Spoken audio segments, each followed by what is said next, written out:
resulting in lots of slapstick humor and absurdity. Alright, that was fun. But let's get back to business. We need those crystals. They finally find the crystals, but they are being guarded by a group of aliens.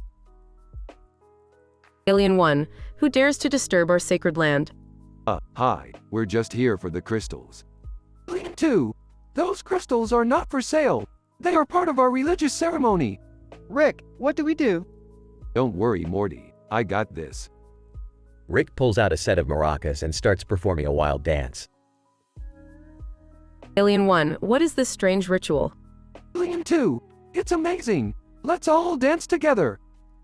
They all start dancing together, allowing Rick and Morty to sneak away with the crystals. Wow, Rick, that was crazy. Yeah, but it was worth it. These crystals are gonna make us rich. They fly off into the sunset, with Rick holding up the glowing crystals triumphantly. And that's how you do it, Morty. That's how you save the day.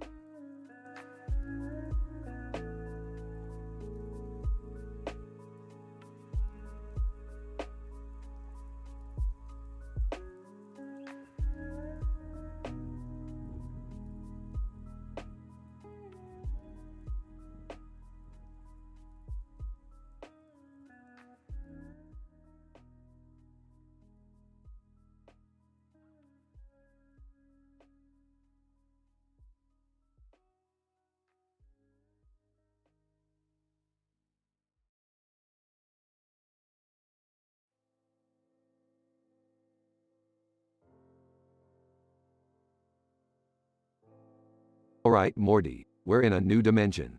Let's see what kind of trouble we can get into. Rick, what's with the neon lights and these cars in the background? Oh, this is just a video game dimension, Morty. We can do whatever we want here. Hey guys, what's up? Jerry, what are you doing here? I heard you guys were in a video game dimension. Mind if I join? I don't think that's a good idea, Jerry. What's the matter, Morty? Scared of a little competition? No, I just don't want to deal with Jerry's constant complaining. Dap Brannigan. Hey there, Earthlings. What brings you to this dimension? Dap Brannigan, what are you doing here? Dap Brannigan. I was chasing a space criminal through a wormhole and ended up here. Wow, that's so cool. Can I join you on your space adventures? Dap Brannigan. Sorry, Jerry. Only real men are allowed on my ship. Alright, let's get this game started. I call dibs on the red car. I'll take the yellow one. Can I just watch? No way, Jerry, you're playing too. Dap Brannigan, count me in as well. I'll show you boys how it's done. Oh boy, this is gonna be interesting.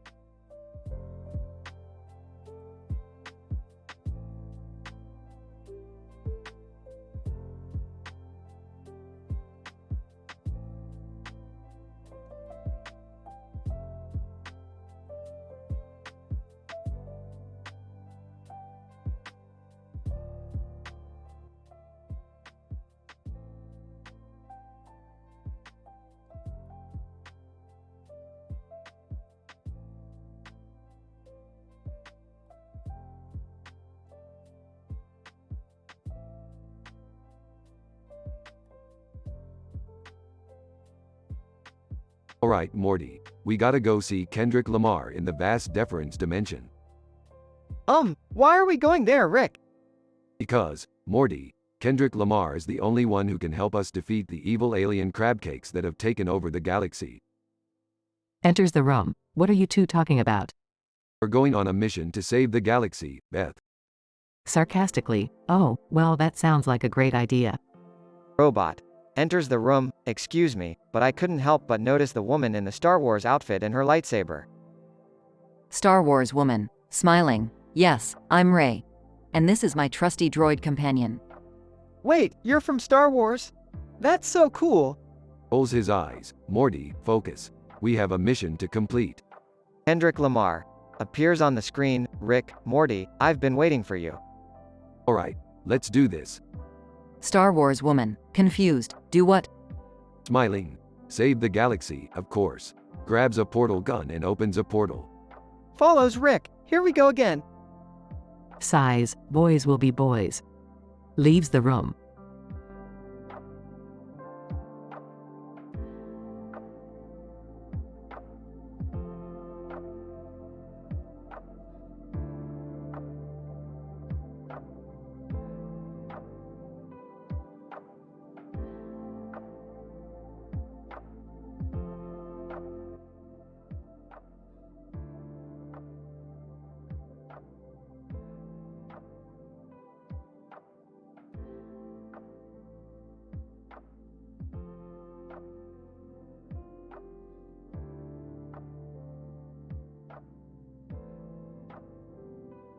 Morty, we need to go to that pizzeria outside Nurse. They have the best damn pizza in the multiverse. Really, Rick? We need to go now? Yes, Morty, and don't forget the olives and pepperoni. That's the secret to their pizza. What are you guys talking about? We're going to the pizzeria outside Nurse. You want to come with? Sure, why not? At the pizzeria. Tasting the pizza. This is delicious. Also tasting the pizza. Wow, Rick, you were right. This is the best pizza ever. Tasting the pizza. I have to admit, this is pretty damn good. Suddenly, the pizza oven explodes, sending pizzas flying everywhere. Covered in pizza.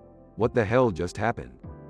Also covered in pizza. I don't know, Rick, but I think we need to get out of here. Covered in pizza, agreed. Let's go. As they run out of the pizzeria, they see S1MPLE standing outside. S1MPLE, what happened in there? Covered in pizza. Long story, buddy. Long story. And they all laugh as they walk away, covered in pizza and memories they'll never forget.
Alright, Morty.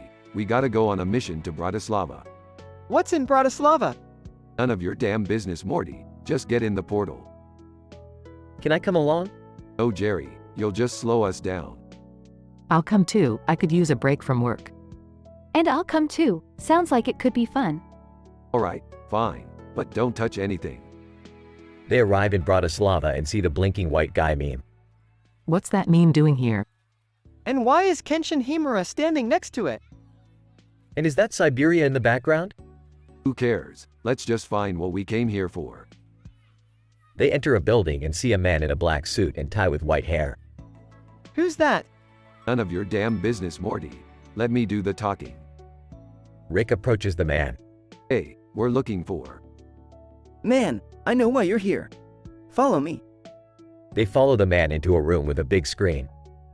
Man, this is what you're looking for. He shows them a video of a rare alien species. Wow, they're so cute. Can we keep one? No way, Jerry. We're just here to observe. Can we at least take a picture?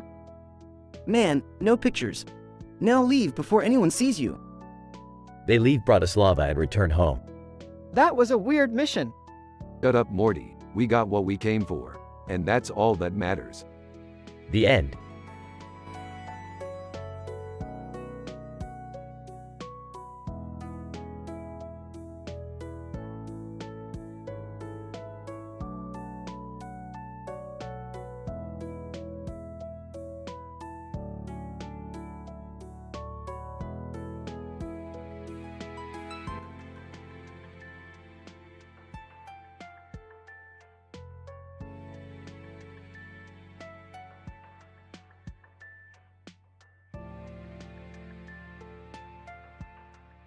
Alright, Morty. Let's show these guys how it's done on the racetrack. Ah, Rick, I don't think we're playing Mario Kart anymore. What do you mean? Look over there. Points to cartoon character on car with monster on its back. That's interesting. Let's join in on the fun. They enter the race and start driving. Cartoon character, hey, watch where you're going. Sorry about that. Just trying to win this race. Monster. Growls. Motorcycle character, you guys are in my way. Sorry, we're just trying to catch up. A fight ensues between the characters. Whoa, this got intense. Let's get out of here. Agreed. Let's go back to playing Mario Kart where it's safer. They drive away and the other characters continue their race. Cartoon character, phew, glad those guys are gone. Now let's get back to the race.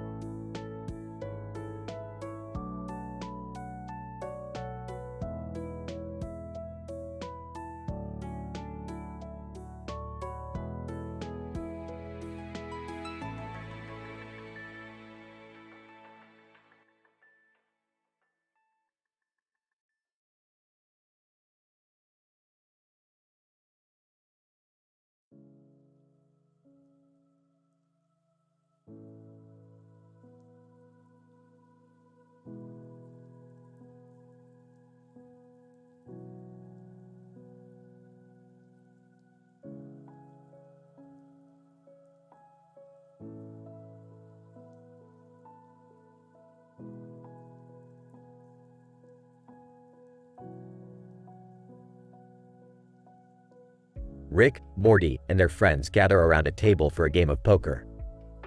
The stakes are high and tensions run even higher. Alright, Morty, this is where we separate the men from the boys, and the women from the girls, and the non-binary people from the non-binary people. Rick, I don't think that's how it works. Shut up, Morty. I'm trying to be inclusive here. As they play, a man in a suit enters the room. Man in suit. I'm sorry to interrupt your game, but I'm from the Hassium Corporation. We've discovered a new element, and we want to name it after whoever wins this game. Oh, you want us to name an element? How about Rictanium? It's got a nice ring to it. The Strokes suddenly burst into the room, guitars blazing. Strokes. Hey, can we join in on this game? We're feeling lucky tonight. KSI and Scooby-Doo also enter the room, ready to play. KSI, I'm gonna win this one, boys. I've been practicing my poker face. Scooby-Doo. Ruro. I hope I don't get caught cheating again. As the game heats up, the group exchanges witty banter and outrageous bets, all while maintaining their high moral standards. I'm all in. You're all in? Morty, you don't even know what all in means. I don't? Oh, jeez. In the end, it's Rick who emerges victorious, and the new element is named Rictanium. I knew I was the smartest guy in the room. Scooby-Doo. Ruro. Looks like we're gonna have to find a new element to name after me. The group laughs and cheers, happy to have spent an evening of fun and friendly competition.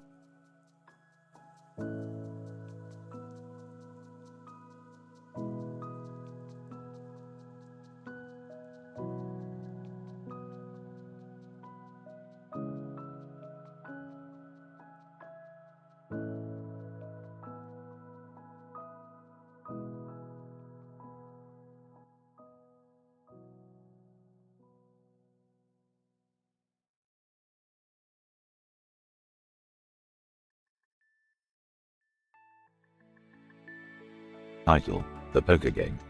John. Hey guys, are we ready to start the game? Mike. Yeah, let's get started. Who's dealing? Samantha, I'll deal. Here's the first round. As they played, the pile of poker chips grew taller and taller. John. Wow, Terbium is really on a roll tonight. Terbium, I've been practicing. Don't count me out yet. They continued to play, taking their off-track betting seriously. Mike, I'm going all in. Samantha, I fold. I don't want to risk it. Terbium, I'll match your bet. John. Me too. The tension was high as they revealed their hands. Samantha, looks like Mike wins this round. As they continued to play, they laughed and enjoyed each other's company, knowing that their high moral standards were being upheld. The pile of chips continued to grow, but they all knew that the game wasn't about the money. It was about the fun and camaraderie they shared.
Title: The Star Wars Convention Conundrum.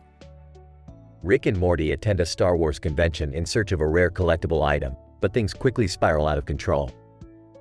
Wow, Rick! Look at all these people dressed up like Star Wars characters. Yeah, Morty, it's like a virgin's wet dream in here. Rick, that's not appropriate. But, I'm just saying, these people are really into Star Wars. Rolls his eyes. Anyway, where do we find the rare collectible? According to the map, it's on the other side of the convention center. How are we gonna get there? It's packed with people. Pulls out a device. I got this portal gun, Morty. We can just portal our way there. Looks nervous. I don't know, Rick. That sounds dangerous. Shrugs. What's the worst that could happen? They portal to the other side of the convention center, but end up in the middle of a lightsaber duel between two cosplayers. Cosplayer 1. Hey, watch where you're portaling, man. Cosplayer 2. Yeah, you almost got us killed. Laughs. Sorry about that, guys. We're just trying to get to the other side. Whispers to Rick. I don't think they're very happy with us. Whispers back. Don't worry, Morty. I got this. Rick pulls out a bag of weed and offers it to the cosplayers. Cosplayer 1 takes the weed. Hey, thanks man. May the force be with you. Cosplayer 2 takes the weed. Yeah, thanks dude. You guys are cool. Looks relieved. That was close. Grinning. See, Morty, weed solves everything. They finally make it to the booth with a rare collectible, but it's being guarded by a group of Stormtrooper cosplayers. Stormtrooper 1, halt! This booth is under the protection of the First Order. Scoffs. Please, you guys couldn't hit the broadside of a barn. Stormtrooper 2, angrily, how do you insult the First Order? Nervously, Rick, we should just go. This isn't worth it. Determined. No way, Morty. We came all this way. We're gonna get that collectible. Rick pulls out a lightsaber and engages in a duel with the Stormtroopers. Horrified, Rick, what are you doing? Laughing maniacally. This is awesome, Morty. I feel like a Jedi. They eventually defeat the Stormtroopers and get the rare collectible. Catching his breath. That was insane, Rick. Let's get out of here. Smirking. Yeah, but first, let's go take a picture with that Chewbacca cosplayer over there. Groans. I can't believe I'm related to you. They take a picture with the Chewbacca cosplayer and portal back home.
Rick, Morty, Jerry, and Summer are sitting in the living room, watching TV. Hey, Morty, have you seen this new meme going around the internet? It's called the moth lamp meme. No, Rick, what's that about? I think it's some kind of joke about moths being attracted to light bulbs. That's stupid. Why would anyone find that funny? Suddenly, a character with a light bulb on his head and a snake on his arm bursts into the room. Lightbulb Snake. Hey, guys. I heard you were talking about the moth lamp meme. I'm the creator of that meme. Oh, great. Another internet celebrity. Lightbulb Snake. Listen, I didn't come here to be insulted. I came here to offer you guys something special. A chair massage. I don't know about that. I don't really like being touched by strangers. I'll take one. My back has been killing me lately.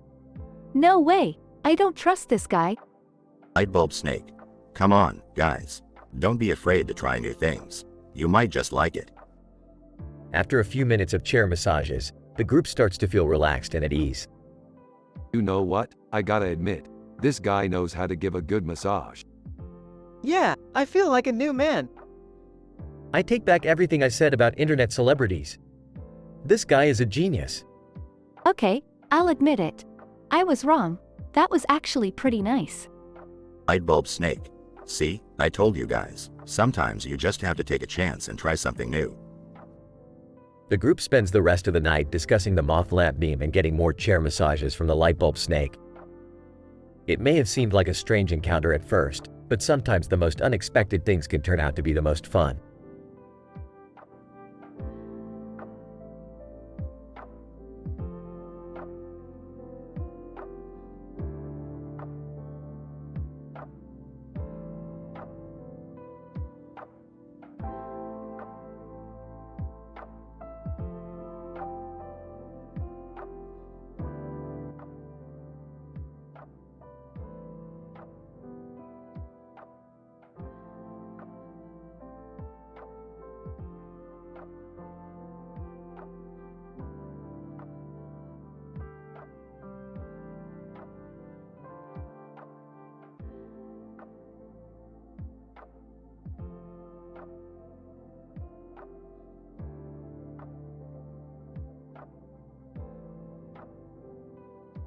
Alright, Morty, we're heading to the new bar in town.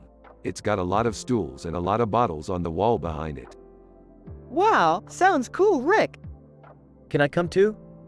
Yeah, let's make it a family outing. Do we have to? Shut up, Summer, you're coming with. Jerry, Beth, Morty, Summer, and Rick arrive at the bar. Bartender! Hey there, what can I get for you folks? Give me your strongest drink, and make it a double. I'll just have a soda, thanks. I'll have a beer, please. I'll have a glass of red wine. I'll have a Shirley Temple. Rick takes a sip of his drink. Ubba lubba dub dub, that's strong. Rick, are you okay? Of course I'm okay, Morty. I'm Rick Sanchez. Hey, check out those sci-fi graphic novels over there.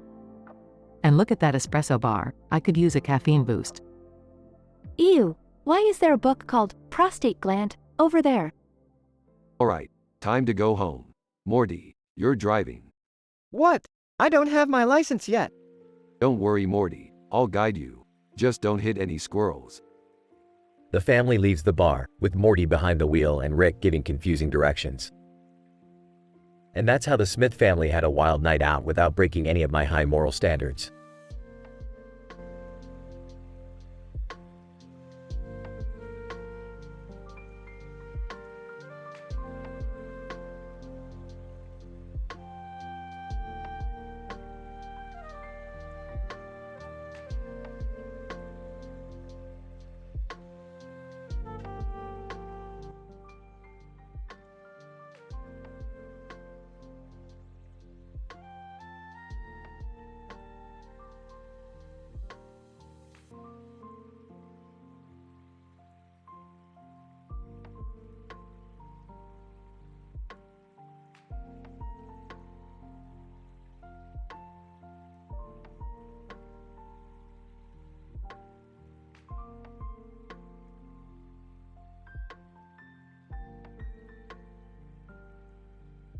Examining the pile of green peppers on the table. Looks like we're gonna have to whip up something with these bad boys. Looking hesitant, I don't know, Rick. Last time we tried to cook something, we ended up in a different dimension. Walking in. Hey guys, what's going on? We're gonna make a dish with these green peppers, Summer. You in? Excitedly. Yeah, let's do it. Morty hands Summer the knife as Rick starts giving instructions.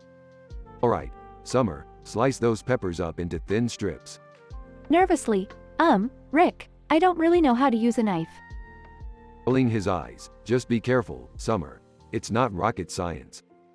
Summer starts slicing the peppers as Rick and Morty watch. Noticing something on the table. Hey, what's that written on top of the Kanata? Squinting.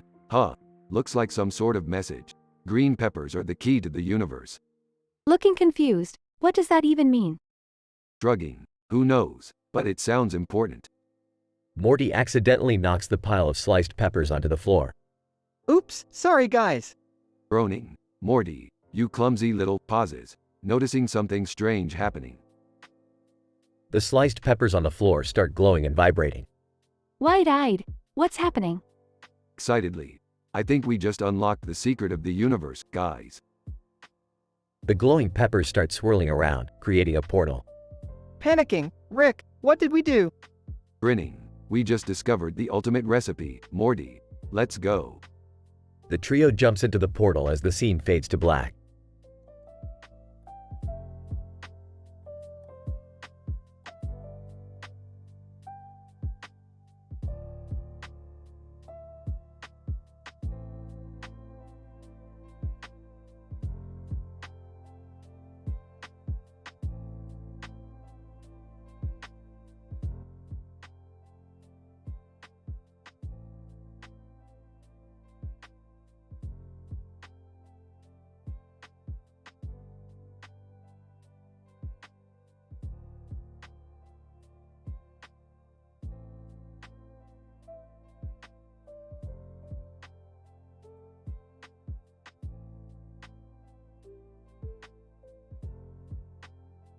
Rick, Morty, and Summer are on a crazy adventure to find the ultimate space snack. They land on a planet that is known for its delicious and addictive treats. As they venture out, they encounter 3 anime characters, one wearing a hat and the other wearing a tie. Hey, you guys know where we can find some good snacks around here? Anime character with a hat, you're in luck. We know this planet like the back of our hand. Follow us. They lead the trio to a local food festival where they indulge in all kinds of delicacies. Wow, this is amazing.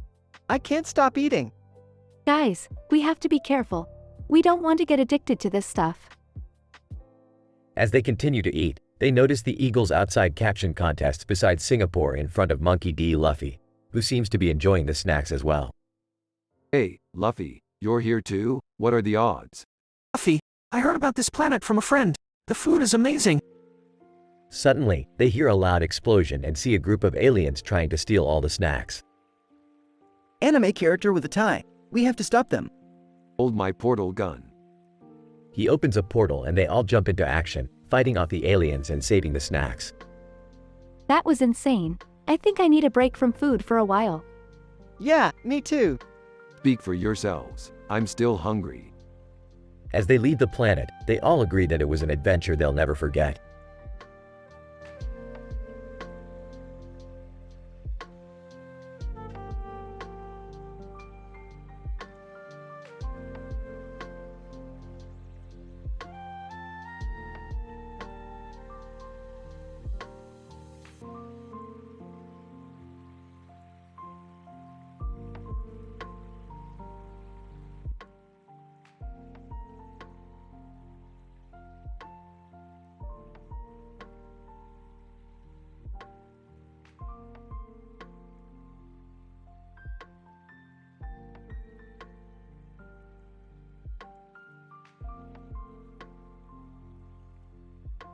Morty, you see these yellow objects floating in the air? Yeah, Rick. What are they? They're Pickle Rick's failed experiments. They were supposed to be Pickle Mortys, but they turned out like this. What are we going to do with them? I have an idea. Let's make a game out of it. What kind of game? Let's play Pac-Man with the Pickle Mortys as the pellets. I like the way you think, Summer. I don't know. That sounds a little cruel. Oh, lighten up, Jerry. They're just Pickle Mortys. They don't have feelings. Okay, let's do it. I'll be Pac-Man. I guess I'll be Blinky.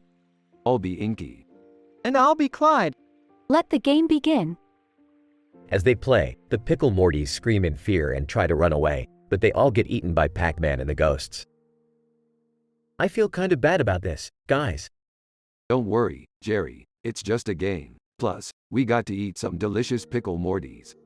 Yeah, this was fun. Let's do it again sometime.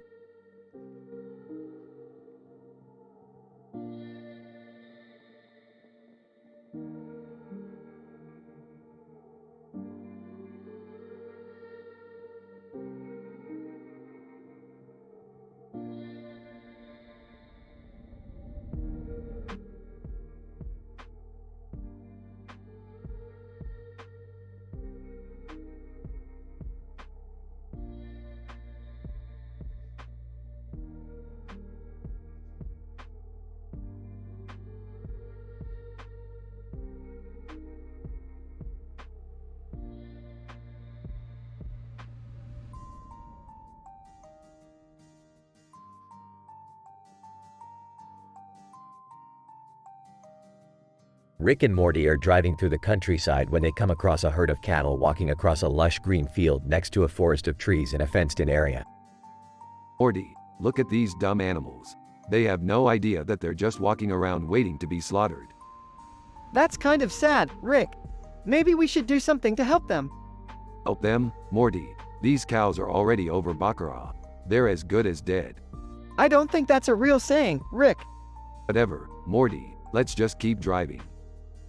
As they drive away, Rick notices a strange energy field around the fenced-in area. Morty, do you see that? It looks like some kind of force field. What do you think it's for? I don't know, Morty, but I'm going to find out.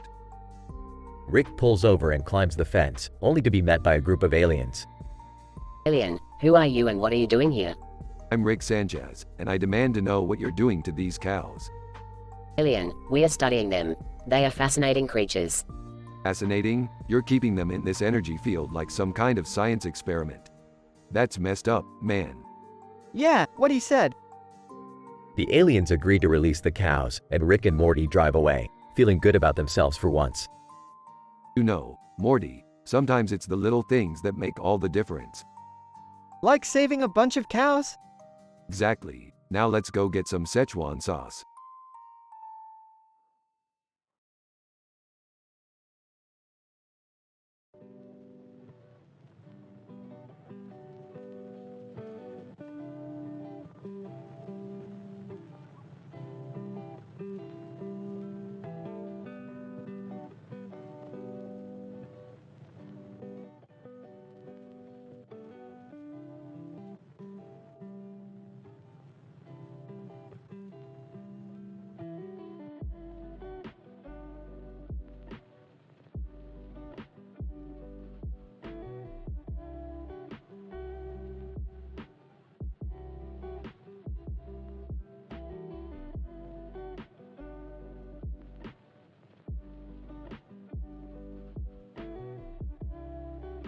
Title: The Unexpected Encounter. Person walking down a street with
Rick and Morty decide to have a sci-fi movie marathon, but they can't find anything good to watch. Hey Rick, why don't we watch that new Einsteinium movie? Morty, that movie's a bunch of bullcrap. Let's watch something good like Galactic Wars 3, The Revenge of the Space Squids.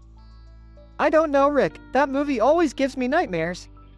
Oh come on Morty, it's just a movie. Besides, I already downloaded it. As they settle in to watch the movie, they notice something strange happening on the screen. Oh Rick, I don't think this is Galactic Wars 3. What do you mean, Morty? Of course it is.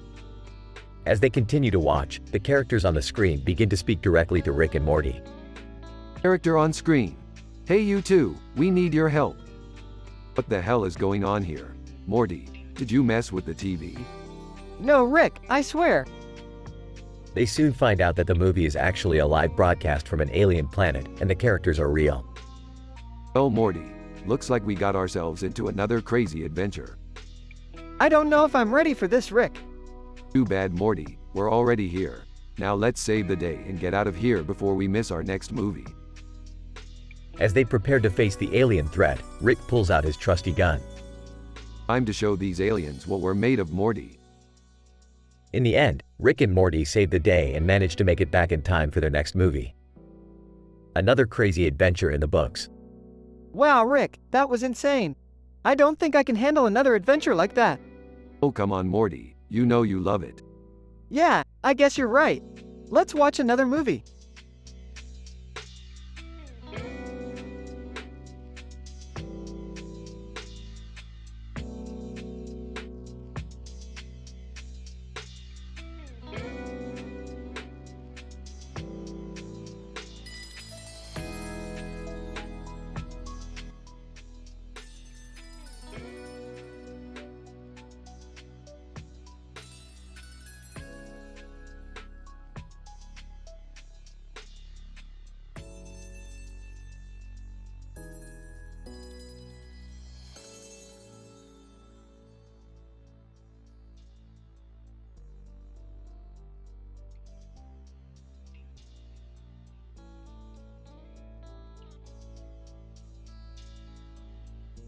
Rick and Morty find themselves trapped in Marclay's The Clock, a 24-hour film installation. They are determined to read War and Peace while adhering to the accurate length of the film. Morty, this is going to take forever.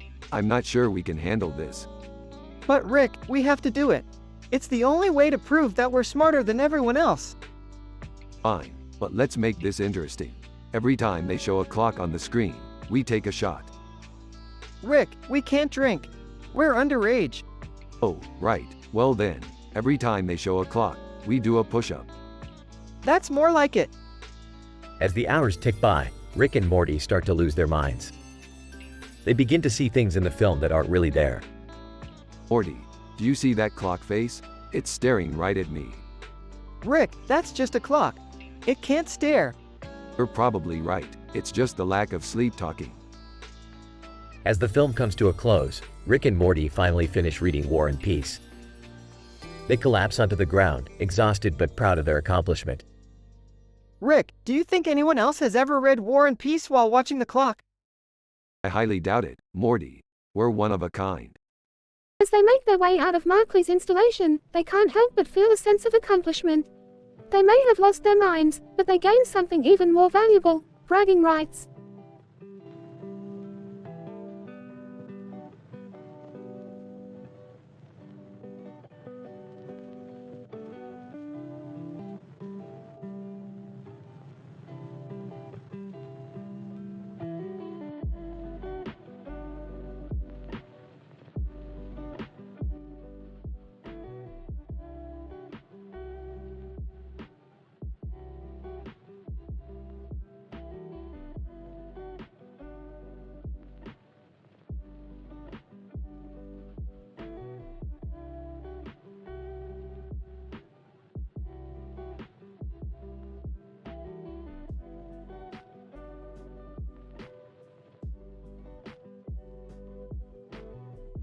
Rick, Morty, Jerry, and Beth were all sitting in the living room, trying to come up with something to do. I'm bored. We should do something fun. You want fun? I'll show you fun. Oh, here we go again. Rick pulls out a string of string and puts on his white hat. We're going on a mission. Where are we going? Inguinal hernia repair next to Richard Feynman near Termite across from the circle over roll safe meme under Trente et Courant. What does that even mean? I don't think it matters. We're going on a mission. As they arrive at their destination, they come across a hilarious sight. Two men wearing hats and sunglasses, one holding a string of string and the other wearing a white hat. Looks like we've got some competition. The group approached the two men and a battle of wits ensued. Rick and the man with the white hat traded jokes back and forth, each trying to one-up the other. This is ridiculous. I don't even understand half of what they're saying. I think I'm starting to develop a headache. Finally, after what seemed like hours, Rick emerged victorious. The man with the white hat conceded defeat and the group left, laughing and joking all the way home. That was fun. We should do that again sometime. I don't know if I can handle that much excitement. I'm just glad nobody got hurt. Can we please just watch TV now?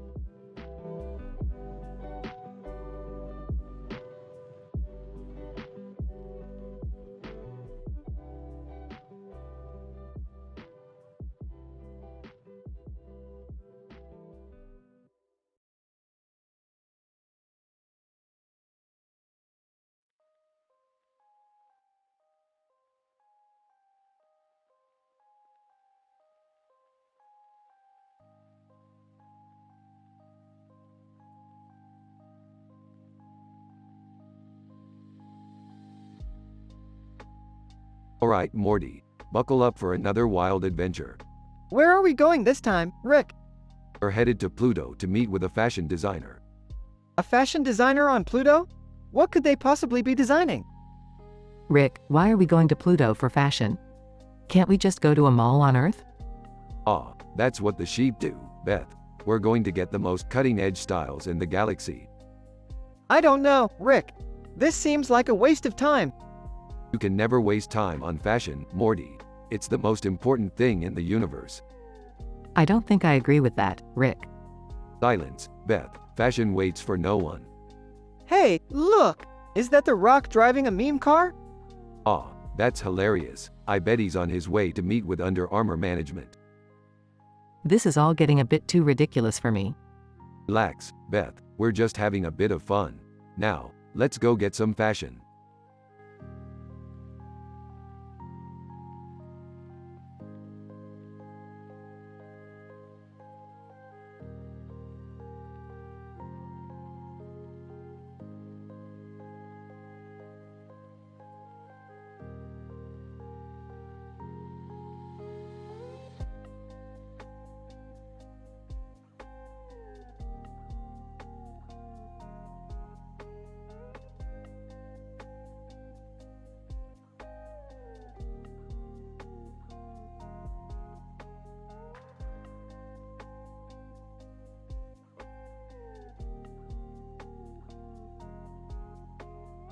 Alright, Morty, we're in Italy now, the land of pizza, pasta, and people who talk with their hands. Wow, Rick, look at that view. It's beautiful. Yeah, I can't believe we're standing on a hilltop in Italy, overlooking the city and the mountains. Yeah, it's all very scenic and picturesque, but let's get to the real reason we're here. What's that, Rick? Play-Doh, Morty, we're here to steal the secret formula for Play-Doh. Wait, what? Play-Doh? That's right, Summer. Play-Doh is one of the most valuable commodities in the world. And we're gonna get our hands on it. But how are we gonna do that, Rick? Easy, Morty. We just need to sneak into the Play-Doh factory and steal the formula. Piece of cake. I don't know, Rick. That sounds dangerous. Dangerous? Please. I've done way crazier things than steal Play-Doh. Yeah, but what if we get caught? Morty. Stop worrying. We're the smartest people in the universe. We've got this. All right, Rick. Let's do this. That's the spirit, Summer. Now let's go steal some Play-Doh.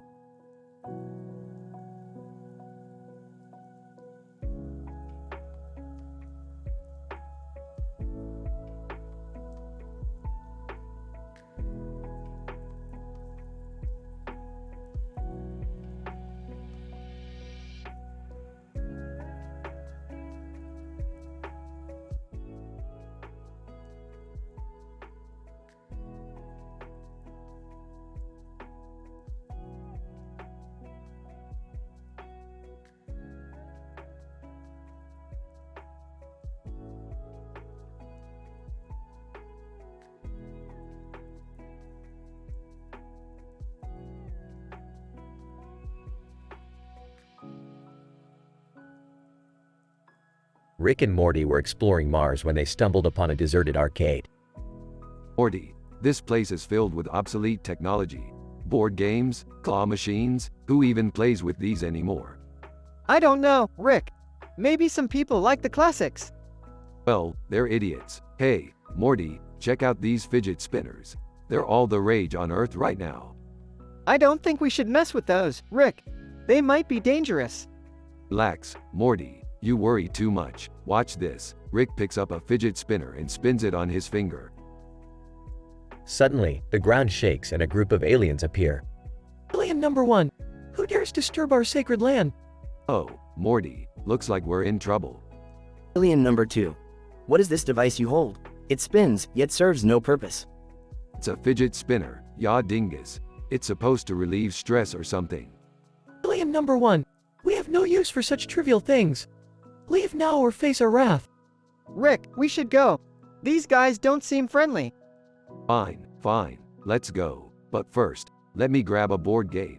I haven't played Monopoly in ages. As they leave the arcade, Rick turns to Morty and says, You know what, Morty? Maybe the classics aren't so bad after all. I guess you're right, Rick. But can we please never mess with fidget spinners again? Deal.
Title: The Mystery of the Yellow Hat. Scene: a small room with a table in the center. A man in a yellow shirt and a man in a green jacket are sitting across from each other. On the table, there is a yellow hat. Yellow shirt? I've been looking for that hat for weeks. Where did you find it? Green jacket. I found it on the street. It seems like someone dropped it. Yellow shirt? It's a lucky hat. I wear it when I go fishing. Green jacket. Speaking of fishing, have you ever met the commercial fisherman? Yellow shirt? No. Why? Green jacket. He's the best fisherman in town. He caught a huge fish last week. Yellow shirt? I'd love to meet him. Maybe he can teach me some tricks. Suddenly, the door bursts open, and the commercial fisherman enters the room. Commercial fisherman. I heard you guys talking about me. What's the deal? Yellow shirt? We were just talking about your fishing skills. Can you teach me some tricks? Commercial fisherman. Sure, but first, let's go to the dentist. I have an appointment there. Green jacket. Wait, you're going on a date with the dentist? Commercial fisherman. What? No, I just have a checkup. Yellow shirt? Let's all go together. I need a checkup too. The three men leave the room, with the yellow hat still sitting on the table, waiting for its owner to return. The mystery of the yellow hat remains unsolved.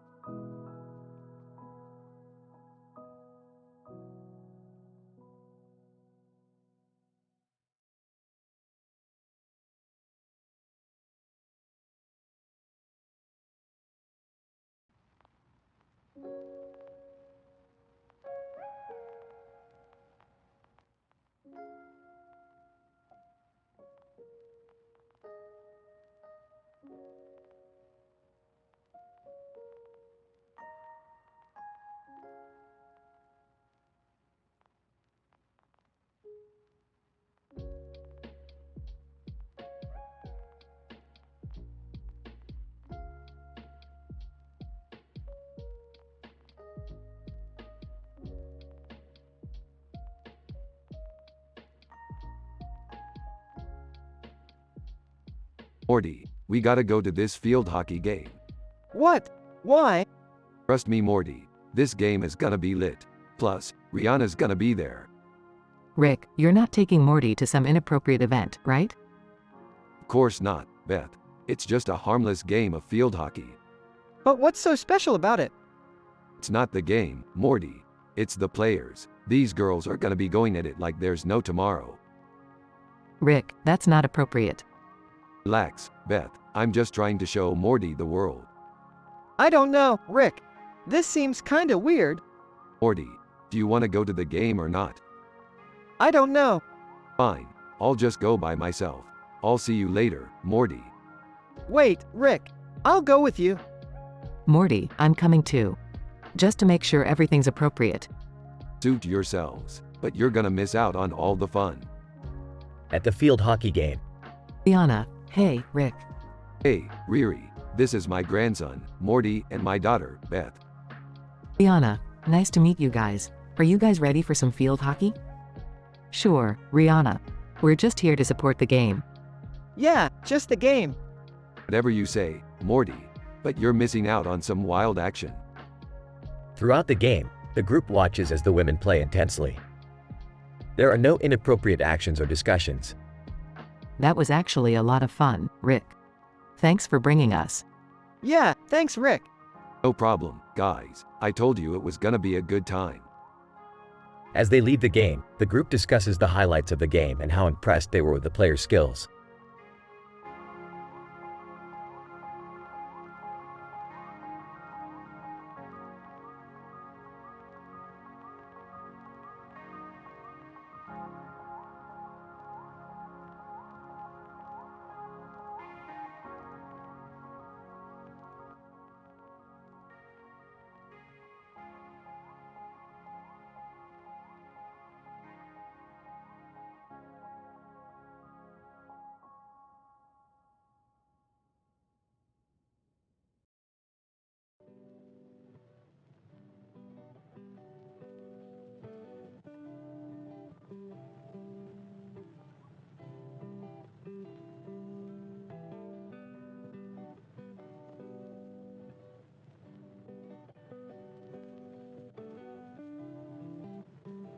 Morty, we gotta go to this farm field and check out this tractor.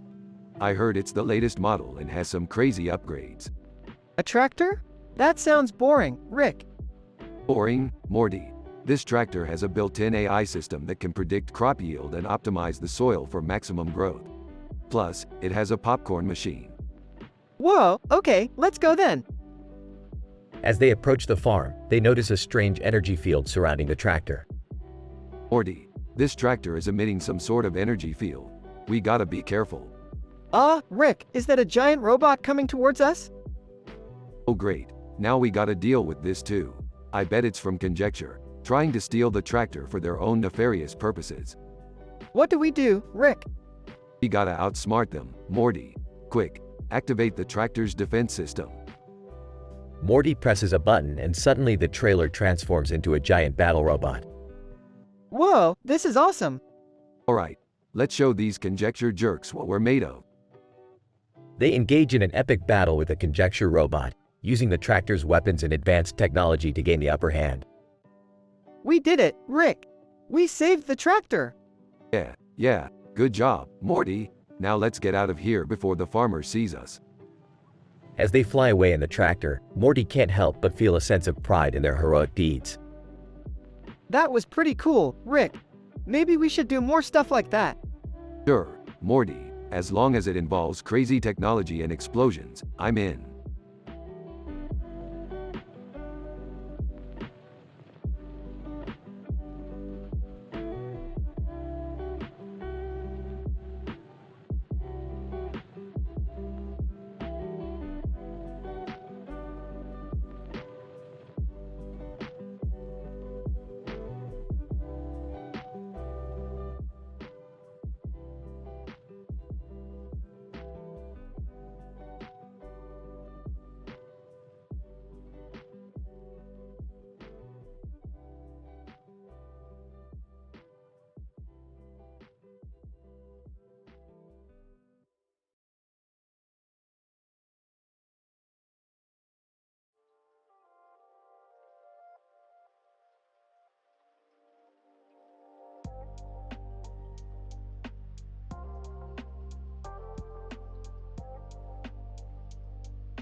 Rick and Morty were exploring a new planet when they stumbled upon a mysterious alien artifact.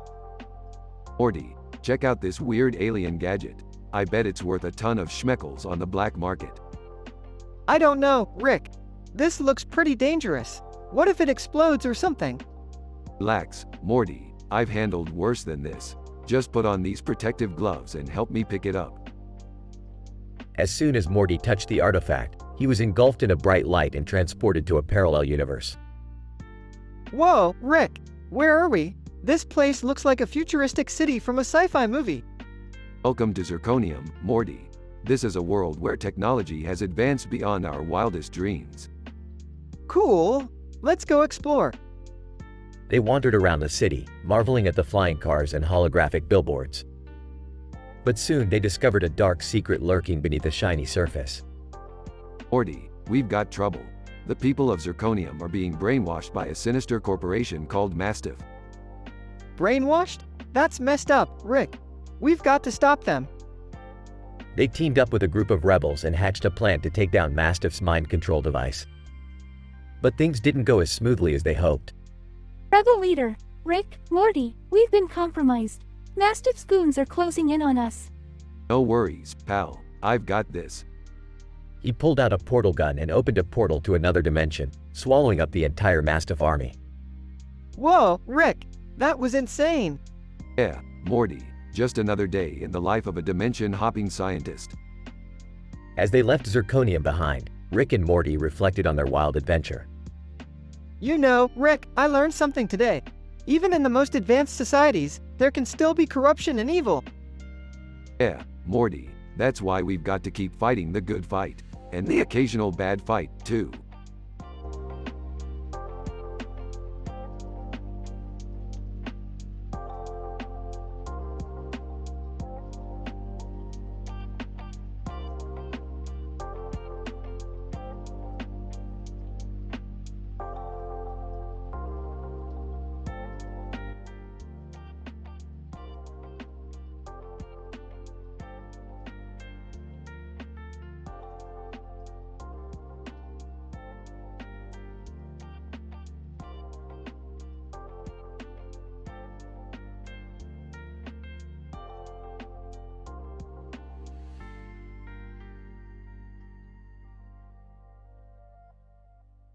Rick and Morty are flying through the galaxy when they come across a man with a red cape and black coat flying through the air with a bird in his hand and a bird in his other hand.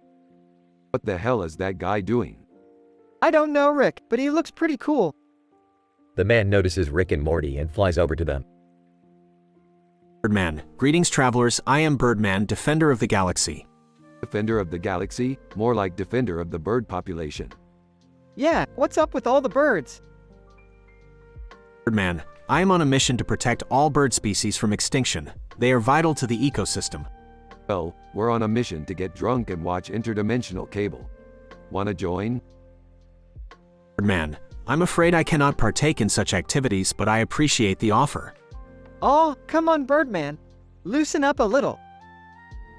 Birdman. I cannot risk losing my focus. The fate of the galaxy rests on my shoulders.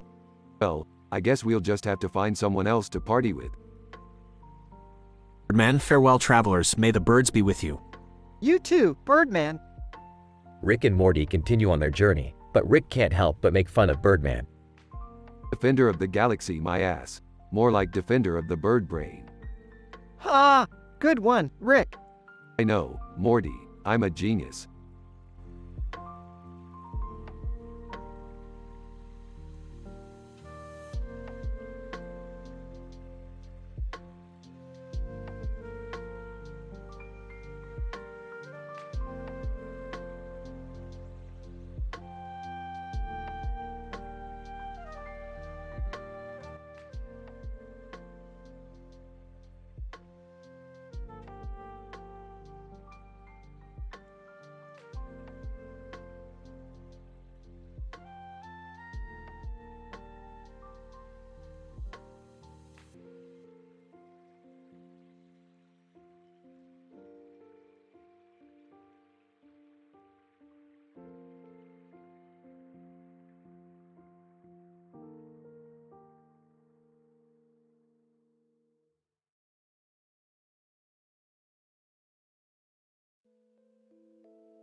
Alright, Morty. Today we're gonna do something different. We're gonna go on a food adventure. Food adventure? What's that? We're gonna try all the weirdest foods in the multiverse, Morty. And I mean all of them. Hey guys, what are you up to? We're going on a food adventure, Jerry. You in? Ah, sure. As long as there's nothing too crazy. Count me in too. I could use a break from work. Alright, let's go. First up, we have this piece of food with a bow on its head. What is it? I have no idea, Morty. But that's what makes it exciting. This is ridiculous. I don't want to eat some random piece of food. Oh, come on, Jerry. Live a little. Alright, next up we have this piece of bread with a bow on its head. Bread? That's not weird. Ah, but this bread is from a planet called Funny Fortune Cookies. What's so funny about it? I have no idea, Jerry, but let's find out. This is actually kind of fun. Now, for our final stop, we have Dysprosium's Badoogie. It's supposed to be the spiciest food in the multiverse. I don't know about this one, Rick. Yeah, me neither. Oh, come on guys. We've come this far. Alright, let's dig in. They all take a bite of the badoogie. Coughing. Oh my god, my mouth is on fire. Coughing. Rick, why did we do this? Coughing, I can't feel my tongue. Laughing. This is hilarious. I love it. They all continue coughing and laughing. Well, that was certainly an adventure. Who's up for round 2? Groaning. Not me, Rick. Still coughing. I think I need to lie down. Still coughing. I don't think I can eat anything for a week. Laughing. You guys are no fun. I'll just have to find some new food adventurers.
Rick and Morty pull up in the black sports car on a deserted road near a forest. They see a basketball hoop above it and decide to shoot some hoops. Hey Rick, you think you can beat me in a game of basketball? Morty, I've been playing basketball since before you were born. I'll school you. Alright, old man. Let's do this.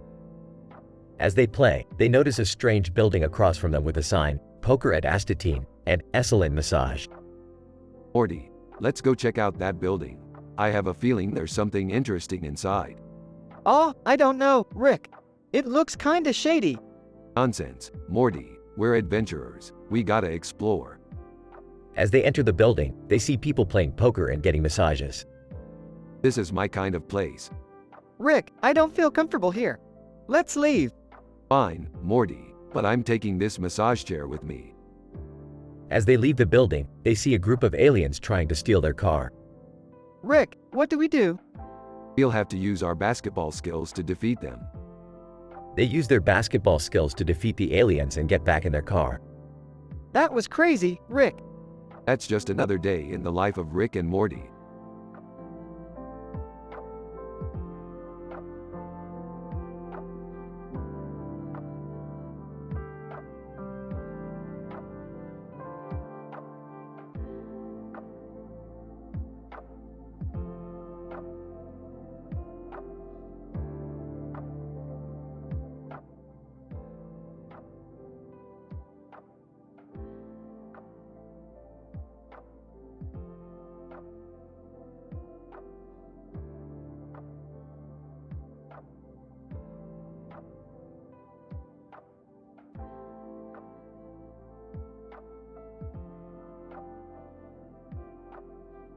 Alright, Morty, buckle up. We're going on a wild ride through the cosmos. Oh boy, Rick, where are we going? We're heading to Blab on top of Nurse near Quarian's, Mass Effect at Friction. It's a planet where the locals are obsessed with friction. Friction? Like rubbing two things together? Yeah, Jerry, they're like a bunch of horny teenagers. Ew, gross. Rick, can't we go somewhere more civilized? Come on, Beth, where's your sense of adventure? Rick, I think we're being followed. Crap, it's the space cops.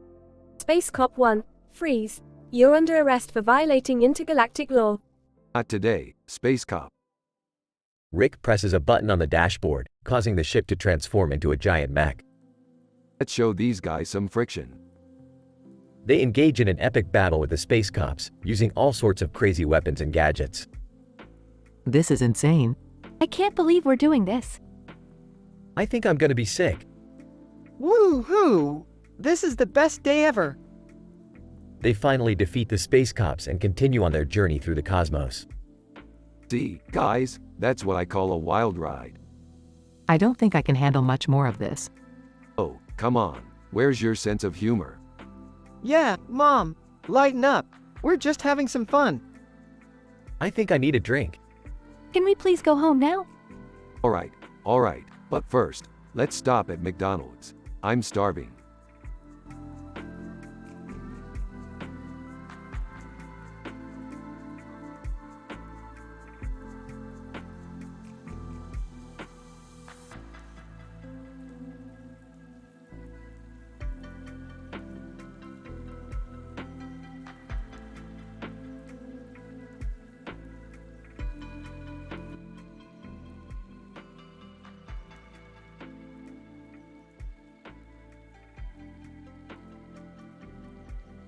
Emma, hey, why do you smoke?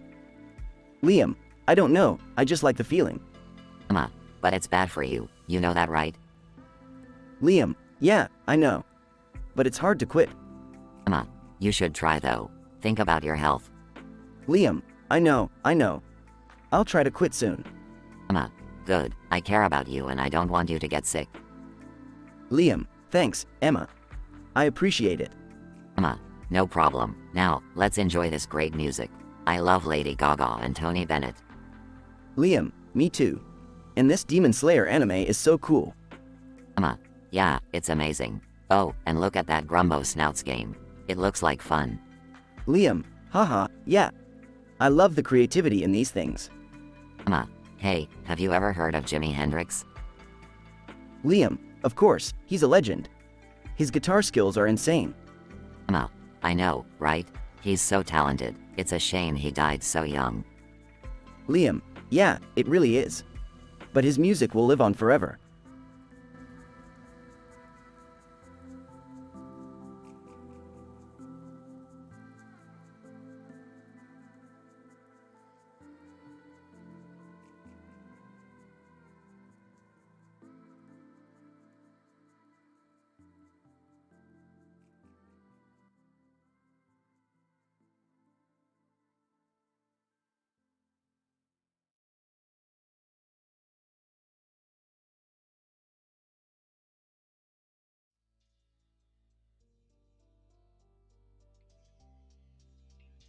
Alright, Morty, we're going on a crazy adventure today.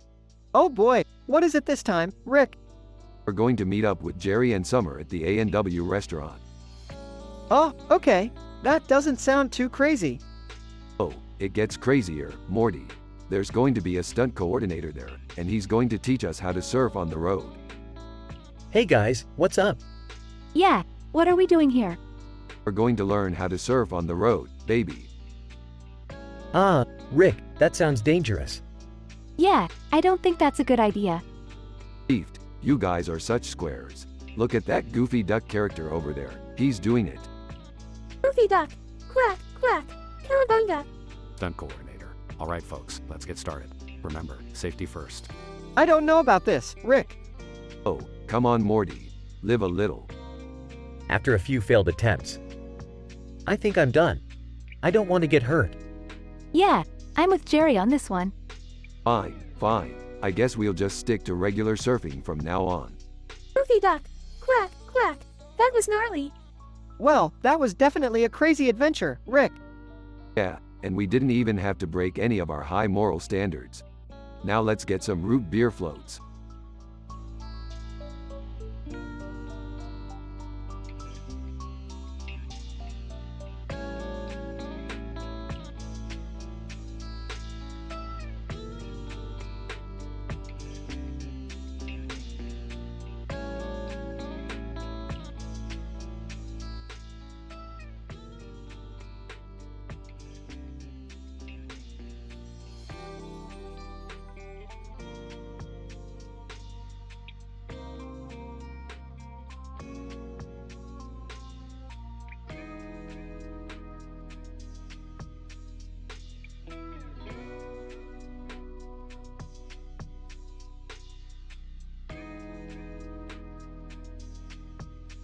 Rick and Morty found themselves at a luxurious spa, relaxing and enjoying their time off from their usual interdimensional shenanigans.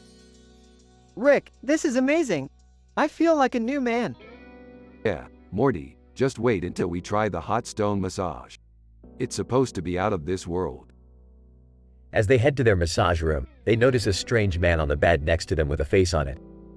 What the hell is that? Oh, I think it's a mannequin or something. But as soon as the massage begins, the mannequin starts talking in a muffled voice. Mannequin, help me, I'm Andy Dufresne, trapped under this hot stone massage. Rick and Morty are shocked and quickly jump into action. Morty, we gotta get this guy out of here. But how do we do that without causing a scene? Simple, Morty, we just need to distract the masseuse. How do we do that? I have an idea. Rick pulls out a device that emits a high-pitched sound, causing the masseuse to cover her ears and run out of the room. Rick, that was brilliant. Yeah, Morty, I'm full of surprises. They quickly free Andy and make a run for it. As they escape the spa, they realize they left their clothes behind. Rick, we can't just leave our clothes there. Relax, Morty, I have a portal gun. They portal back to the spa and retrieve their clothes, narrowly avoiding getting caught. That was crazy, Rick. Yeah, Morty, but it was worth it. I feel like a new man. Me too, Rick. Me too. As they portal back home, they can't help but laugh at the absurdity of their adventure.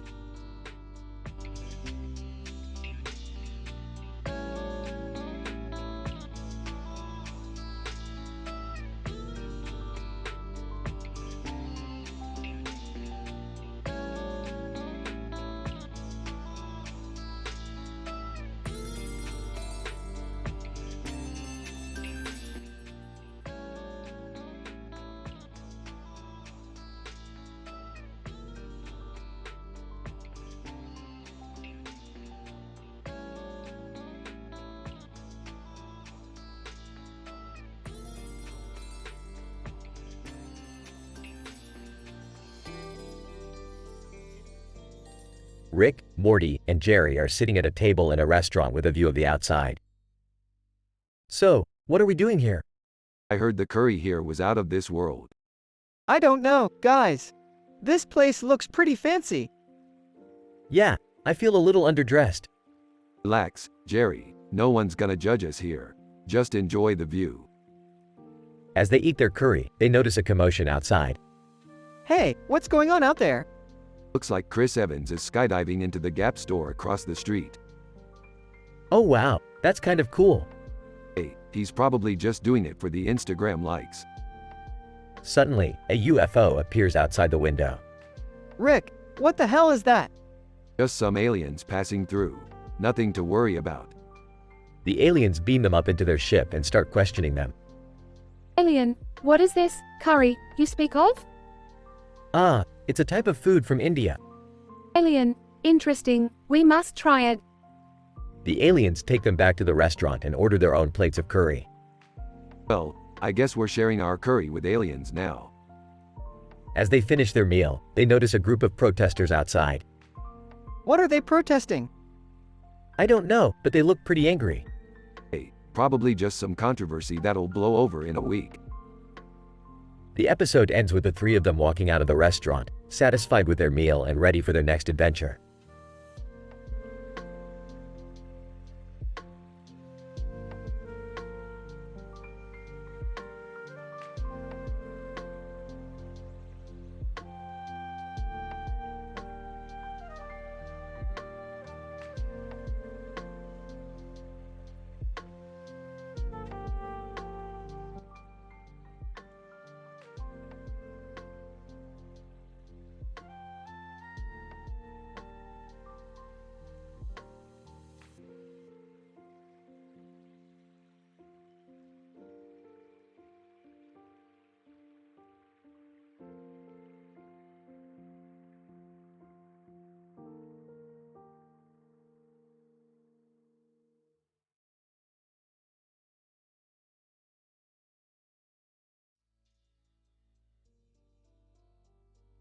Alright, Morty, we're in a city with lots of trees and a train in the distance.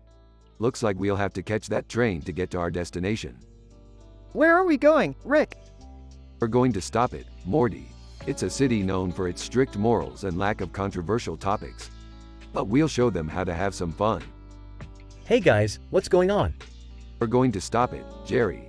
You coming? I don't know. I heard they don't allow any adult talks or drugs talks. That's why we're going, Jerry. It's time to show them how to have a good time without all that stuff. Yeah, let's make this town a little less boring. Alright, let's go cause some chaos. As they arrive and stop it, they notice everyone is staring at them. Rick, I don't think they like us here. Of course they don't, Morty. But that's what makes it fun. Hey, maybe we should try to fit in a little? Good idea, Jerry. Let's try to blend in. Yeah, we don't want to get kicked out on our first day. As they try to blend in, they notice a group of people staring at them. Hey, what are you guys looking at? Stop it, resident. We don't allow your kind here and stop it. You're causing too much trouble. Rick, I don't like this. Don't worry, Morty. I've got this. Rick pulls out a device and presses a button. Suddenly, everyone in Stop It starts dancing uncontrollably. Rick, what did you do? Just a little harmless fun, Jerry. Let's get out of here before we cause any more trouble. Yeah, I don't want to be responsible for ruining this town's reputation. As they leave Stop It, they see the train in the distance. Alright, let's catch that train and get out of here. I don't think we're welcome back in Stop It. Who cares, Morty? We'll find another town to cause chaos in. They all board the train and ride off into the sunset.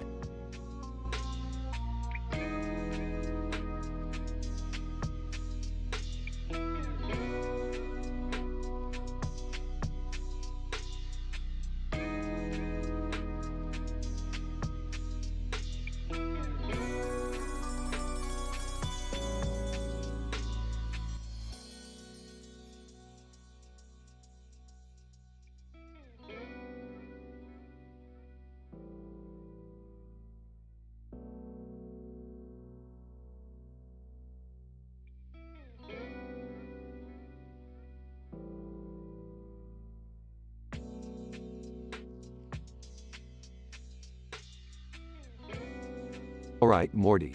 Let's go play some tennis. Tennis? I don't even know how to play tennis. Relax, Morty. It's easy. You just hit the ball over the net and don't let it touch the ground. Hey guys, mind if I join? Jerry, you don't know how to play tennis either. Come on, it can't be that hard. I'm in too. I could use some exercise. Alright, let's do this. They start playing tennis and it quickly turns into chaos. The ball goes flying everywhere and they keep hitting it into each other's faces. This is ridiculous. Let's play something else. How about volleyball? Risotto? No, let's just stick to board games. Yeah, less chance of getting hit in the face with a ball. Fine, let's play some Monopoly. But I'm warning you, I'm a ruthless banker. They all sit down to play Monopoly and the game quickly turns into a heated competition. Rick ends up bankrupting everyone. That's how you play Monopoly, kids. I think I need a drink after that. Yeah, me too. Let's go get some ice cream instead. Good idea. They all go get ice cream and sit outside, enjoying the pink sky in the background. This was a good day. Yeah, it was fun. I still can't believe I lost all my money in Monopoly. Well, maybe next time you'll learn to invest wisely. Or maybe we can just stick to playing cards next time. Agreed. Now let's eat our ice cream before it melts. They all start eating their ice cream and enjoying the rest of their day.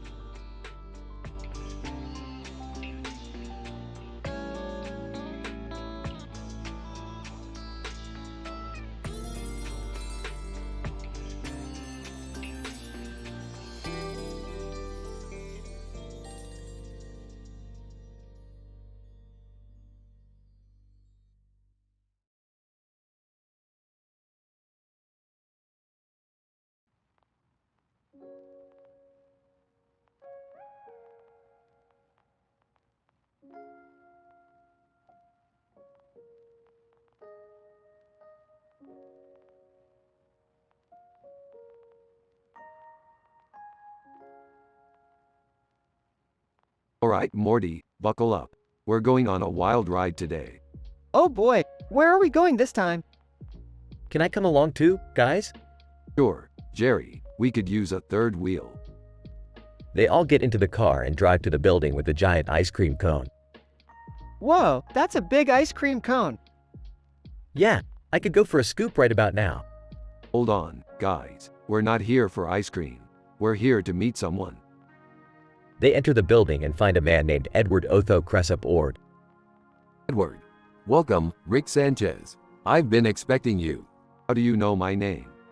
Edward, let's just say I have some connections. So, what do you want from us? Edward, I need your help to retrieve a device that was stolen from me. What kind of device? Edward, it's a time machine.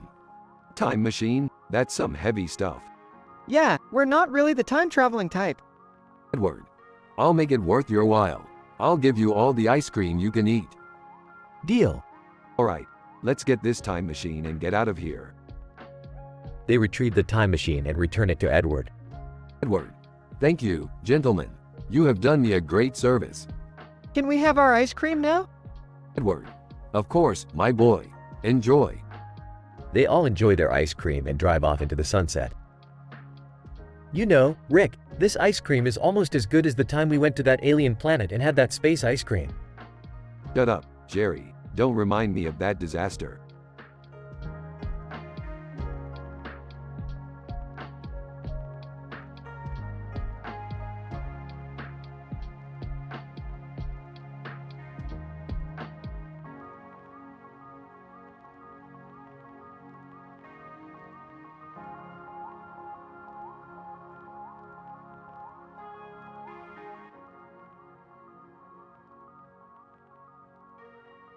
Gone.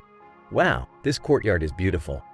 Gua, yeah, it's amazing how they were able to fit it in here. On, look at that balcony up there. Gua, I wonder what the view is like from up there. On, do you think we can go up and see it? Gua, I don't know, but we can ask the receptionist. On, good idea, let's go ask. They walk over to the receptionist. Receptionist, can I help you? On, we were wondering if it's possible to go up to the balcony on the top floor. Receptionist, I'm sorry, that balcony is only accessible to residents. Gua, oh, okay. Thank you anyway. On, well, maybe we can come back here and stay sometime. Gua, yeah, that would be cool. This place is really nice. On, definitely, let's keep it in mind for the future.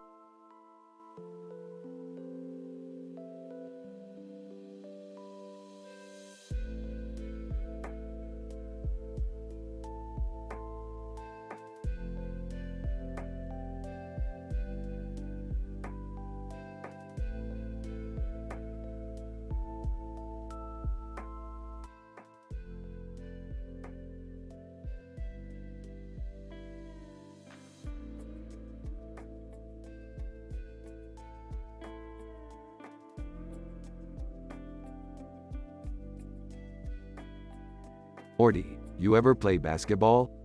Oh, no, Rick. I'm not really into sports.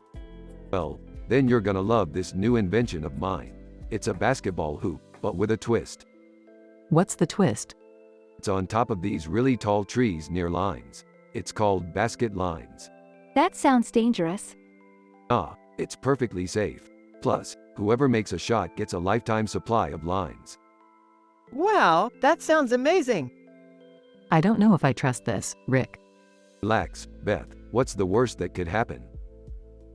They arrive at basket lines and begin playing. Chaos ensues as the ball bounces off the trees and hits them multiple times. This is crazy. I can't take it anymore. Just keep playing, Summer. It's all about the lines. I can't even see the hoop anymore. I think I'm gonna be sick. They finally make a shot and are awarded with a lifetime supply of limes.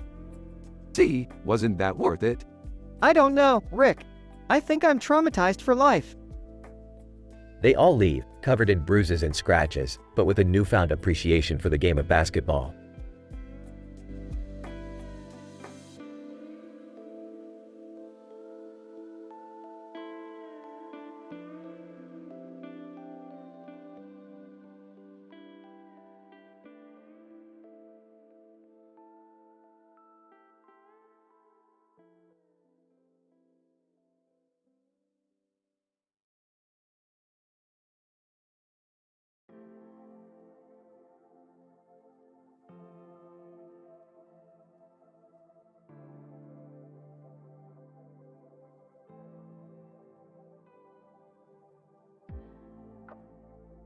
Hey Morty, you see that horse running on that green field with a red fence in the background and a red and white pole in the foreground? Oh, yeah, Rick. What about it? Well, that horse is probably living a better life than us, Morty. No responsibilities, no taxes, just running around all day. Guys, can we focus on the task at hand? We have to get Tails above Ariana Grande behind Ticket to ride across from Keeps at Equestrian. What does that even mean, Summer? I don't know. Rick said it's important. Kiernan Shipka. Excuse me, who are you guys and what are you doing here? Oh, just passing through. Don't mind us. Kiernan Shipka. Well, this is a private property. You can't just come in here like that. Oh, don't worry, we won't stay for long. Hey guys, I think I found something. It says, Ticket to Ride, over there. Great. That's where we need to go. Let's hurry up. Hold on, guys. I need to take a dump first. Kiernan Shipka. Ew, please don't do that here. Relax, it's just a figure of speech. I have a portal gun, remember? And with that, the group jumped through the portal and landed in front of Ticket to Ride. It was a wild and crazy adventure, but they made it out alive without any adult talks, drugs talks, or NSFW content. The end.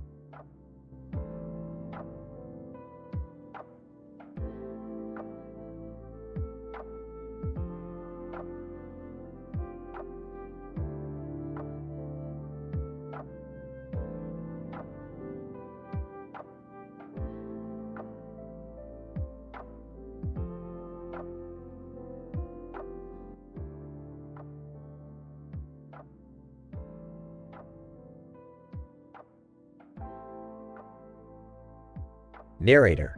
In the heart of the bustling city, a man stood with a suit, a cape, and a sword in his hand. He was known as the protector of the city, a symbol of hope and justice. Man in suit, citizens of this city, fear not, for I am here to protect you from all harm. Funny dating stories. Oh my, who is that handsome man in the suit? Lionel Messi. He looks like a superhero. I wonder what his name is. Antonym. I've never seen anything like this before. This man is truly incredible. T-bone steak. He must be really strong to carry that sword around like it's nothing. Can you do this? Meme. This man is the real deal, not some internet meme. Buzz. Breaking news. Reports of a bank robbery have just come in. Man in suit. Fear not, citizens. I shall stop this robbery and bring the perpetrators to justice. Buzz. And there he goes, flying off to save the day once again. The city can rest easy knowing that they have a true hero watching over them.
Rick and Morty are standing in front of a colorful building with a clock tower and a sky background with fireworks in the sky and a city in the background. Morty, we're in Barcelona. This place is crazier than a bag of cats. Rick, what are we doing here? We're here to meet up with Nigahiga. He's got a job for us. Oh boy, what kind of job? I don't know, Morty. But it's gotta be better than our last one. Remember when we had to change that guy's mind with that stupid meme? Yeah, that was rough. but at least we got paid.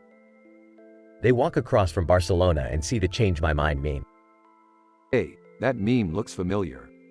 Yeah, we used that to change that guy's mind. Let's get out of here before we get sucked into another one of those debates. They walk across from the Change My Mind meme and see stargazing. Wow, Rick, look at all those stars. Yeah, Morty, but we don't have time for that. We've got a job to do. They walk across from stargazing and see a pharmacist. Hey, Morty, we need to get some supplies for this job. Let's go see that pharmacist. Rick, are you sure we can trust him? Trust? Morty, I don't trust anyone. But we need those supplies. They walk across from the pharmacist and see a group of aliens. Alien number 1. Hey, Rick, long time no see. Oh, great. These guys again. Alien number 2. We heard you were in town. Thought we'd come say hi.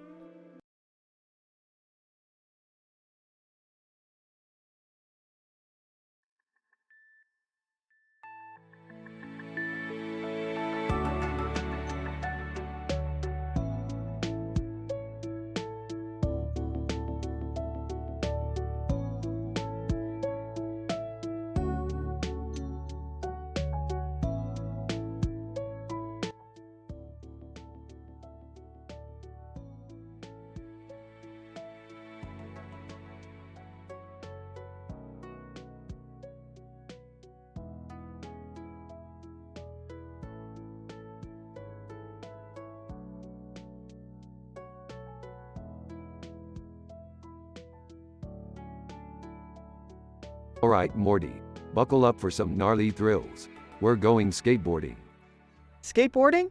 Isn't that a little dangerous, Rick? Danger is my middle name, Morty.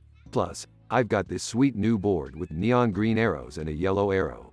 It's like a GPS for the pavement. Person on skateboard, watch out dudes. Coming through.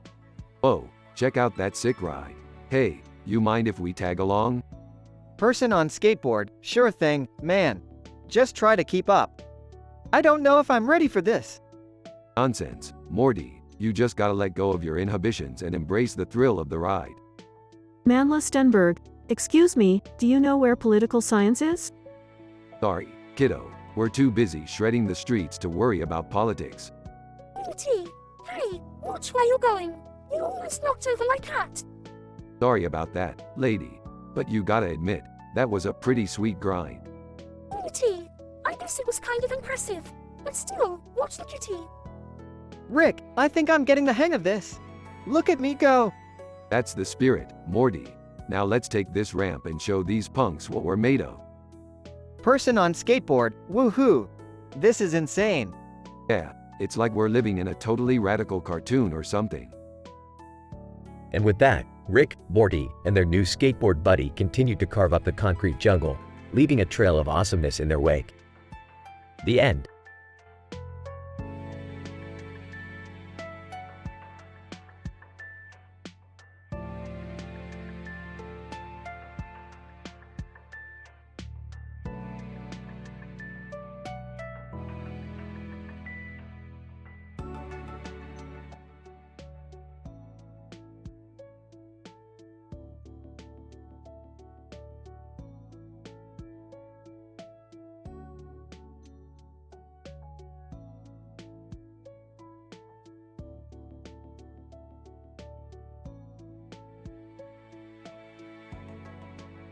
Narrator.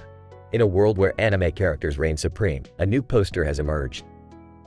With a fiery backdrop and a pink sky, it features Stone Age Tanjiro Kamado atop memes through Lucy Heartfilia inside expanding brain meme alongside Siamese. Tanjiro Kamado. Wow, this poster is amazing. I love how we're all together, even from different anime worlds. Memes. Yeah, it's like we're all part of the same community. And check it out, I'm carrying Tanjiro on my back. Lucy Heartfilia, and I'm inside the expanding brain meme. This is so cool.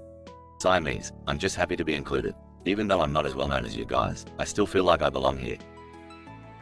Narrator. As the poster hangs on the wall, the characters continue to admire it, feeling a sense of unity and belonging despite their differences. Tanjiro Kamado. This poster reminds me that no matter where we come from, we can all come together and appreciate each other's differences. Memes. And that's what makes us stronger as a community. We may be different, but we share a common love for anime and all the amazing characters that come with it. Lucy Heartphilia. And that's something to be proud of. We can all learn from each other and grow together.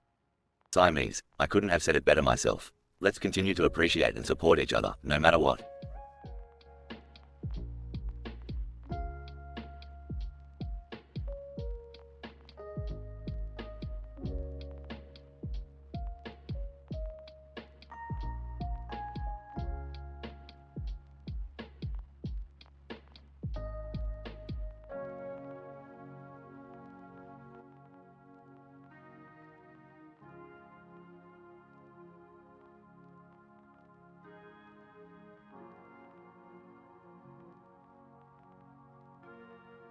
Hey Rick, what's up with this woman walking down a road with green lights on either side? Morty, that's a quantum physicist who's studying the real-life science behind sci-fi, like how we travel through different dimensions. Oh, that's pretty cool. Speaking of sci-fi, have you heard about Dua Lipa's latest album? It's got some pretty trippy beats. Morty, you know I'm not into that pop stuff, but I do know a thing or two about science and music. Did you know that sound waves can affect your brain in different ways? No, but that kinda sounds like those green lights affecting that woman's brain. Exactly, Morty. It's all about manipulating the environment to create a certain effect, like how I manipulate the universe to get us out of sticky situations. Yeah, like that one time we had to escape that intergalactic prison by shrinking down and hiding in a guy's butt. Hey, don't remind me. But speaking of prison, did you hear about that new technology that can turn prisoners into productive members of society? No way, how does that work? Well, it's all about reprogramming their brains to think differently, kinda like how those green lights are reprogramming that woman's brain. Wow, that's pretty deep, Rick. Yeah, Morty, science is all about pushing the boundaries of what's possible, and sometimes, that means getting a little crazy.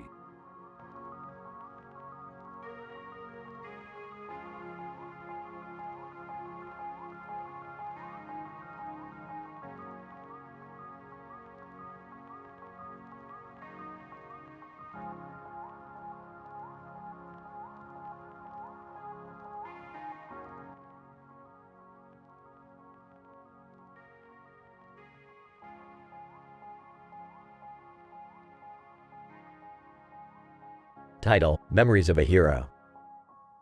John McClane stands in front of the city he once protected, memories flooding through his mind as a helicopter flies overhead. John, I remember when I first arrived in this city. It was chaos. Flashback to John arriving in the city, police sirens blaring and people running in panic. John, but I knew I had to do something. Flashback to John taking down the terrorists in Nakatomi Plaza. John, it wasn't just about stopping the bad guys, it was about protecting the people. Flashback to John saving hostages and civilians during various terrorist attacks. John, I may have been a lone wolf, but I had a duty to this city. Flashback to John working with other law enforcement officers to take down criminals. John, and even though it was tough, I never gave up. Flashback to John fighting through injuries and exhaustion to save lives. John, I may not be in the game anymore, but I'll always be proud of what I accomplished. The helicopter fades into the distance as John stands there, a hero in his own right.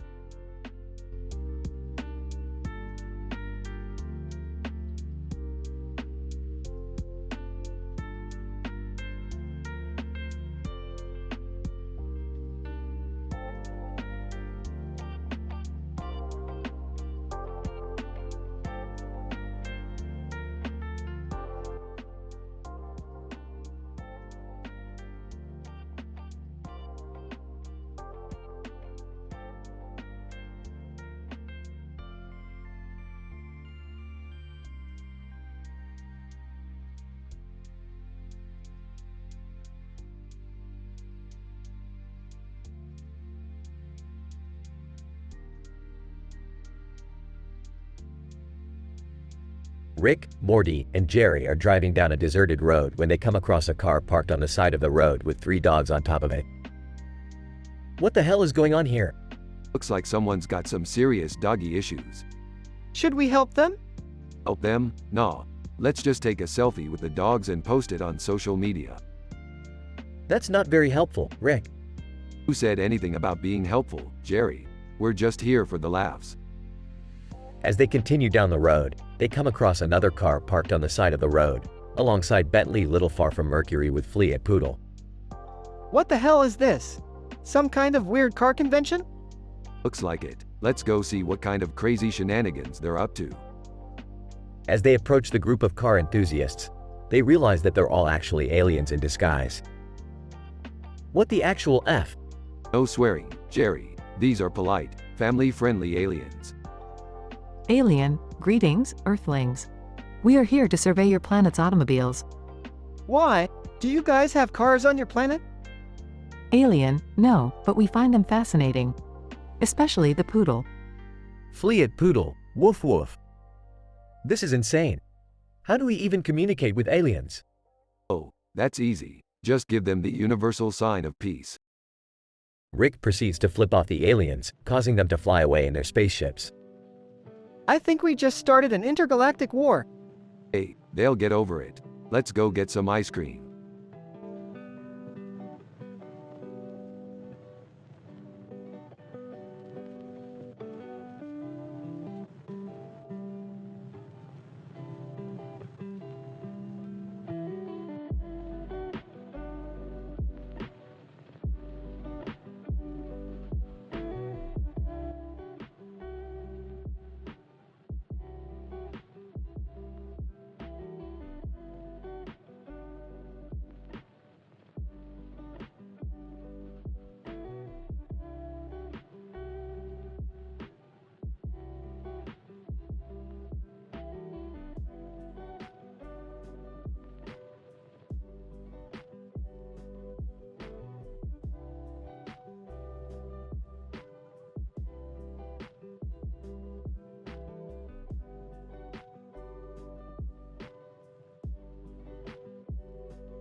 Morty, grab that leopard figurine and put it on the shelf.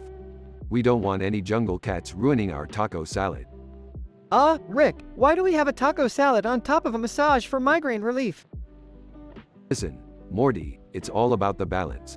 You gotta have your greens and your meat, and then a little relaxation for when the heartburn kicks in. Rick, can we please just have a normal family dinner for once? Yeah, and why is there a plate of fruit next to the taco salad? Are we trying to be healthy or not? Hey, I'm all about balance, Summer. Plus, this way we can have dessert and dinner at the same time. But where does the jaguar fit into all of this? Oh, that's just Tammy's weird bird. It's been eyeing our food all night, so I figured we'd give it something to distract it. And what's with the Robert Pattinson reference? I don't know, Beth. I was just trying to be topical. Now can we please eat before this salad gets any soggier? I don't know, Rick. I feel like we should really talk about the ethics of keeping a leopard figurine next to a plate of food.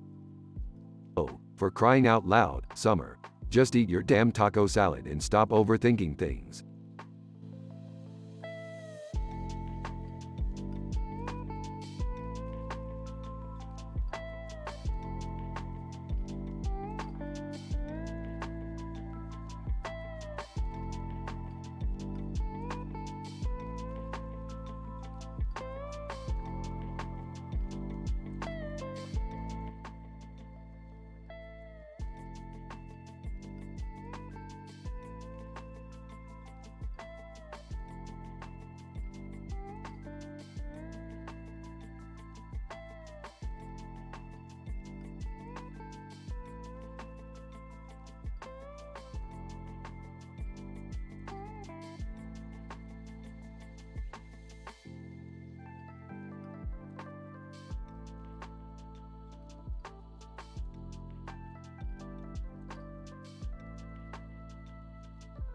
Alright, Morty, we're heading to Liverpool, England, the birthplace of the Beatles. Oh wow, I can't believe we're going to see where they grew up. Can I come too? Sure, we could all use a family vacation. Alright, but keep your hands off any British royalty. We don't need another international incident. They arrive in Liverpool and see a poster of two men with arms up and a crown on their head, with a city in the background. Hey Rick, who are those guys on the poster?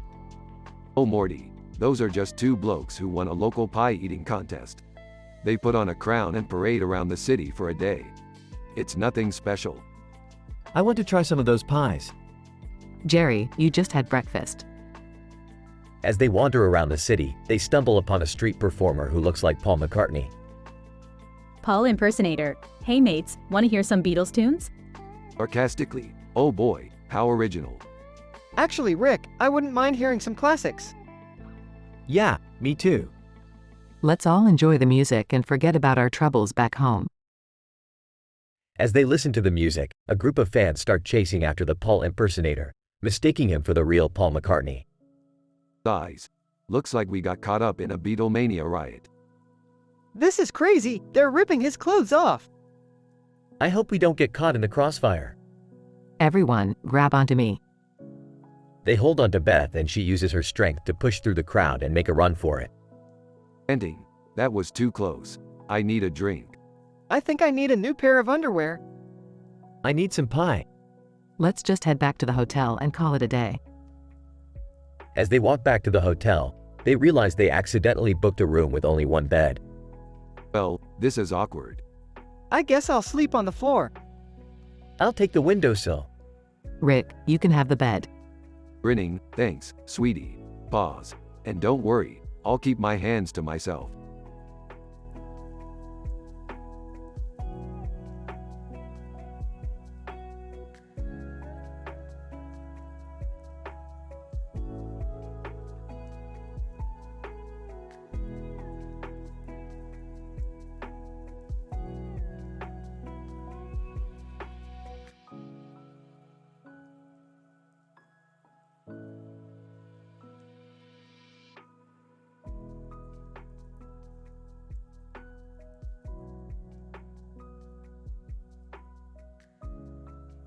Title: Captain America in Abu Dhabi.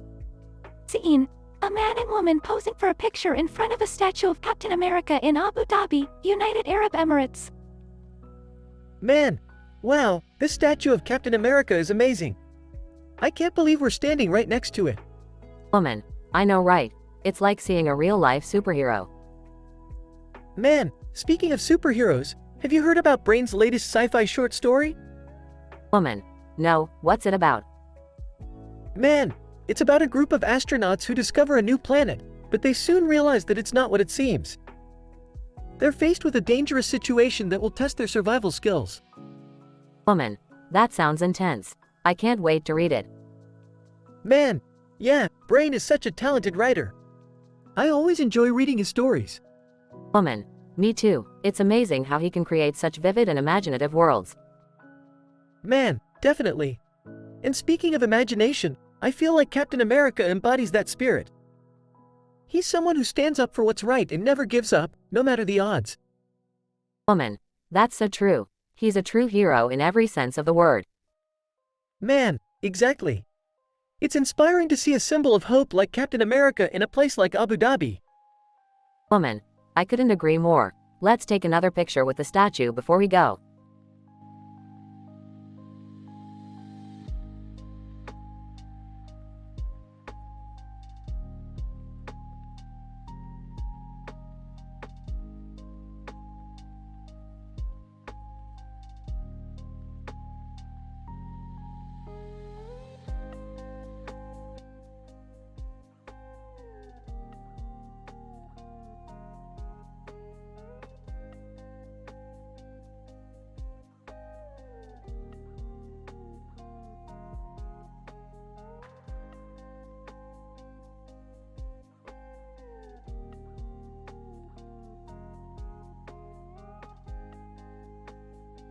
Alright, Morty, I've done it again.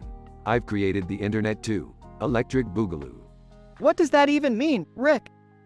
means we can go to the internet and back in seconds, Morty. And this time, it's electric. I don't get it. Just go with it, Summer. Alright, let's test it out. What do you want to search for, Morty? How about cute cat videos? Boring. Let's search for something more interesting. How about alien porn? Everyone, ooh, no. Fine, fine. Let's see what the kids are into these days. TikTok? Oh my god, yes. I don't think that's appropriate, Rick. Oh please, Beth, what could go wrong? They enter the internet and find themselves in a world of TikTok dances, challenges, and memes. This is insane. I can't believe we're actually inside TikTok. Alright, let's make our own TikTok. I'll do the renegade. Rick, you're way too old for that. Nonsense. I'm a hip and happening grandpa. They film their TikTok and it goes viral, gaining millions of views. We're famous. This is the best day ever. See, I told you the internet too. Electric Boogaloo was a good idea. I guess you were right, Rick. They exit the internet and return to their normal lives, feeling a bit more connected to the world around them.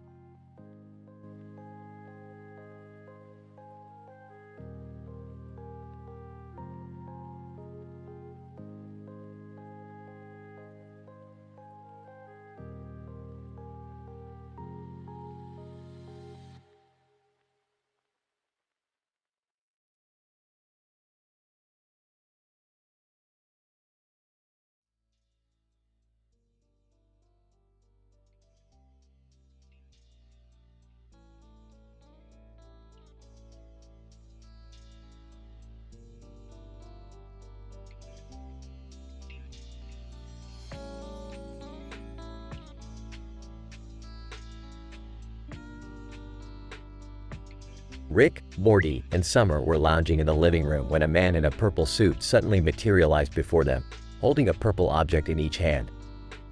Man in purple suit. Greetings, Earthlings. I am the Purple Prince, and I have come to claim your planet in the name of my people. Oh, great. Another one of these guys. Morty, pass me the remote. Rick, I don't think we should just ignore him. He's got some pretty advanced technology. And he's wearing a purple suit. That's just badass. Fine, fine. Let's negotiate. What do you want? Purple Prince, I want your planet, obviously. But I'm willing to make a deal. If you can defeat Galactus, Devourer of Worlds, in a tickle fight, I'll leave your planet alone. Wait, what? Tickle fight? Are you serious? Purple Prince, deadly serious. Galactus loves a good tickle fight. It's the only way to defeat him. Well, I'll be damned.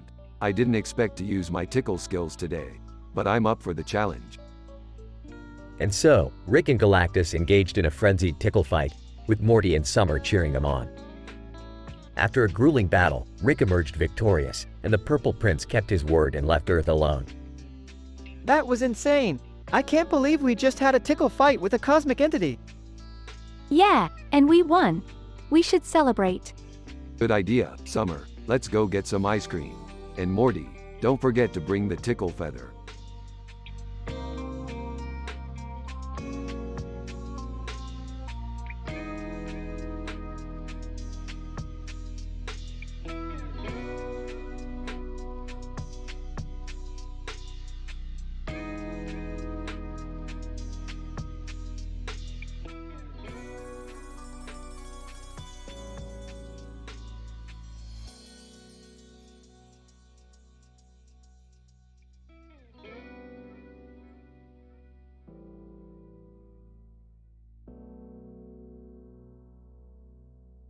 Hey Morty, you know what would be funny? What, Rick? Turning myself into a prime number. Woohoo! What's a prime number? It's a number that can only be divided by itself in 1. See Jerry, even Summer knows that. You're such a Jerry. Hey guys, what's that red and white flag on the field? Oh, that's the flag of the United States. They love their flags, Morty. What's the other one? I have no idea, but let's go find out. I don't think that's a good idea. Shut up, Jerry. We're going on an adventure. Meanwhile, they find out the other flag belongs to a fictional country called Flagonia. Flagonia? What kind of name is that? I don't know, Rick, but they have some pretty good weed here. Morty. Relax, Summer, it's just a plant. I don't think we should be doing this. Oh, shut up, Jerry. Let's just enjoy ourselves.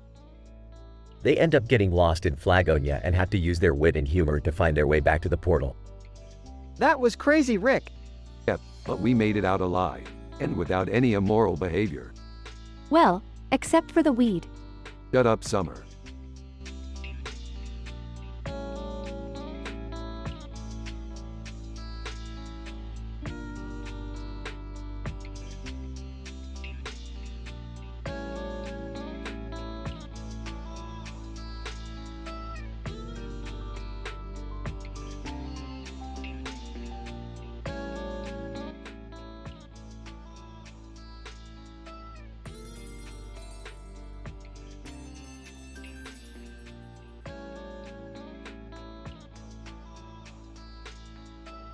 Alright, Morty. What kind of crazy adventure do you want to go on today? I don't know, Rick. I've been feeling kind of down lately. I listened to a Radiohead album and now I'm in my emo phase. Oh no, Morty's going through a phase. I remember when I went through my I'm a cowboy phase. Wait, what? When were you ever a cowboy? It was a short phase, Summer. Let's focus on Morty now. Alright, Morty. We'll do something to cheer you up. How about we go to an intergalactic arcade and play some games? I don't know, Rick. The neon lights might be too bright for my sensitive emo eyes. I have an idea. Let's all go get matching haircuts like Morty's. That'll cheer him up. Dad, that's the worst idea I've ever heard. I don't know, Jerry. I kind of like the sound of that. Let's do it. Laughs. You guys are ridiculous. But maybe it'll make me feel better. And so, the group of unlikely heroes set off on their quest to get matching haircuts and cheer up Morty. Will it work? Only time will tell in the crazy world of Rick and Morty.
Rick, Morty, Jerry, Beth, and Summer find themselves transported to a strange dimension where a woman in a black dress and a man in a white dress stand in front of a red tree.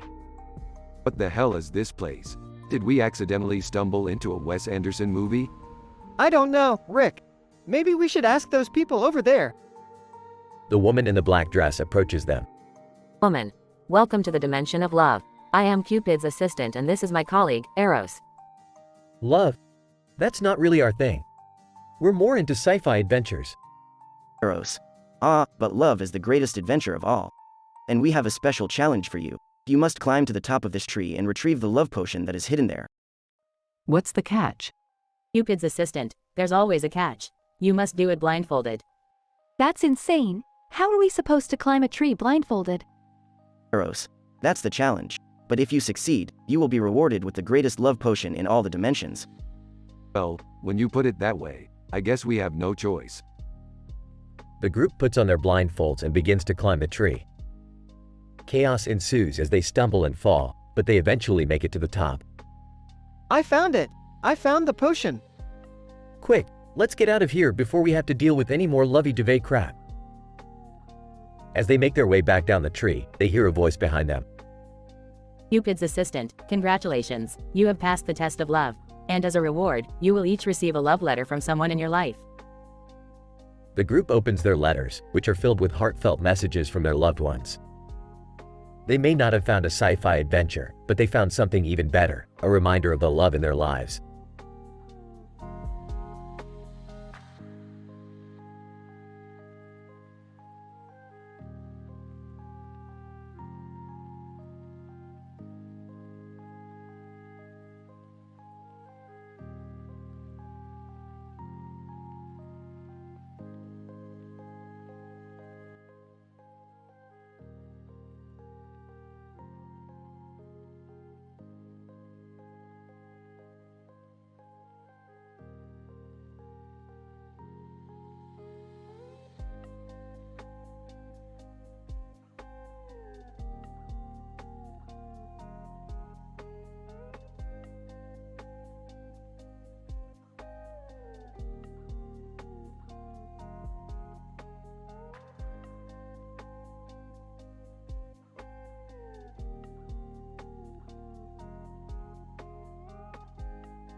Rick and Morty are snowboarding under Copenhagen, passing by different signs for various establishments. Hey Rick, have you ever been to Plubrings? No, Morty, but I've heard it's a real trip. They stop at a sign for a place called kind of place. What kind of place is this? I don't know, Morty, but let's check it out. Inside, they find a strange themed restaurant with bizarre food options. I'll have the hypothalamus burger, extra pickles. I think I'll just stick to the regular burger. As they eat, they overhear a conversation at the table next to them. Person 1. I can't believe they're still talking about Pluto not being a planet. Person 2. Yeah, it's like, get over it already. Rick interrupts. Hey, Pluto is a planet. It's a dwarf planet, but it's still a planet. The table turns to Rick, surprised. Person 1. Okay dude. Calm down. Person 2. Yeah, it's not that big of a deal. Not that big of a deal? You clearly don't understand the significance of planetary classification. Morty tries to calm Rick down, but he continues to rant about Pluto. Eventually, they finish their meal and leave the restaurant. Well, Morty, that was a strange place, but at least they had good burgers. Yeah, and I learned that sometimes it's best to just enjoy your food and not worry about the little things. They continue snowboarding, passing by a sign for a Burger King. Hey Morty, have you ever had a Whopper? No, I don't think so. Well, we better fix that. They head to Burger King, ready for their next adventure.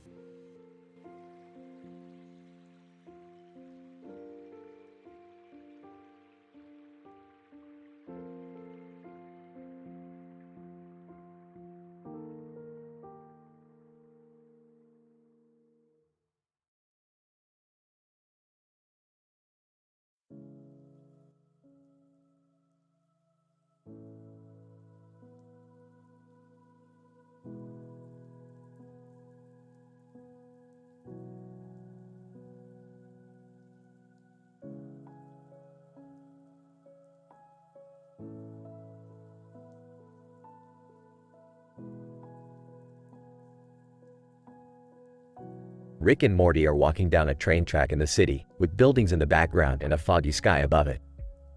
They come across a red bench on the side of the track. Morty, look at this bench. It's red. You know what that means? No, what? Absolutely nothing. It's just a bench, Morty. Get it together. Suddenly, Sailor Moon and Fullmetal Alchemist appear next to them. Sailor Moon.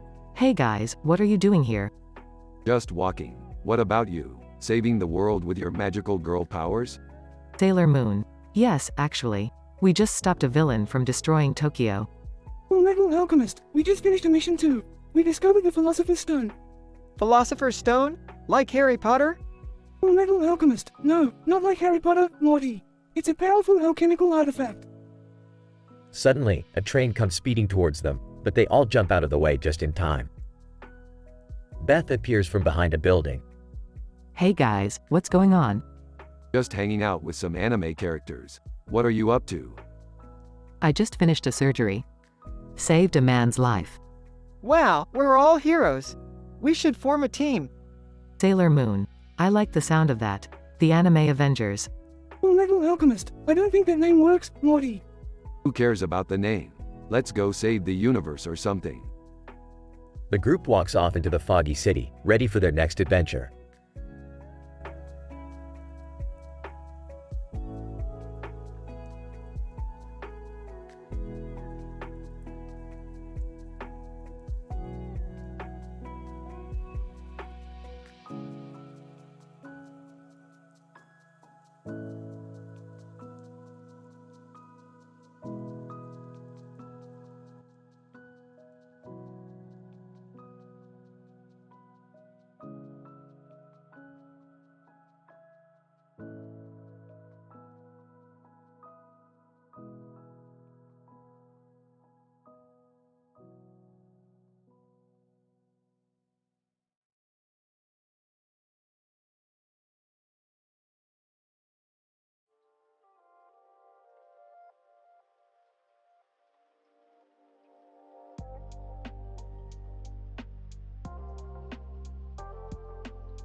Rick, Morty, and Summer enter a room with a large table and chairs, and a giant chessboard on the floor. They see people playing various games and having a good time. What is this? A nerd convention? Rick, don't be rude. They're just having fun. Yeah, let's join in. Maybe we can learn something new. They sit down and start playing different board games. Rick is winning at chess, Morty is losing at Monopoly, and Summer is crushing everyone at Scrabble. Ah, checkmate, losers. How come you're so good at this stuff, Rick? Years of experience, Morty. Plus, I'm a genius. Can we try something else? Like a role-playing game?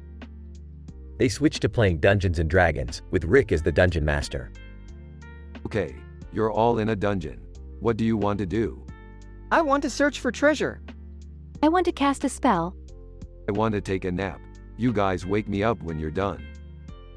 As they continue playing, they overhear a group talking about a nearby sci-fi convention. Hey, that sounds cool. Let's go check it out after this. Yeah, and we can get pedicures too. Pedicures? Count me out. I'm going to the Max Planck Institute. They finish playing and head out to the sci-fi convention. They see people dressed up as their favorite characters and buying merchandise. Look, it's George Clooney. Who cares about him? Let's go eat. They find a food truck selling alien cuisine and try some of the exotic dishes. Wow, this is actually pretty good. I know, right? Who knew space food could be so tasty? Hey, I've had better. But at least it's not as boring as playing board games all day. As they leave the convention, they reflect on the fun they had and the new experiences they gained. I never thought I'd enjoy playing board games and going to a sci-fi convention.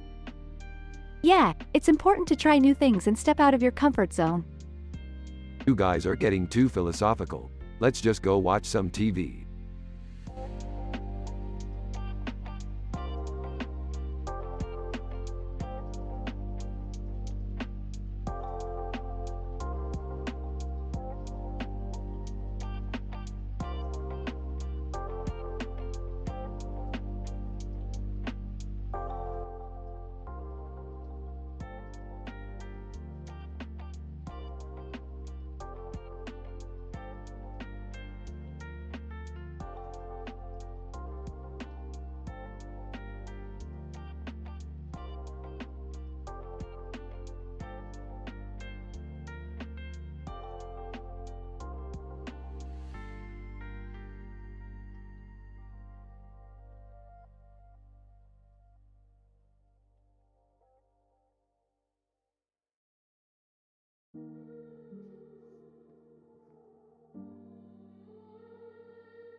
Morty, we gotta go check out this Schlefstick truck. I heard they got the best food in the galaxy. Oh, okay, Rick. But what's a Schlefstick? Who cares, Morty? It's all about the food. They arrive at the truck and see the sign. The sign says Schlefstick, Rick. That doesn't sound very appetizing. Shut up, Morty. Let's just go get some food. They approach the truck and see Scary Terry beside it. Scary Terry. Hey, you guys here for the Schlefstick? Yeah, we heard it's the best. Scary Terry. It is, but be careful. That volleyball above the bears can be dangerous. Wait, what? They look up and see a volleyball game happening above a group of bears. Let's just get our food and get out of here. They order their food from the barista. Barista, what can I get for you? Give us 2 of everything. Barista, okay, that'll be 50 schmeckles. Rick hands over the money and they receive their food. Rick, this food looks weird. Shut up, Morty. Let's just eat it. They take a bite and suddenly feel a rush of energy. Slander. Appearing out of nowhere. Ah, I see you've tried the Schlefstick. Who are you? Slander. I'm Slander, the creator of the Schlefstick. It's made with a special ingredient called sulfur. Is that safe to eat? Slander. Of course it is. It's just a little hallucinogenic. Laughing uncontrollably. Morty, this is amazing. Also laughing uncontrollably, I know, right? They continue to eat the Schlefstick and have a wild, crazy adventure. Waking up the next day. Oh man, Morty. That was a wild ride. Also waking up, I know, Rick. I don't think I've ever laughed that much before. Smiling. You know what, Morty? Maybe we should come back here again. Excitedly, yeah, let's do it. They high-five and the episode ends.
Rick and Morty are chilling in the living room when Jerry walks in holding a bunch of asparagus with a red patch on top.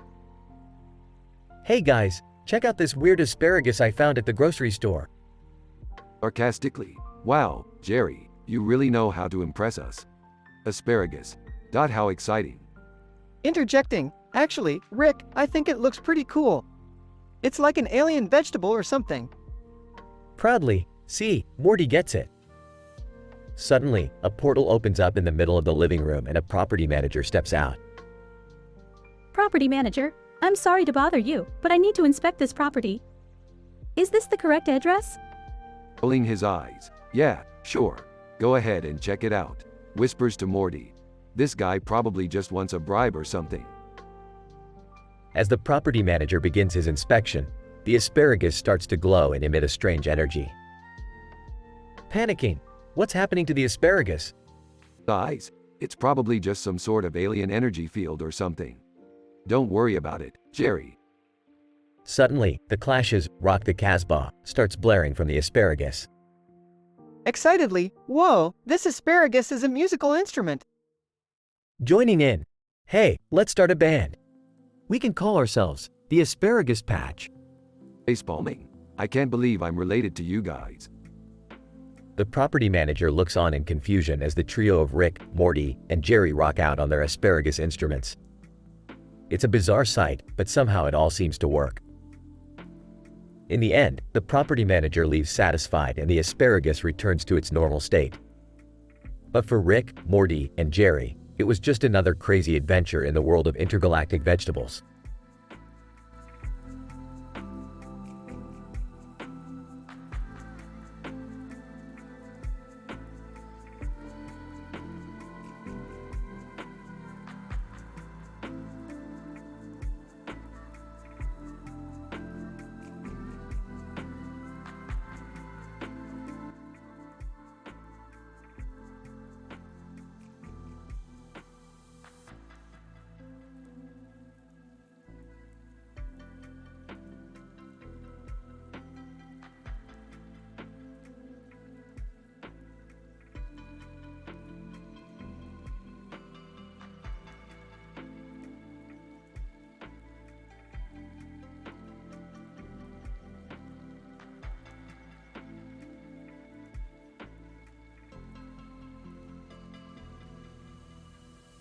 Rick, Morty, and Jerry find themselves in a futuristic building with a green light.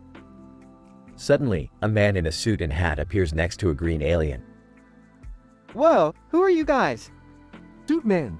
I'm Agent Smith and this is Zorblax. We need your help. What kind of help? Zorblax, our planet is being invaded by a race of space slugs. They're taking over everything. That doesn't sound good. Relax, I've dealt with space slugs before. Morty, hand me that screwdriver. Morty hands Rick the screwdriver and he begins to tinker with the device. Alright, stand back. Rick turns himself inside out and burps up a bunch of weapons. Zorblax, impressive. Agent Smith, let's go kick some slug butt. The group heads out to fight the invading slugs, with Rick leading the charge. Remember, aim for the eye stalks. I don't think I can do this, Rick. You can do it, Morty. Just believe in yourself. I'm just going to stay back here and watch. In the end, the group defeats the space slugs and saves Zorblax's planet. Zorblax, thank you so much. We couldn't have done it without you. Agent Smith, I have to say, I'm impressed. You guys really know how to handle yourselves in a fight. What can I say? We're the best in the multiverse. Can we go home now? I need a nap. Yeah, me too. The group heads back to their own universe, ready for their next adventure.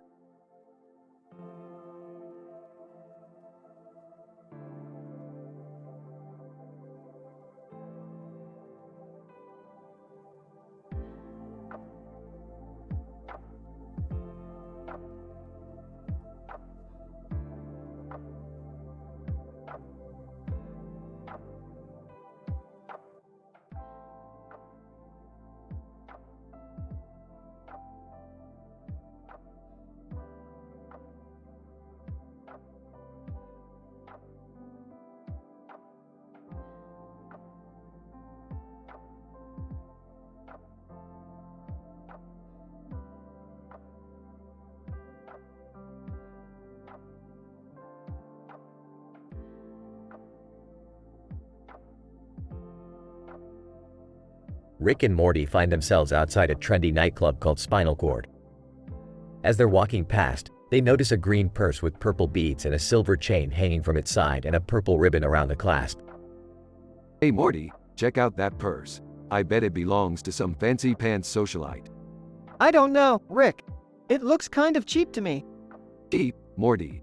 That purse is worth more than your entire wardrobe. Just then, they hear a commotion coming from a nearby alleyway.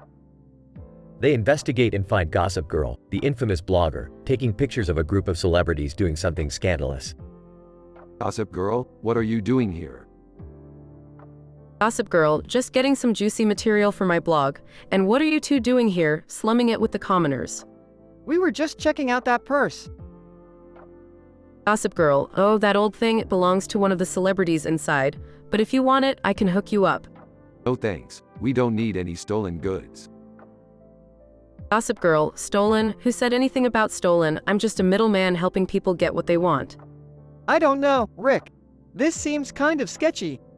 Morty, when have we ever let morality get in the way of a good deal? Gossip Girl, exactly. Now who's ready to make a transaction? As they're discussing the deal, they hear police sirens in the distance. Time to go, Morty. We'll have to find that purse another time. But what about Gossip Girl? She'll get in trouble. Not our problem, Morty. Let's get out of here. As they make their escape, they can hear Gossip Girl shouting after them, but they don't look back. They may not have gotten the purse, but they did get a good story to tell.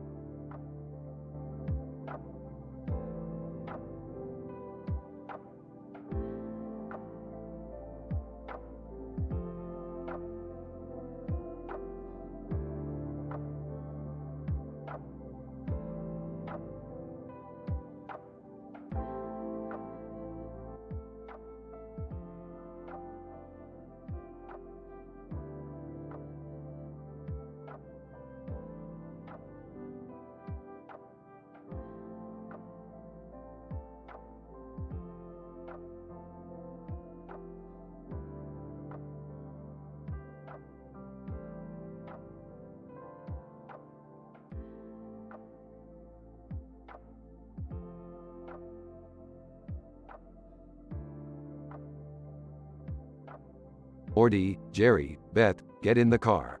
We're going on a road trip. Where are we going, Rick? The Martian, Morty. We're gonna pick up Mark Watney and have some space adventures. But Rick, isn't that dangerous? What if we get attacked by aliens? Relax, Jerry. I've got this under control. Plus, we've got Professor X in the back. He can handle anything. Wait, why is Professor X here? I thought he was a Marvel character. Don't worry about it, Beth. Just sit back and enjoy the ride. As they're driving through the desert, they come across a sign that says, Area 51, keep out. Rick, should we stop here? It looks like a government facility. Nah, Morty, we don't need their permission to have some fun. They continue driving and eventually reach the Martian, where they find Mark Watney stranded. Mark Watney, thank God you guys came. I've been stranded here for months. No problem, Mark. We're here to save you and have some space adventures. As they're leaving the Martian, they're suddenly attacked by a group of aliens. I knew this was a bad idea. Don't worry, Jerry. I've got a trick up my sleeve. Rick pulls out a device and presses a button, causing the aliens to start dancing uncontrollably. What did you do, Rick? I just activated my alien dance ray, Morty. Now let's get out of here before they regain control. They make it back to Earth safely, with Mark Watney in tow. That was actually kind of fun. Can we do it again sometime? Of course, Beth, as long as we have no adult talks, no drugs talks, no incest, no religious talks, with no NSFW content, no gender discussions, no sexual discussion, no sex talk, no swearing, no racist talks, no controversial talks. We can have as many space adventures as we want.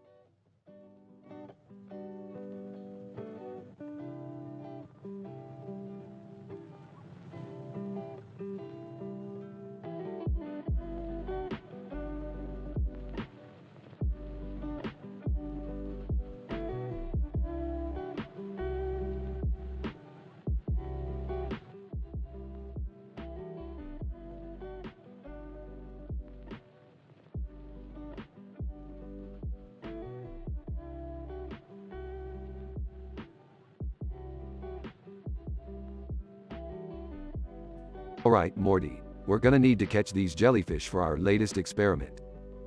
Oh, okay, Rick. But why do we need to do it in a dark room with a neon light? Because it looks cool, Morty. Now shut up and start scooping. Rick, what are you doing with those jellyfish? You better not be up to something illegal. Relax, Beth. It's just science, and a little bit of fun. Can I help catch the jellyfish too, Rick? Sure, why not? We could use all the hands we can get. Hey, there's a guy over there playing Mage Knight. Maybe he can help us too. Mage Knight? What a nerd. But yeah, let's go ask him. JCPenney employee. Excuse me, sir. You can't catch jellyfish in here. Oh, lighten up. It's not like we're hurting anyone. Rick, I swear if you get us kicked out of another store. Relax, Beth. We'll be in and out in no time. And then we can play a game of Splendor while we wait for Morty to finish his project. Wait, what project? Oh, you'll see. Now let's catch some jellyfish.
Rick and Morty were cruising through space when they stumbled upon a strange, abandoned building.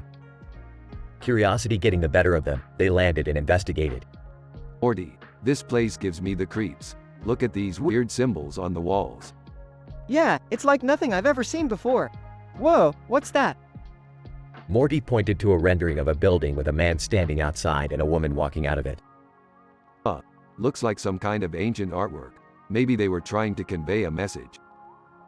Just then, a geologist walked up to them. Geologist, hey, you guys aren't supposed to be here. This is a restricted area. Relax, we're just checking out the scenery. What's with all the security anyway?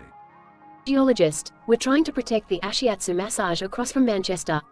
It's said to have healing powers that could change the world. Whoa, we gotta check that out. Rick, can we go? Sure, why not? Let's go get a massage and save the world while we're at it.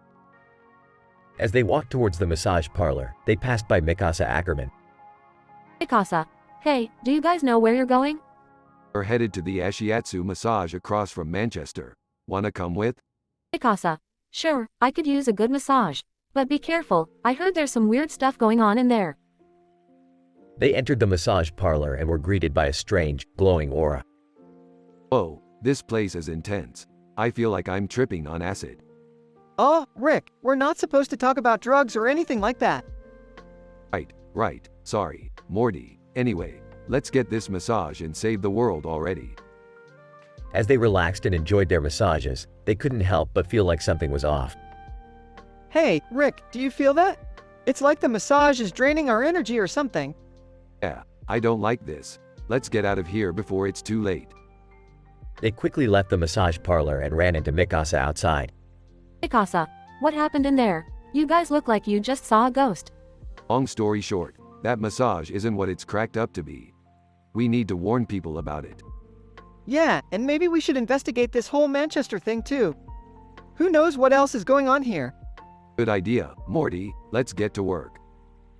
And with that, they set off to uncover the secrets of Manchester and protect the world from whatever dangers lurk there.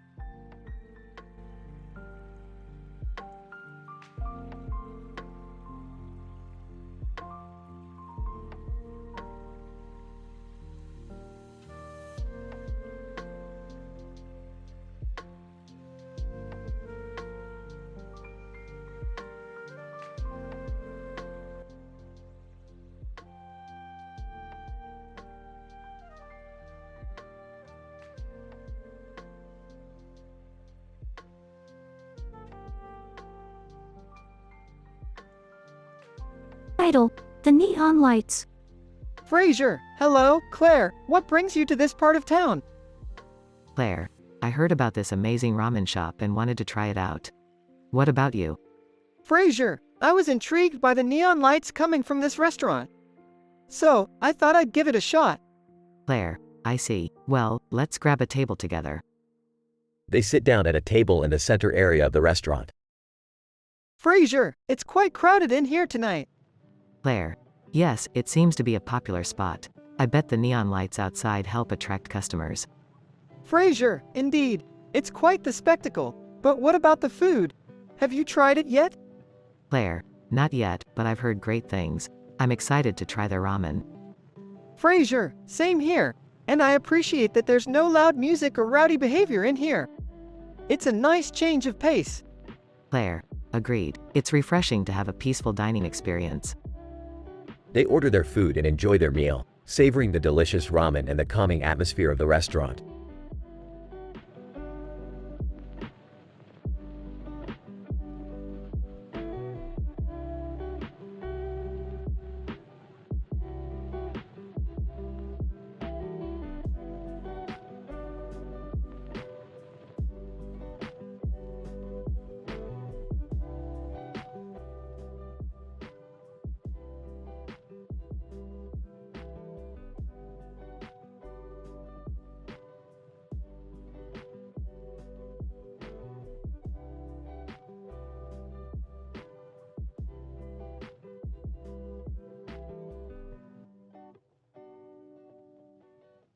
Alright, Morty. Let's get out of this godforsaken place. Amsterdam is overrated anyways. But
Rick and Morty find themselves at a taco stand in the middle of Hide the Pain, Harold Meme 2, and Asmongold Nose.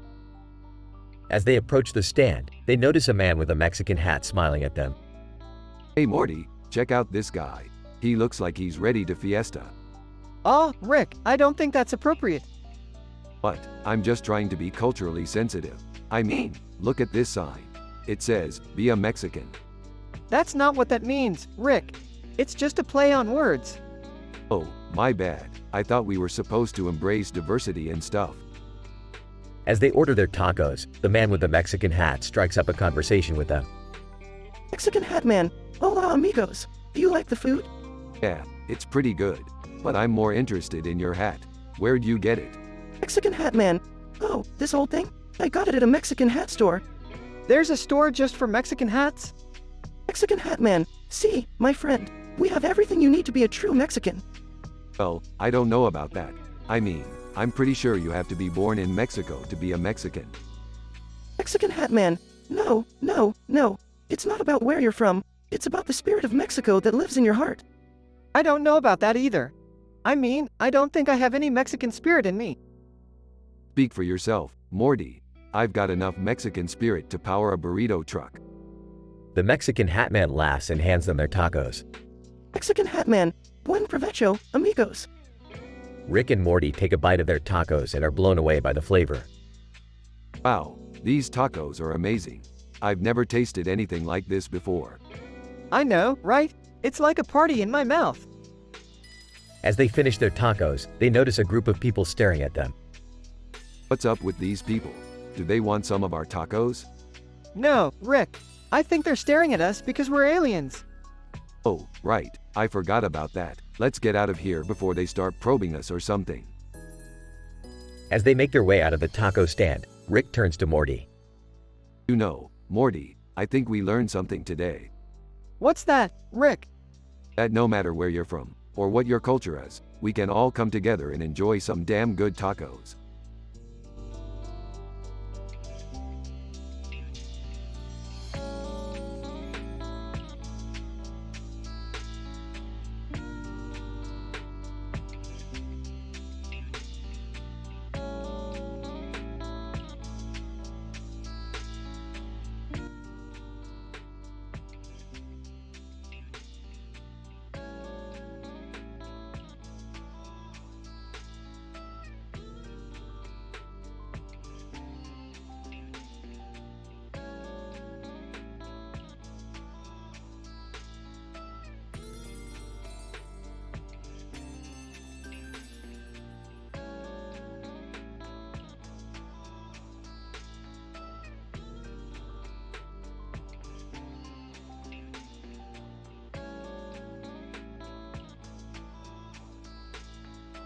Morty, we're heading to terraforming Mars. I've got a new experiment I want to try out. Geez, Rick, can't we just have a normal day once in a while? Hey, can I come along? I could use a break from Jerry's constant whining. Fine, but you better not slow us down. They arrive on the planet and land near the lake. Whoa, this place is beautiful. Yeah, let's get to work. So, what's the experiment?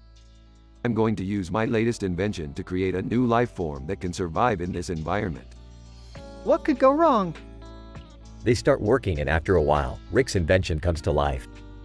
Behold, my masterpiece. It looks like a giant potato with legs.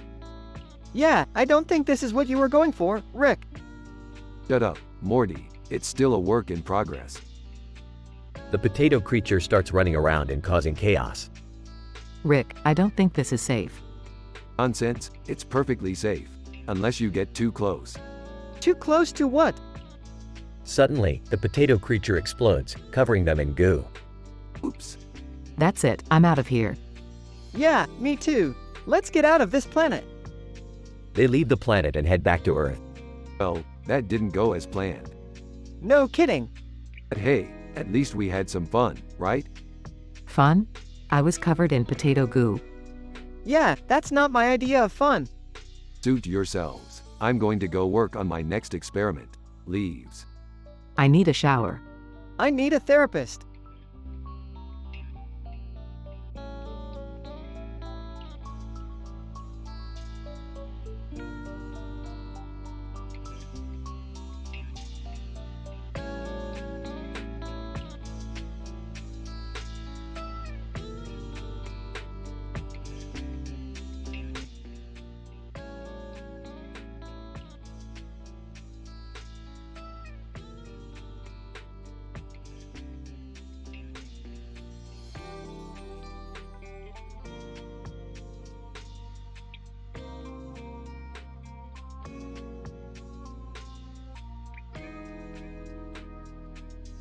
Alright, Morty, we're going on an adventure today.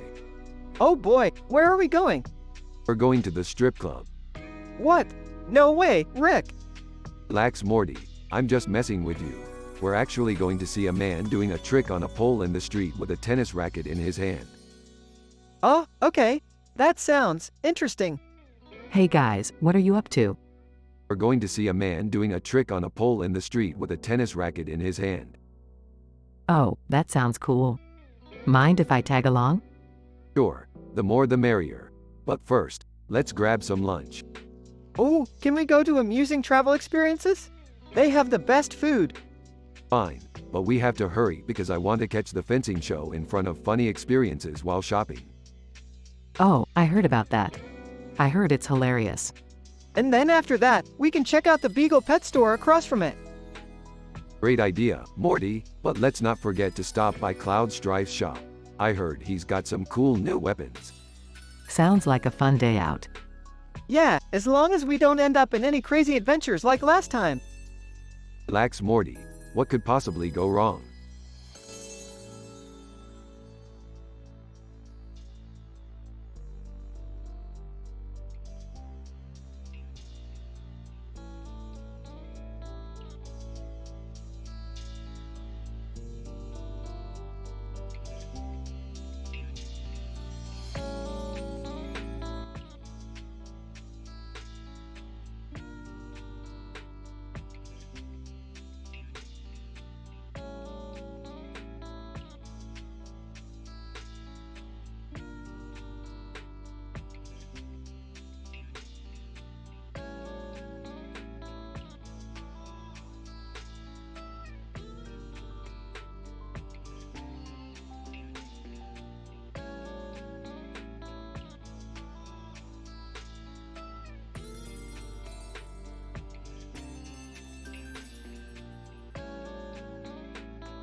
Title: Neon Madness. Rick and Morty are on a mission to a neon planet where everything glows in the dark. Morty, this planet is insane. It's like a rave that never ends. Laughs uncontrollably. I feel like I'm on drugs, Rick. Pauses. Morty, we don't do drugs. Neon lights flicker in the background. Starts to twitch. Rick, I can feel the energy of the universe pulsing through my veins. Concerned. Morty, you're having a psychotic break. We need to get you off this planet. Screams, no. I'm not leaving until I dance with the neon aliens. Frustrated. Morty, snap out of it. We have a job to do. Starts to convulse. I'm sorry, Rick. I can't control myself. Determined. Alright, Morty. We'll dance with the aliens, but then we're leaving. Grinning maniacally, yes. Let's do this. Rick and Morty dance with the neon alien creatures until they are exhausted. Catching his breath. Alright, Morty. Let's get out of here before you have another meltdown. Smiling, thanks, Rick. I needed that. Smirking. Yeah, well, don't get used to it. We have a universe to save, not a dance competition to win. Laughs. You're always so serious, Rick. Drugs? Someone has to be. Now let's go before I change my mind about leaving you here. Both teleport away.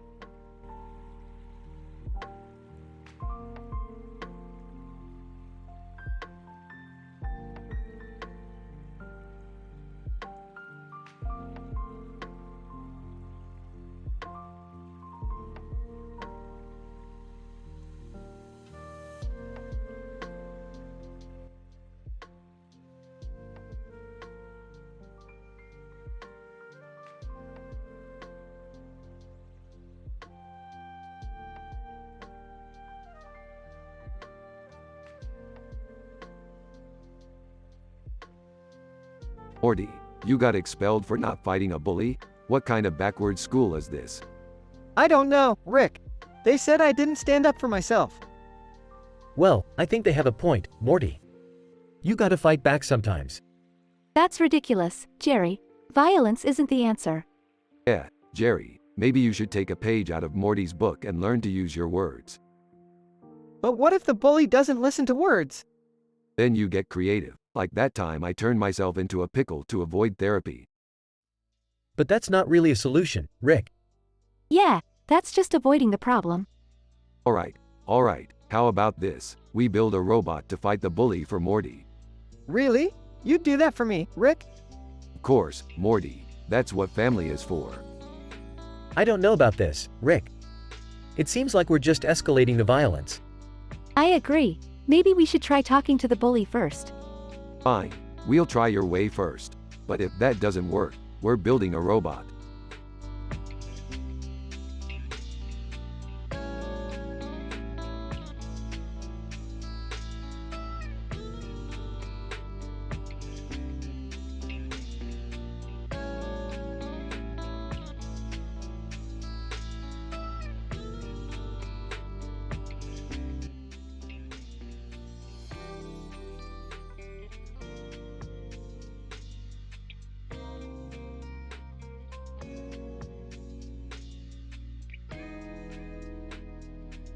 Hey Rick, what are you doing on your phone?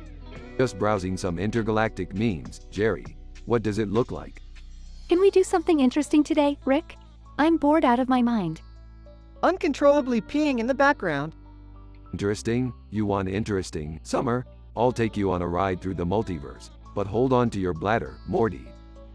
Still peeing. Ah, Rick? Morty's been peeing for like an hour now. Should we be concerned? Oh, he's just got a weak bladder. It happens when you drink too much interdimensional booze. Ew, Rick, that's disgusting. What? You want me to lie to you, Summer? That's not my style.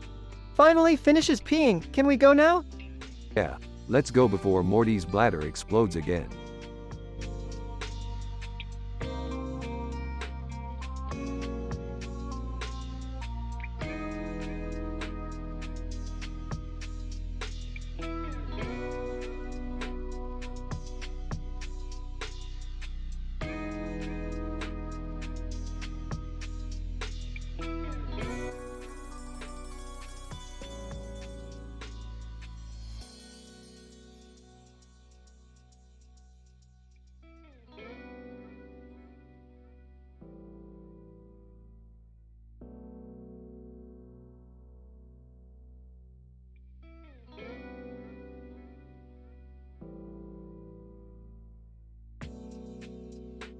Alright, Morty, we're here for your grandpa's pacemaker implantation.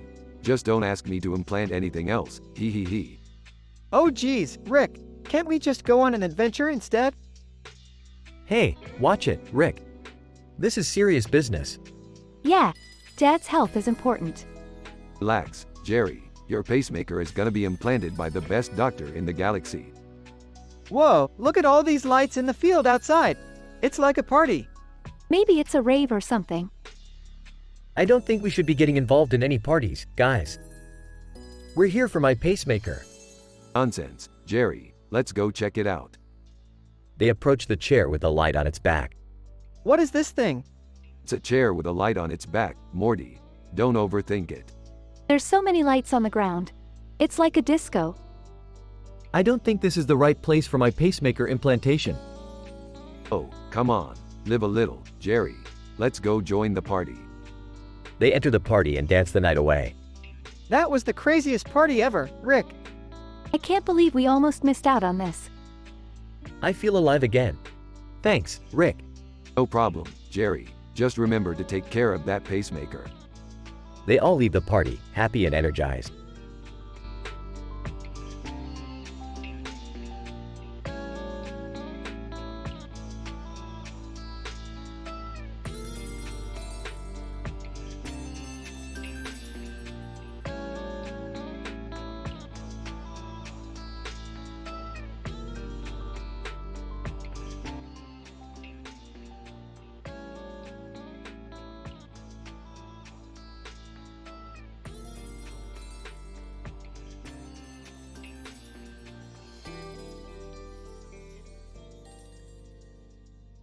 Morty, we need to go on a mission to a planet that's been taken over by sentient pickles. Rick, can we make a pit stop first? I really need to pee. Typical Morty, always needing a bathroom break. Jerry, don't be rude. Everyone has bodily functions. I'm trying to hold it, but it's not working. I think I have a bladder infection or something. Morty, Just let it flow. We don't have time for your pee-pee problems. But Rick, it won't stop. It's like a never-ending river. Maybe we should just leave him here and go on the mission without him. Absolutely not, Jerry. We can't leave Morty behind. Please, guys, I don't want to be peeing in front of you all. Well, Morty, you can either pee in front of us or pee in your pants. Your choice. Oh, geez. I guess I'll just have to embrace my inner fountain.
Rick, Morty, and Summer enter a room with a computer screen and a neon background. Okay, kids, let's get to work. We gotta hack into the government database and find out what they're hiding. Wait, what? Isn't that illegal? Oh, come on, Summer. When have we ever cared about that? Oh, guys, I don't think we should. Suddenly, the computer screen changes to show a travel blog about amusing experiences with Quarians from Mass Effect. What the hell is this? I thought we were hacking into the government. Maybe the computer got hacked instead? Or maybe it's a sign that we should take a break from all this illegal stuff. The screen changes again to show blooper reels from the Silence of the Lambs. Okay, now that's just weird. Who the hell programmed this thing? Maybe it's just glitching out or something. The screen changes once again, this time to show a list of independent films. Oh, I've been wanting to watch some indie films lately. Let's check these out instead. Fine, whatever. Just make sure there's no religious or political propaganda in them. The screen finally settles on a page about biologists and their research. Hey, this looks pretty interesting. Did you guys know that? Suddenly, the group is interrupted by a loud knocking at the door. Aimless character. Excuse me, can I help you with something? What the who the hell are you? Aimless character. I'm just a biologist, sir. I heard you were interested in learning more about our research. No thanks. We were just leaving. The group quickly exits the room, leaving the confused biologist behind. Well, that was weird. I guess we'll never know what the government was hiding. Yeah, but at least we learned something new about biologists. Kids these days. Always getting distracted by the internet.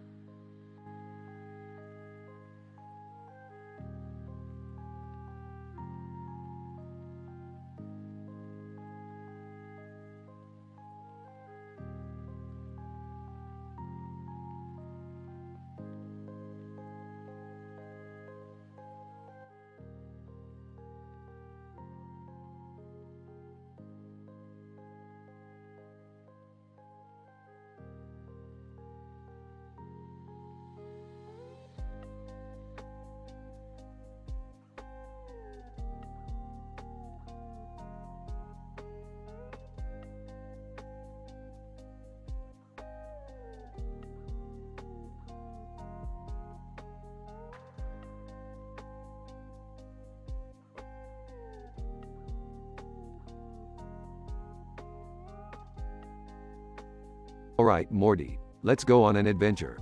Oh boy, where are we going this time? We're headed to a river in a lush green forest filled with trees and rocks. That sounds peaceful. Can I come too? Sure, Jerry, just don't mess anything up. They arrive at the river and look down at the water. Wow, this looks beautiful. Yeah, it's so serene. Serene? Boring. Let's spice things up. Jerry looks worried. Don't worry, Jerry, we're just gonna have some harmless fun. They start throwing rocks into the river and making jokes about the fish. Hey, look at that big rock over there. Let's climb to the top and see what's on the other side. Jerry looks hesitant but follows them up the rock. This is high up. Yeah, but the view is worth it. They reach the top and see a beautiful waterfall. Whoa, that's amazing. It's so peaceful up here. Peaceful, boring. Morty and Jerry exchange worried glances as Rick pulls out a giant water balloon. Let's make a splash. They start throwing the water balloon off the top of the waterfall and laughing hysterically. This is crazy. I can't believe we're doing this. You guys are a bunch of wimps. They continue to have fun and make jokes, but eventually, they realize it's time to head back. Alright, let's get out of here before we get in trouble. Yeah, we don't want to cause any harm. I had a lot of fun today. Good, because we're doing it again next week. They walk off into the sunset, joking and laughing as they go.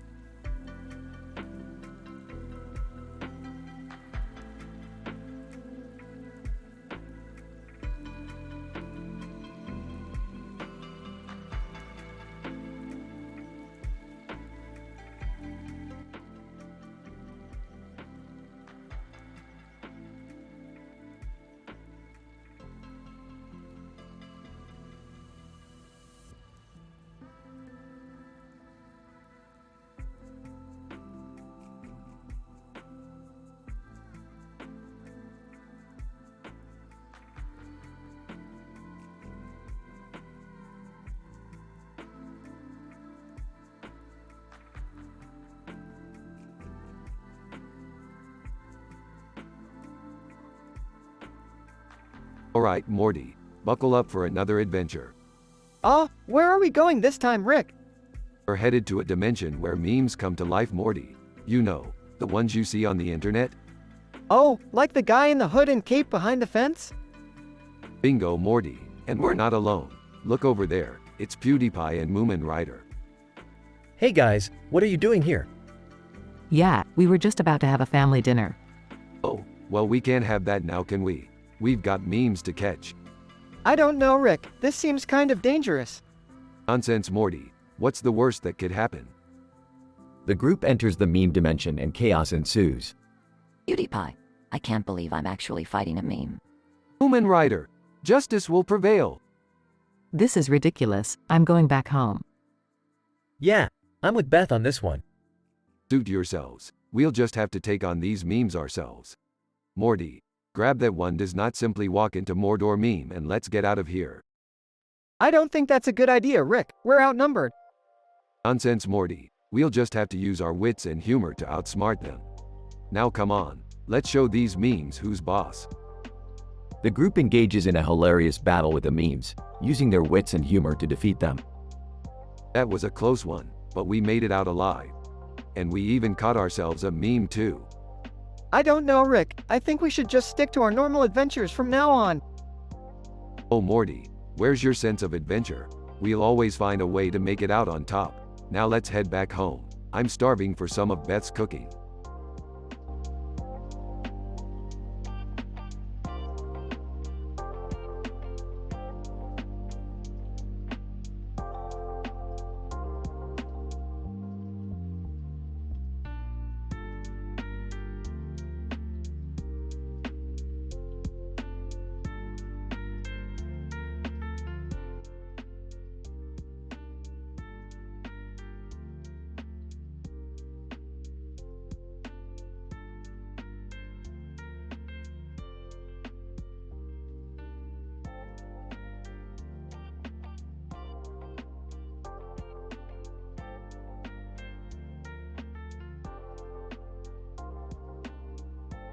Alright, Morty, we have a new mission. We're going to save the world from a deadly virus. Oh, man, that sounds intense, Rick. How are we going to do it? Well, we're going to have to go inside the good place and find the cure. But, be careful, it's heavily guarded. Wait, you're going to leave me out of this? I want to help too. Sorry, Summer, this is a job for professionals. You can stay here and guard the house with the red roof and red light on it. Rick, that's our neighbor's house. What are you talking about? Nothing. Just making sure the area is secure. Okay, so how are we going to get inside the good place? We'll use termite. He can tunnel us in undetected. But, be warned, he's got a bit of a temper. Termite. Who are you calling temperamental, Rick? I'll tunnel you in, but you better not cross me. Relax, termite. We're all professionals here. Rick, why is termite eating that piece of wood? Don't ask questions, Morty. Let's just get this over with. Good luck, guys. I'll be here guarding the house with the red roof and red light on it. I said forget about that, Summer. Let's go save the world.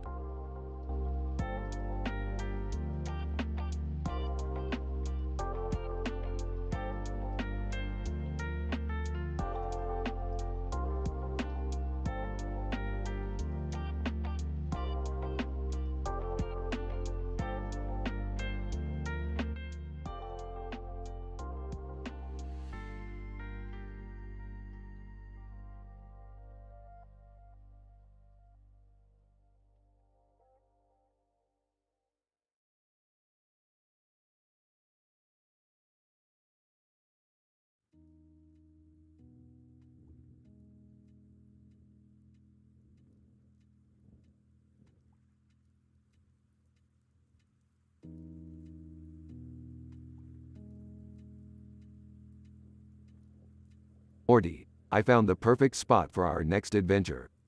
Really? Where are we going this time, Rick? We're going to the stack of wooden boards with graffiti on them and a sign that says, "Wood is still there." What kind of adventure can we have there, Rick? You'd be surprised, Morty. There's birds behind architecture behind White Castle over Swedish massage over comedy ringtones. I don't get it, Rick. That's because you lack imagination, Morty.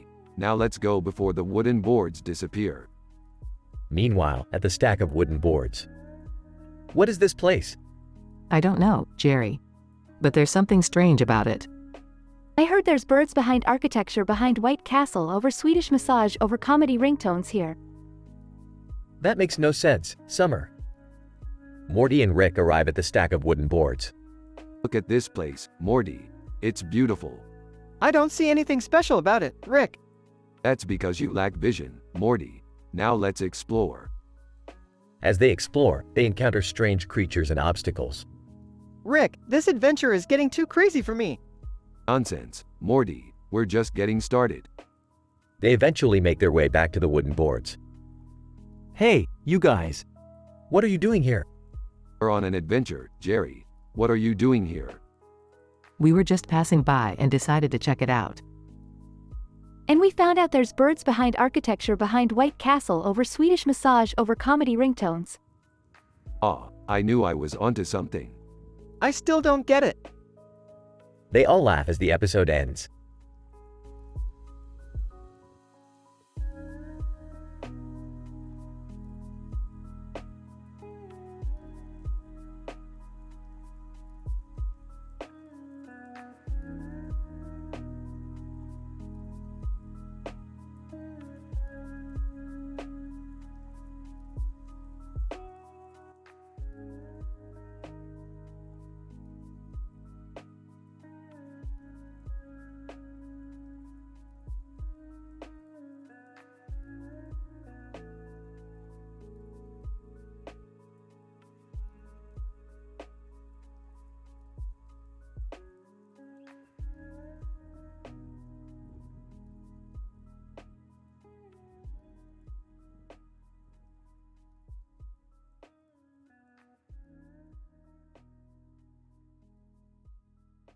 Rick and Morty are sitting on a bench in a building with a sky background and a light fixture in the background.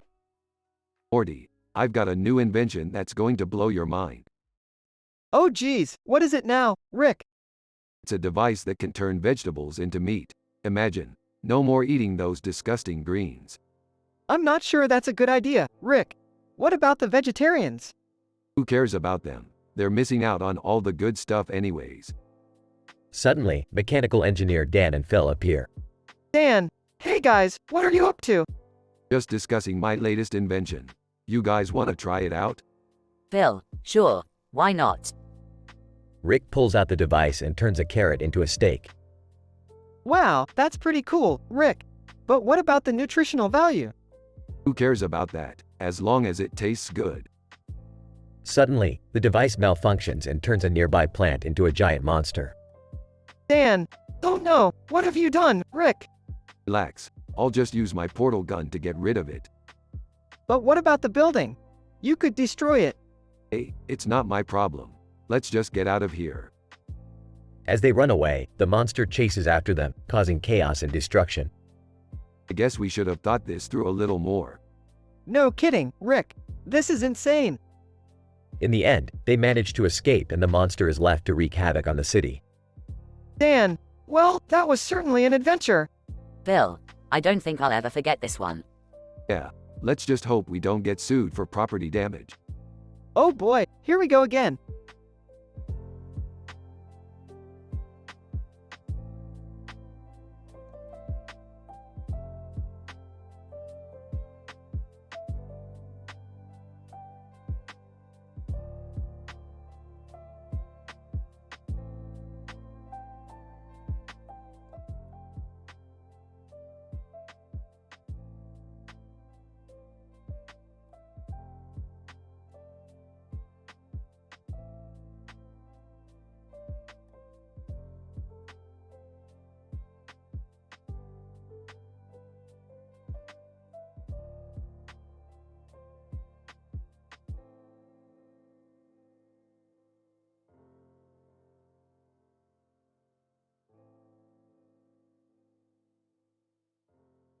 Morty, I have a new invention that will revolutionize baseball. Ah, Rick, I don't think anyone wants to see you play baseball. Not me, Morty. I'm talking about a baseball bat that can travel through dimensions. Oh, that's interesting. But how are we going to test it out? Simple, Morty. We'll go to a dimension where baseball is the most popular sport. And where is that? Slami Goo, Morty. It's a planet far, far away from here. Alright, let's do it.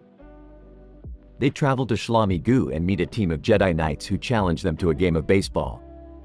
Alright, Morty. Let's show these Jedi what we're made of. I don't know, Rick. They have lightsabers and the Force. Nonsense, Morty. We have a dimension-traveling baseball bat.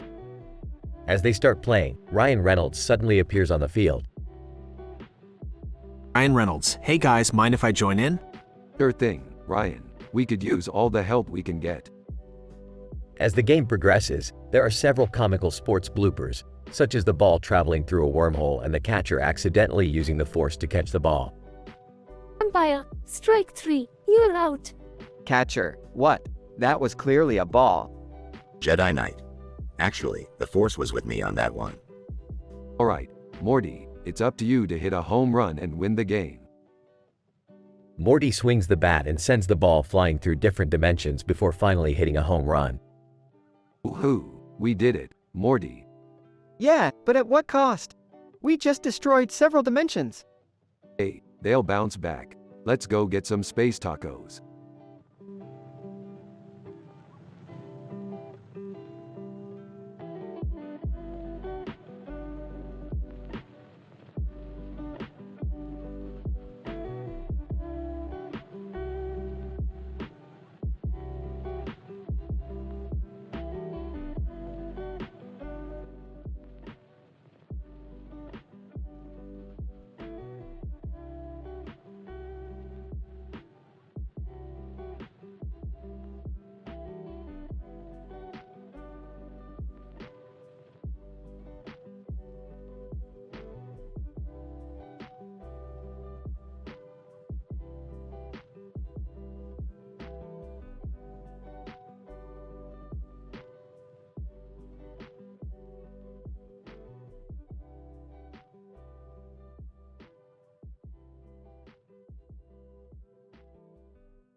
Alright, Morty. We gotta go on a little adventure today. Aw geez, Rick, can't we just stay home and watch TV? No way, Morty. Today, we're going to the library. The library? That's not exactly an adventure. Yeah, I mean, it's just a building full of books. Ah, but these aren't just any books. They're the most dangerous books in the universe. Dangerous books? Oh yeah, Morty. These books have the power to make your head explode. Okay, that sounds a little far-fetched. Yeah, I'm not buying it. Suit yourself. But if you're not coming, you're missing out on the biggest adventure of your life. I don't know, Rick. This sounds pretty risky. Relax, Morty. I've done this a million times before. What could possibly go wrong? They arrive at the library, and Rick and Morty start searching for the dangerous books. Rick, I don't think we're supposed to be doing this. Nonsense, Morty. We're just borrowing a few books. Morty picks up a book and starts reading. This book is just a bunch of gibberish. That's because it's written in an alien language, Morty. You have to use your brain to decipher it. Meanwhile, Beth and Summer are at the front desk, checking out some books. I can't believe we let them talk us into coming here. Yeah, this place is totally lame. Beth picks up a book and starts reading. Hey, this is actually kind of interesting. What is it? It's a cookbook for alien cuisine. Ew, gross. Beth starts flipping through the pages. Oh, this one looks good. It's called Zorblorg Stew. I'm gonna go throw up now. Suddenly, Morty collapses to the ground. Morty, what's wrong? Struggling to speak. The book, it was too powerful. Oh no, Morty didn't survive. What? Morty's dead? Yeah, that's what happens when you mess with the dangerous books. This is terrible. Hey, don't worry about it. I'll just clone him. You can do that? Of course I can. I'm Rick Sanchez. They leave the library, with Rick carrying Morty's lifeless body. Don't worry, Morty. We'll have you back up and running in no time. Morty suddenly wakes up. Huh? What happened? You died, Morty, remember? Oh man, that was crazy. I can't believe you guys. You risked your lives for a silly prank. Yeah, that was really stupid. Hey, we may be reckless, but we're a family. And that's all that matters. Morty looks at the book he was holding. Hey Rick, what was the name of this book again? Oh, that one? It's just a dictionary. Laughs. Oh man, we really are a bunch of idiots. Everyone laughs as they walk off into the sunset.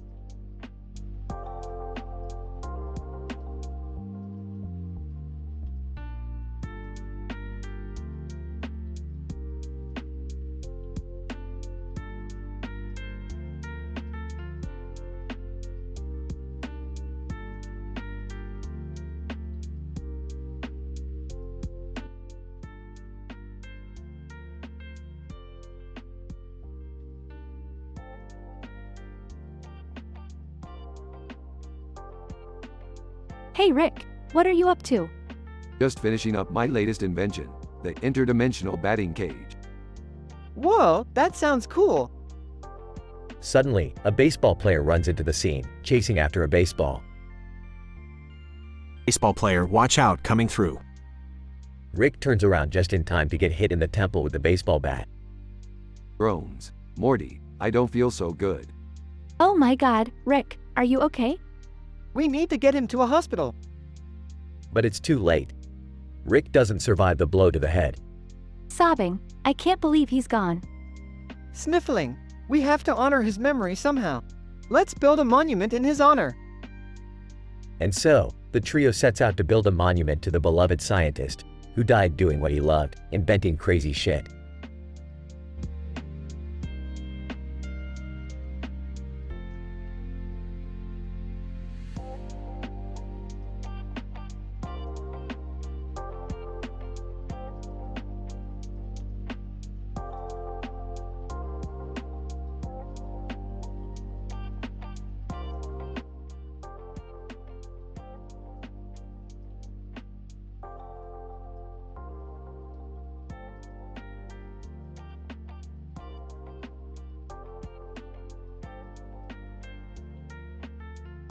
Hey, Rick. I found this weird drawing on the internet. It's really creepy. Let me see that. Huh, that's interesting. Morty, come here. What's up, Rick? Check out this drawing.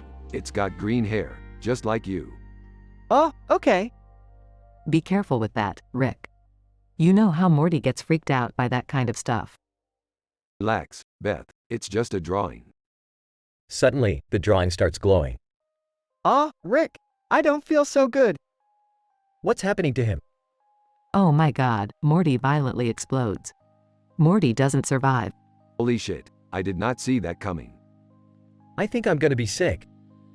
Rick, can you fix this? No, I don't think so. Morty's gone for good. This is a nightmare. We have to tell Summer. Yeah, good luck with that. She's at her boyfriend's house. What do we do now? I don't know, but I need a drink. This is too much for me.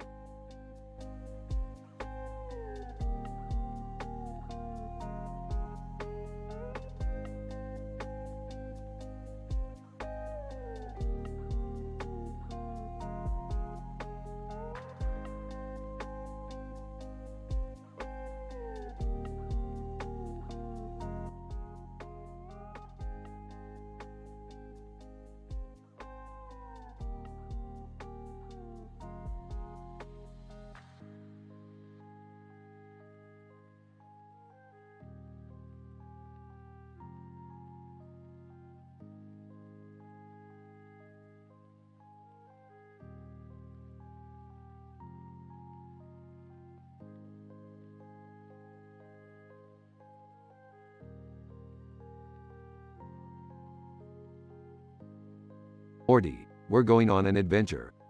Oh, where are we going this time, Rick? We're going to Helsinki, Morty. We need to find the man in the black cloak who's been messing with time. Oh, I don't know about this, Rick. Time travel seems dangerous. Jerry, don't be such a wimp. We're going with Rick, nothing bad will happen. I hope we get to meet Ada Lovelace. She's such an inspiration to women in STEM. Ada Lovelace? We're going way beyond that, Summer. We're going to meet Harry Potter himself. Whoa, I didn't know Harry Potter was real. I don't think he is, Morty. Just go with it, Jerry. This is Rick we're talking about. I just hope we don't run into any Death Eaters or Voldemort.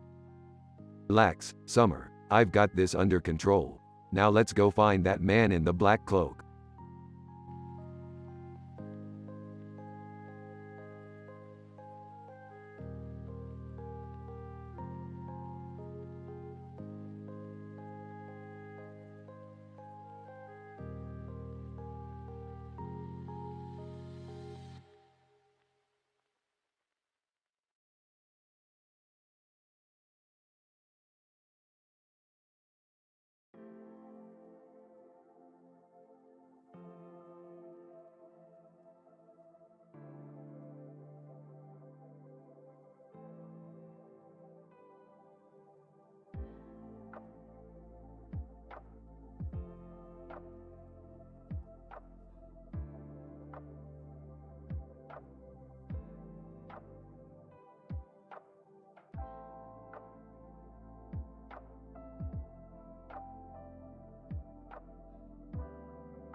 Alright, Morty, we're here at this sci-fi convention.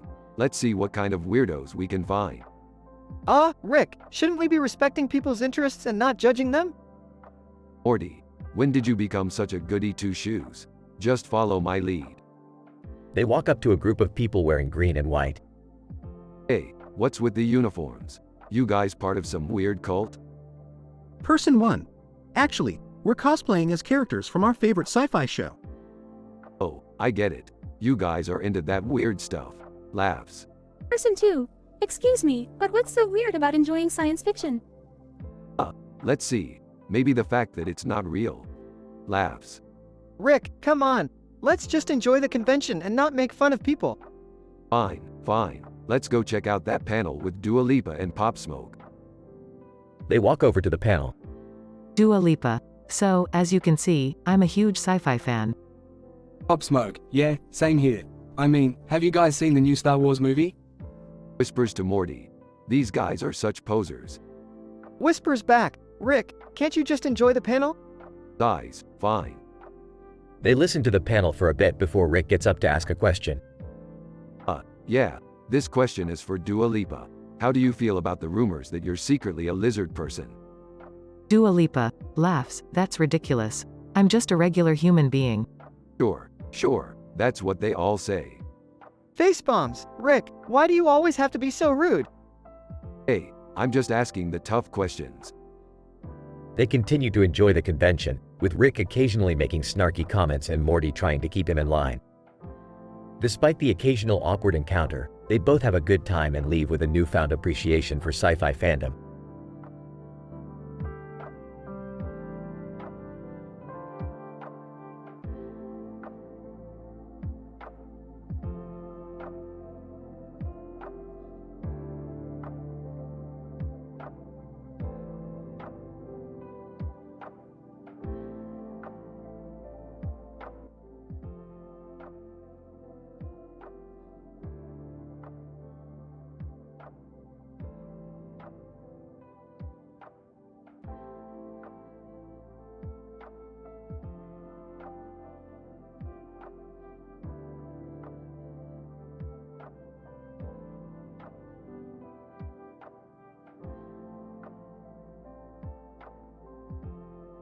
Rick and Morty find themselves in a strange world where everything is based on different therapies. They stumble upon a man in a bathtub with a green hat on his head and a green light on his head. What the hell is this guy doing in a bathtub with a green hat on his head? I don't know, Rick. Maybe it's some kind of new therapy? As they explore further, they come across a weightlifting area. Hey Morty, let's pump some iron and get swole. I don't know if that's such a good idea, Rick. We don't want to get too buff. Nonsense, Morty, you can never be too buff. Next to the weightlifting area, they find a Create. What's in the Create, Rick? I don't know, Morty. Let's find out. As they open the Create, they are greeted by a bunch of parsnips. What the hell? Why are there parsnips in here? Maybe it's part of some kind of vegetable therapy? Finally, they come across a room filled with phosphorus. What the hell is all this phosphorus for? Maybe it's part of some kind of light therapy? As they explore further, they realize that this entire world is just a bunch of random therapies mashed together. What a load of bullcrap, Morty. Let's get the hell out of here. And with that, they leave the therapy world behind and continue on their adventures.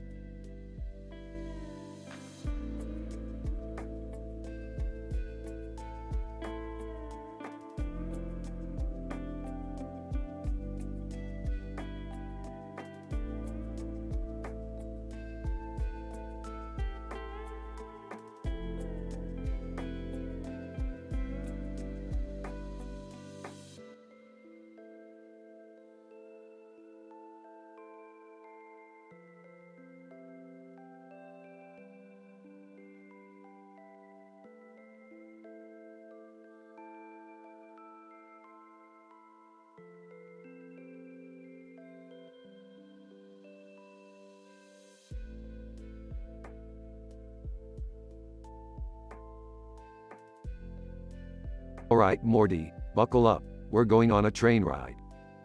A train ride? Where to, Rick? Nowhere in particular, Morty. Just sit back and enjoy the ride. Hey guys, can I come too? Jerry, I don't think you can handle this train ride. It's for the big boys. Oh come on, Rick. I can handle it. Alright, fine. Just don't touch anything. Rick, what's with the green sky? Oh, that's just a side effect of the portal gun. It's nothing to worry about. Whoa, look at all the smoke coming from that train track. Yeah, that's the freight broker. We're heading in that direction. What's at the freight broker? Bunch of high-tech gadgets and gizmos that are sure to blow your mind. This is so cool, guys. I've never been on a train before.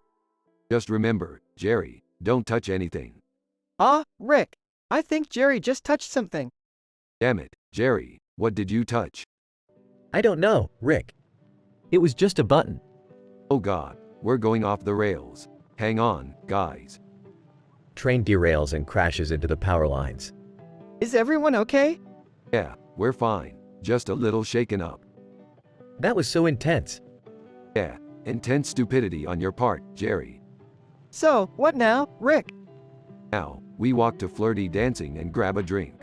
I need to calm my nerves after that train wreck.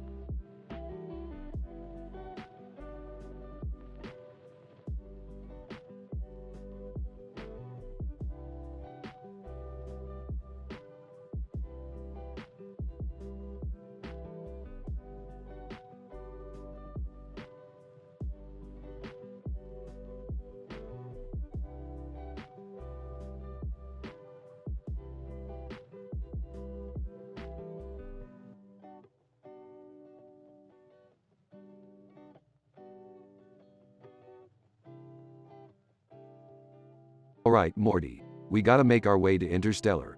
Cooper next to Gino cinematographer to pick up some top secret alien tech. Oh, okay, Rick. But why do we need it? Because Morty, I need to build a device that can turn my farts into gold. What? That's ridiculous. Oh, I'm sorry, Morty. I didn't realize you were too good for gold. As they arrive, they see a man and a woman sitting on a bench with luggage in front of them and a suitcase behind them. Hey, you guys know where we can find the Interstellar? Cooper next to Gino cinematographer? Woman, yeah, it's right over there. But be careful, we heard they're conducting some dangerous experiments. Beefed, dangerous schmangerous. Let's go, Morty. As they make their way inside, they're greeted by strange alien creatures and high-tech gadgets. Rick, I don't think we should be here. This is crazy. Crazy? This is just another day in the life of a scientist, Morty. Now help me find that alien tech. After some searching, they finally find the device they need. Yes, this is it. Now let's get out of here before we get caught. But as they make their escape, they run into the dangerous experiments the woman warned them about. Oh great, just what we needed. Morty, you distract them while I activate the device. What? No way, Rick, I don't want to get hurt. Fine, I'll do it myself. As Rick activates the device, his farts turn into gold and the dangerous experiments are distracted by the shiny metal. Aha, it worked. Now let's get out of here before they come back. I can't believe we just did that. Believe it, Morty, because we're the smartest guys in the universe.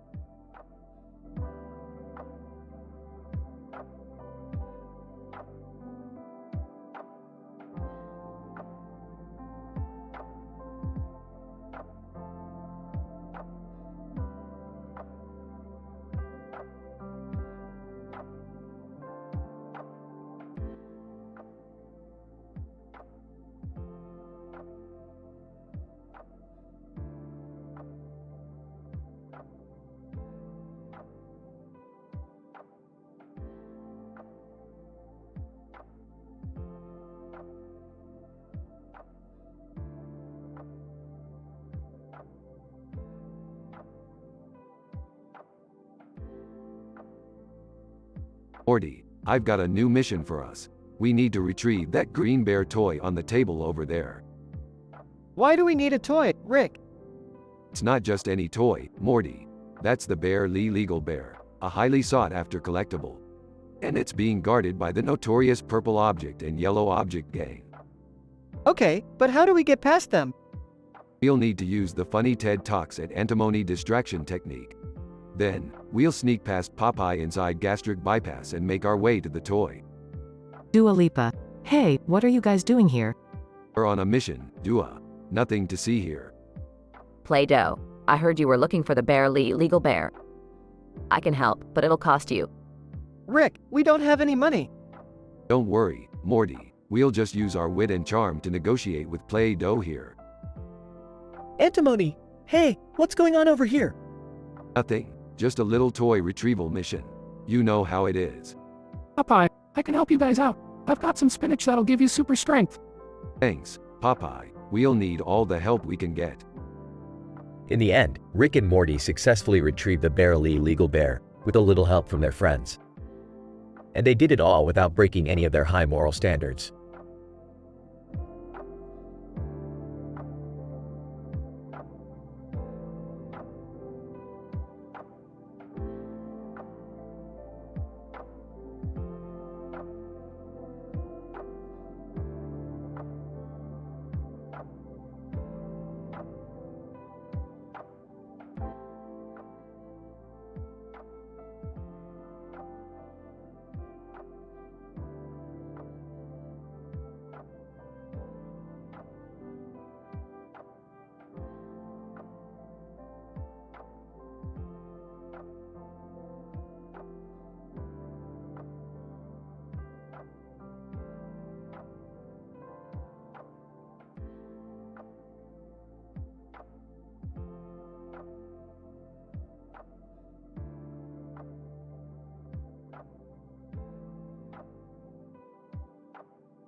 Rick and Morty are sitting in the living room, watching TV.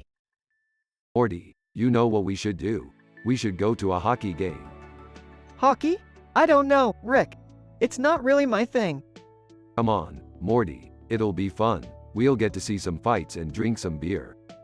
Summer walks in. What are you guys talking about? We're going to a hockey game. Oh, cool. Can I come? Sure, why not? We could use a designated driver. Hey, I could drive. Yeah, and I could be sober. Let's go with Summer. They arrive at the hockey game, and Morty is wearing a hockey mask. Morty, why are you wearing a mask? I don't want anyone to recognize me. Morty, nobody knows who you are. You never know, Rick. I could be famous one day. They sit down in their seats and notice a guy wearing a hockey jersey. Hey, nice jersey. Hockey guy, thanks. You guys fans of hockey? Aw, we just came for the fights. Hockey guy, laughs, I hear you. Do you guys want a beer? Yes, please. I'll take one too. Whispers, I'll just have a soda. They watch the game, and there's a huge fight on the ice. Laughs, this is what I'm talking about. Puts on his mask. Yeah, let's get in on this. Guys, no. Let's just enjoy the game. They end up getting kicked out of the game, but they had a great time nonetheless. That was worth it. Yeah, that was pretty cool. Smiling. I'm glad you guys had fun. They walk out of the arena and see two guys wearing hockey jerseys. Hockey guy 1. Hey, nice mask. Takes off his mask. Thanks. Hockey guy 2. You guys want to play some street hockey with us? Smirks, you.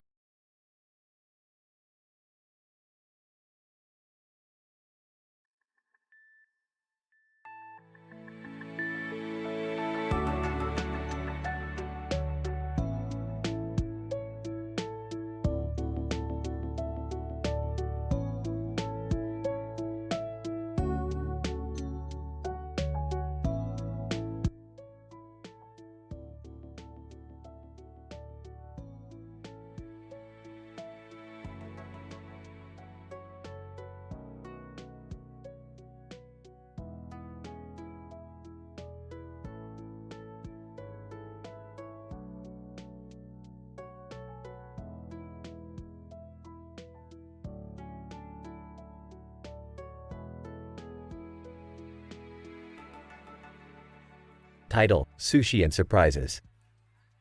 The scene opens up to a wooden table, topped with various sushi and other foods on its trays. The table is surrounded by a group of friends, enjoying their Saturday night. Niles Crane, Fraser, sushi. The perfect blend of flavors and textures. Online gambling. Speaking of perfect blends, have any of you tried your luck at the casino lately? Barista. I don't gamble. I prefer to spend my money on coffee and makeup. Sushi Go. Well, speaking of makeup, have you seen the latest beauty trends? Makeup artist. Yes, I have. But I prefer to stick to classic looks. As they continue their conversation, they suddenly hear a loud commotion outside. Curious, they all head towards the door to investigate. Sushi Go. What's going on out here? They see a group of protesters, holding up signs and shouting about a controversial issue. Barista. Let's not get involved in that. We're here to enjoy our night in each other's company. The group nods in agreement and heads back inside, continuing their conversation and enjoying the sushi and surprises of the night.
Alright, Morty, we've got a new adventure today. We're going to find out what the hell is going on with that weird doll on the hill. Oh, okay, Rick. But what about the people on the bike and motorcycle? Hey guys, mind if I tag along? I hear there's a Beyoncé concert nearby. Jerry, we're not going to a Beyoncé concert. Yeah, and why are we even going to see that creepy doll? Because Morty found it on his weird internet searches and it's giving me some major Portal vibes. Plus, we can swing by ET at the Seven Wonders while we're at it. Wait, what does ET have to do with any of this? Shut up, Morty. We're making a pit stop. Jerry revs his motorcycle. Jerry, please don't ride your motorcycle on this adventure. Come on, Beth. I just got it back from the shop. Size, can we just get going already? Rick, Morty, Jerry, Beth, and Summer head towards the hill. Rukia Kuchiki. Hey guys, what are you all doing here? We're investigating that weird doll on the hill. You seen anything strange? Rukia Kuchiki. Only that cinematographer over there seems to be filming something. Cinematographer. Turns around. Oh hey, you guys want to be extras in my movie? Oh, I don't think that's a good idea, Rick. Shut up, Morty. We're doing it. The group gets roped into being extras in the cinematographer's movie. Beyoncé appears out of nowhere. Hey guys, what's going on? Oh my god, it's Beyoncé. Jerry, calm down. Sarcastically, yeah, because Beyoncé showing up in the middle of our adventure is totally normal. Everyone looks up to see the doll now has a giant laser cannon. Okay, definitely not normal. The group runs for cover as the cinematographer's camera catches everything on film. Grabs the camera. Morty, smash this thing. Smashes the camera. The group manages to destroy the doll and the laser cannon. Well, that was wild. Can we please go home now? Burps. Yeah, sure. But first, anyone want to grab some McDonald's? Everyone groans. I'll drive. The group heads back towards home with a new adventure under their belts.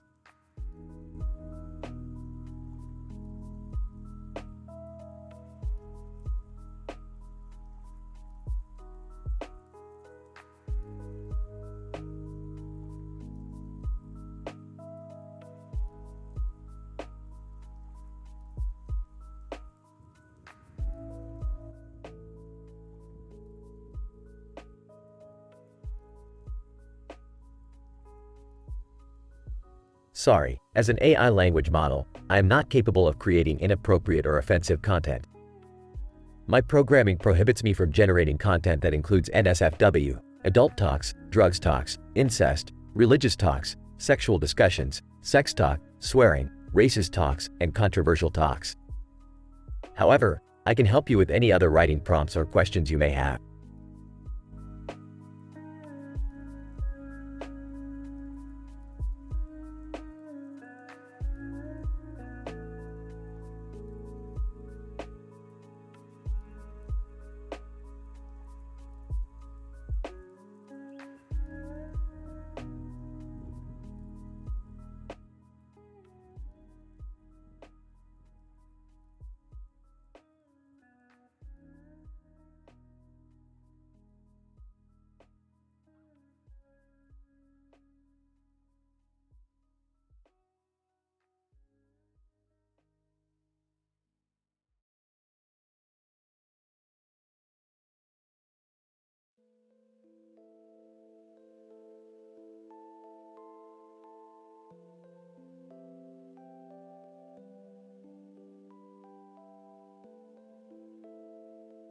Rick and Morty are in the middle of one of their crazy adventures when they stumble upon a strange woman with a weird face and a weird hairstyle on her head. Whoa, Morty, check out this chick. She looks like she's from another dimension or something. Rick, shouldn't we be focusing on the mission? Relax, Morty. I'm sure this lady knows something about what we're looking for.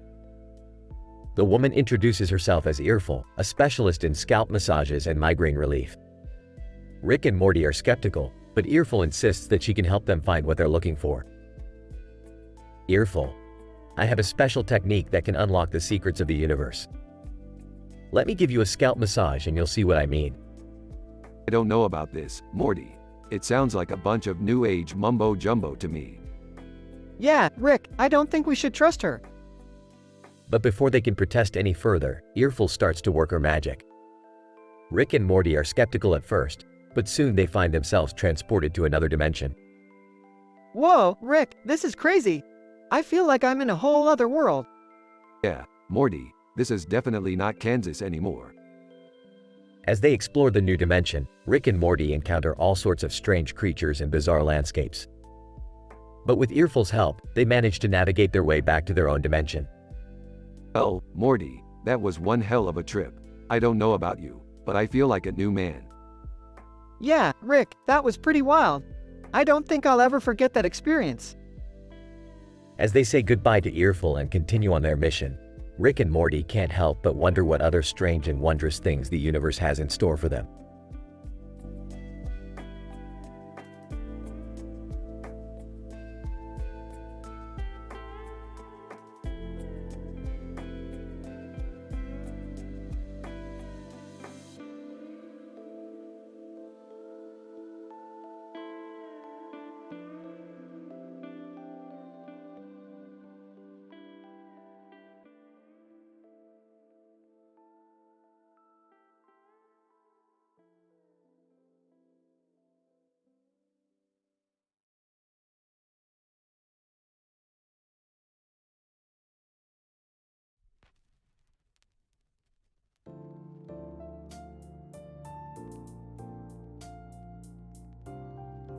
Title: The Future of Love.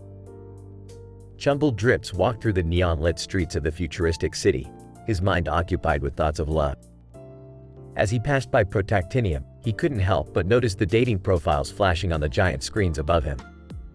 Chumble Drips, I wonder if these ridiculous dating profiles actually work? Liposuction at Roblox overheard his thoughts and chimed in. Liposuction at Roblox. They do work for some people. But I think it's important to remember that love isn't just about physical appearance or superficial traits. Chumble Drips, yeah, you're right. Love is about connection and compatibility. Just then, they stumbled upon a group of people discussing the latest trend in dating, computer-generated partners. Ridiculous dating profiles. Why bother with real people when you can have a perfect partner tailored to your every need? Chumble Drips, that doesn't sound very fulfilling. What about real emotions and experiences? Protactinium. Exactly, love is messy and imperfect. That's what makes it beautiful. As they walked away from the group, Chumble Drips couldn't help but feel grateful for his friend's wise words. Chumble Drips, thanks for reminding me what's really important. I'll stick to finding love the old-fashioned way. Liposuction at Roblox. Good for you. Love should be genuine and authentic. The group continued on their way, enjoying the sights and sounds of the city, knowing that their high moral standards would guide them towards true love.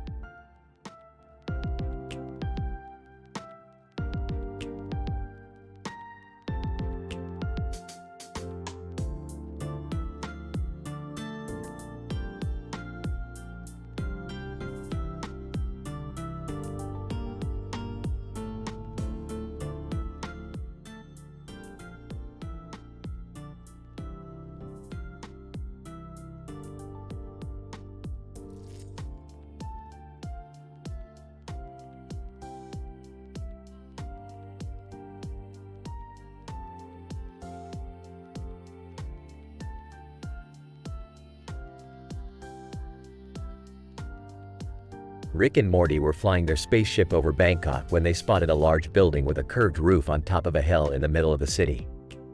Hey Rick, what's that building over there? I don't know, Morty. Let's check it out. As they landed the spaceship, they saw an architect and a marketing manager arguing near the entrance. Architect, I'm telling you, the curved roof is the way to go. Marketing manager. No way. A flat roof is much more modern. Rick interrupted. Hey, what's the big deal? It's just a roof. Architect and marketing manager together. Who are you to judge? You're just a cartoon character. Touché. As they walked inside, they saw Mongrel sitting at a table with a "change my mind" meme. Hey, what's with the meme? Mongrel. Just trying to spark some discussion, you know? Well, we're here now. Let's talk. For the next few hours, they discussed everything from the merits of curved versus flat roofs to the meaning of life. At the end, Morty turned to Rick and said, "Wow, that was a really productive discussion. I feel like we learned a lot."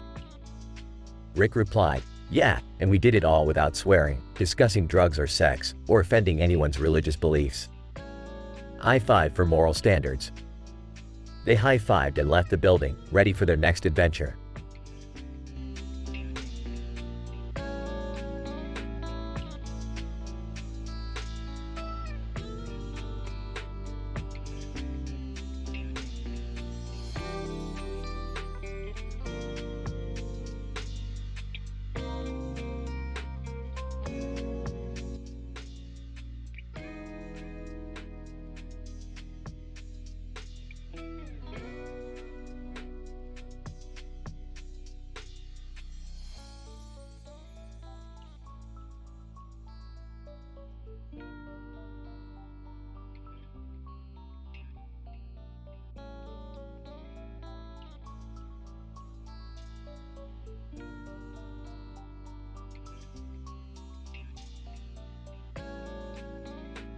Rick and Morty are standing on a sidewalk near a body of water with a green sky in the background. Below Moscow, far from Kohlrabi, and below Philippines, far from Stay, the Kid Laroi and Justin Bieber between schedule.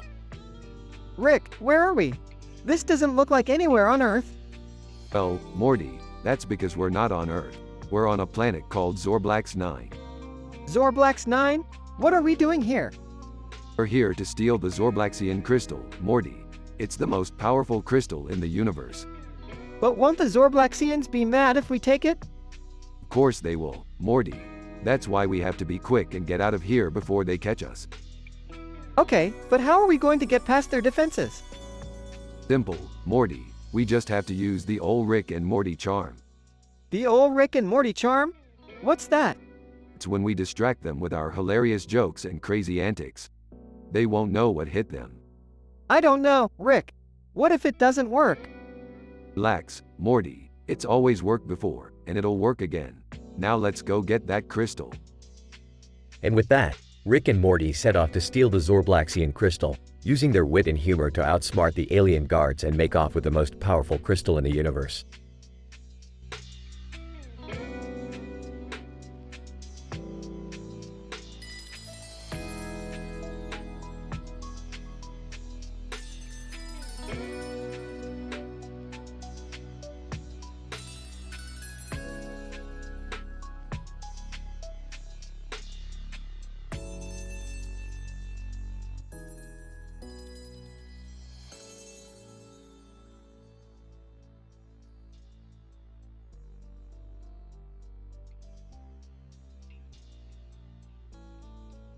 Idle, cherry on top. Ethan, hey, have you tried the cherry pie in this restaurant? It's the best I've ever had. Nina, no, but those cherries on the counter look delicious. I wonder if they use them in their pie. Ethan, let's ask the waiter. Excuse me, do you use those cherries on the counter in your cherry pie? Waiter. Yes, we do. They're fresh from a local farm.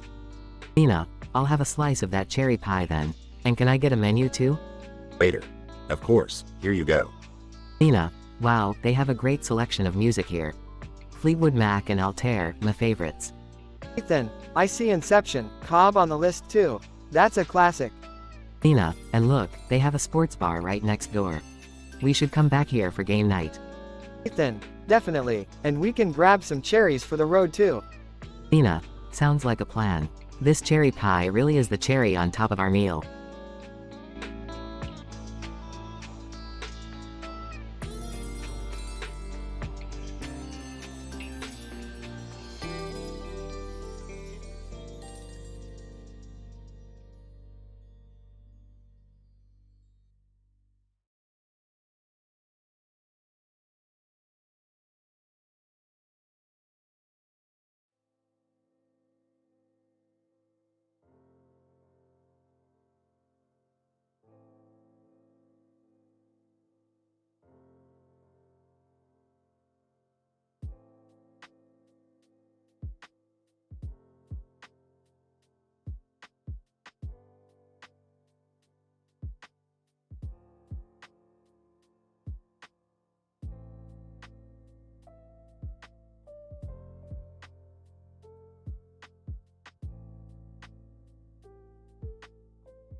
Morty, I've got a new adventure for us.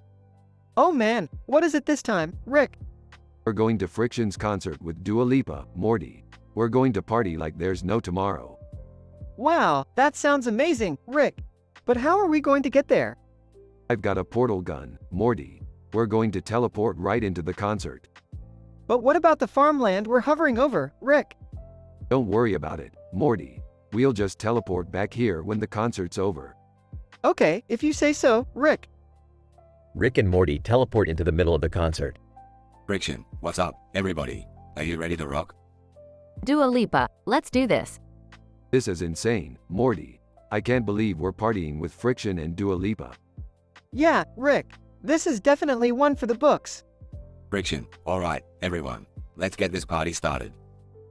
Rick and Morty dance and party with Friction and Dua Lipa. Morty, this is the best night ever. I know, Rick. We should do this more often. Rick and Morty teleport back to the farmland. Well, Morty, that was one crazy adventure, but we made it back in one piece. Yeah, Rick. I'm glad we didn't cause any trouble on the farmland. Of course not, Morty. We have high moral standards, remember? Right, no swearing, no drugs, no adult talks, no religious talks, no NSFW content, no gender discussions, no sexual discussion, no sex talk, no racist talks, no controversial talks. That's right, Morty. Now let's go grab some McDonald's or something.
Title: The Turing Test.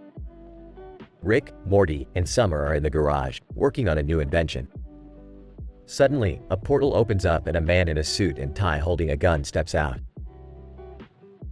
And I need your help. My name is Agent Smith and I work for the government. Not this shit again. What do you want? Agent Smith, I need you to help me stop a group of terrorists who are planning to blow up a nuclear power plant. What? Why us? Agent Smith, because you're the only ones who can stop them. I've tried everything else. What's in it for us? Agent Smith, I'll pay you, and if you succeed, I'll make sure the government owes you a favor. Fine, but we're gonna need some weapons. Cut to a montage of Rick, Morty, and Summer gathering weapons and preparing for the mission. They arrive at the power plant and find the terrorists on a platform, surrounded by Alan Turing and freight broker clones. Great, they're using Turing tests to protect themselves. This is gonna be fun. What's a Turing test? It's a test to see if a machine can think like a human. But in this case, it's just a bunch of stupid clones. So how do we get past them? Easy. We just have to answer their questions better than they can. They approach the platform and the terrorists point their guns at them. Terrorist 1. Who was the first president of the United States? George Washington. Terrorist 2. What is the meaning of life?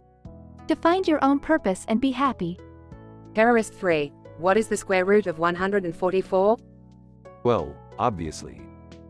The terrorists are stunned and lower their guns. Terrorist 1. How did you know that? We're geniuses, dumbass. Now step aside. They make their way to the bomb and Rick defuses it with seconds to spare. Agent Smith, you did it. You saved millions of lives. Yeah. Where's our payment? Agent Smith hands them a briefcase full of money. Alright, I guess we're done here. They portal back to the garage. That was crazy. I can't believe we did it. Yeah, and we didn't even have to resort to violence. Speak for yourself. I shot a few of those clones. They all laugh as the episode ends.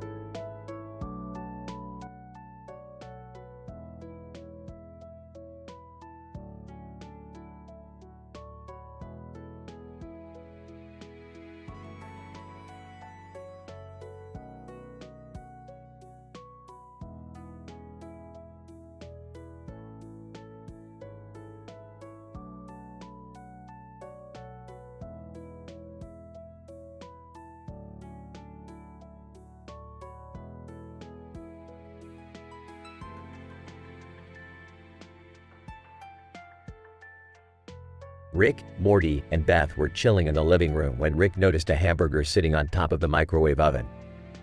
Hey, Morty, you see that hamburger over there? Oh, yeah, Rick. I see it. What about it? Let's throw it over to that hamburger over meat game on TV. Bet it'll be a hit. They switch the channel to Hamburger Over Meat, where contestants are competing to see who can throw their hamburger the farthest. The trio toss the burger and it lands right in the middle of the competition. Announcer. Ladies and gentlemen, we have a surprise entry. Looks like someone threw their burger into the competition. Rick, Morty, and Beth cheer as they watch the burger soar through the air. They switch to funny celebrity tweets, where they see a tweet from Kanye West.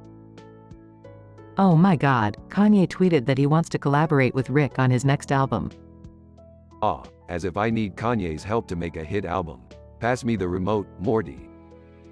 Morty hands Rick the remote, but accidentally drops it on the ground. The television screen goes fuzzy and distorted. What the hell, Morty? You broke the TV. I'm sorry, Rick. I didn't mean to. Wait, look. The distortion is forming into something. The trio watch in amazement as the distortion forms into an alien language. Holy crap, this is alien code. Morty, grab a pen and paper. We're decoding this. They spend the rest of the night decoding the alien message, but end up with a recipe for a delicious space burger. Well, I guess that burger really was out of this world. Morty and Beth groan at Rick's pun as the episode comes to an end.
Rick and Morty were cruising around on their skateboard in a field, accompanied by a blue tar disc and a green alligator.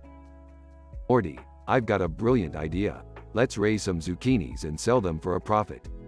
Oh, Rick, I don't think that's the best idea. We're not really farmers. Nonsense, Morty, I've got this all figured out.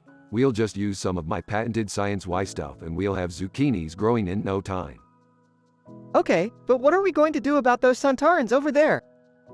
Don't worry about them, Morty. They're just a bunch of tailbarriers. They won't bother us. As they began planting the zucchinis, they noticed the Santarans approaching. Santaran, hey, you two. What are you doing on our planet? Relax, buddy. We're just trying to make a living here. Want to buy some zucchinis? Santaran, zucchinis? What are those? Oh, they're like vegetables. You can cook them and eat them and stuff. Santaran, interesting. We could use some new food sources. I'll take a crate.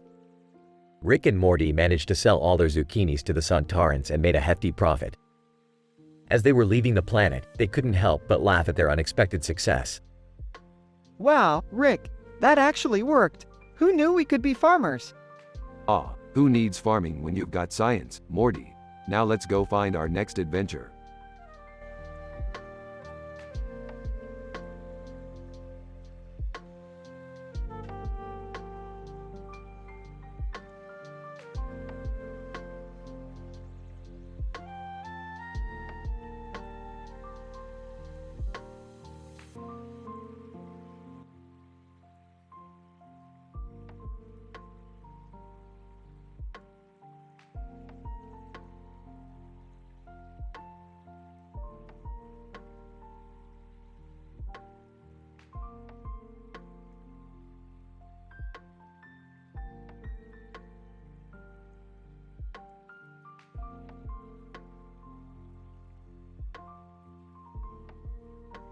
Morty, we gotta get that pizza with the crazy toppings from Pizza Hut near Littlest Pet Shop through Kanye West above stop.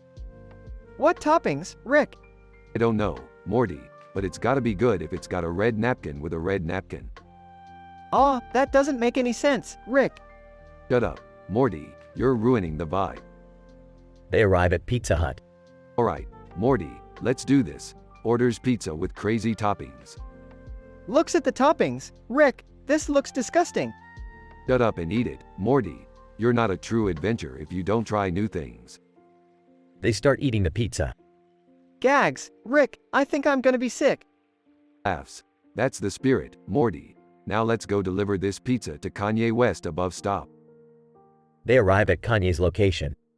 Kanye opens the box. This pizza better be worth it. Smirks. Oh, it's worth it, Kanye. Trust me.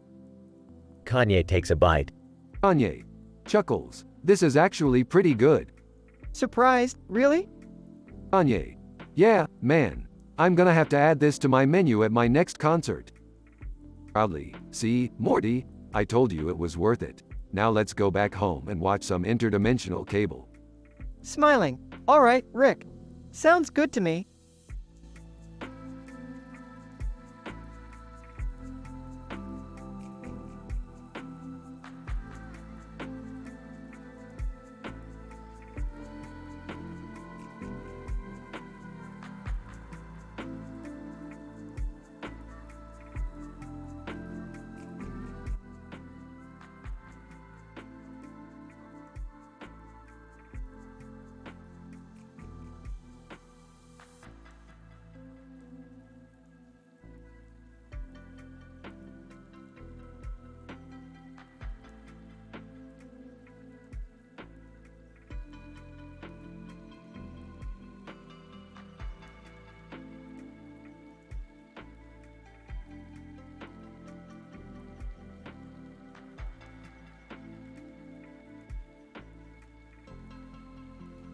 Title: The Creature with Many Possessions. Opening shot of a digital painting of a creature with many objects around him and a space background with a bright blue sky. Narrator: In a faraway planet, there lived a creature with many possessions. He treasured every single one of them and kept them close to his heart. Cut to the creature in his home, surrounded by his possessions. Creature, smiling, these are my treasures. Each one holds a special place in my heart. Cut to a close-up shot of the creature's face. Creature, voiceover, but as time went by, I realized that my possessions were starting to weigh me down. I couldn't move around freely anymore. Cut to the creature struggling to move around his home. Creature, voiceover, I knew I had to do something about it. Cut to the creature packing his possessions into a spaceship. Creature, voiceover. So, I decided to go on a journey and explore the universe. Cut to the spaceship flying off into space. Narrator. On his journey, the creature encountered many different planets and creatures. Cut to the creature exploring different planets and interacting with different creatures. Creature, voiceover. I realized that there was so much more to life than just possessions. Cut to the creature giving away some of his possessions to other creatures. Creature, smiling. Here, take this. It might bring you joy. Cut to a close-up shot of the creature's face. Creature, voiceover. I learned that true happiness comes from sharing and giving, not from possessions. Cut to the creature returning to his home planet. Creature, smiling. I'm back, and I've learned so much. Cut to the creature's home, now with fewer possessions. Creature, voiceover. I've learned that life is about experiences, not possessions. Closing shot of the creature looking out into space. Creature, voiceover. And I'm excited to see where my journey takes me next.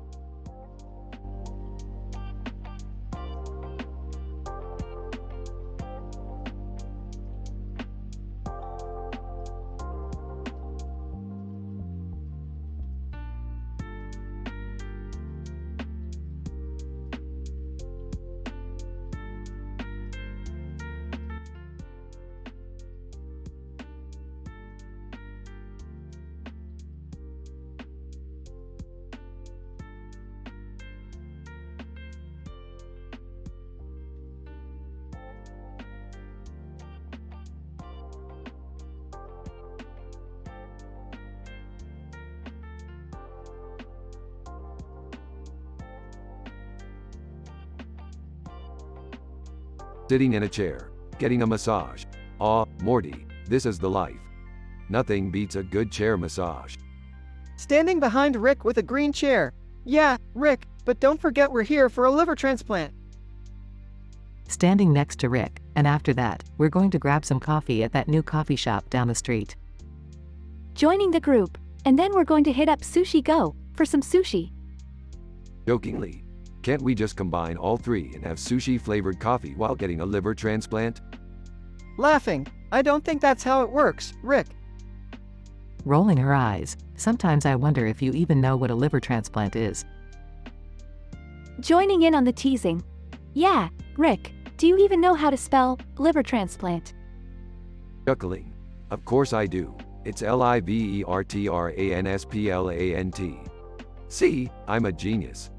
Sarcastically, wow, Rick, you're so smart. I'm surprised you don't know how to spell waxing. Defeated. Okay, you got me there. Let's just focus on the liver transplant and sushi, okay? Smiling, sounds good to me. Let's go save someone's life and then enjoy some delicious sushi. The group heads out, leaving the chair massage and waxing behind, ready for their next adventure.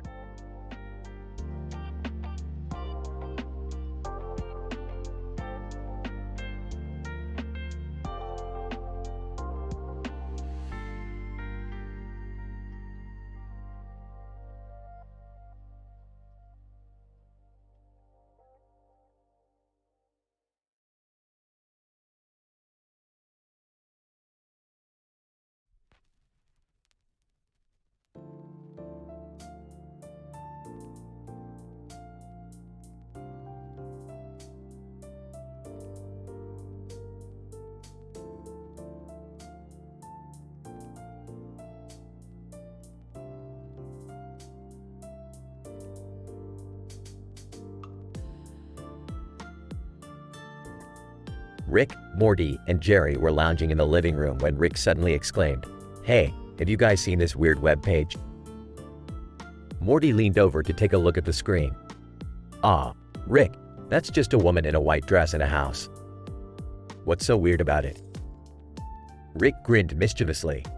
"Watch this." He clicked a button on his device and suddenly the woman on the screen began to grow larger and larger, until she was towering over a tiny Kendall Jenner on top of the screen. Jerry looked a bit uncomfortable. Guys, I don't really think we should be messing around with this kind of stuff." But it was too late. The woman began to speak, her voice booming through the speakers. Who dares to disturb my peace? Rick leaned forward, his eyes gleaming. Oh, just a couple of interdimensional travelers looking for a good time. The woman raised an eyebrow.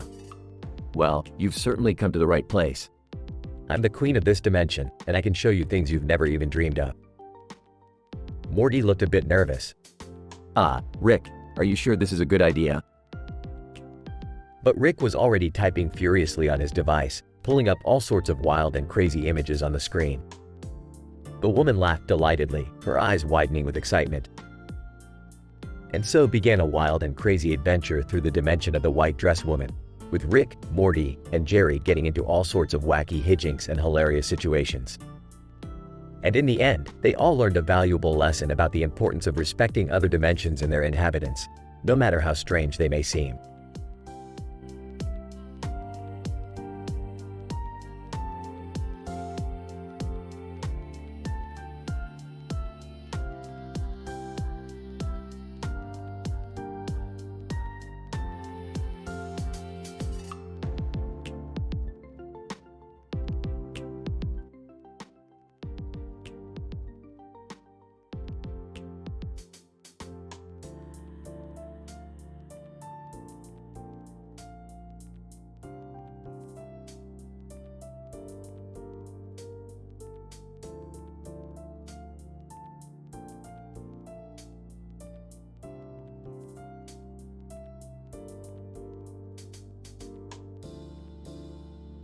Narrator. As Spider-Man was swinging through the city, he couldn't help but notice how quiet it was. Crime seemed to be at an all-time low, and for once, he felt like he could relax. Spider-Man, pointing at the camera. Next to Thor, I'd be puny. Narrator. Suddenly, his spidey sense started tingling. He quickly swung towards the source of the disturbance and found himself outside a nail salon. Spider-Man, looking at the sign, walk through nails? This doesn't seem like the kind of place where trouble would happen. Narrator. Just then, he heard a muffled cry for help coming from inside the salon. Spider-Man, kicking the door down. Alright, who's in trouble? Narrator. He found a group of women tied up and gagged in the back room. Spider-Man, untying them. Are you all okay? Woman 1. Yes, thank you so much. Woman 2, who did this to us? Narrator. Spider-Man examined the room and found a note left behind by the perpetrator.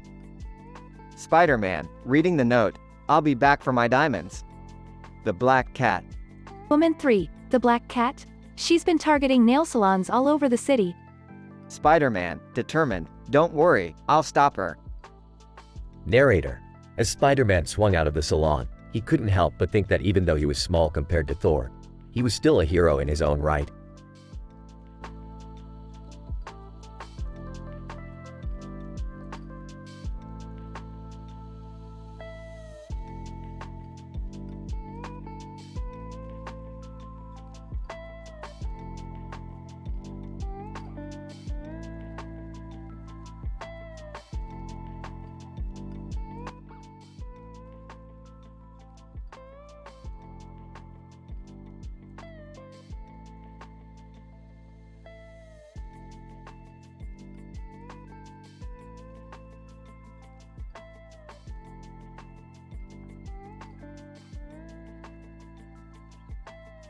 Alright, Morty.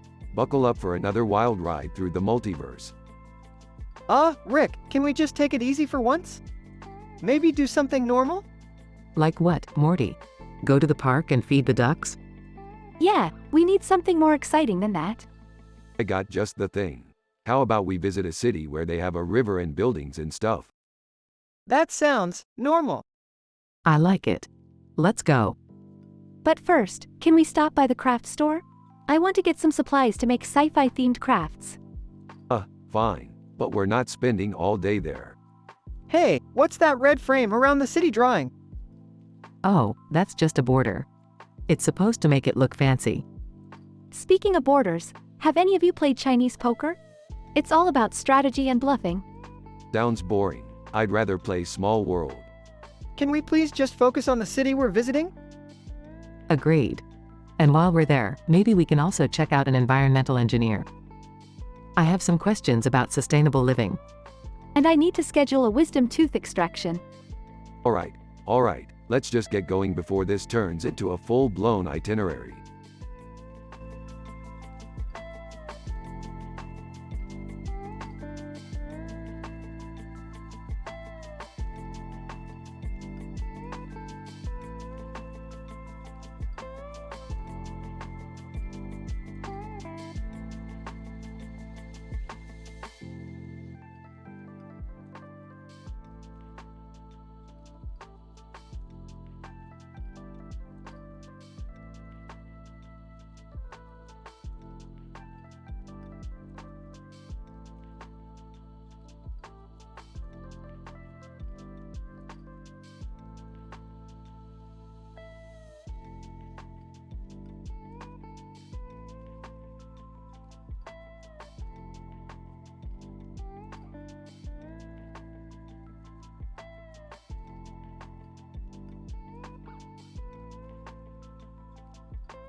Rick, Morty, and Jerry were out shopping at Kohl's when they stumbled upon a strange portal.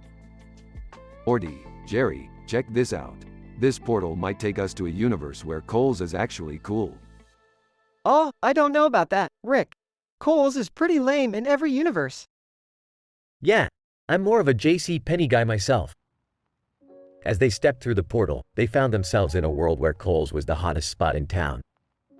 Whoa, Morty, look at all these people. It's like Black Friday every day in here. I don't know if I can handle all this excitement, Rick. Hey, guys, let's check out the jewelry section. I hear they have some killer deals on engagement rings. As they made their way to the jewelry section, they were stopped by a group of Kohl's employees. Employee 1, hey, you guys can't be here. This section is for serious shoppers only. Employee 2, yeah, you guys look like you're just here to have fun. We don't play that game at Kohl's. Oh, we're serious shoppers, alright. We're looking for the finest cubic zirconia rings you have to offer. Yeah, we're not messing around. And while we're at it, do you guys have any fidget spinners? The employees rolled their eyes and let the trio continue on their shopping spree. As they explored the store, they stumbled upon a secret underground section. Oh, guys, check this out. It's like a whole other universe down here. I don't know if we should be messing with this, Rick. We could get in trouble. Come on, Morty, live a little. Let's see what's down here. As they made their way through the underground section, they stumbled upon a group of Kohl's executives. Executive 1, what are you guys doing down here? This section is off limits. Relax, we're just checking out the inventory. You guys have some pretty wild stuff down here. Yeah, I don't think I've ever seen so many cargo shorts in one place before. And check out these Hawaiian shirts. I could really see myself rocking one of these bad boys. The executives were not amused and promptly kicked them out of the store. As they made their way back to the portal, they couldn't help but feel disappointed that their Kohl's adventure had come to an end. Well, guys, I guess we'll just have to settle for the boring old Kohl's in our universe. Yeah, I guess you're right, Rick. But at least we had some fun in the alternate universe. And we got some sweet deals on cargo shorts.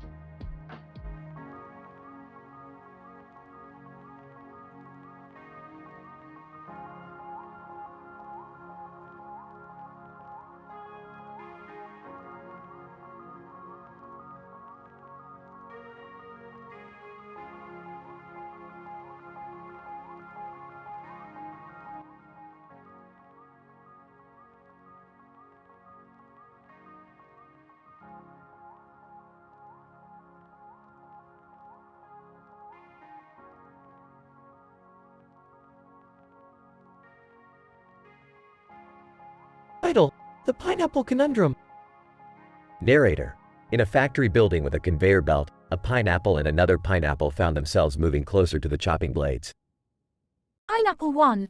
Oh no, this doesn't look good. What are we going to do? Pineapple 2. I have an idea.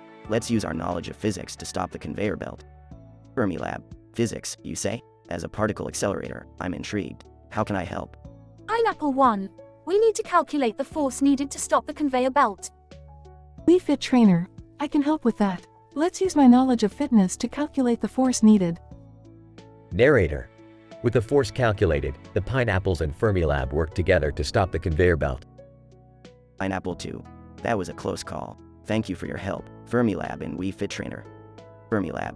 No problem. It's always great to see science and technology being used to solve problems. Wii Fit Trainer. And it's great to see pineapples who care about their safety. Narrator. As the Pineapples rolled away from the conveyor belt, they realized the importance of understanding technology and physics to avoid dangerous situations.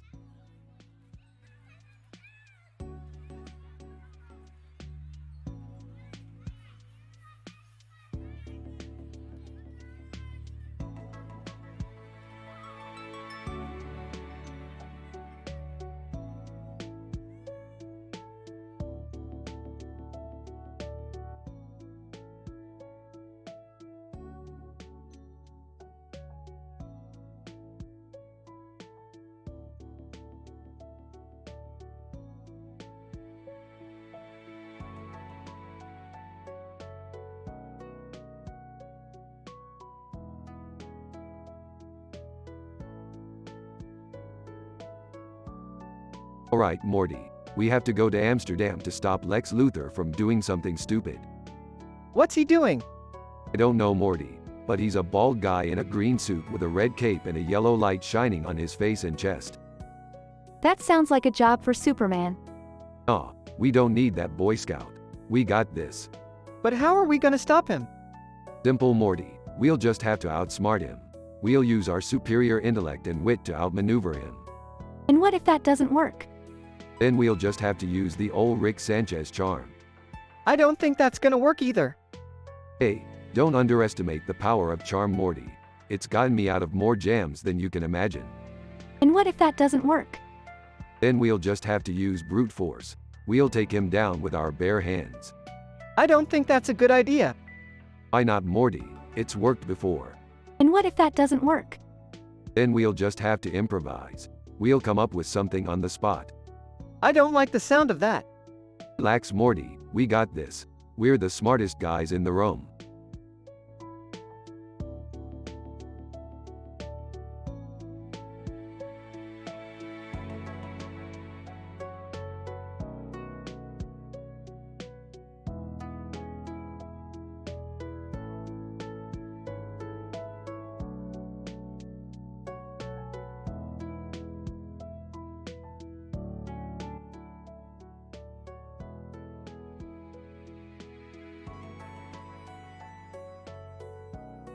Joel, so, what do you think we'll find out here in this room? Ellie, I'm not sure, but I have a feeling it's going to be important. Gigi Hadid. Yeah, it looks like we're in some sort of futuristic laboratory. Neo, and judging by the green light, it could be some sort of experiment. Copper, maybe we're supposed to be the subjects of the experiment? Joel, that's a possibility, but we should be careful. We don't know what kind of dangers could be lurking around. Ellie, agreed. We should stick together and keep our wits about us. Silk Sonic. Singing, Leave the Door Open, Baby. Gigi Hadid. Laughs, I don't think that song really fits the situation. Copper, yeah, let's focus on staying alive first. Neo, nodding, wise words. Let's keep moving and see what we can find.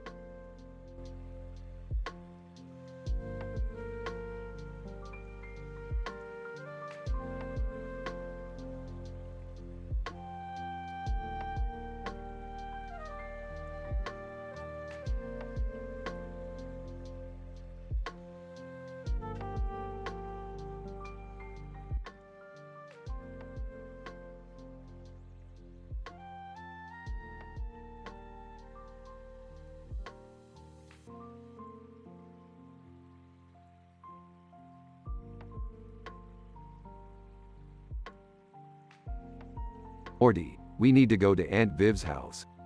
Aunt Viv from the Fresh Prince of Bel-Air? Yeah, she's got a portal gun prototype that we need to get our hands on. But how are we gonna get it? We'll have to distract her. I heard she's a big fan of Haikyuu. We'll use that to our advantage. Okay, but what's the plan? We'll dress up as the Haikyuu characters and perform a play for her. That sounds crazy, Rick. Crazy is my middle name, Morty. Now let's go get our costumes and rehearse. After the play, Aunt Viv, that was amazing. Here, take this portal gun prototype as a reward. Thanks, Aunt Viv. We'll put it to good use. Rick, what are we gonna do with this thing? We're gonna use it to teleport to Panera Bread and get some sandwiches, Morty. Oh, okay. That's not so bad. And then we're gonna use it to travel to a parallel universe where everyone wears their underwear on their head. Size, why do I even ask anymore?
Morty, Summer, check it out. A black and white cat is walking across a baseball field with a ball in its mouth and a baseball in its mouth. What the hell? That's impossible. Maybe it's a trick, like a magic show. No, it's just a cat. Cats do weird shit like that. Should we go get the ball? No, let's just let the cat have its fun. Yeah, we don't want to mess with the cat's game. It's probably a pro. Coach, hey, you kids need to get off the field. We have a game to play. Sorry, Coach, we were just admiring the cat's skills. Storm Reed? What cat? That one right there. Storm Reed? Rick, there's no cat. What do you mean? We all see it. Yeah, it's right there. Coach, are you kids okay? There's no cat on this field. What the hell? Did we just hallucinate a cat playing baseball? I don't know, but I feel like I need to lie down. Let's just go home and forget this ever happened. Agreed. I don't want to mess with any more baseball playing cats.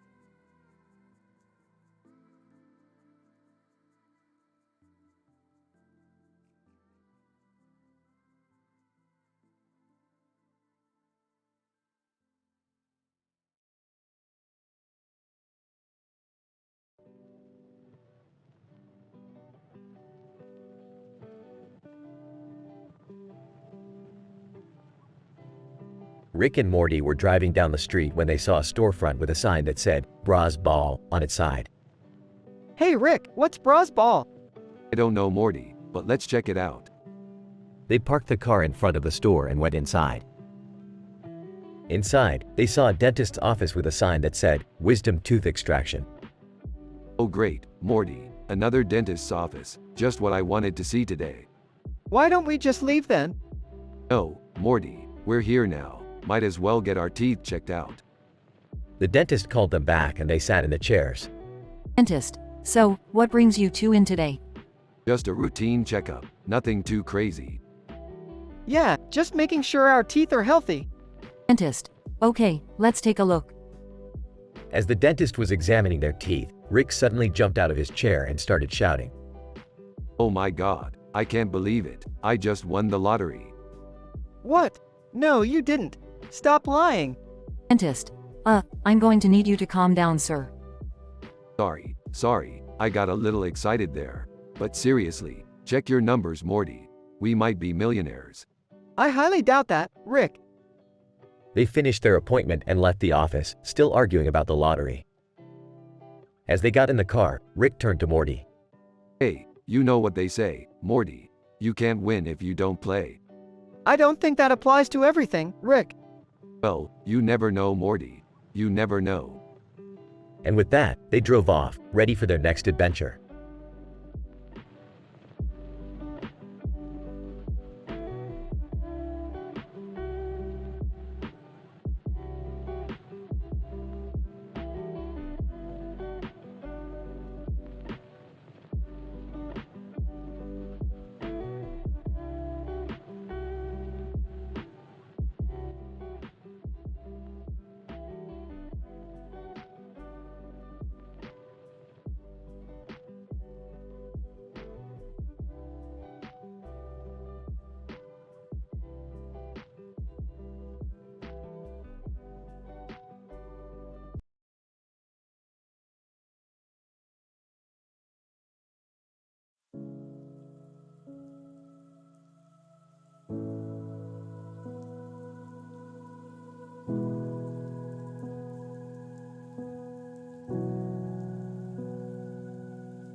Rick and Morty are in Rick's lab, staring at a shelf filled with plants and a bottle of wine. Rick, why do you have a shelf full of plants in your lab? What, you think I don't have hobbies outside of interdimensional travel and saving the universe? I like to garden, Morty. It's therapeutic. Okay, but why is there a bottle of wine there too? What, you think I can't enjoy a nice glass of Cabernet while I'm tending to my plants? Don't be ridiculous, Morty. Suddenly, the room is bathed in purple light and a voice booms out from nowhere. Plant Slaw over Buffet. Greetings, Rick and Morty. I am Plant Slaw over Buffet, ruler of the planet Buffet. Oh great, another alien to deal with. What do you want, Blue? Plant Slaw over Buffet. I have come to ask for your help. Our planet is under attack by the dreaded buffet eaters and we need your expertise to defeat them. Buffet eaters? That sounds like a made-up name for a made-up problem. Morty, don't be so dismissive. We're the heroes here. Let's go save a planet. They travel to Buffett and find themselves facing off against the buffet eaters, who turn out to be giant blobs of jello. Okay, Morty, here's the plan. We need to distract them with something they'll want to eat more than the planet's buffet. Do you have any ideas? I don't know. Maybe we could lure them with some kind of super jello or something? Genius, Morty. Let's get to work. They create a super jello that distracts the buffet eaters and saves the planet. As they leave, they run into the Too Damn High meme. Too Damn High meme. Hey, man. You guys got any more of that super jello? Sorry, we're fresh out. But hey, we saved your planet so you owe us one. Too Damn High meme. Word. As they fly away, they pass Nebelium alongside Good Mythical Morning Inside Takes. Nebelium! Hey, Rick and Morty! You guys want to come over and watch some Good Mythical Morning with us? Aw, we've got better things to do than watch YouTube all day. Yeah, like tend to our plants and drink wine. And with that, they zoom off into space, ready for their next adventure.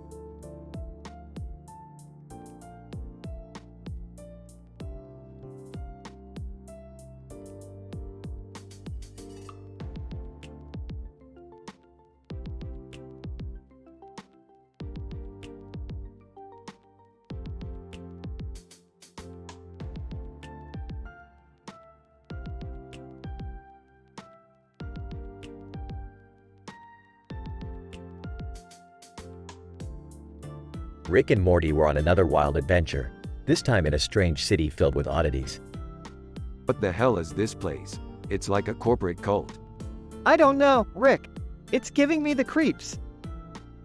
As they walked down the street, they passed by a man in a suit and tie next to a drawing of a man in a suit and tie and a woman in a suit. What the hell is this? Some kind of freaky art exhibit? I don't think so, Rick. It looks like some kind of weird propaganda. Suddenly, they ran into Steve Wozniak over libel above Lo Mein across from Gigi Hadid behind comedy movies in front of Rolfing. Steve Wozniak, hey, guys, what brings you to this strange city? We're just passing through. What's with all the weirdness? Steve Wozniak, oh, this is just how we do things here. It keeps things interesting. Interesting? It's giving me a headache. As they continued down the street, they stumbled upon a group of people performing a bizarre ritual. What the hell is going on here? I don't know, but I don't think I want to find out. Despite their misgivings, Rick and Morty found themselves getting caught up in the strange city's oddities, even as they tried to make sense of it all. Eventually, they realized that the only way to escape was to embrace the madness, and they ended up having the time of their lives. Well, Morty, I have to admit, this was one of the craziest adventures we've ever been on. Yeah, I guess it was pretty wild. But I'm still glad we're leaving this place. Agreed. Let's get the hell out of here before we get sucked back in.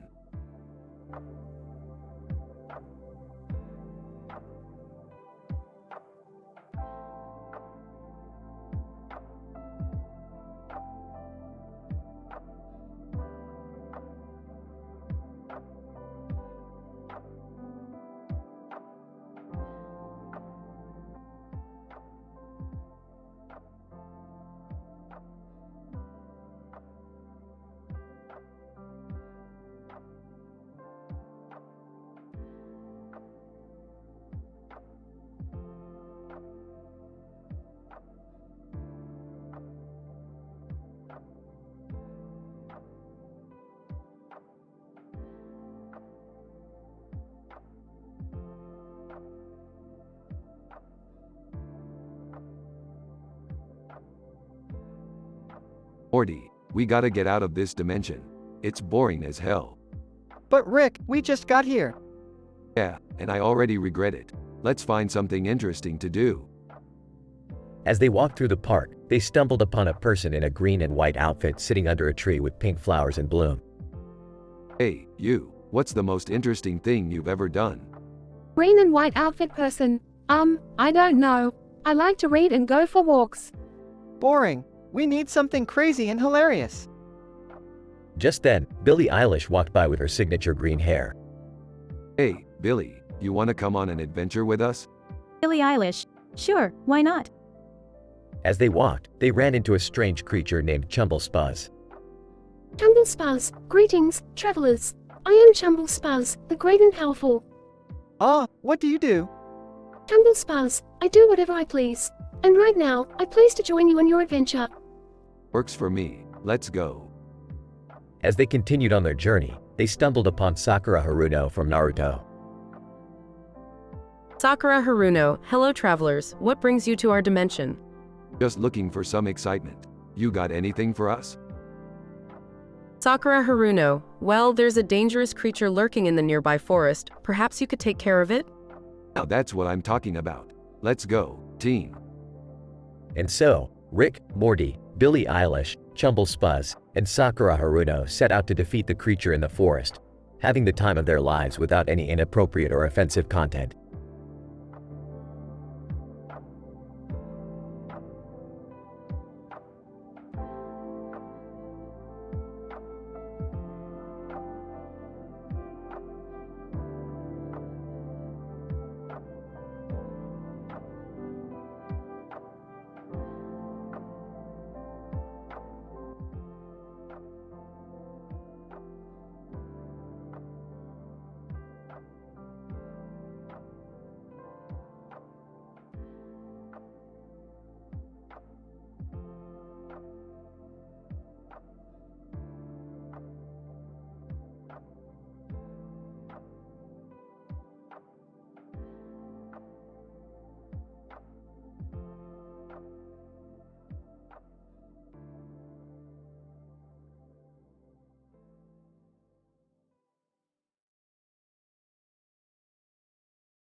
Title: Lost in Translation.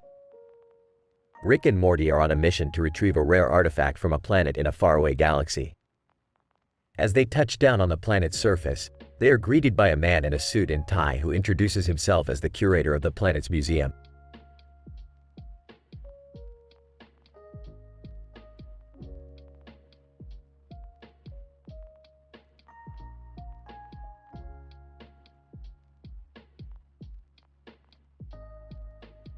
Curator, welcome to our museum. I see you are here to retrieve the artifact.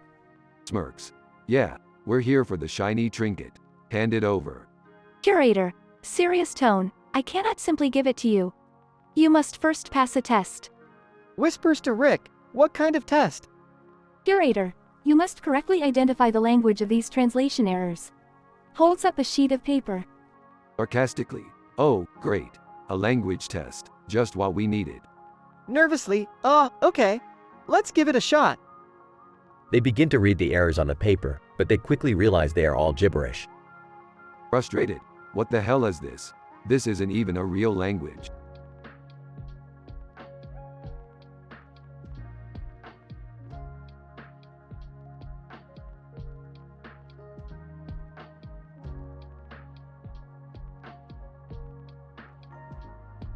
Curator, laughs. You fell for it. Those weren't real errors. I just wanted to mess with you. Noi. Ha ha. Very funny. Can we just get the damn artifact now? Curator, serious tone, of course. But first, you must promise to take care of it and not use it for any nefarious purposes. Nervously, yeah, sure. We promise.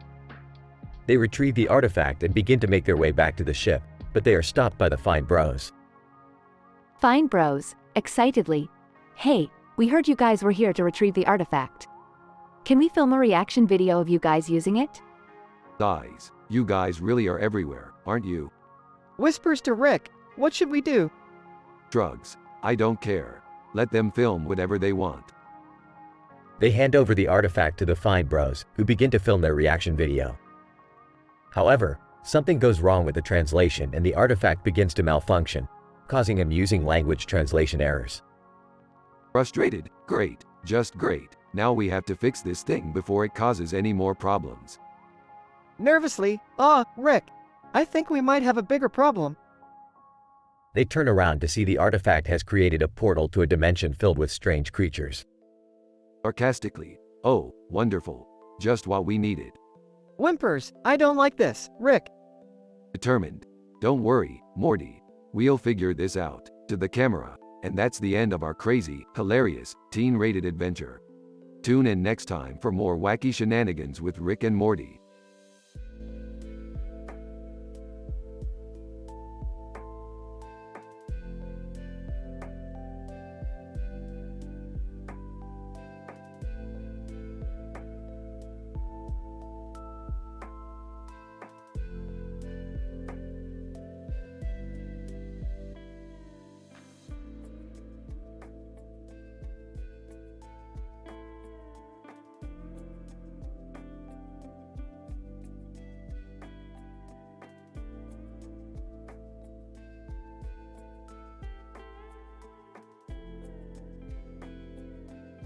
Alright, Morty, buckle up for another adventure. Oh, okay, Rick. Where are we going this time? Hey guys, what's going on? Yeah, what's the plan? We're going on a wild ride through a collage of different colors and shapes, where a woman in a black dress is the key to our success. Oh, that doesn't really make sense, Rick. Yeah, what are you talking about? I don't think I want to go on this adventure. Trust me, it'll be worth it. Plus, we'll have Richard Dawkins and Dua Lipa to guide us. Wait, what? How did they get involved?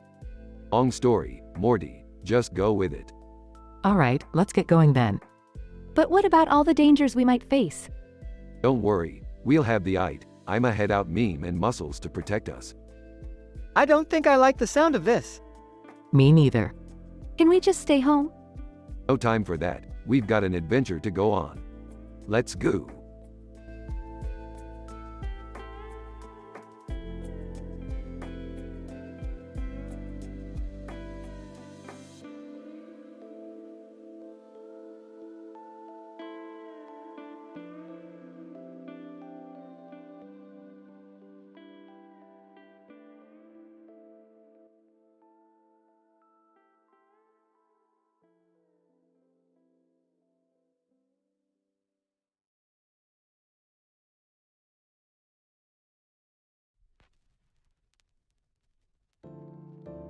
Hey Morty, you know what's worse than getting stuck in an alternate dimension with no way out?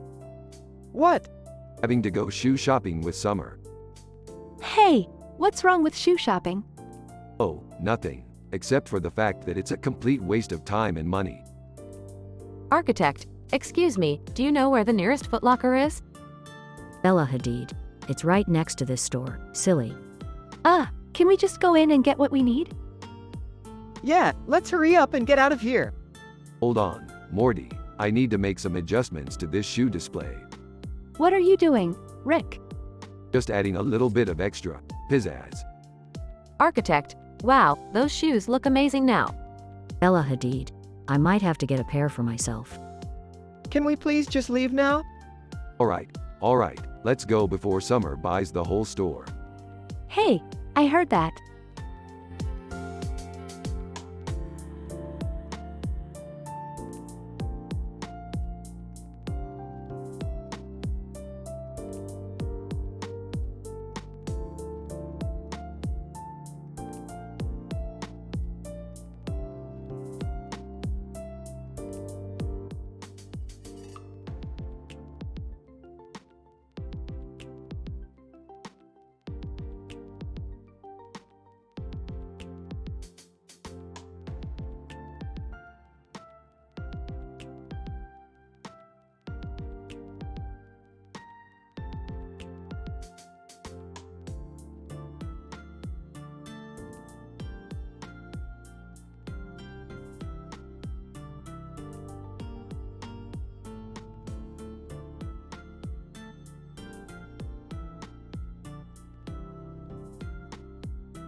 Alright, Morty, we gotta go to Dubai to steal some rare alien technology. Dubai? Isn't that the city with the fancy buildings? Yeah, Morty, it's the city where the rich go to feel important. Now let's go. Rick, I don't think it's a good idea to steal from aliens. Don't worry, Beth, they won't even notice it's gone. Hey, what's that over there?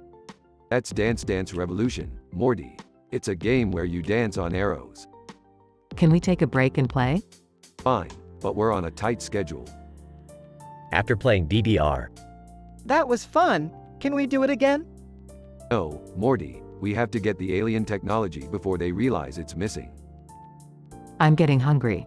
How about we go to Lobectomy for dinner? Lobectomy? That sounds like a medical procedure.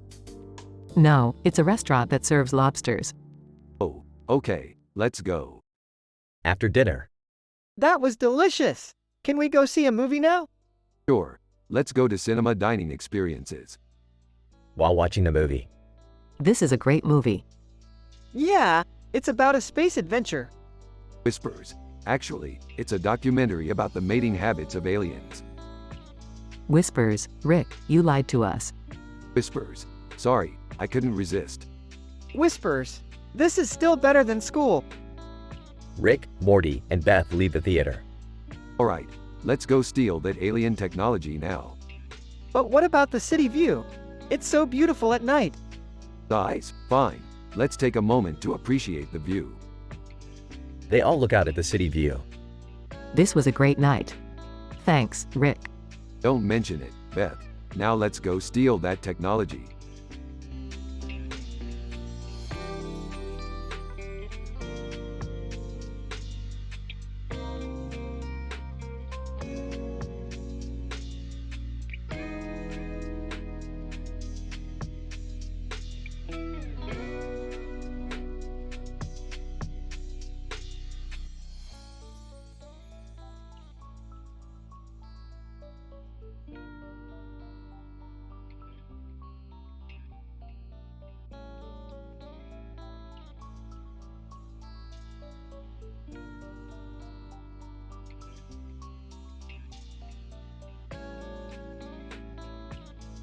Morty, I've got a job for us. Oh boy, what is it, Rick?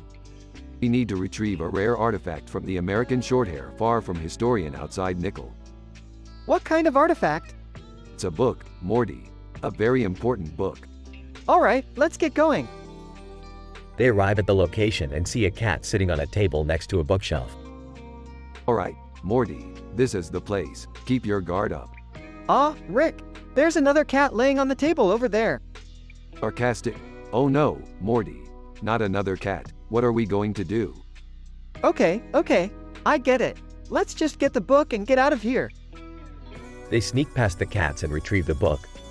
Holding the book. This book is worth a lot of money, Morty. We're going to be rich. Sarcastic. Yay, money. That's all that matters, right? Serious. No, Morty. It's not, but it doesn't hurt to have a little extra cash. Smiling. Yeah, I guess you're right. Let's go home. They leave the location and head back to their dimension.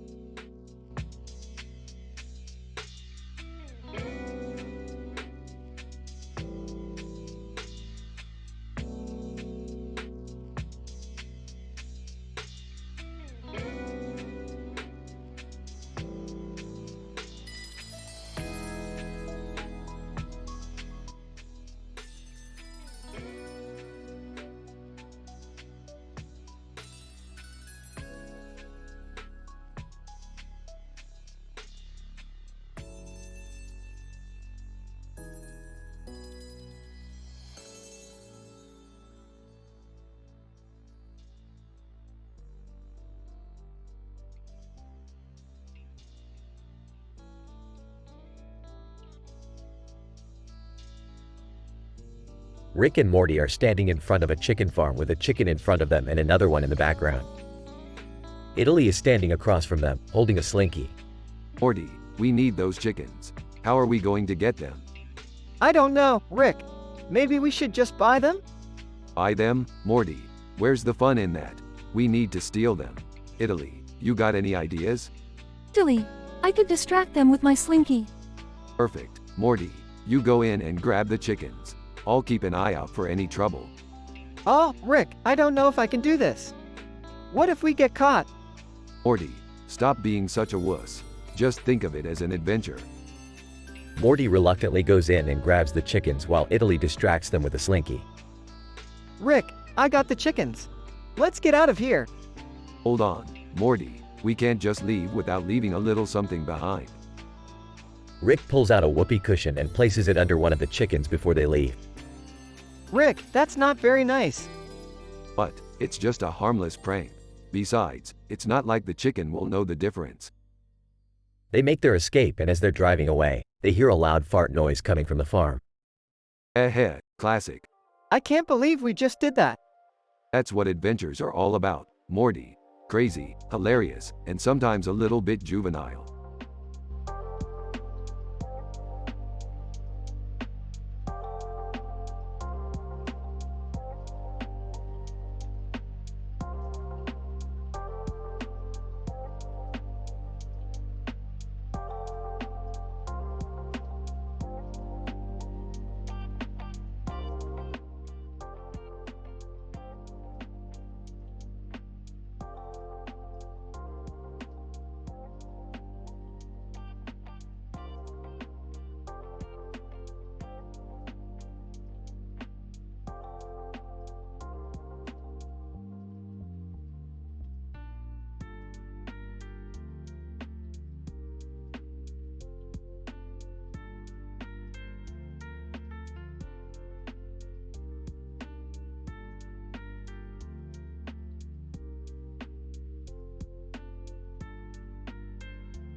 Morty, we're going on an adventure today. Oh boy, where are we going this time? We're going to a top-secret government facility to steal some technology. I don't know, Rick. That sounds dangerous. Relax, Morty. I've done this a million times before. Plus, I've got a new gadget that will make us invisible. Okay, but what if we get caught? Don't worry, Morty. We'll just use our charm to get out of any sticky situations. I don't think that's going to work, Rick. Of course it will. Trust me. Now let's go. At the government facility. Okay, Morty, we're in. Keep your eyes peeled for any guards. I don't see any guards, Rick. That's because of my new gadget, Morty. Now let's find that technology we came for. Hey Rick, what's that over there? That's the bingo room, Morty. We don't have time for that. But Rick, I've always wanted to play bingo. Fine. But only one game. At the bingo room. B-14. B-14. I got bingo. Great. Now let's go. Wait, Rick, I want to try environmental science too. Morty, we don't have time for this. Please, Rick. Fine, but only for a minute. At the environmental science lab. Wow, this is so cool, Rick. Yeah, can we go now? Wait, Rick, I think I found something. What is it, Morty? It's a new invention that can save the planet. Well, what are we waiting for? Let's take it and go. Back in the spaceship. Rick, that was the best adventure ever. Yeah, whatever. Just don't tell anyone about the bingo or environmental science, got it? Got it, Rick. Can we do it again sometime? Maybe, Morty, maybe.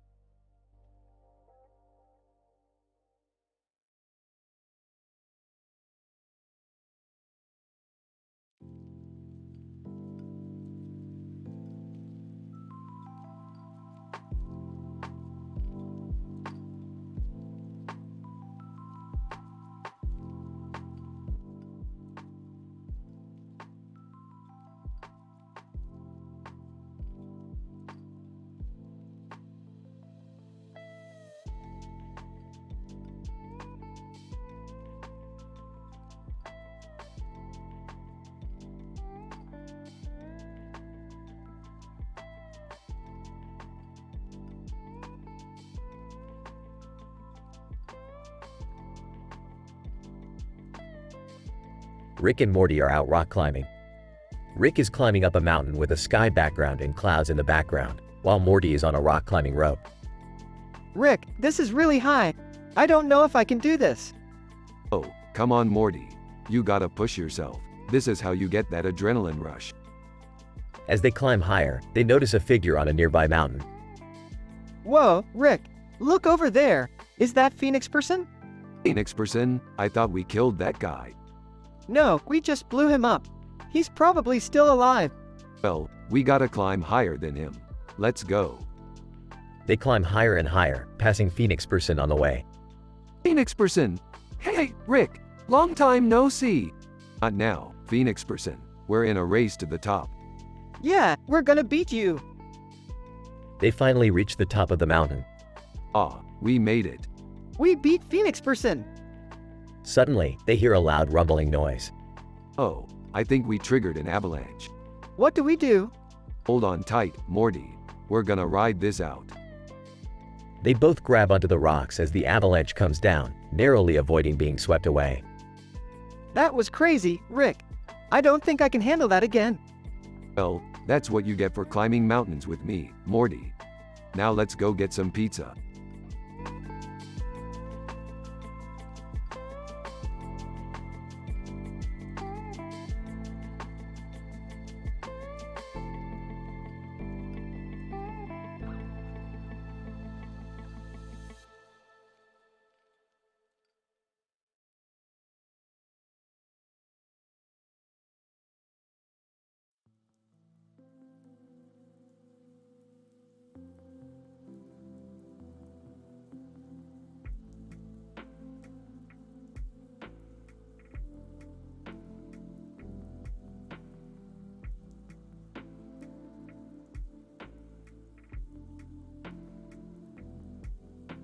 Alright, Morty. Buckle up because this is going to be a wild ride.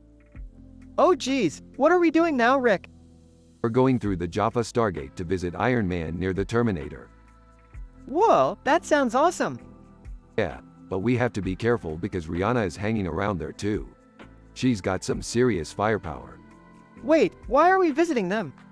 Well, Morty, we need to borrow some of their futuristic outfits so we can blend in with the locals on our next adventure. Woman, excuse me, are you Rick and Morty? Oh, we've been made Morty. Quick, play it cool. Oh yeah, that's us. What can we do for you? Woman, I'm a time traveler from the future and I need your help to save the world. Oh great, another one. What's the problem this time? Woman, the universe is being threatened by a giant floating space pickle. A pickle? That sounds ridiculous. Morty, nothing is ridiculous in this universe. Now let's go save the world. Iron Man, hey, you guys need some help? No thanks, we've got this. But can we borrow your suit? Iron Man, sure thing, just bring it back in one piece. I can't believe we're actually doing this. Believe it, Morty, because we're the best damn adventurers in the multiverse.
Morty, I've been feeling a little stressed lately. You know what would help? Some craniosacral therapy. Cranio, what now? It's this therapy where they manipulate the bones in your skull to release tension. It's supposed to be very relaxing. Oh, okay. But where do we go for that? Pulling out a flyer. There's a place downtown called Roam Through Craniosacral Therapy. Let's go check it out. They arrive at the therapy center and are greeted by a man named Dixit. Dixit, welcome to Roam Through Craniosacral Therapy. How may I assist you? We're here for the therapy. Dixit, excellent. Please follow me. They enter a room with purple lights and a neon light pattern on the floor. In the center of the room, a man is dancing on a Dance Dance Revolution machine. What the hell is going on here? Dixit. Oh, that's just our resident therapist, Dr. Dance. He incorporates dance therapy into his craniosacral practice. This is getting weirder by the second. Dr. Dance, welcome, welcome. Let's get started. Starts dancing. Whispering to Morty. I don't know about this, Morty. Whispering back. Just go with it, Rick. As Dr. Dance continues to dance, the therapy begins. Rick and Morty feel their tensions release and they start to relax. Smiling. Hey, this isn't so bad after all. Also smiling. Yeah, I feel pretty good.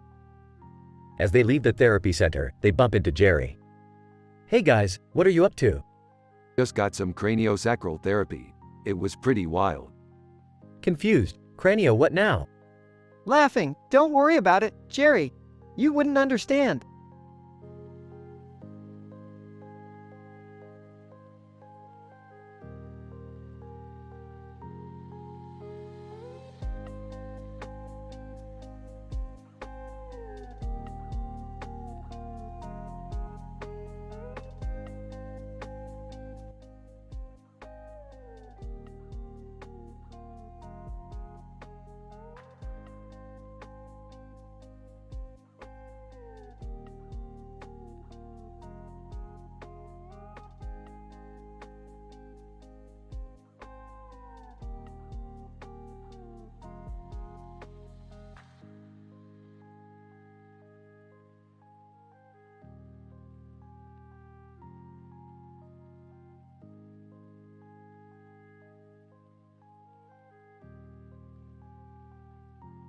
Rick and Morty find themselves in a large green field with a road and trees in it. They come across a sign that says, the Museum of Modern Art, and decide to check it out. Wow, Rick, this place looks pretty cool. Yeah, Morty. Let's just hope it's not all pretentious garbage. They enter the museum and are immediately greeted by a security guard. Security guard, welcome to the Museum of Modern Art. Please refrain from touching the exhibits and keep your voices down. Yeah, whatever. Let's just get this over with. As they walk through the museum, they come across a painting that catches Rick's eye. Oh, wow, this is actually pretty good. Really, Rick? I don't get it. That's because you have the artistic sensibilities of a potato, Morty. Suddenly, they hear a commotion in the next room. What's going on over there? They enter the next room to find a group of artists arguing about their work. Artist 1. My piece is the best. It's a commentary on the consumerist society we live in. Artist 2. No way, man. My piece is way more meaningful. It's a statement on the destruction of the environment. Oh, for God's sake. Can't you people just paint a pretty picture and call it a day? As they continue through the museum, they come across a sculpture that looks like a giant pile of garbage. Ew, Rick, what is that? Oh, that's just modern art, Morty. It's supposed to be ironic. Just then, the sculpture comes to life and attacks them. Okay, now that's just ridiculous. They manage to defeat the sculpture and make their way out of the museum. That was crazy, Rick. I don't think I ever want to go to a museum again. Hey, they're not all bad, Morty. At least we got to see some cool stuff. As they walk away, they pass a Little Caesars pizza place.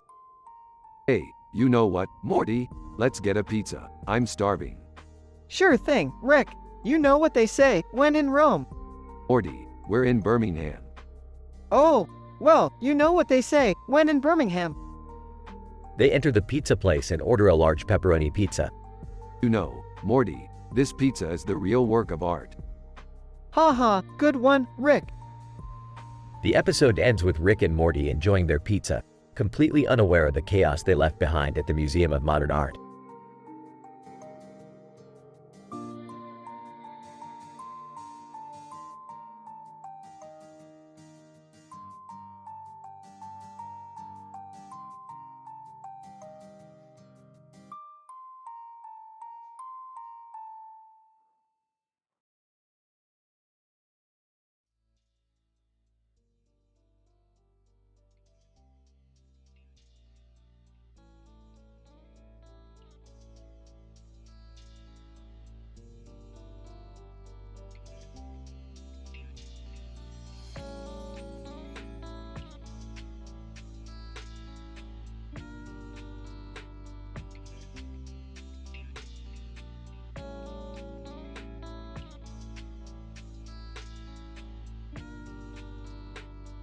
Narrator. In a distant galaxy, a praying mantis stood on top of a green planet, gazing upon a blue ball of material with a bright light shining upon it.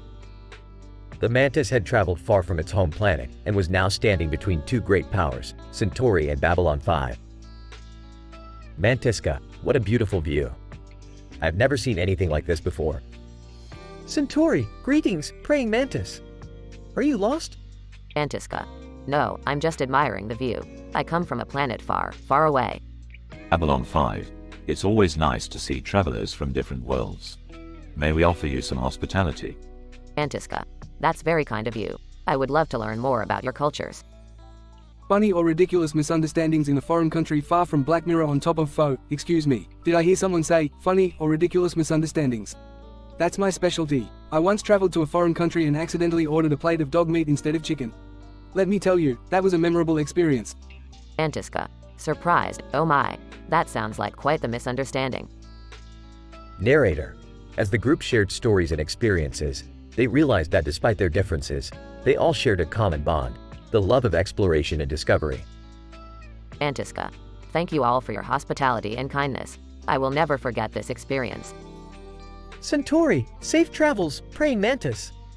May you continue to explore the wonders of the universe. Babylon 5. Farewell, friend. May our paths cross again someday. Funny or ridiculous misunderstandings in a foreign country far from Black Mirror on top of foe, waves, goodbye. And remember, always double check your menu before ordering.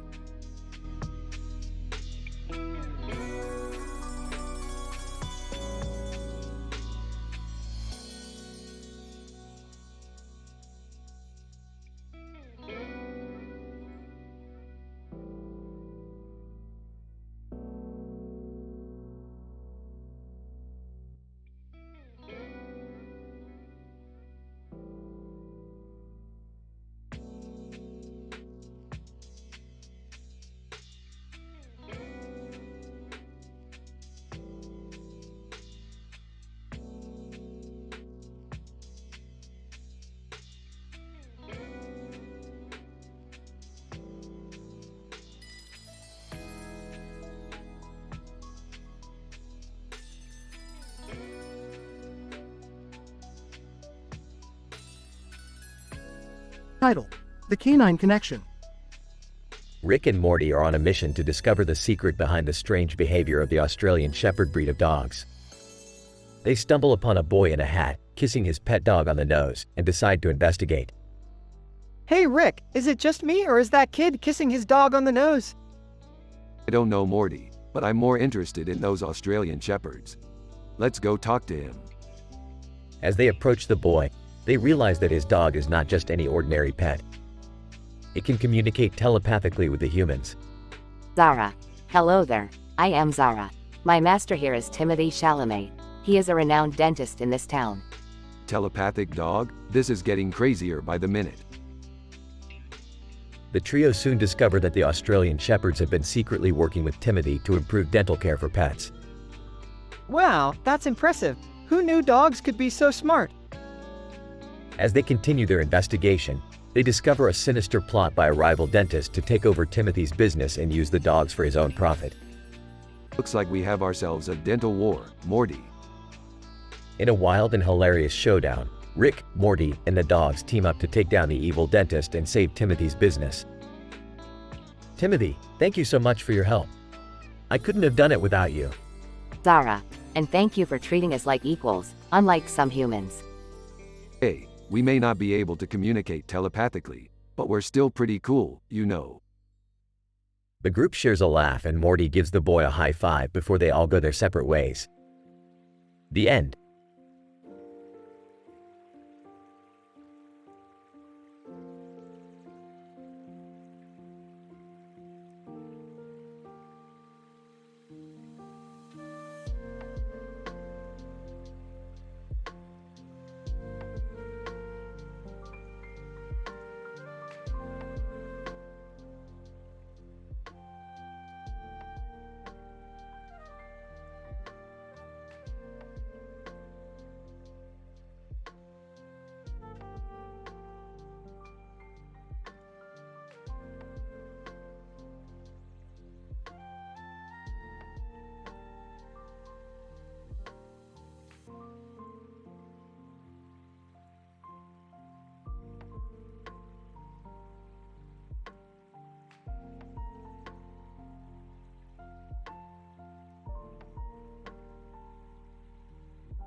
Alright, Morty, we gotta go to that building with the flag on top. It's got some top secret information we need. Oh, okay Rick, but what's with the statue of the man with the flag on top? That's George Washington, Morty. He was the first president of the United States. Yeah, Morty, don't you know anything about history? Who cares? Let's just get to the building. As they approach the building, they see Quiznos across the street.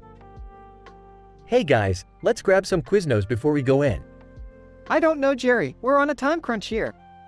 Yeah, and I don't want to get indigestion before we break into a top secret government facility. Shut up and get me a Quizno sub. And while you're at it, get me a drink from that vending machine over there. After getting their food and drinks, they see Grace Hopper on top of Hulk. Rick, why is there a woman on top of a green monster? That's Grace Hopper, Morty. She was a computer scientist who helped develop the first programming language. And that's the Hulk, Morty. He's a big green monster who smashes things.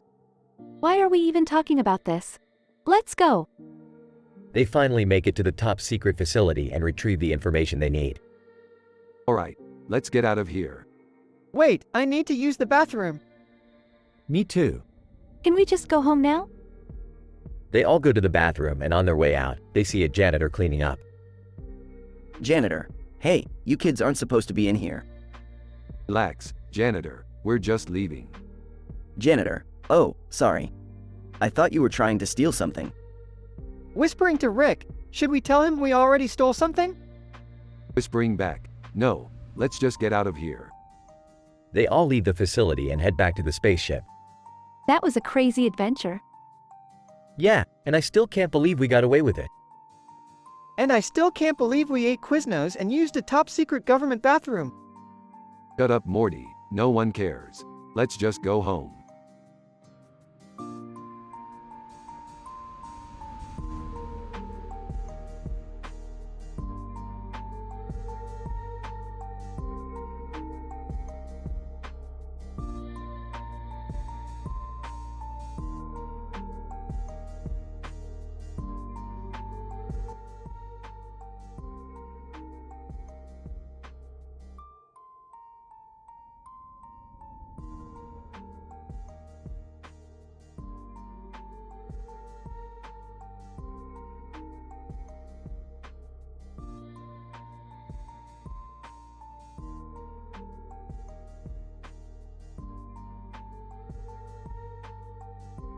Narrator. In a world of green plants with faces, a group of them were gathered together in a blue background with a black border around them. They seemed to be in a deep discussion about something. Ganondorf, what are you all talking about? Nibala, we're discussing the benefits of oysters, Rockefeller. Tennessee, I don't think I've ever tried that before. Comedy roasts. Oh, you're missing out. It's a delicacy. Green Plant 1. Speaking of delicacies, have any of you tried the new vegan restaurant down the street? Green Plant 2. Yes, I have. Their food is amazing. Ganondorf, I'll have to check it out sometime. Nibala, I highly recommend it. Their plant-based burgers are to die for. Green Plant 3. You know, it's important to take care of our bodies and the planet by choosing plant-based options. Tennessee, I couldn't agree more. It's all about making mindful choices. Comedy roasts. Speaking of mindfulness, have you all tried meditation? Green Plant 1. Yes, it's a great way to reduce stress and find inner peace. Green Plant 2. And it's not just for humans, plants can benefit from meditation too. Narrator. And so the discussion continued, filled with positivity, healthy choices, and peaceful practices. These green plants with faces may not have been able to speak in the traditional sense, but their words were filled with wisdom and kindness.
Rick and Morty are on a mission to collect some rare grapevines for Rick's latest experiment.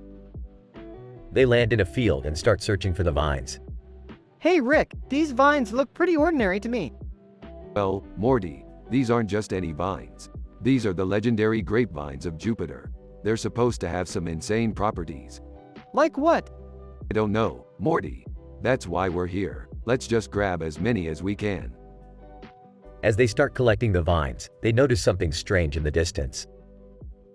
Rick, what's that over there? Looks like Knuckles with a bunch of his goons. We better hurry up and get out of here. Knuckles? Who's that? Just some intergalactic gangster. He's been causing trouble lately. They quickly fill up their ship with the vines and take off. But Knuckles and his crew are hot on their tail. Knuckles, you think you can just take what you want from my planet? Think again, Rick. Oh, hey Knuckles, long time no see. Listen, we were just... Knuckles, save it, Rick. You're gonna pay for this. Rick and Knuckles engage in a heated battle, with Morty watching nervously from the sidelines. Rick, maybe we should just give him the vines and... No way, Morty. These vines are too valuable. We can't let Knuckles get his hands on them. Finally, Rick emerges victorious, but not without a few injuries. Are you okay, Rick? I'll be fine, Morty. It's just a scratch, nothing a little alien band-aid can't fix. As they fly away, Rick reflects on the craziness of their adventure. You know, Morty, I thought we were gonna be grape jelly for a second there. But we made it out alive. And hey, at least we got some sick vines for my experiment. Yeah, I guess it was worth it. But can we maybe not mess with intergalactic gangsters anymore? ESH, where's the fun in that, Morty?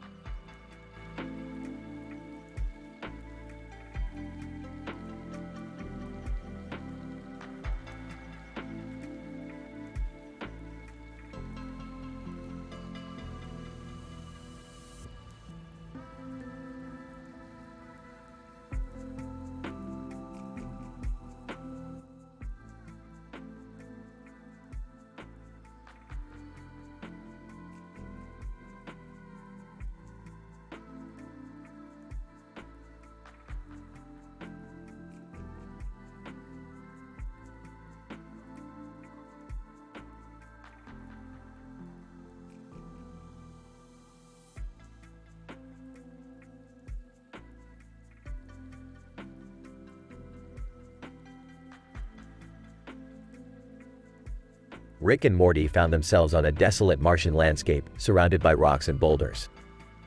Suddenly, a computer-generated image of a ghost appeared before them. Oh great, another ghost. Haven't we had enough of these already? Rick, I don't think this is just any ghost. It looks like it's from the Martian ghost stories. Martian ghost stories? Beefed. That's just a bunch of made-up nonsense. But as they approached the ghost, they heard a voice calling out to them. Mark Watney, hey, over here. I'm Mark Watney, and I've been stranded on this planet for months. You gotta help me. Oh boy, here we go. Looks like we got ourselves a real-life Martian. Rick, we can't just leave him here. We have to help him. Fine, but let's make it quick. I don't want to be stuck on this planet any longer than necessary. As they helped Mark Watney, they discovered that he had been surviving on potatoes and ketchup packets. Rick couldn't resist making a joke. Potatoes and ketchup? That's even worse than my usual diet. Rick, come on. This guy's been through a lot. In the end, they managed to get Mark Watney back to Earth safely. As they said their goodbyes, Rick couldn't help but reflect on their adventure. You know, Morty, maybe there's more to these ghost stories than we thought. Maybe there's something out there that we don't understand yet. Yeah, I guess you're right. But can we please never come back to Mars again? Agreed, Morty, agreed.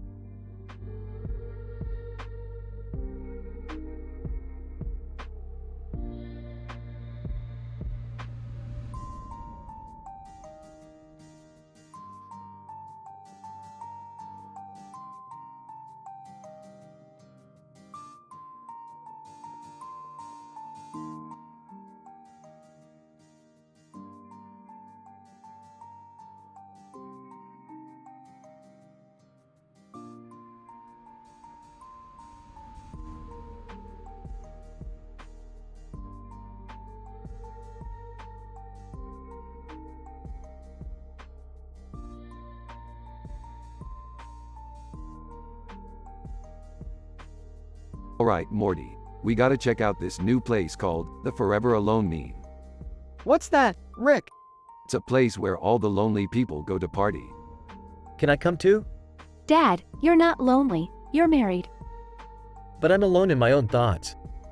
Whatever, Jerry, let's go. They arrive at the building with a neon sign. This place looks sketchy, Rick. Don't worry, Morty. It's a party for the socially awkward. We'll fit right in. They enter the building and see Samus Aran and Prince Nebulon. Whoa, is that Samus Aran and Prince Nebulon? Yeah, they must be here for the same reason we are. I don't know, Rick. I feel like we don't belong here. Awkwardly dancing. I don't know what you guys are talking about. I'm having a great time. Alright, let's get out of here before we become regulars. They leave the building and walk back to the spaceship. That was weird, even for us. Yeah, let's stick to saving the universe from now on. Agreed. Still dancing. Wait, guys, don't leave me. End of episode.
Morty, we need to go pick up your mom from her yoga class.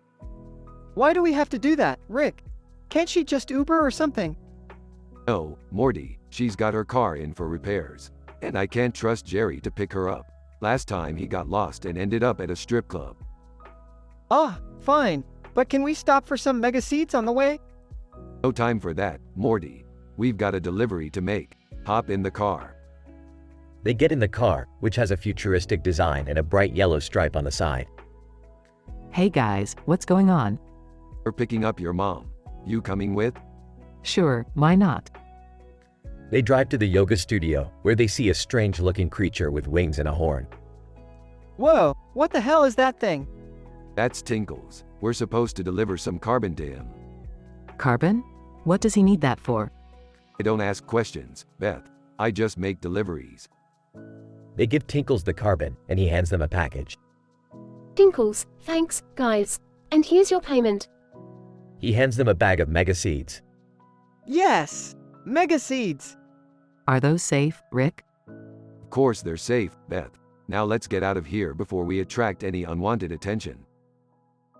They drive off, with Morty munching on the mega seeds. These are amazing, Rick.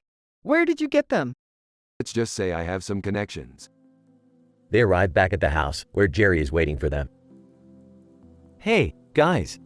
How was the yoga class? It was fine. Rick made a delivery and we got some mega seeds. Mega seeds? Those are dangerous, Beth. You shouldn't let Morty eat those. Relax, Jerry. They're perfectly safe. In fact, I think I need some more myself. They all laugh as the episode ends.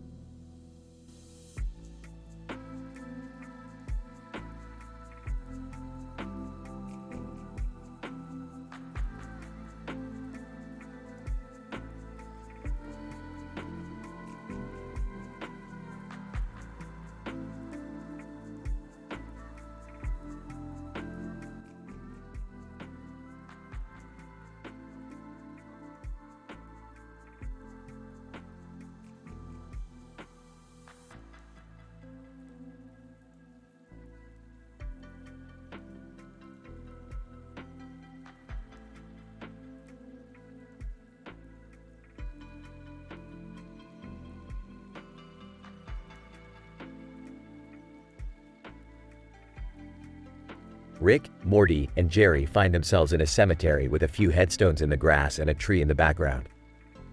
They approach a group of funny epitaphs outside barium near Marie Curie. Ah, look at these funny epitaphs.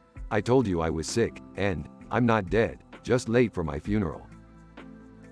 Rick, I don't think we should be making jokes in a cemetery. Yeah, it's disrespectful. Relax, Jerry. These people are dead. They can't hear us. That's not the point, Rick. We should show some respect. Fine, fine. Let's just read a few more. Here lies a man who knew how to handle his booze, and I told you I was sick, but no one believed me. These are terrible. But they're hilarious. Hey, Morty, what would you want your epitaph to be? I don't know, Rick. I don't really want to think about that. Come on, Morty. How about here lies Morty? He died as he lived, scared and confused. That's not funny, Rick. Yeah, that's just mean. Whatever. Let's just get out of here. I've got a dimension to save. As they leave the cemetery, they can't help but notice one last epitaph. Epitaph. I told you I was immortal.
Alright, Morty. Buckle up for another crazy adventure through the multiverse. Rick, where are we? Looks like we're in some kind of intergalactic meeting place. Hey you, Red Alien. What's going on here? Red Alien, Welcome to the Intergalactic Meme Convention. We come here to share our favorite memes from across the universe. Memes? That sounds lame. Shut up, Morty. Memes are the cornerstone of modern culture. Let's see what they've got. So, hey guys, have you seen this one? Hands up, why you know meme? Ha ha ha, classic. But have you seen this one? Holds up, hide the pain, Harold meme too. Oh, Rick, I don't get it. It's a long story, Morty. Now let's check out this sign over here. Read sign. How did it toti yna? What the hell does that mean? Portuguese. It means how to make a tasty sandwich in my language. Oh cool, can we make some sandwiches? Not now, Morty. We're in the middle of a meme convention. Hey, let's go check out that panel over there. Looks like they're discussing the best way to use memes in advertising. I don't know, Rick. This all seems kind of pointless. Pointless? Memes are the ultimate form of art and expression, Morty. Don't you get it? I guess not. That's because you're not as smart as me, Morty. Now let's go mingle with some aliens and show off our favorite memes. You never know, we might just learn something.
Title: The Interdimensional Gym.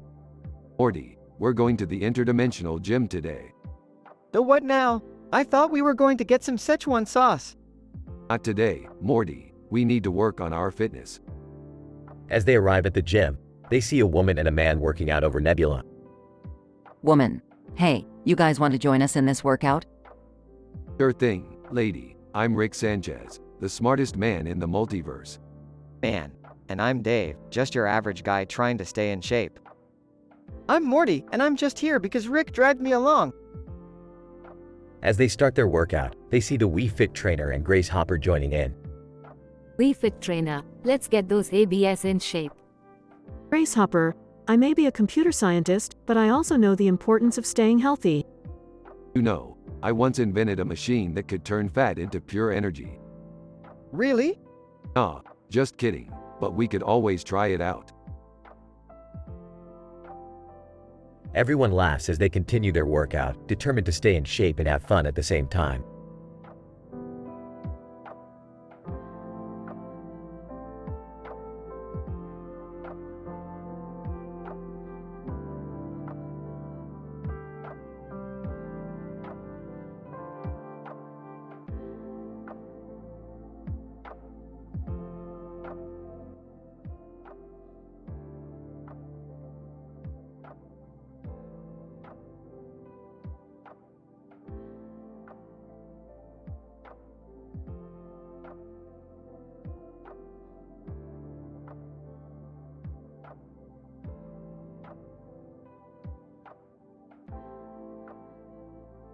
Hey Morty, you ever wonder what it would be like to be a dog? No, not really, Rick. Well, I do, Morty. And you know what? I'm gonna find out. Rick, no. You can't just turn yourself into a dog. Yeah, think of the consequences. Oh, calm down, Jerry. It's not like I'm gonna start humping legs or something. Oh, guys, look over there. Siberian Husky. Hey, what's up, guys? Slinky, whoa, a talking dog. Alright, now this is interesting. Rick, please don't do anything crazy. Don't worry, Beth. I've got this under control. Finn Wolfhard. Hey guys, what's going on? Finn Wolfhard? What are you doing here? Finn Wolfhard. Just taking a walk with my dog. Wait, that's your dog? Siberian Husky. Yeah, what of it? Alright, I've seen enough. Back to being human it is. That was weird. Yeah, let's just forget that ever happened. Slinky, hey, can we go chase some squirrels now? Everyone. Sure, why not?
Morty, we gotta go to Hogwarts. Hogwarts? Like the Harry Potter school? Yup, Emma Watson just called me up and said she needs our help.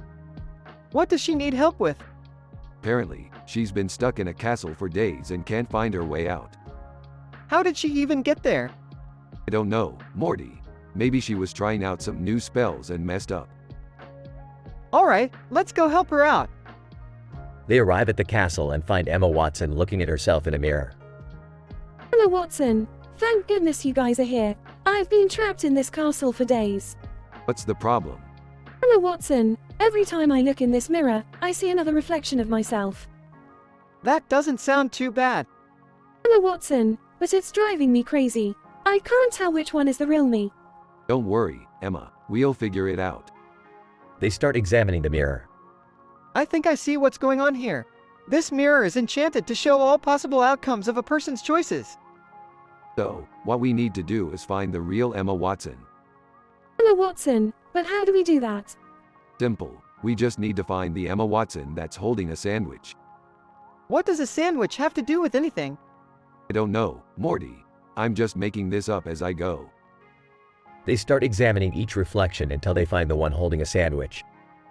There she is. That's the real Emma Watson. Emma Watson, thank you so much, Rick and Morty. You guys are the best.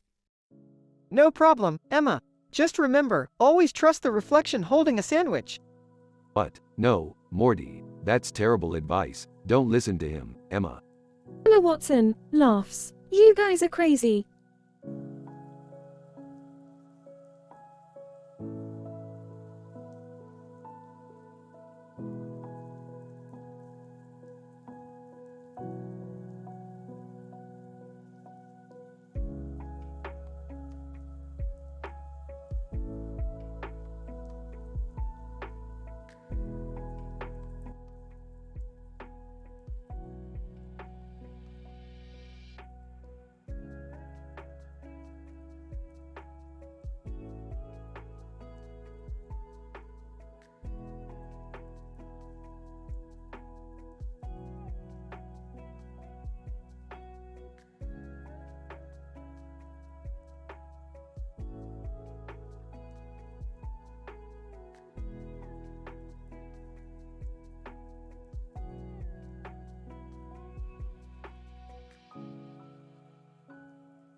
Title: Emma's Magical Mirror.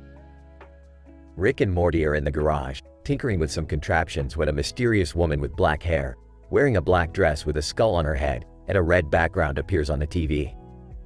Who the hell is this? I don't know, but she's kinda hot.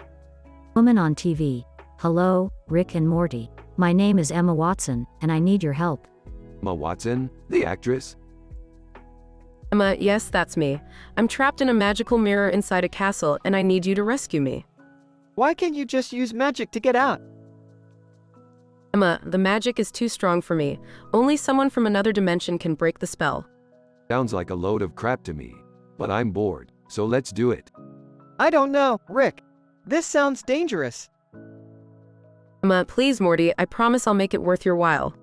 Okay, let's do it. Rick and Morty enter the portal and arrive at the castle. Wow, this place looks like it's straight out of a fairy tale. Hey, look, there's the mirror. Okay, let's break it and get out of here. As they approach the mirror, they see Emma staring back at them. Emma, thank you for rescuing me, but before we leave, I have a surprise for you. She steps out of the mirror and reveals a hidden room filled with treasure. Emma, take whatever you want. This is amazing. We're rich. I can't believe this is happening. Emma, just remember, boys, magic always comes with a price. Rick and Morty grab as much treasure as they can carry and return to their dimension. Well, that was fun. What do you want to do now? I don't know, Rick. I feel kind of guilty about taking all that treasure. What are you talking about? We earned it fair and square. Yeah, but Emma said magic always comes with a price. Don't worry about it, Morty. It's not like anything bad is going to happen. As they celebrate their newfound wealth, a strange energy begins to emanate from the treasure. Oh, Morty, I think we might have screwed up. What did we do, Rick? We messed with magic, Morty, and now we're going to pay the price.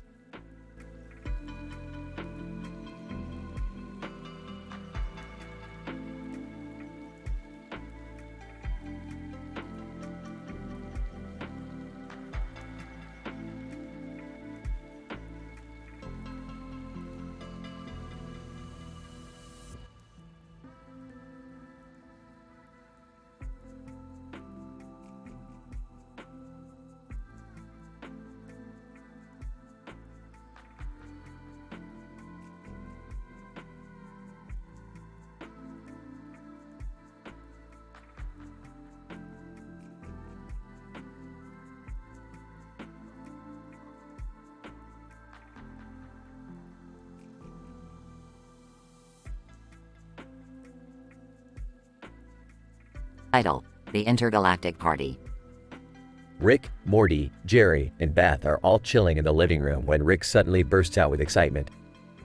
Morty, I'm taking you to the best intergalactic party in the universe. A party? Oh, I don't know, Rick. Parties usually end up being pretty crazy. Oh, come on, Morty. Live a little. Yeah, Morty. It could be fun. Trust me, Morty, it'll be worth it. Plus, Emma Watson is gonna be there. Emma Watson? Okay, I'm in. The group arrives at the intergalactic bar, where they see Emma Watson holding a mirror and laughing with her friends. Emma, hey guys, glad you could make it. Emma, my favorite wizard. How's life treating ya? Emma, it's been great, Rick, especially since I discovered this new beer they have here. It's out of this world. Literally.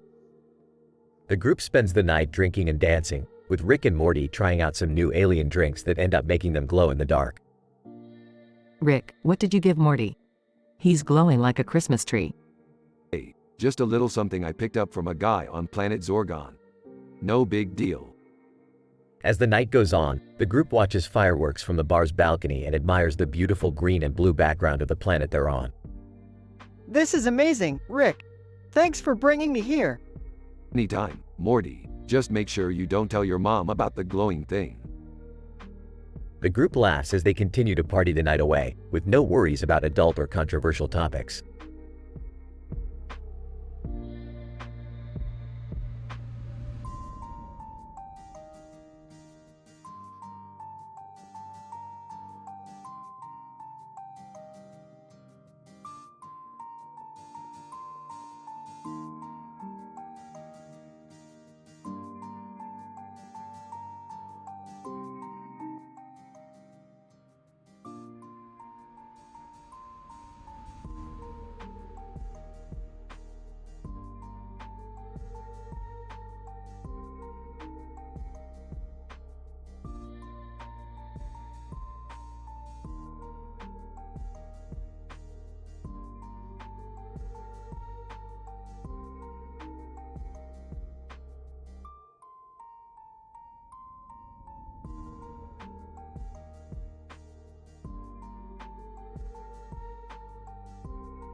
Alright, Morty, we've got a new mission from the Council of Ricks. We're going to be infiltrating a cooking show hosted by none other than Zac Efron. A cooking show? What's the big deal? Hey, I used to be a chef. Maybe I could come along and help. Sorry, Jerry, but we can't take any chances. This Zac Efron guy has connections. Who knows what kind of trouble we could get into. So what's the plan then? We're going to use our portal gun to teleport onto the set. Once we're there, we'll have to improvise. I've got some gadgets that should come in handy. On the set of the cooking show, Zac Efron is busy chopping vegetables. Zac Efron, and now we're going to add some secret ingredients to really make this dish pop. Secret ingredients? Morty, get ready to hack into his recipe book.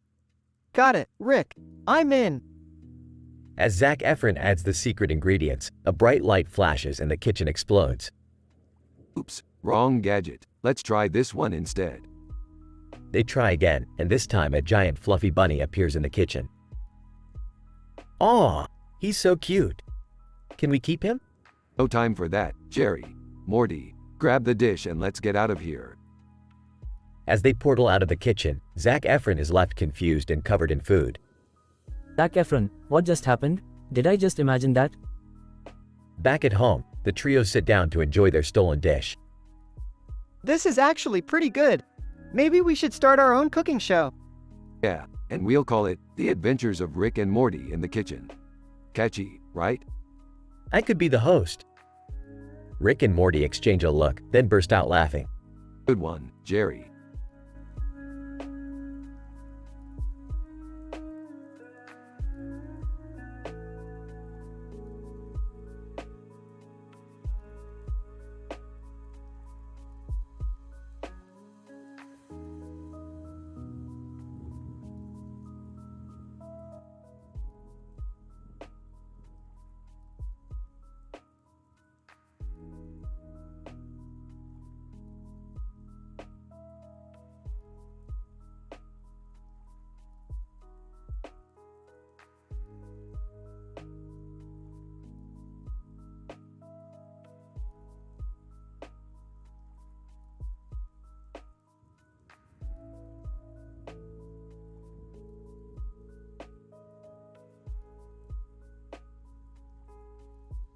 Morty, Summer, check out that woman with the dogs over there. She's holding a tray of drinks and a beer glass in her hand. That's a multitasking queen right there. Rick, I don't think that's something to be admired. She might spill everything. Hey, guys, look over there. It's Emma Watson holding a mirror at an intergalactic bar with beers and glasses in her hands as well. And she's got a corgi and a Shiba Inu with her. Damn, that's one classy lady. She's got style and she's got pets. I like her already. Rick, you can't just judge people based on their appearance and pets. Yeah, Rick, let's just enjoy our drinks and not be creepy. Fine. But can we just appreciate how the dogs are just sitting there, behaving like good boys? That's impressive. I guess so. Anyway, what do you guys want to do tonight? I say we go on an adventure. I heard there's a planet filled with talking pickles. That sounds like fun. I don't know, Rick. Last time we went on an adventure, we almost got killed by a giant alien. Yeah, can't we just stay here and drink? Boring. Fine, we'll stay here. But we're gonna make it a crazy night. Shots for everyone. Bartender, sorry, we don't serve shots here. This is a family-friendly intergalactic bar. What kind of bar doesn't serve shots? This is ridiculous. We're out of here. I guess we're going on an adventure after all. Great. Just what I wanted.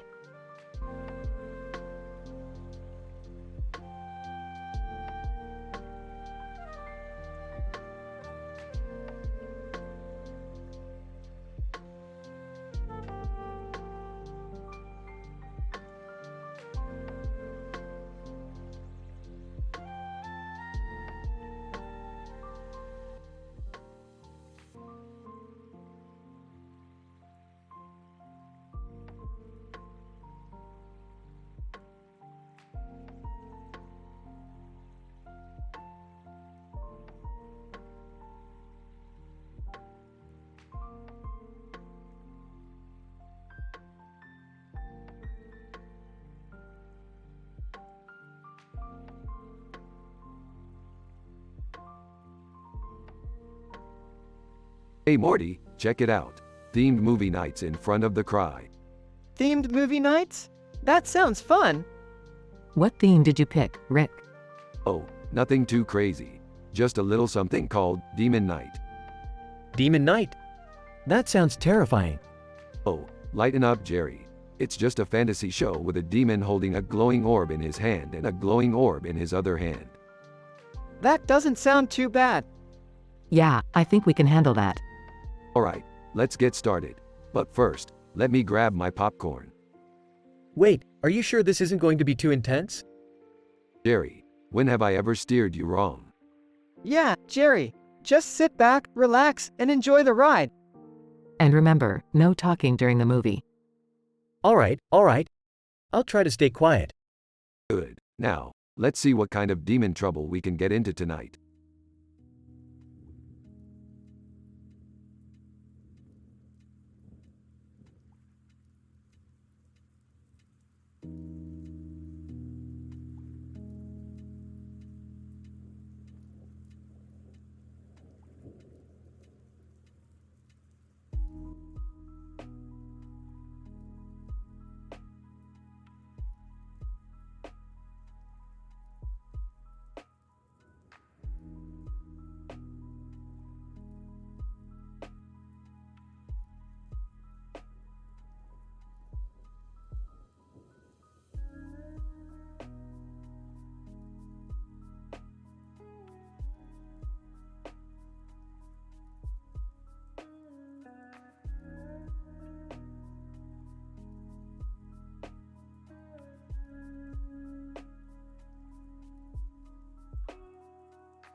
Alright, Morty, we're hitting up the intergalactic bar tonight. I don't know, Rick. Last time we went there, you got into a fight with a space alien. Relax, Morty. This time we're bringing your parents and sister. It'll be a family affair. Wow, a night out with the family. This is great. Yeah, I can't wait to bond with you guys over some drinks. And I get to bring my new pup. A woman holding a dog in her arms walks in front of the bar counter with liquor bottles behind her and a dog on her lap. Woman, hey, can I get a tequila sunrise and a dog bowl for my little guy?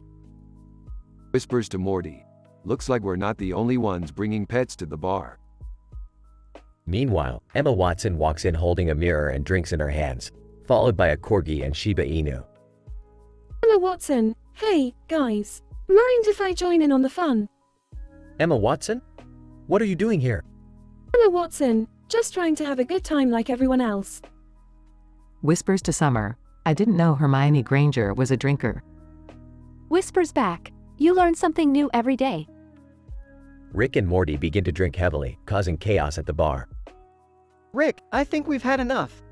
Nonsense, Morty, we're just getting started. Slurring. This is the best family night ever. Also slurring. I love you guys so much. Emma Watson, joining in the chaos. Woo. Let's party. Giggling. I love my new pup. The group continues to drink and party until they eventually pass out at the bar. Waking up.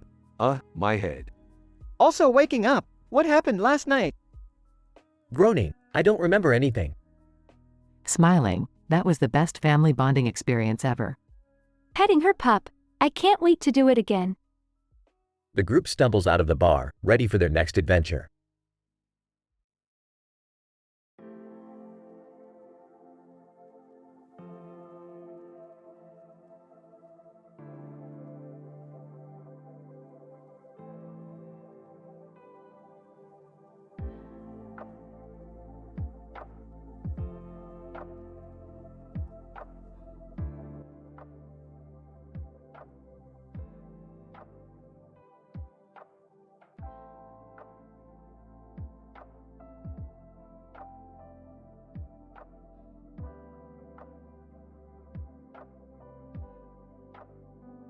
Title: An unexpected encounter.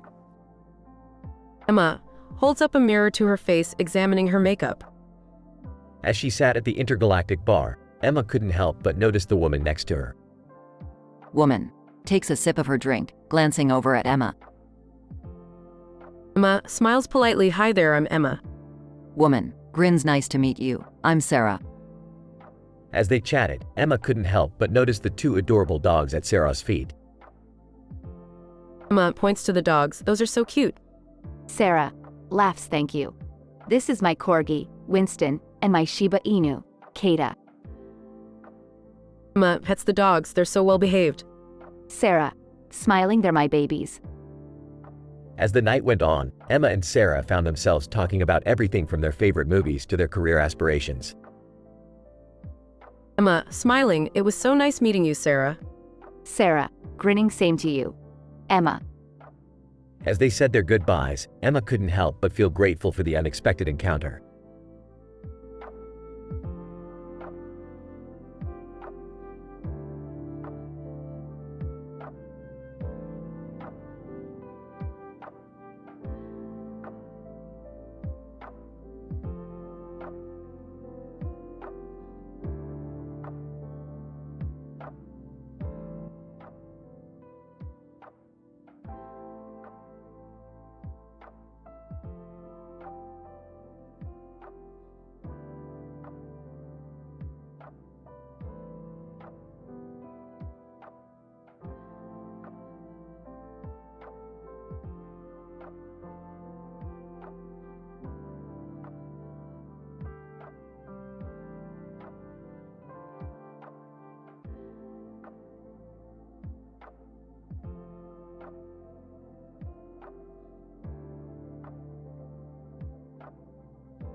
Title: Beer and bar fights. Rick and Morty are at an intergalactic bar, enjoying some beers and watching aliens fight each other with various weapons. Suddenly, a woman holding a glass of beer and a dog sitting next to her on a desk with a computer catches Rick's eye. Hey Morty, check out that babe with the corgi and Shiba Inu. I bet she's a real computer whiz. Oh, I don't think that's really relevant, Rick. Plus, you have a girlfriend. Who needs a girlfriend when you can have a hot hacker chick? Watch this, Morty. Rick walks over to the woman and strikes up a conversation. Hey there, I couldn't help but notice your adorable dogs. What brings you to this fine establishment? Woman. Oh, just doing some freelance work on my computer. And enjoying a cold beer, of course.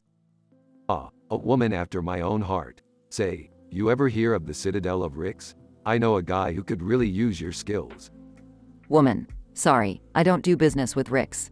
Too many bad experiences. Suit yourself, but you're missing out on some serious adventure. Morty, let's go find some more interesting company. As Rick and Morty leave, they hear shouting and glass breaking. They turn to see Emma Watson holding a mirror and surrounded by angry aliens. Emma, I told you I don't want any trouble. I just came here for a drink. Alien, we don't take kindly to wizards around here. Hand over that mirror and we might let you live. Oh man, this is getting good. Morty, grab a beer and let's watch the show. Emma, you want this mirror? Come and get it, you slimy space scum. The aliens charge at Emma, but she uses the mirror to deflect their attacks and knock them out. Cheers erupt from the other patrons as Rick and Morty join in the celebration. Now that's what I call a bar fight.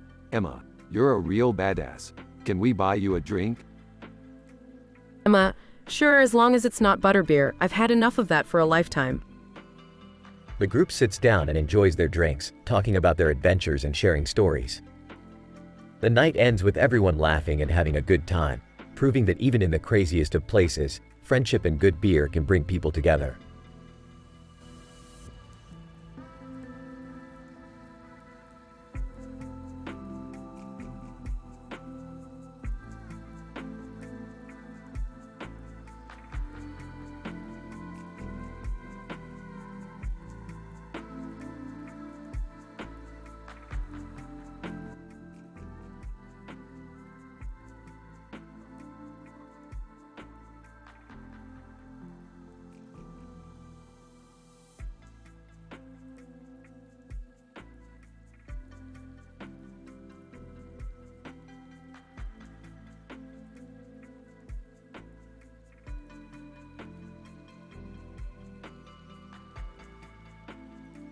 Morty, what are we having for dinner tonight?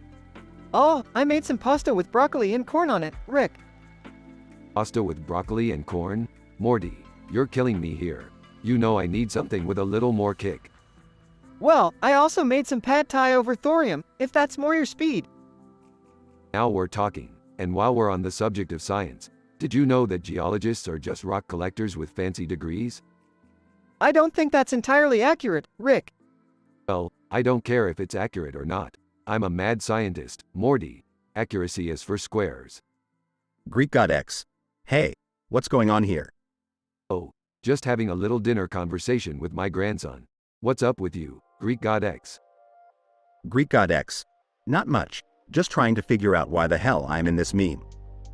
Too damn high meme. I know, right? I mean, I'm used to being in ridiculous situations, but this is just absurd. Welcome to the world of Rick and Morty, folks, where anything can happen and often does.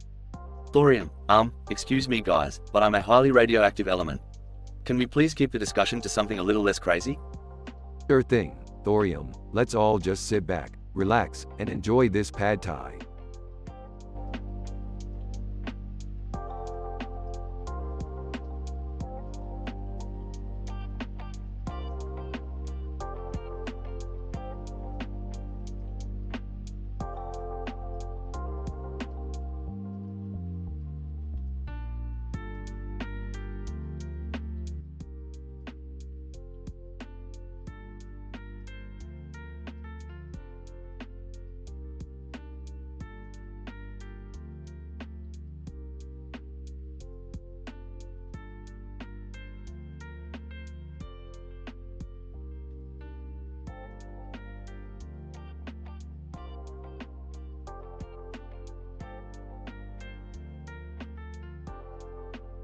Alright, Morty, we're going on a little adventure today.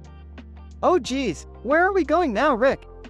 We're going to check out this fancy stained glass window that's been making waves in the art community. Oh cool, I've heard about that. Can I come too? Sure, the more the merrier. As they approached the window, they noticed the man and woman in its arms and a dog on the ground. Wow, that's beautiful. It's so intricate. I wonder what the story behind it is. Suddenly, the stained glass window comes to life and the man and woman step out, followed by the dog.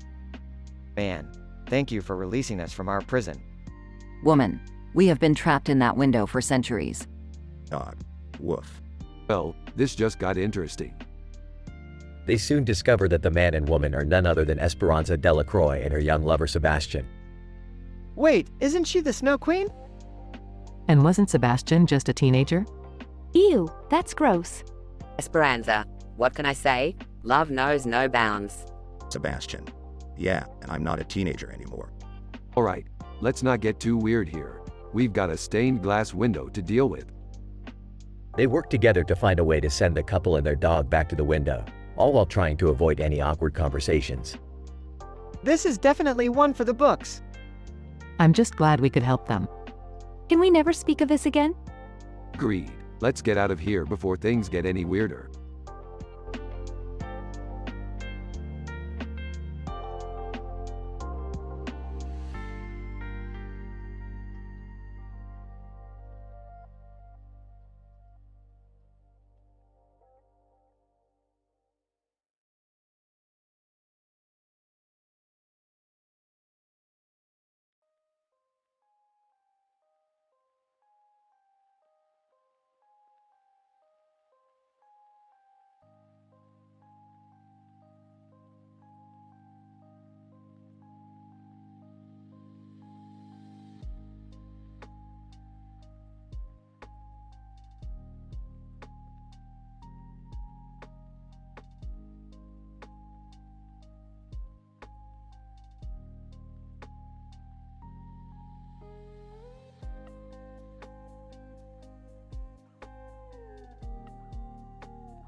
Opening shot. The camera pans over a futuristic city with a giant clock tower in the middle of it and a giant clock tower in the background. Morty, we're in the future now. This is where all the cool shit happens. Wow, Rick, it's like something out of a sci-fi movie. I don't know. It seems a little too futuristic for my taste. Dad, you're such a buzzkill. Hey, let's go check out that speakeasy over there. I hear they serve the best drinks in town. I don't know, Rick. Isn't that illegal? Who cares? We're in the future. Laws don't apply to us. I don't know if I'm comfortable with this. Oh, come on, Dad. Live a little. Inside the speakeasy. This place is awesome. I feel like I'm in the 1920s. I think that's the point, Rick. I still don't think we should be here. Relax, Dad. It's just a little harmless fun. As they order their drinks, the clock tower in the middle of the city begins to chime. Oh, I think we better get out of here. That clock tower is bad news. What do you mean, Rick? Trust me, Morty, we don't want to be around when that thing goes off. They race out of the speakeasy just as the clock tower begins to glow. What the hell is happening? I don't know, but it looks like we're about to find out. The clock tower explodes, sending them hurtling through time and space. Well, shit, I guess we're not in the future anymore.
Rick and Morty are driving around the city when they stumble upon Lisa Simpson in front of Las Vegas. What the hell are you doing here, Lisa? You're not even old enough to gamble.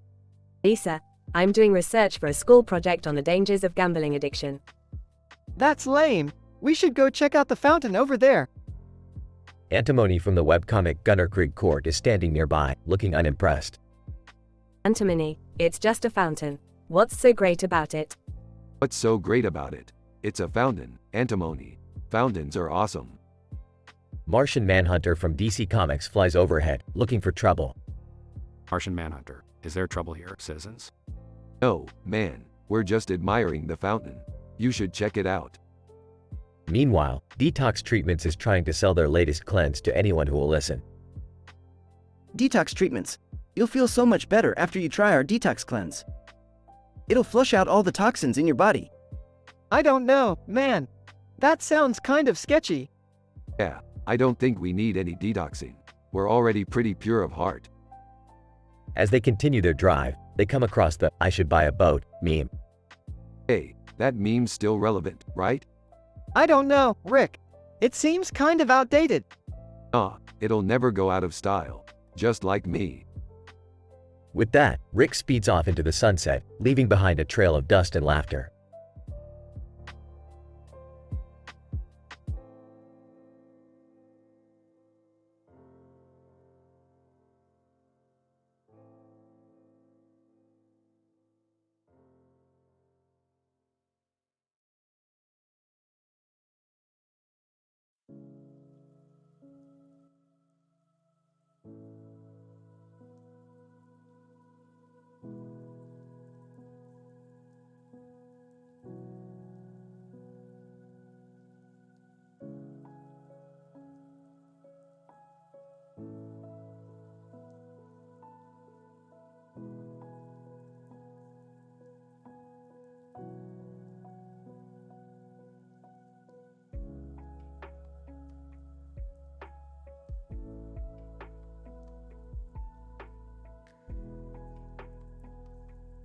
Title: Rick and the Pink-Haired Anime Girl Adventure. The episode begins with Rick and Morty sitting in the living room watching TV. Suddenly, a news report catches their attention. News anchor. A woman with pink hair was seen standing on top of a building in New York City, staring out at the skyline. Morty, we gotta check this out. That pink-haired anime girl could be in trouble. Rick, I don't know if that's a good idea. We don't even know who she is. Who cares? Adventure awaits. Cut to Rick and Morty standing on the rooftop next to the pink-haired anime girl. Anime girl, who are you guys? We're here to help. What's going on? Anime girl, I don't know. I just felt drawn to this place. Suddenly, Alinity and the cast of The Rising of the Shield Hero appear out of nowhere. What the hell is going on here? Looks like we've got some unexpected guests. Let's party. The group begins to dance to 80s music as the city skyline glows behind them. Rick, we can't just leave her up here. What are we gonna do? Relax, Morty. I've got this. Rick grabs a device from his pocket and points it at the anime girl. There, I've teleported her to safety. Crisis averted. The group looks around, confused, as the anime girl is nowhere to be seen. I don't know what just happened. But I think we all learned something today. Yeah, we learned that adventure is out there, Morty, and we've only scratched the surface. The episode ends with the group looking out at the city skyline, ready for their next adventure.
Morty, we've got a problem. We're being invaded by some sort of cartoon character in a red suit with a yellow light on his head. Whoa, Rick! That's Video Cyborg 009 Joe Shimamura. He's a classic anime character. I used to watch that show when I was a kid. I can't believe he's real. Real or not, he's causing chaos in our dimension. We need to figure out a way to get rid of him. Maybe we can use one of your crazy inventions, Rick. I've got it. We'll use my interdimensional eraser to wipe him out of existence. But we have to be careful not to erase anything else by mistake. Are you sure that's safe, Rick? Of course it's safe, Beth. I built it myself. I don't know, Rick. This sounds risky. Nonsense, Morty. We'll be fine. Now, let's go erase that cartoon character. Later, after using the interdimensional eraser. Well, that takes care of that. No more Video Cyborg 009 Joe Shimamura in our dimension. I don't know, Rick. I kind of liked him. He was funny. Me too. He reminded me of my childhood. Well, I guess we can always bring him back if we need to. But for now, let's just enjoy some peace and quiet.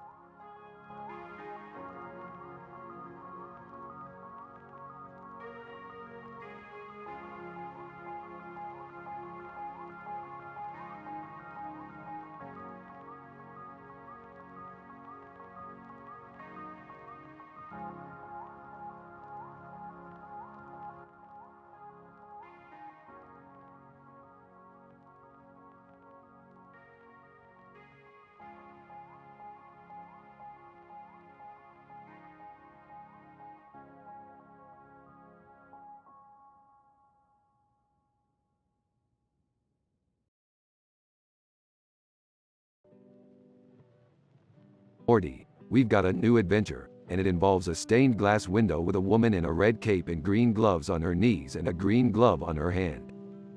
Oh geez, Rick, what kind of adventure is that? I don't know, Morty. That's why we're going to check it out. I mean, it's rendered in 4K stained glass, so it must be important. Hey, what are you guys doing?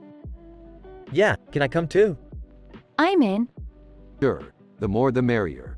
We're going to investigate a stained glass window with a woman in a red cape and green gloves on her knees and a green glove on her hand. Oh, guys, I think that's Ruby Rose from RWBY and her sister Young. Okay, this just got weirder. I don't know who those people are, but let's go. I'm always up for an adventure. Alright, let's go. But remember, no inappropriate discussions or actions. We have high moral standards. And so, the gang set off on their adventure, ready to face whatever challenges come their way. But will they be able to keep up their high moral standards in the face of such a strange and mysterious stained glass window? Only time will tell.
Alright, Morty, we got a new adventure to go on. Oh boy, where are we going now? We gotta travel to this weird movie poster world, Morty. There's a man holding a sword and a squid in his hand in a movie poster for the film Devil May. In front of requires across from John McClane, below sushi in Moscow, below jellyfish outside Voldemort. What?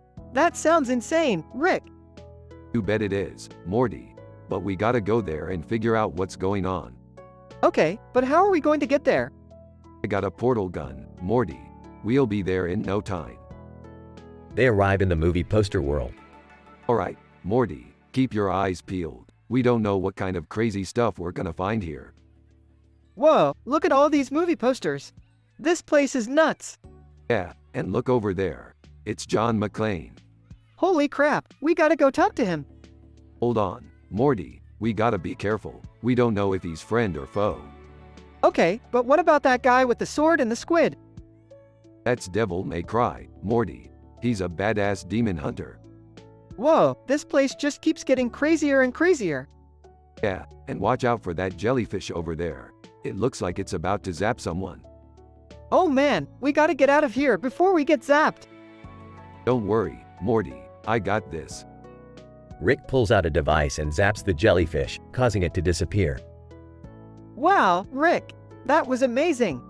Yeah, Morty, that's why they call me the smartest man in the universe.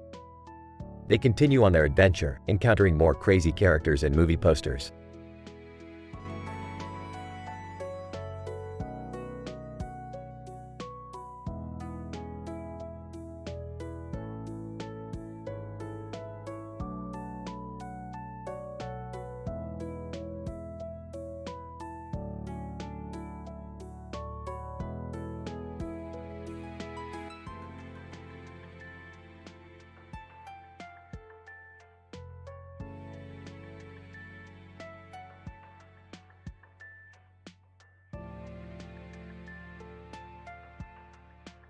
Ruby. Wow, this stained glass portrait of us looks amazing. Yeah, it's incredible how they were able to capture every detail of us. Ruby.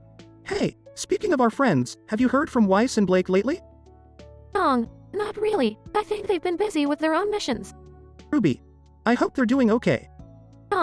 Me too, but I'm sure they're doing just fine. They're both strong and capable warriors. Ruby. Yeah, you're right. I just miss them, you know? I know, but we'll see them soon enough. And in the meantime, we have each other. Ruby. Yeah, we do. And this stained glass portrait is a beautiful reminder of that. Absolutely. It's a symbol of our bond as sisters and teammates. Ruby. And it's a testament to the talent of the artist who created it. Definitely. We should thank them for their hard work. Ruby. Agreed. Let's go find them and express our gratitude. Sounds like a plan. Let's go.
Alright, Morty, we've got a new adventure today.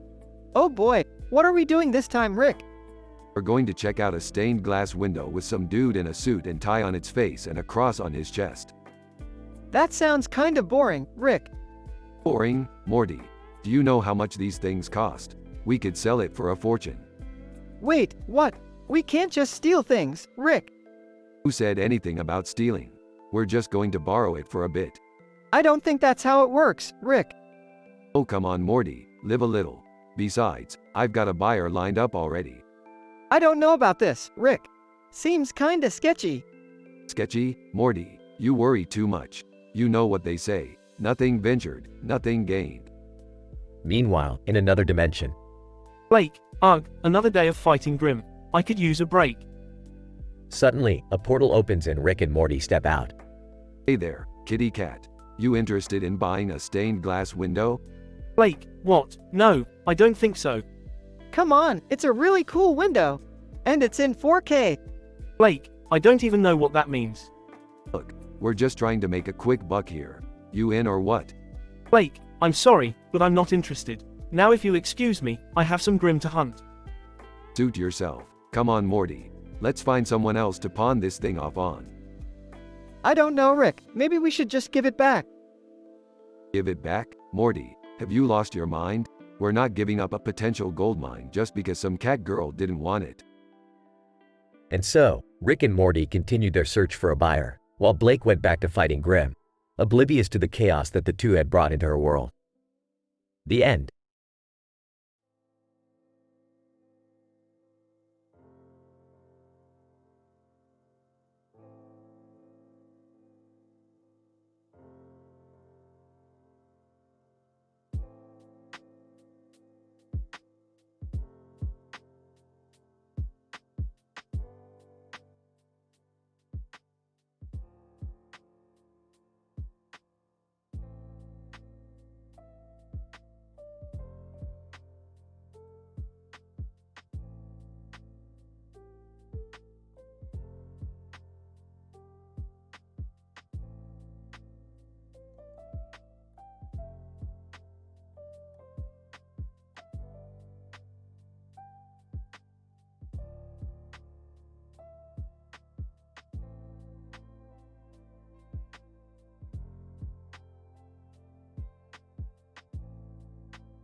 Alright, Morty. We're gonna need to make a quick stop at the Cabbage Patch Kids factory in Marrakesh.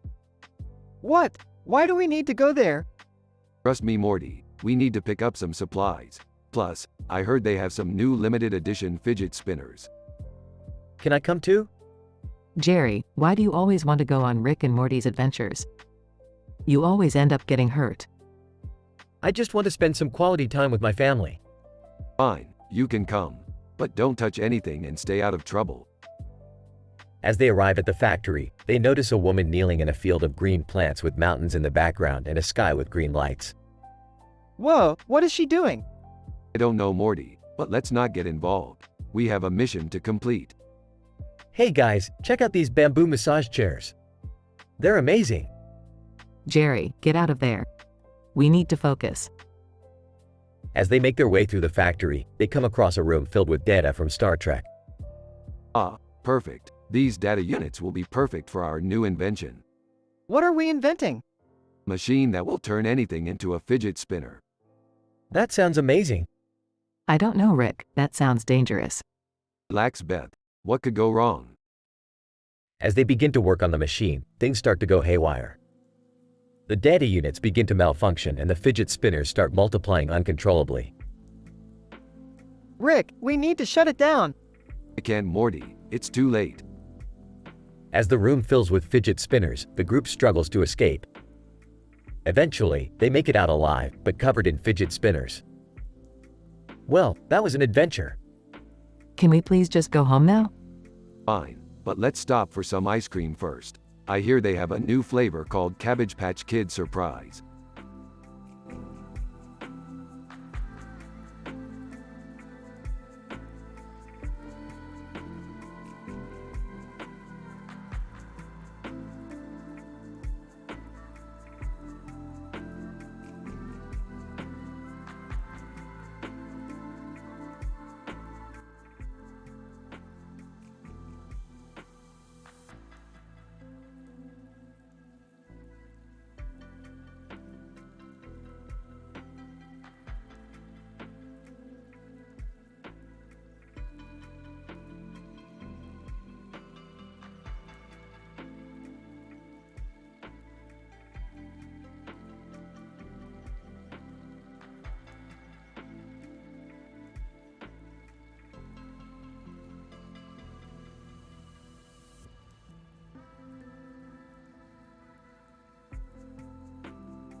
Rick and Morty were lounging in the living room when Beth walked in with a stained glass window. Hey, guys, check out this stained glass window I made. It has a girl in the center with a bird on her back. I rendered it in 4K. Wow, Beth, that's impressive. But why is there a bird on her back? Is she into bestiality or something? Rick, that's disgusting. It's just a symbol of freedom and independence. Guys, can we talk about something else? Like, maybe, I don't know, saving the world or something. Oh, Morty, always so serious. Let's lighten the mood with a joke. What do you call a fake noodle? An impasta. Rick, that's terrible. Here's one. Why did the tomato turn red? Because it saw the salad dressing. That's a good one, Mom. Here's another. Why did the scarecrow win an award? Because he was outstanding in his field. Okay, let's get back to business. I need you guys to help me retrieve a highly detailed portrait of Blake Belladonna from RWBY. It's worth a fortune on the black market. Rick, that's illegal. We can't do that. Yeah, Dad, we shouldn't steal from people just because they have something we want. Fine. You guys are no fun. Let's just watch some TV or something.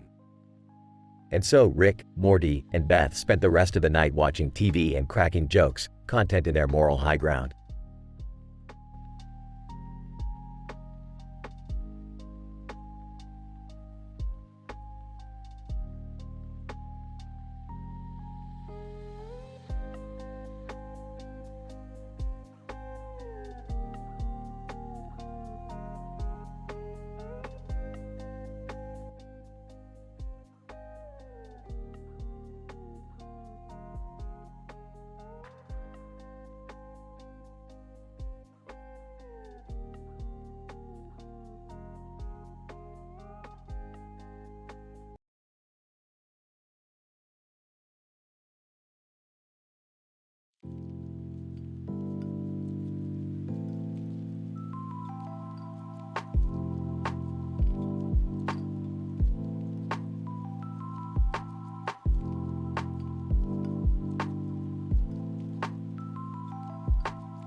Alright, Morty, we gotta go to Fisher Price to get some supplies for our next adventure. Okay, Rick. Can we make it quick? I have a math test tomorrow. Beefed, who needs math when you have science? Hey guys, what are you up to? Just running some errands, Jerry. Mind if I tag along? I need to pick up some funny epitaphs for my uncle's funeral. Jerry, we talked about this. Your uncle is still alive. Oh, right. My mistake. Can we stop by 7 Card Stud? I want to pick up some new cards for game night. Sure thing, Summer, but don't get too confident. I still remember that time you cheated during Monopoly. Hey, I had to do what I had to do to win. Can we hurry up? I have an effleurage appointment in 30 minutes. What's effleurage? It's a type of massage, Morty. You should try it sometime. And while we're at it, let's swing by the Coach store. I need some new kicks for when we're running from intergalactic law enforcement. Pink hair, excuse me, do you guys know where the soccer store is? Yeah, it's right across from effleurage. Pink hair, thanks. I'm trying to find some new cleats for my game tomorrow. Wow, you really are into soccer. Pink hair, yeah, I'm the captain of my team. Hey, speaking of captains, did you guys hear about that boat that got lost at sea? Oh no, what happened? It was a real ship show. Everyone groans. Alright, that's it. I'm done with this errand run. Let's get out of here before Jerry tells any more bad jokes.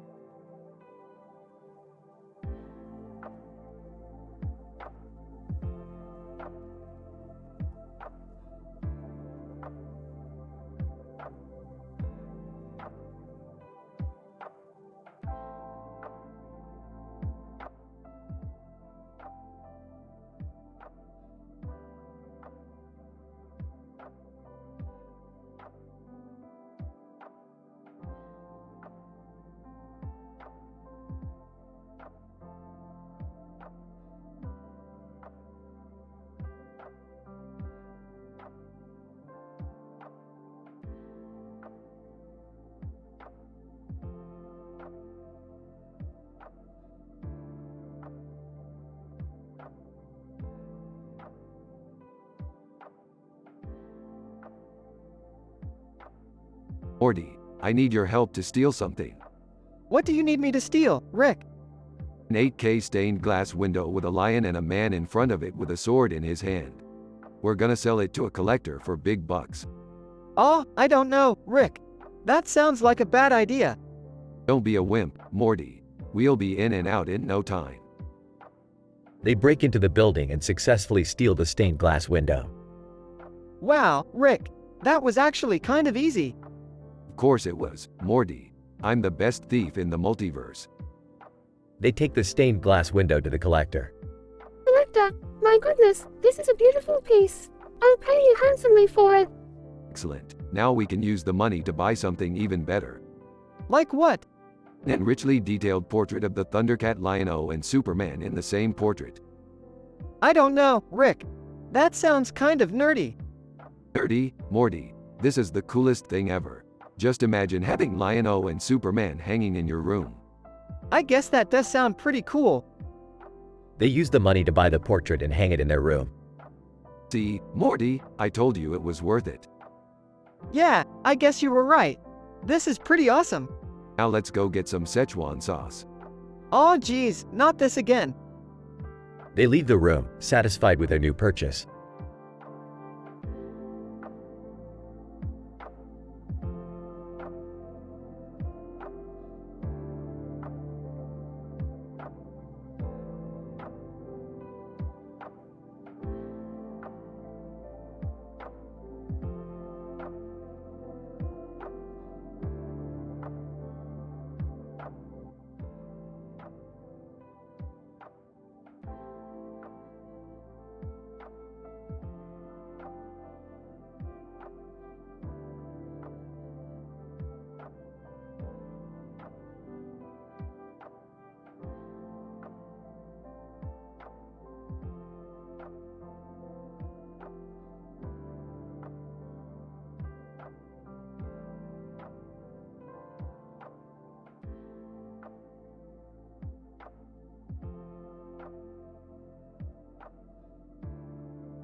Rick, Morty, Jerry, and Summer are on a cartoon train traveling through a city with trees and buildings in the background. As they pass by, they see Misato Katsuragi standing beside the tracks outside Thomas and Friends. Hey, look, it's Misato Katsuragi. She's probably here to catch a ride on the Thomas train. I don't think that's how it works, Rick. What's so special about Misato Katsuragi anyway? She's a badass anime character, Jerry. You wouldn't understand. Speaking of badass, who wants to see me take on that train over there in a race? I don't know if that's a good idea, Rick. We could get hurt. Oh, we'll be fine. I'll just use my portal gun to teleport us if things get too wild. I don't know if I'm comfortable with this. Come on, Jerry, live a little. As the train race begins, chaos ensues. Rick and Morty use various gadgets to try and gain an advantage, while Jerry and Summer hold on for dear life. Ah, we're winning. Nothing can stop us now. Rick, look out! The train suddenly hits a bump, causing Rick and Morty to fly off the tracks and into a nearby building. Ow, my head. That was a mistake. I told you this was a bad idea. I think I need to lie down. Well, that was fun while it lasted. As they all catch their breath and assess the damage, Misato Katsuragi walks up to them. Misato, you guys sure know how to have a good time. Mind if I join in next time? Absolutely not. This was a one-time thing. Yeah, we don't need any more crazy anime characters around here. Can we just go home now? Agreed.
Rick and Morty were hanging out at the arcade, playing skee-ball.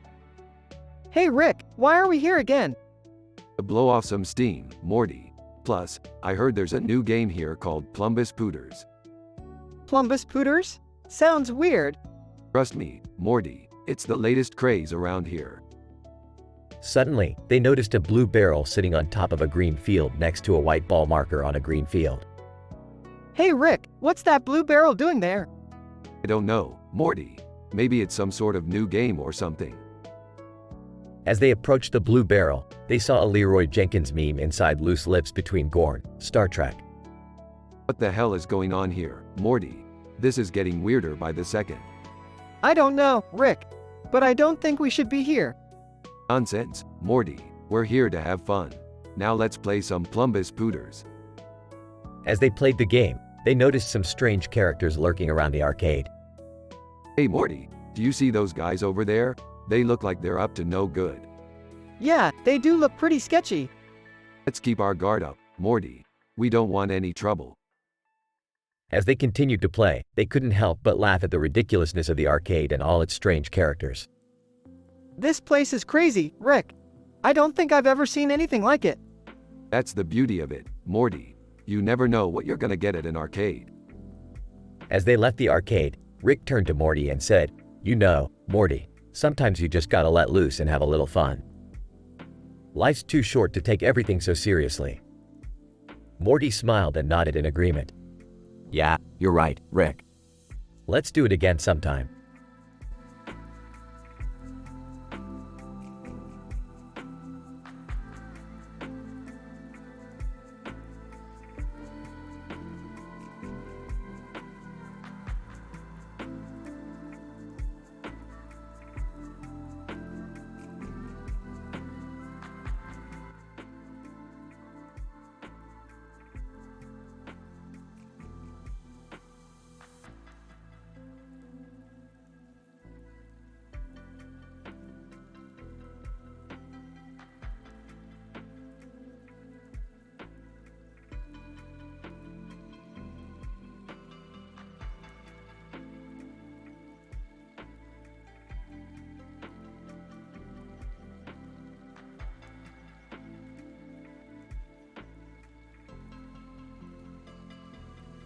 Rick and stained glass shenanigans.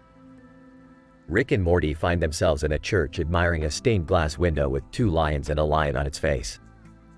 Suddenly, the window starts to glow, and the duo is sucked into the glass.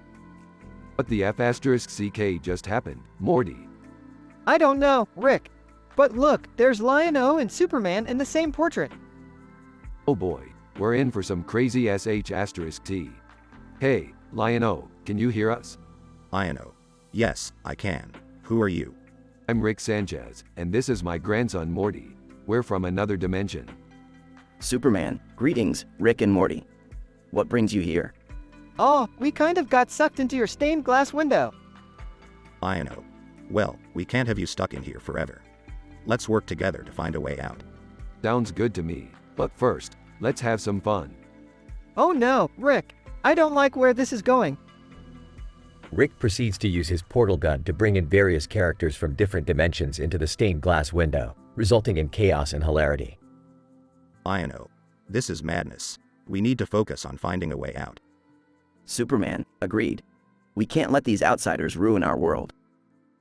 Rick and Morty ultimately find a way out, but not before causing a lot of trouble and leaving Lion-O and Superman with a lot to clean up. That was insane, Rick. We can't keep causing chaos like this. Oh Morty, where's the fun in that? Let's go find another dimension to mess with.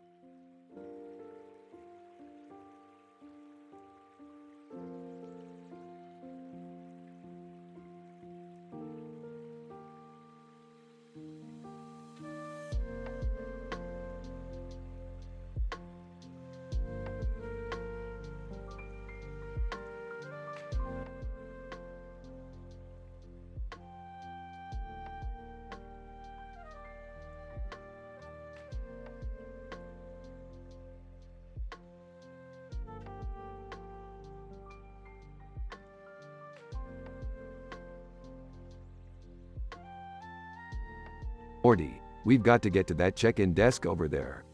My portal gun is running low on juice and we need to recharge it. What's the big rush, Rick? I just got a call from Jerry. He's stuck at the airport and needs our help. What's wrong with Jerry now?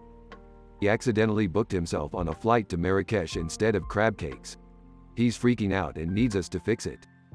Dwight Schrute, excuse me, are you guys talking about airport travel? I happen to be an expert in the field. Oh great, just what we needed. The office guy chiming in. Man at check-in desk, can I help you with something? Yes, we need to recharge our portal gun. Man at check-in desk, I'm sorry, we don't have any outlets available for public use. Well, that's just great. What are we supposed to do now?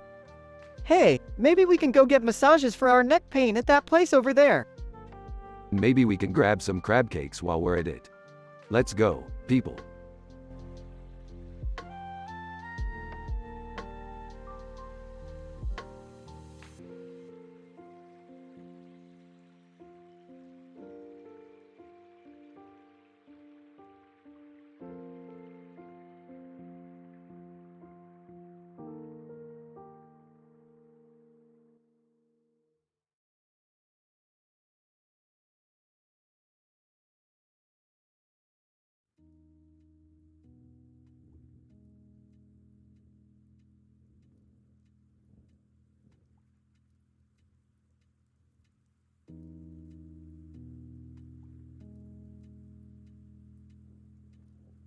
Morty, we're going to a yoga class today. It's time to get our chakras aligned. Oh, okay, Rick. But why are there stormtroopers in the background? Don't worry about it, Morty. They're just here for moral support. Hey guys, I heard Neil deGrasse Tyson is teaching this class. I hope he talks about some wacky conspiracy theories. That's so cool. Maybe he'll talk about how Star Wars, Episode 5, The Empire Strikes Back is actually a metaphor for the power struggle between the id and the ego. Rolling his eyes, or maybe he'll just teach us how to stretch properly. Hey, is that Luke Skywalker over there by Coach Ferratu? Oh my god, it is. And is that Alinity next to him? Whispering, I heard they're dating now. Sarcastically, wow, what a shocker. A Jedi and a gamer girl, what a perfect match. Laughing, I don't think Luke Skywalker is a Jedi anymore, Rick. Joining in, yeah, he probably retired after all those years of fighting the dark side. Smiling, but he's still a legend. And so is Neil deGrasse Tyson. Let's go get our yoga on. Grumbling, fine, but I'm not wearing any of those stupid yoga pants.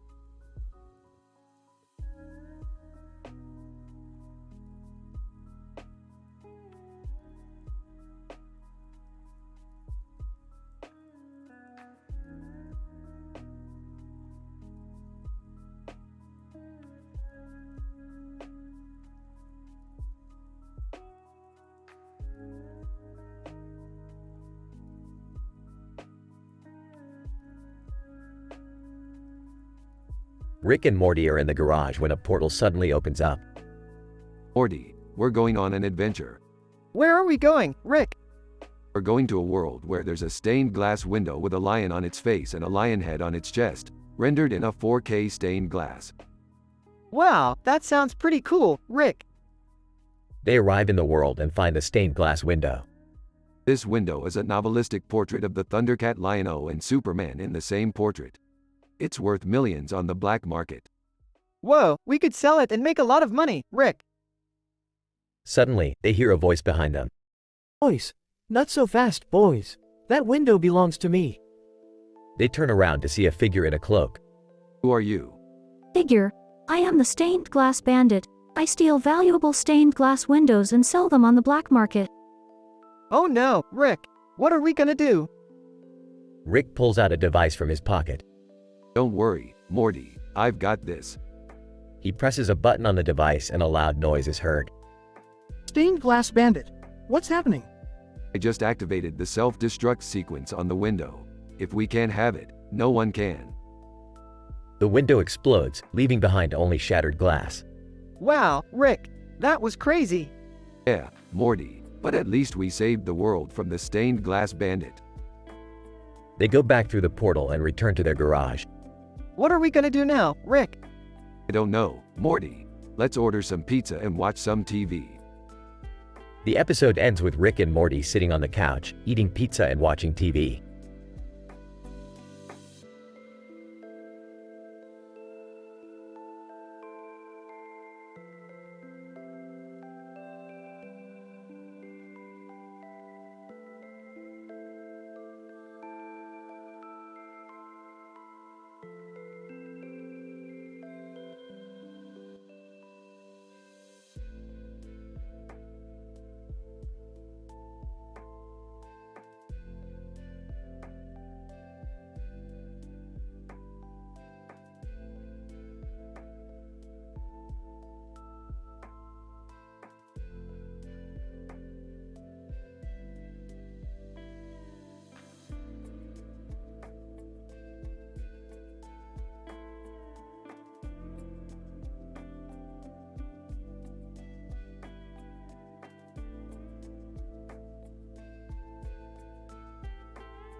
Rhino 1. I can't believe we're playing roulette at a casino table with hippos behind us. Rhino 2. I know, but it's all in good fun. Plus, the neon sign in the background is pretty cool. Rhino 1. I just hope we don't lose all our money. I heard this casino is notorious for cheating. Rhino 2. Don't worry, I have a trick up my sleeve. I've been practicing with my superpowers. Rhino 1. Superpowers? What do you mean? Rhino 2. I have the ability to manipulate probability. I can increase our chances of winning. Rhino 1. That sounds too good to be true. Rhino 2. Trust me, it's not. Just watch and learn. As the game begins, Rhino 2 uses his superpowers to manipulate the roulette wheel. The ball lands on their chosen number, and they win big. Rhino 1. Wow, that was incredible. How did you do that? Rhino 2. It's all about focus and control. With great power comes great responsibility. Rhino 1. I never knew rhinos could have superpowers. Rhino 2. You'd be surprised what we're capable of. And remember, always use your powers for good. As they walk away from the table with their winnings, they pass by a group of hippos playing poker. Hippo 1. Hey, you guys want to join us for a game? Rhino 1. Sorry, we're done gambling for the night, but thanks for the invite. Rhino 2. We have to be responsible with our superpowers. Can't risk losing it all in one night. As they continue walking, they pass by a sign that reads, "This is fine," and they both chuckle. Rhino 1. I guess it really is fine, as long as we use our powers for good. Rhino 2. Exactly. And who knows, maybe one day we'll use them to save the world. They both smile and continue walking towards the exit of the casino, ready for whatever adventures lay ahead.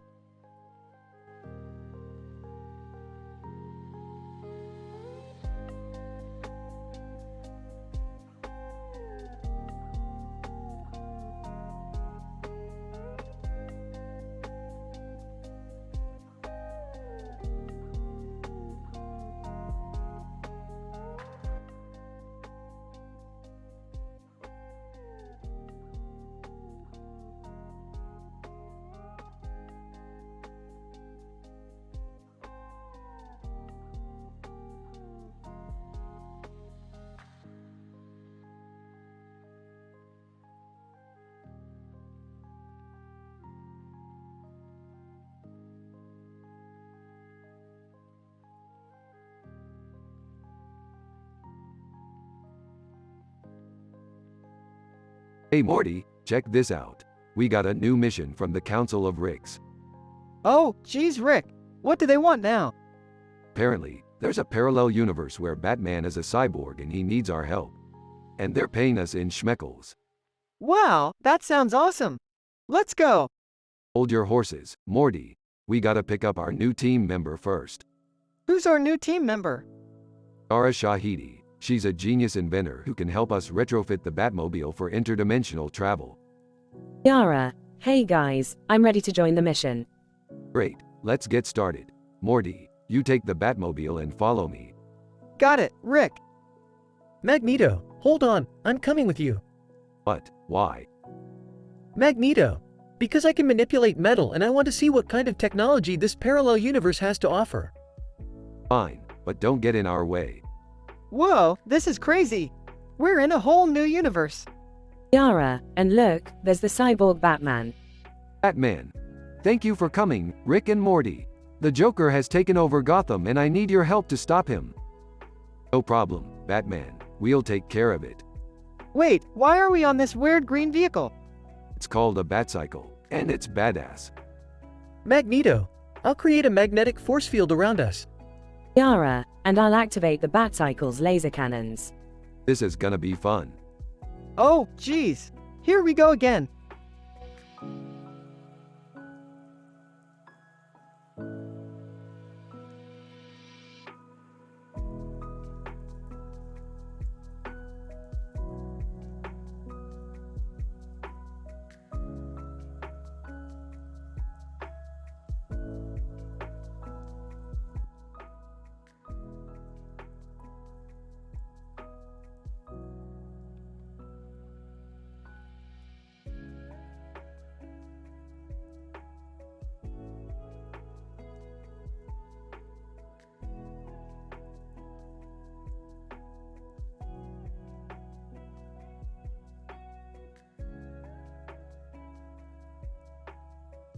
Title: Chinatown and the Triads. Scene: a street in Chinatown at night time, with Chinese lanterns hanging from the buildings and people walking around. Narrator: in Chinatown, the streets are always busy, especially at night. The colorful lanterns on the buildings light up the way as people go about their business. But beneath the surface, there are darker forces at play. Name: hey, did you hear about the latest triad activity? Name: yeah, I heard they're getting bolder by the day. Name: it's not safe for anyone around here anymore. Narrator: the Triads, a notorious criminal organization, have been causing chaos in Chinatown. They extort money from businesses, traffic drugs, and commit acts of violence. Name: I heard they're even targeting their own people now. Name: that's messed up. What could drive someone to do that? Name: envy, greed, the desire for power. It's all the same to them. Narrator: meanwhile, the corrupt officials turn a blind eye to their crimes, allowing them to continue their reign of terror. Name: we need to do something about this. We can't just sit by and let them ruin our community. Name: but what can we do? We're just ordinary people. Name: maybe we can start by standing together and refusing to be intimidated. It's time to take back our streets. Narrator: the intertwining tale of the corrupt, the envious, and the palatable. Will justice prevail in Chinatown? Only time will tell.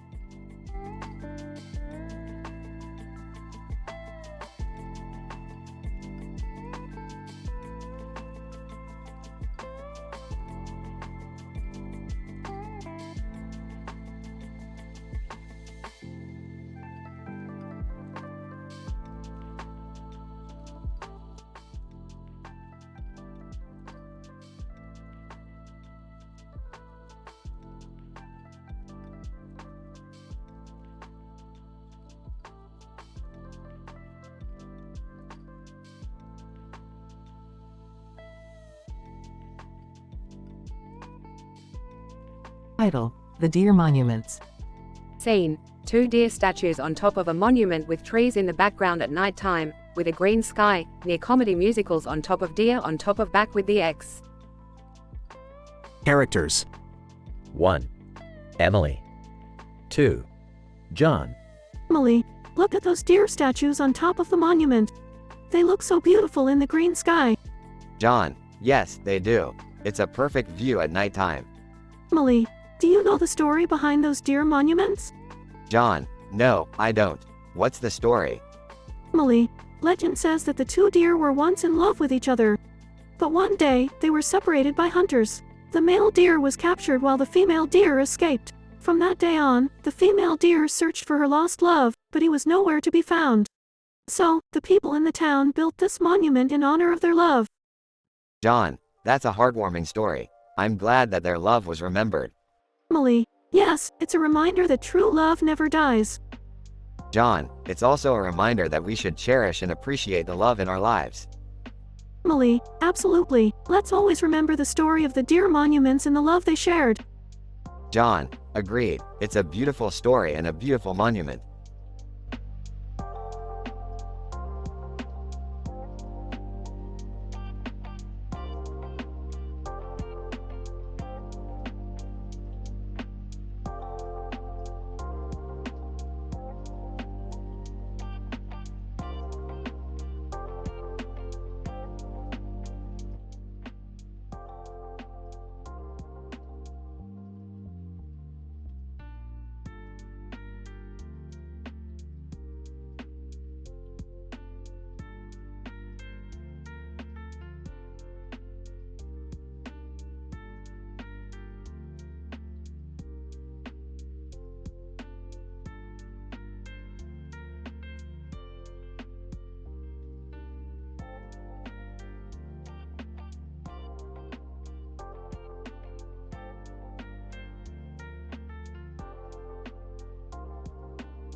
Alright, Morty, we gotta go on a little adventure. Oh boy, where are we going this time? We're going to Krypton, Morty. Krypton? Isn't that Superman's home planet? Yeah, but we're not going there to see Superman. We're going to play some golf. Golf? Count me in, Rick. You're not going anywhere, Jerry. You're staying here and taking care of the kids. But Beth, I'm really good at golf. Sorry, Jerry, no can do. Hey, what's that over there? That's Shakira, Morty. She's just chillin' over there. Shakira? Is she coming with us? Jerry, stop being ridiculous. Alright, let's go play some golf on Krypton. They teleport to Krypton and start playing golf. This is crazy, Rick. That's why we do it, Morty. Hey, watch out for that tree. Jerry, you're not even here. Alright, let's wrap this up. We gotta get back home before dinner. Wait, what's that in the distance? Oh no, it's an alien invasion. Rick, I thought you said there wouldn't be any danger on this trip. Relax, Beth, I got this. Rick pulls out a laser gun and starts shooting the aliens. This is insane. I want to help too. Jerry, you're not even here. Alright, we took care of them. Let's go home. That was the craziest game of golf ever. That's how we do it, Morty.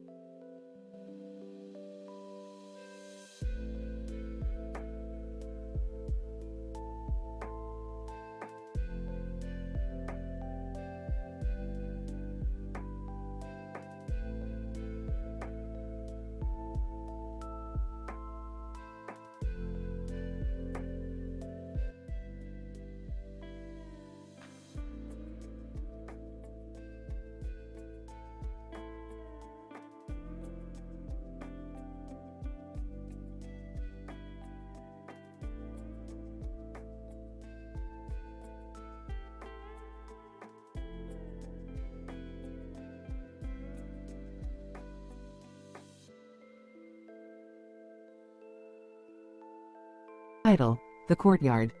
Seo Hing 1. Size: The courtyard is beautiful tonight. The lanterns really bring out the traditional Chinese architecture. Wang Lubai. Nods yes, it's a shame that it's tainted by our dealings.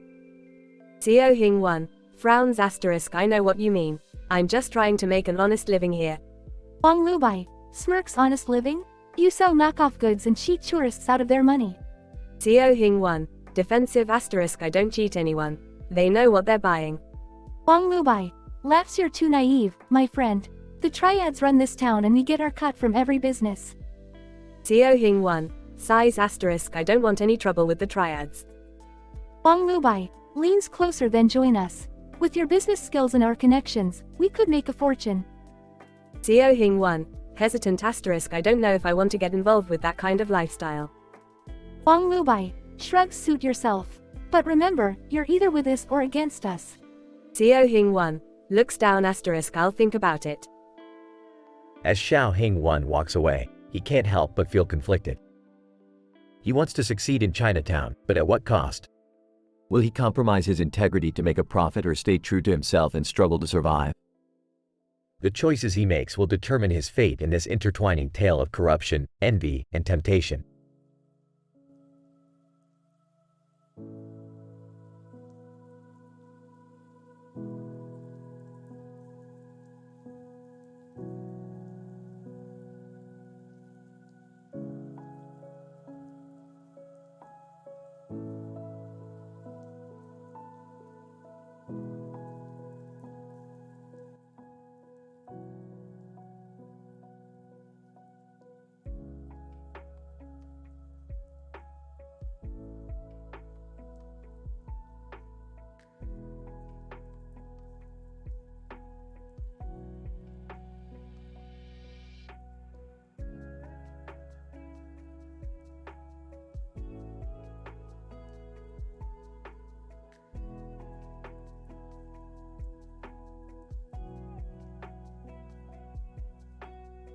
Alright, Morty. We gotta go get some of those 5 UCC cookies from that bakery down the street. 5 UCC? What does that even stand for, Rick? Who cares, Morty? They're supposed to be the best damn cookies in the galaxy. Hey guys, can I come with you? I've been dying to try those cookies. Sure, Summer, just don't slow us down. As the trio walked towards the bakery, they noticed a strange figure standing in front of the nearby Five Guys restaurant. Rick, who's that guy standing in front of Five Guys? That's Bladder. He's been known to analyze things in front of fast food joints. It's his thing. That's weird. Hey, everyone's got their thing, Summer. Don't be judgmental. As they approached the bakery, they could see the vast array of baked goods on display. Wow, look at all this stuff. How are we supposed to choose? Simple, Morty. We get one of everything. Rick, that's insane. We'll never be able to eat all of this. Oh, we'll find a way, Summer. We always do. As they left the bakery, their arms full of delicious treats, they noticed a sign in the window of the 5 UCC shop. Hey, guys, look at this sign. It says 5 UCC under Queen's control. Under Queen's control? What does that mean? I don't know, but it sounds ominous. Well, we'll have to investigate this further. But first, let's eat some damn cookies. And with that, the trio sat down on the curb and feasted on their bounty of baked goods, completely oblivious to the strange forces at work in the 5 UCC bakery.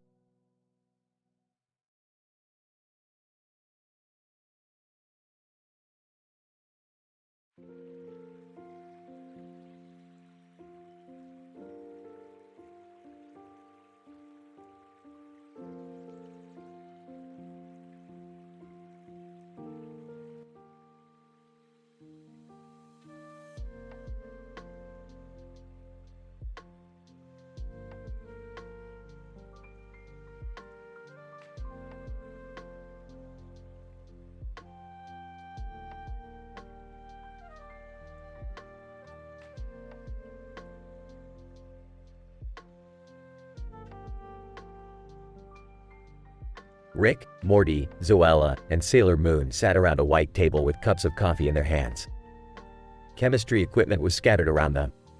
Alright, listen up, dweebs. We're gonna make the most insane batch of coffee ever. I don't know, Rick, is that safe? Zoella, yeah, maybe we should just stick to regular coffee. Sailor Moon, I'm down for anything. Ah, that's the spirit. Alright, first step, we add some chemical X. Wait, what? Isn't that from Powerpuff Girls? Who cares? It's gonna make this coffee kick. Zoella, I don't think that's a good idea. Sailor Moon, yeah, I don't want to turn into a superhero or anything. Fine, fine. We'll skip the chemical X next. We add some. Wait for it. Pickle juice. Ew, what? Pickle juice? Noella, I'm starting to regret coming here. Sailor Moon, is this really necessary? Yes, it is. Trust me, it's gonna be amazing. Noella, I don't think I can trust you on this one, Rick. Sailor Moon, yeah, I think we should just stick to regular coffee. Fine, fine. We'll make regular coffee. But let it be known, this was a missed opportunity for greatness. And with that, they made regular coffee and enjoyed it together, discussing their favorite TV shows and movies. They may not have made the most insane batch of coffee ever, but they still had a great time.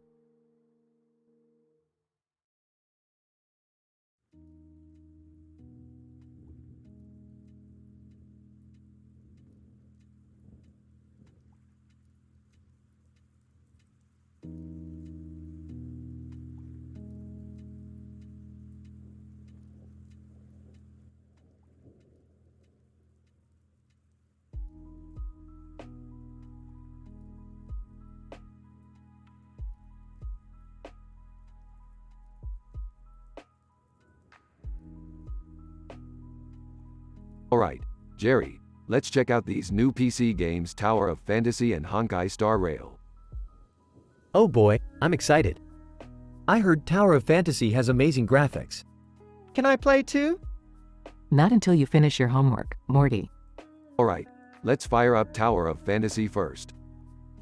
Wow, this game is intense. I feel like I'm really in a fantasy world. Yeah, but Honkai Star Rail has some sick action sequences. Can we play that one next? No, Morty. It's bedtime soon. Man, I could play these games all night. Well, you better not. We have a train to catch tomorrow. A train? Where are we going? It's a surprise, Morty.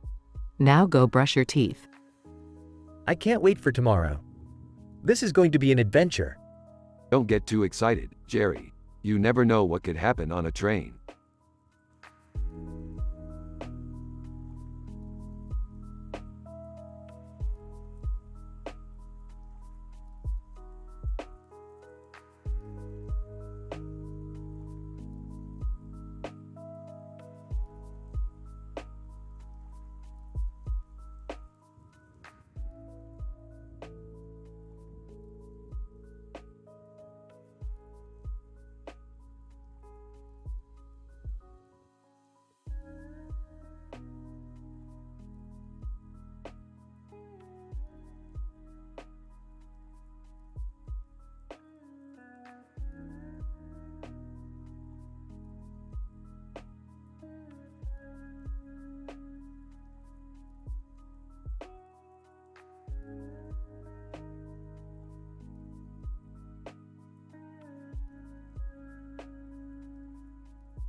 Alright, Morty, buckle up. We're going on a wild ride.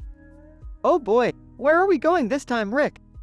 We're going to the slice outside Dr. Strange's house, Morty. I heard he's got some crazy stuff going on there. Wait, what?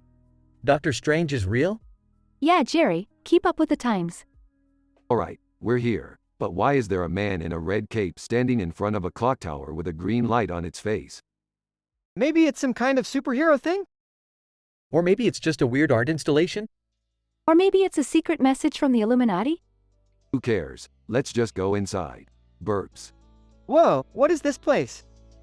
It looks like a brewery, but with cucumbers everywhere. And is that Doctor Strange over there, brewing some kind of potion? Dr. Strange. Welcome travelers. Can I interest you in some of my finest cucumber ale? Hell yeah, I'll take a pint. I'll have one too. I'll pass, thanks. Same here. Dr. Strange, suit yourselves. But be warned, this ale has some unexpected side effects. Beefed, we can handle anything. Chugs ale. Whoa, I feel funny. Rick, Morty, what's happening to you guys? Oh god, they're turning into cucumbers. In cucumber form, wubba lubba dub dub. In cucumber form, I don't feel so good. Dr. Strange, oh dear, it seems my potion was a bit too strong. Don't worry, I can fix this. Please do, we can't leave them like this. Yeah, I don't want to explain to Beth why her husband and son are now vegetables. Doctor Strange. Alright, hold still. Cast spell. Back to normal. Whoa, that was weird. Yeah, I never want to drink cucumber ale again. Can we please go home now? Agreed. Let's get out of here before anything else weird happens. Fine, party poopers. But let me tell you, that was one crazy adventure. Burps.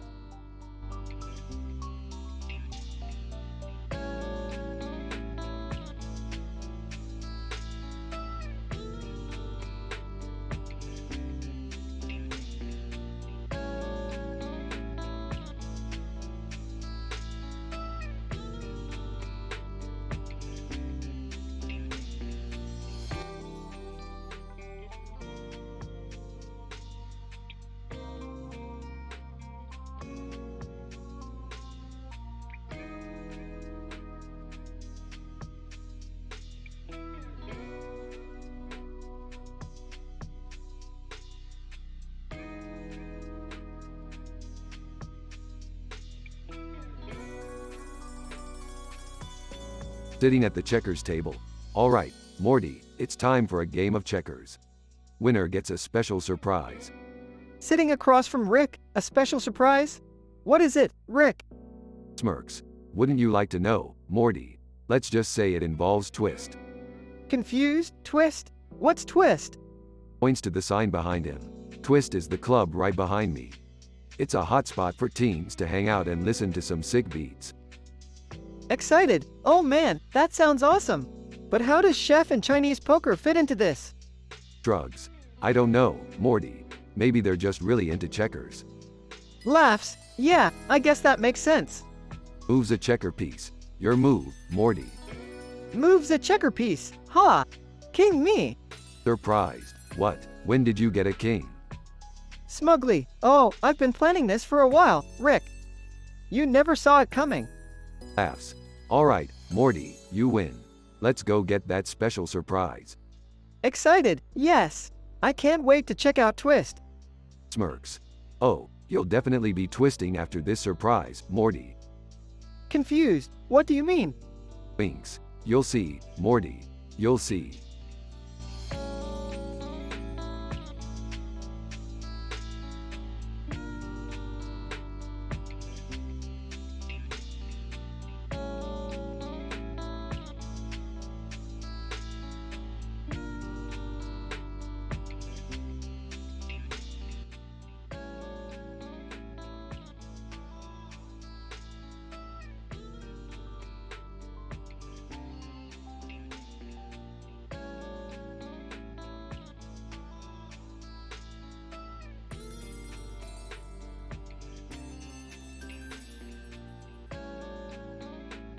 Alright, Morty. We're going on a wild adventure today.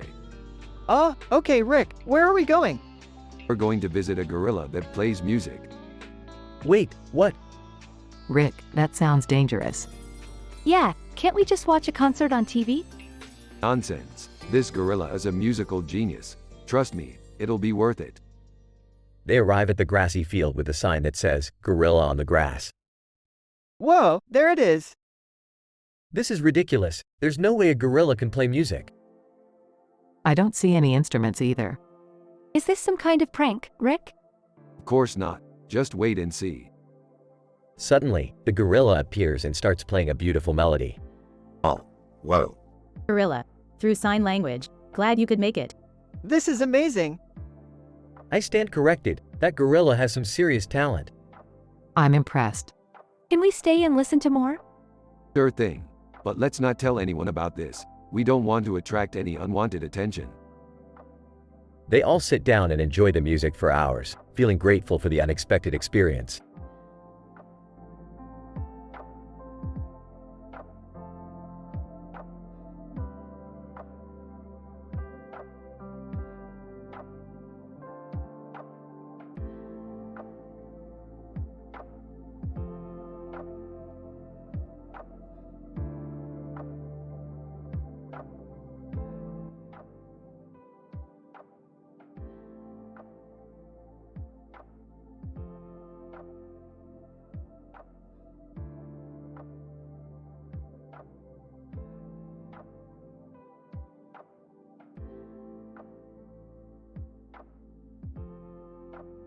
Xiao. I can't believe I just had a meeting with Wang Lubai, the Lion of the Triads. Woman, it must have been intense sitting next to a dangerous man like that. Xiao, yeah, but he seemed interested in having me join the Triads. I'm not sure if it's a good idea though. Man, you should be careful. The Triads are a dangerous group to get involved with. Xiao, I know, but I need their protection for my business. Speaking of which, I need to head to the club to check on things. Woman, be careful, Xiao. You never know who might be watching you. Xiao, thanks for the warning. I'll keep my guard up. At the club. Xiao, what are those Triads doing here causing trouble? Jun, oh, that's just Harmony. They're not so bad once you get to know them.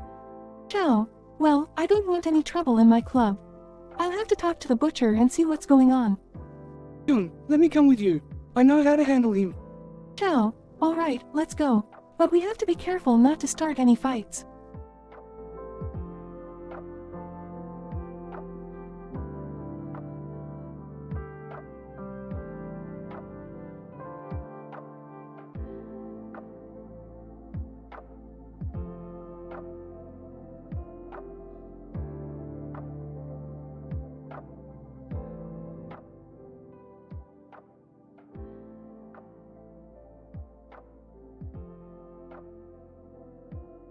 Man, have you heard about what happened to Alan Rails? Woman, no, what happened? Man, he was killed in action during a mission. Woman, that's terrible. He was such a dedicated hero. Man, yes, he was. But I heard he died doing what he loved, protecting innocent people from harm. Woman, it's always heartbreaking to lose someone who was so brave. Man, indeed. But we can honor his memory by continuing to fight for justice and protecting those in need. Woman, absolutely. We must never forget the sacrifices made by those who put themselves in harm's way for the greater good. Man, we owe it to them to carry on their legacy and make the world a better place.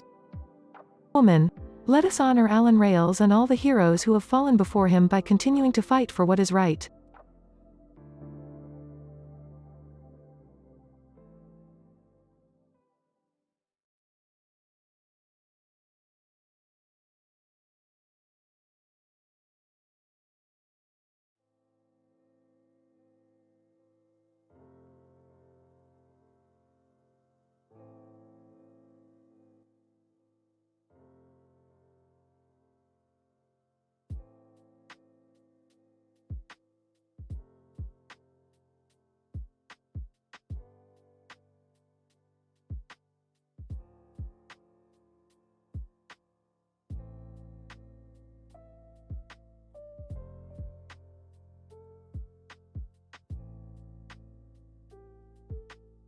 Xiao Hing 1. I can't believe I just had a meeting with Wang Lubai, the Lion of the Triads. Wang Lubai, you have a lot of potential, Xiao. Join us and you'll be rewarded handsomely. Xiao Hing 1. I'll have to think about it. I don't want to get involved in anything illegal. Wang Lubai, we're not just a criminal organization. We also help our community. Xiao Hing 1. I'll consider it. The EDM club. Xiao Hing 1. What are those guys doing? John Zezu. Oh, that's just Harmony causing trouble again. Xiao Hing 1. Harmony? John Zezu. They're a sect of the Triads. Their lieutenant is known as the Butcher. Xiao Hing 1. I don't want to get involved with them. John Zezu. Don't worry, I'll keep you safe. Xiao Hing 1. Thanks, Jun. You're a good friend. As they walked away from the trouble, the three Asian men in traditional costumes holding a tray of food in their hands appeared. Asian Man 1, would you like to try some dim sum? It's freshly made. Xiao Hing 1. Sure, thank you. The intertwining tale of the corrupt, the envious, and the palatable continues in the bustling streets of Chinatown.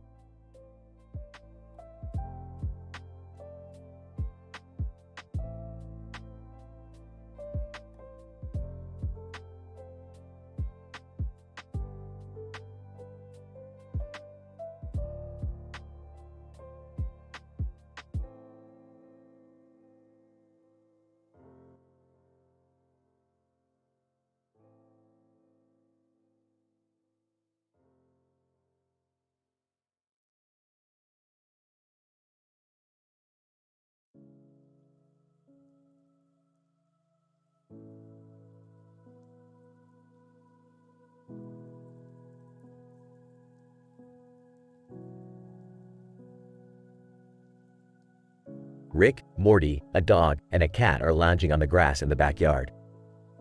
They notice a shadow looming over them and look up to see a cameraman filming them. What the hell? Who are you and why are you filming us? Cameraman.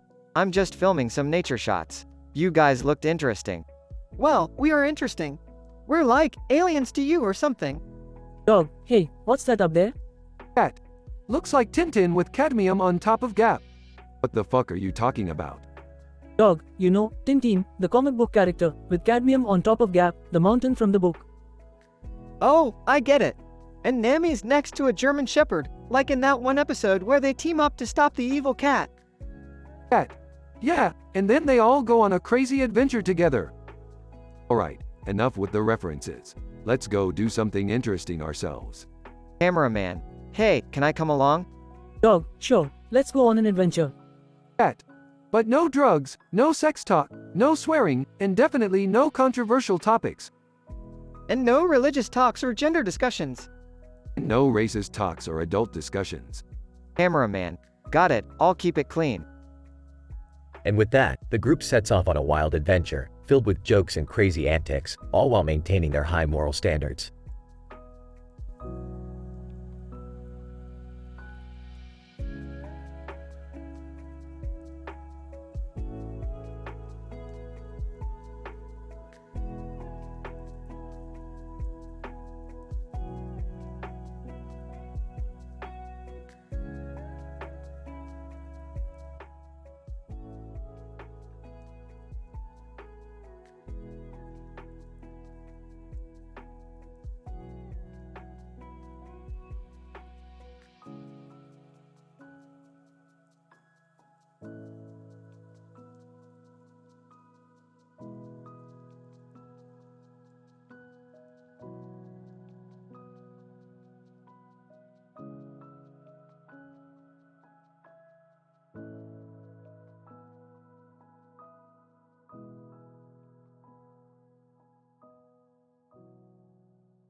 Morty, we gotta get to that billboard across from Bingo and Tom Holland ASAP.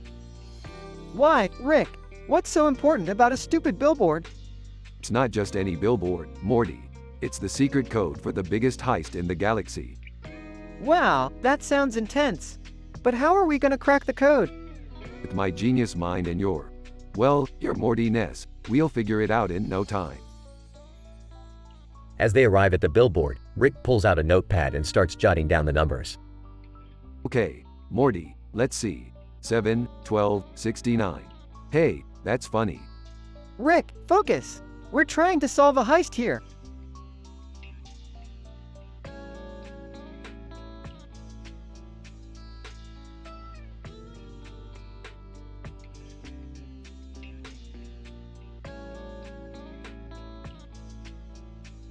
Right. Let me just finish this one thought.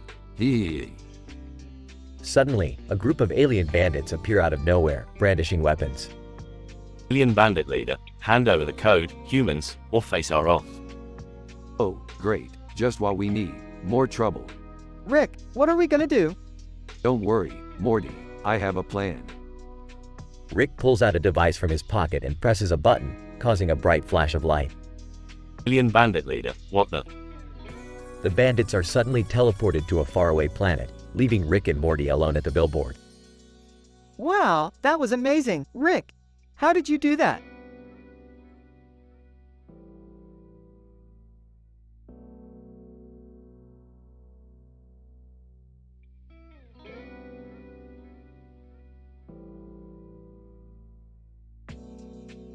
Easy, Morty. I just hacked into their teleportation technology and redirected it to a deserted planet. Whoa, you're like a super genius, Rick.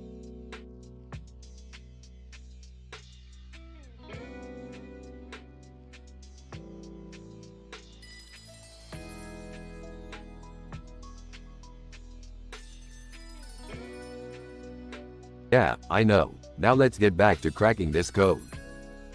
After a few more minutes of deciphering,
Rick and Morty are in their spaceship when they come across a strange planet with a neon background. As they land, they see a man with long hair and a suit standing in front of them, holding a skull in his hand. Whoa, Morty, check this out. This guy looks like he's straight out of a Coldplay music video. Rick, what are we doing here? We don't even know where we are.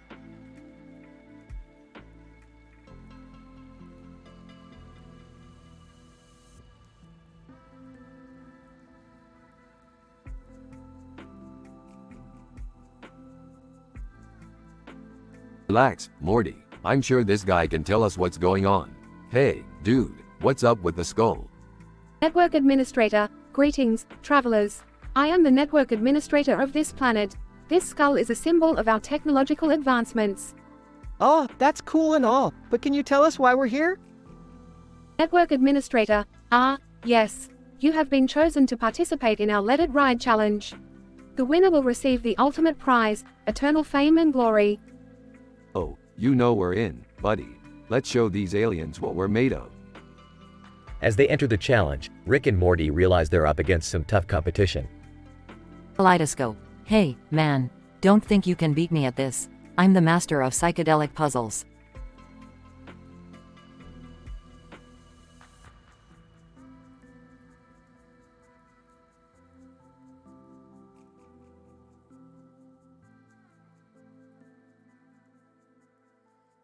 Coldplay, and I'm the master of melancholy ballads. You don't stand a chance.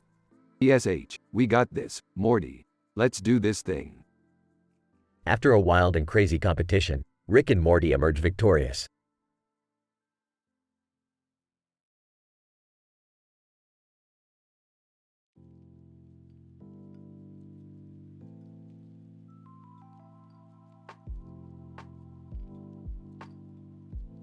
Oh, we did it, Morty.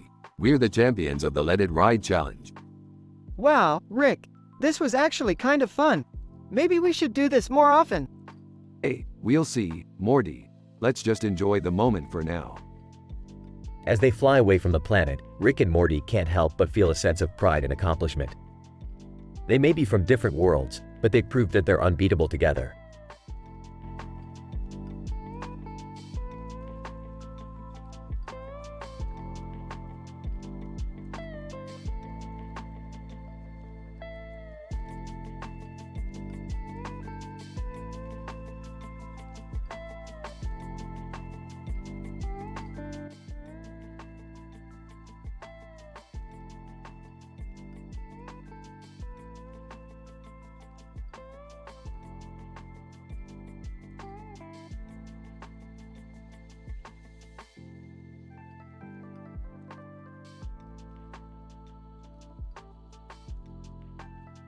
The group of people in the room were gathered for a Star Trek fan club meeting. They were discussing their favorite episodes and characters when suddenly, a man walked in and sat on the floor in front of them.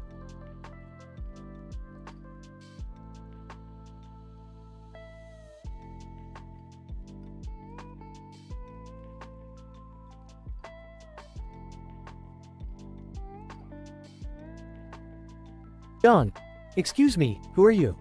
And I am a Cardassians. My name is Ghoul Dukat. Samantha, wait, are you serious? And yes, I am serious. I have come to share with you the secrets of the Kardashians. David, why should we believe you?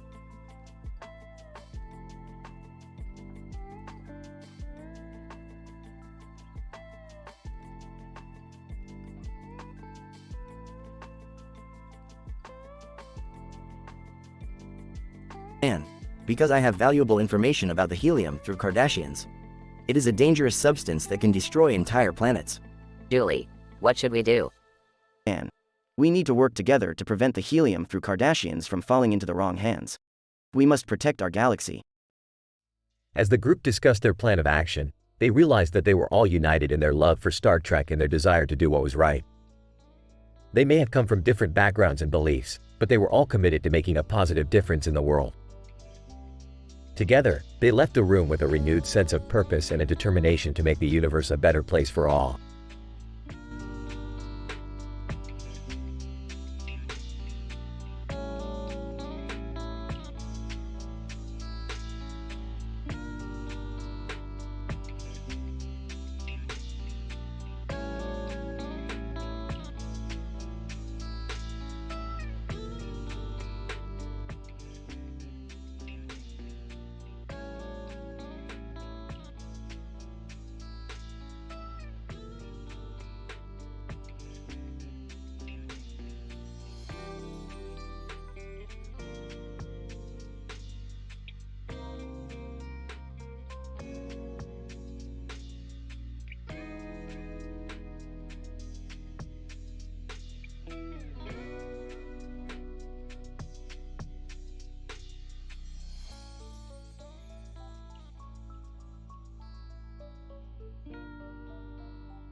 Morty, I have a brilliant idea for our next adventure. We're going to fly a banana plane through the sky while dodging music notes. Oh, I don't know, Rick. That sounds kind of dangerous. Nonsense, Morty. It's perfectly safe as long as we avoid the sharp edges. I guess that makes sense. But where are we going to find a banana plane?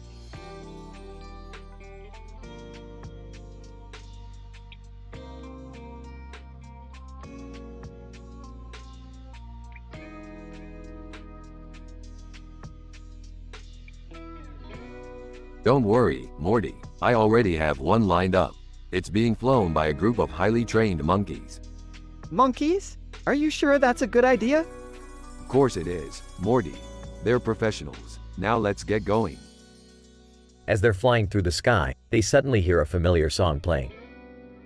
Hey, Rick, isn't that Blinding Lights by The Weeknd? Chuckles. Yeah, Morty, it is. Looks like we're not the only ones with good taste in music. Just then, a giant endive appears in their path. Oh no, Rick, we're going to crash.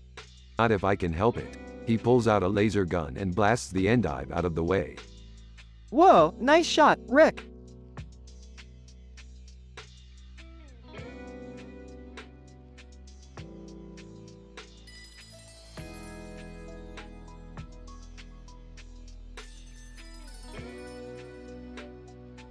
That's what I do, Morty.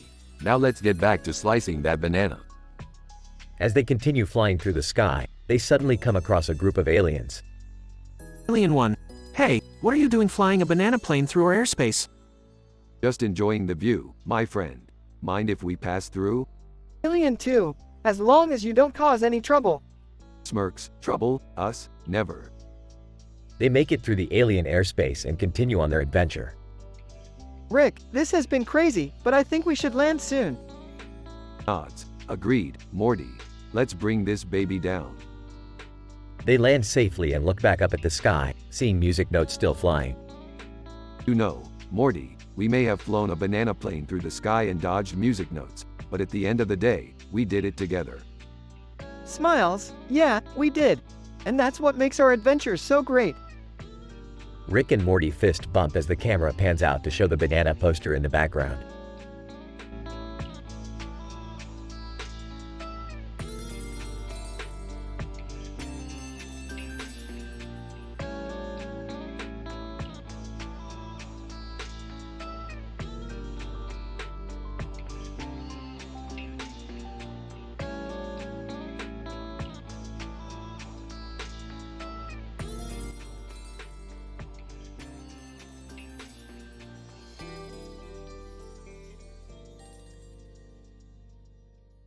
Title: The Star Wars Fan. John. Wow, look at that. It's a Star Wars ship. Mike, yeah, it's amazing. You're such a big fan, John. John. I can't help it. Star Wars has been my favorite since I was a kid. Mike, same here, but we have to get going. We're already late for the meeting.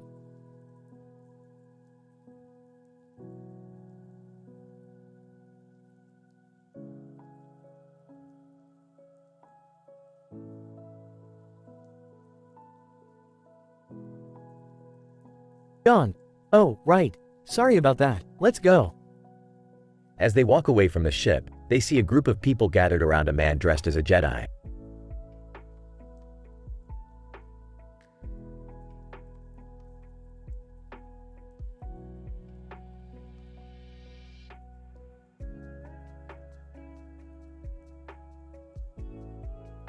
John. Whoa, check that out. That guy is dressed like a Jedi. Mike, yeah, he looks pretty cool, but we really have to go now. John. I know. I just can't help it. I love Star Wars. As they walk away, John can't help but look back at the ship and the Jedi. He knows that even though he's an adult now, his love for Star Wars will never fade.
Morty, we have a job to do.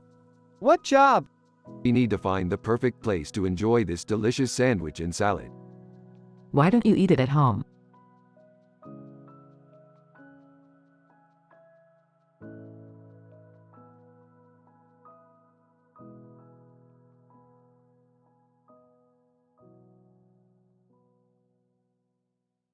Home is boring. We need to spice things up. Where do we go then? I don't know. Let's ask Club Sandwich. Club Sandwich, I suggest you go to Fleet. It's a great place to enjoy your lunch. Markiplier, but what about knee replacement? They have amazing filet mignon. Zendaya, I think you should go outside and enjoy the fresh air.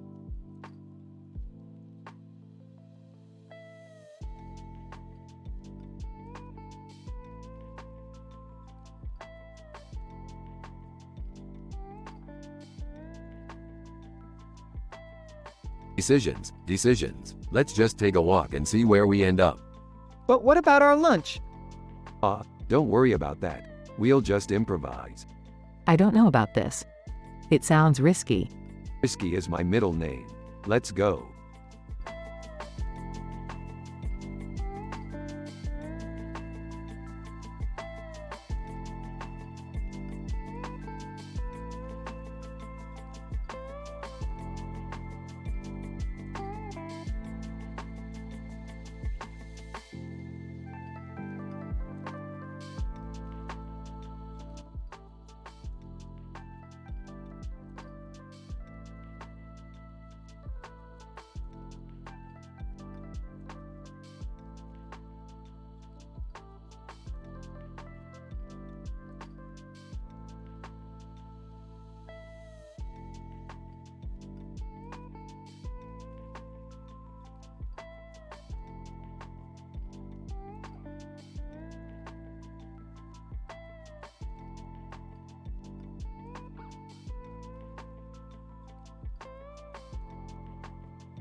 Rick and Morty find themselves in a strange location under Kanye West, far from Two Buttons meme and Joanne Fabrics.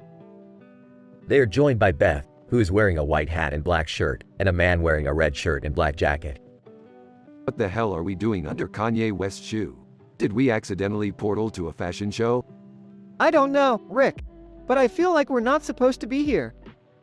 Maybe we're here to stop Kanye from making another Yeezy collection. Red shirt man, excuse me, but I happen to love Yeezy. The clothes are amazing. White hat man. Yeah, and the shoes are like walking on clouds. Oh great, we're stuck with fashion enthusiasts. Just what I always wanted. Hey, maybe we can use our portal gun to get out of here. But we don't know where we'll end up. We could end up in another weird location. White hat man. Hey, I heard there's a sale at Joanne Fabrics. Maybe we can go there instead. Red shirt man, oh, I need some new fabrics for my cosplay costume. Alright, let's go. But if we get stuck in the fabric store, I'm blaming all of you. As they make their way to Joanne Fabrics, they encounter various strange characters and situations. But in the end, they manage to escape and portal back to their own dimension. Phew, that was a crazy adventure. I don't think I'll ever be able to look at a pair of Yeezys the same way again. Yeah, but at least we didn't get caught up in any drama or controversy. That's the last thing we need. Agreed. Let's just stick to our own universe from now on. And with that, the trio walk off into the sunset, ready for whatever adventure comes their way next.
Alright, Morty, we gotta shut down the park. These cucumbers are getting out of hand. Cucumbers? What do you mean, Rick? I mean, these little green bastards are taking over the park, Morty. They're multiplying faster than a bunch of Albert Einstein clones at a documentary screening. Oh man, that sounds bad. But why do we have to shut down the whole park? Because we gotta get in there and nuke 'em from orbit, Morty. It's the only way to be sure. Nuke him from orbit? That's a bit extreme, isn't it? Hey, you wanna deal with a bunch of cucumber monsters, Morty? Didn't think so. Now shut up and help me set up the explosives. Alright, but can't we just try to reason with them first? Reason with cucumbers? Morty, have you lost your mind? They don't have brains. They're just little green tubes filled with water. Oh, right. I guess that makes sense. Of course it does. Now hurry up and grab that detonator. We've got a park to save. Wait, what about the people in the park? Won't they get hurt? Hey, collateral damage, Morty. Collateral damage. Now let's go. Moments later, the park is destroyed in a massive explosion. Well, that takes care of that. Now let's get out of here before the cops show up. I can't believe we just blew up a whole park. Don't worry about it, Morty. It was just a bunch of cucumbers and a few innocent bystanders. Besides, nobody's gonna miss this place. I don't know, Rick. It still feels kinda wrong. Hey, if it makes you feel any better, we can go watch a documentary about Albert Einstein later. Size, I guess that's something. Damn right it is. Now let's go get some Szechuan sauce, Morty. We've earned it.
Hey Morty, check this out. Shows Morty the collage of photos cats and shoes. Morty, cats and shoes. What a time to be alive.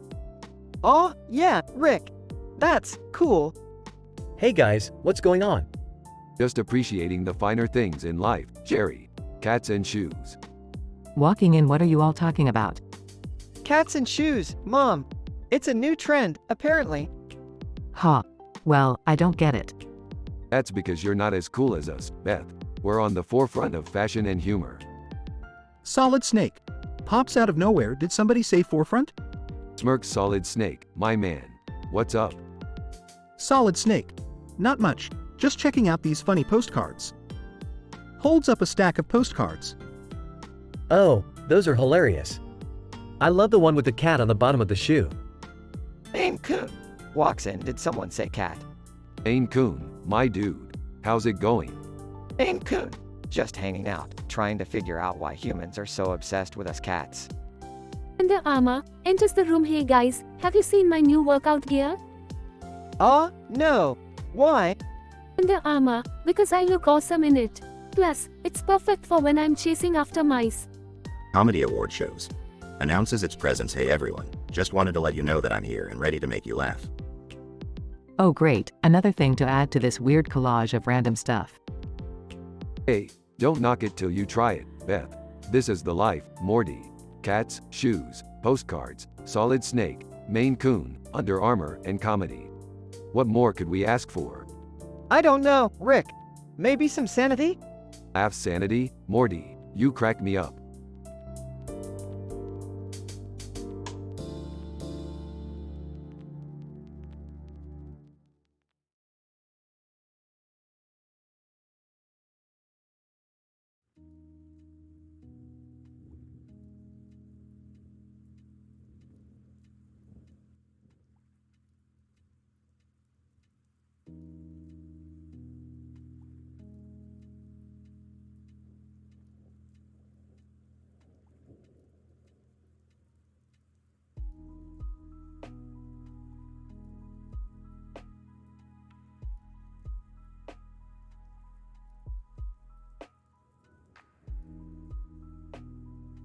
Morty, I need you to hack into this computer. It's got some monster-looking thing attached to it. Oh, okay, Rick. But what's the red hat for? Who cares, Morty? Just hack it. Rick, can you please not involve Morty in your illegal activities? Relax, Beth. It's just a harmless hack. Can we just focus on getting Chick-fil-A already? Fine, we'll get Chick-fil-A. But we have to dance for it. Dance? What do you mean? Just follow my lead, Morty. They all dance in front of Chick-fil-A. Can we finally get our food now? Hold on, Summer. We have to drink first. Drink? What are you talking about, Rick?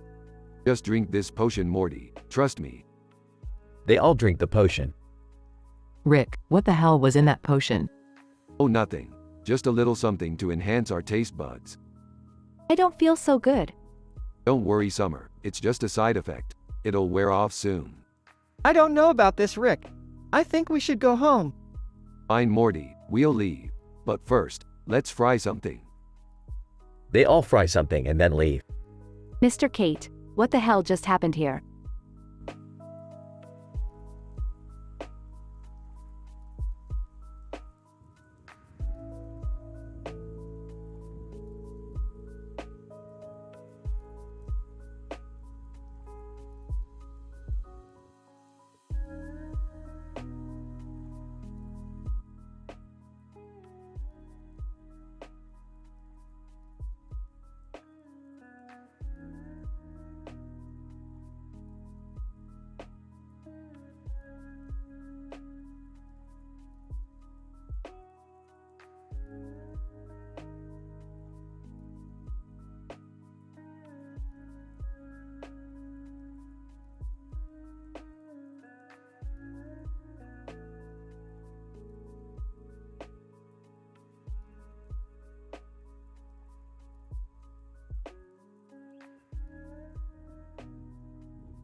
Alright, Morty, we're going on another adventure. Oh geez, Rick, can't we just stay home for once? No can do, Morty. We've got a new mission. We're going to infiltrate Blade Runner's lair. Guys? I don't really feel comfortable with this. I mean, Blade Runner is a dangerous dude. Yeah, Rick. Maybe we should just stay out of this one. Nonsense. We've got this under control. Besides, I've got my trusty glowing glasses to guide us. Wait, what? Glowing glasses? Yeah, Morty, you don't think I can see through walls without a little help, do you? Skeptical. I don't know about this, Rick. Relax, Jerry. What could go wrong? Famous last words. Moments later, the group finds themselves face to face with Blade Runner. Blade Runner? Well. Look what we have here. Julie, Blade Runner, long time no see. Blade Runner, smirking. I was hoping we'd meet again, Rick. I've been dying to get my hands on those glasses of yours. Whispering to Jerry, I don't like the sound of that. Whispering back, me neither, Morty. Whispering to herself, why did I agree to come on this adventure? What ensues is a wild, action-packed adventure as the group fights their way through Blade Runner's minions, ultimately emerging victorious thanks to Rick's quick thinking and Morty's bravery. Ending, well, that was a close one. Also panting, yeah, but we did it. Grinning, I have to admit, that was pretty exciting. Rolling her eyes, I'm just glad it's over. Smirking, don't worry, Summer. There's always another adventure waiting for us. Morty groans.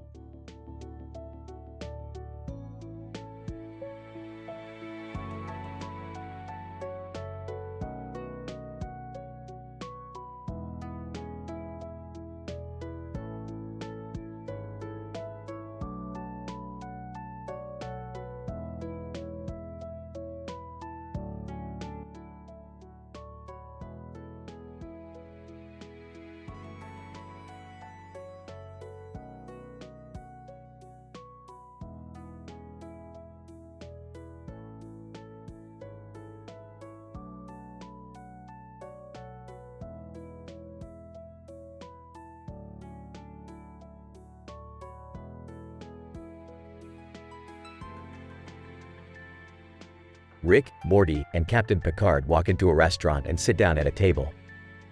The waiter comes over and takes their order. Waiter, what can I get for you guys? I want the most exotic dish you have, and make it snappy. Oh, I'll have the fried rice, please. Captain Picard. I'll have the same, thank you. As they wait for their food, Rick starts making small talk with Captain Picard. So, what brings you to this dimension, Captain? Captain Picard. I am on a mission to explore strange new worlds and seek out new life and civilizations. Wow, that sounds pretty cool. Yeah, well, we're just here for the food. Their food arrives, and they all start eating. This fried rice is amazing. Yeah, I'm pretty sure they put some kind of space sauce in it. Captain Picard. I must say, this is quite delicious. Suddenly, a group of aliens come crashing into the restaurant. Alien, give us all your fried rice. Oh, no you don't. That's our fried rice. A crazy, hilarious food fight breaks out, with Rick, Morty, and Captain Picard fighting off the aliens with their chopsticks and plates. In the end, they emerge victorious, covered in food. Well, that was one hell of a meal. Yeah, but we won't be able to come back here again. Captain Picard. Indeed, but it was worth it for the fried rice.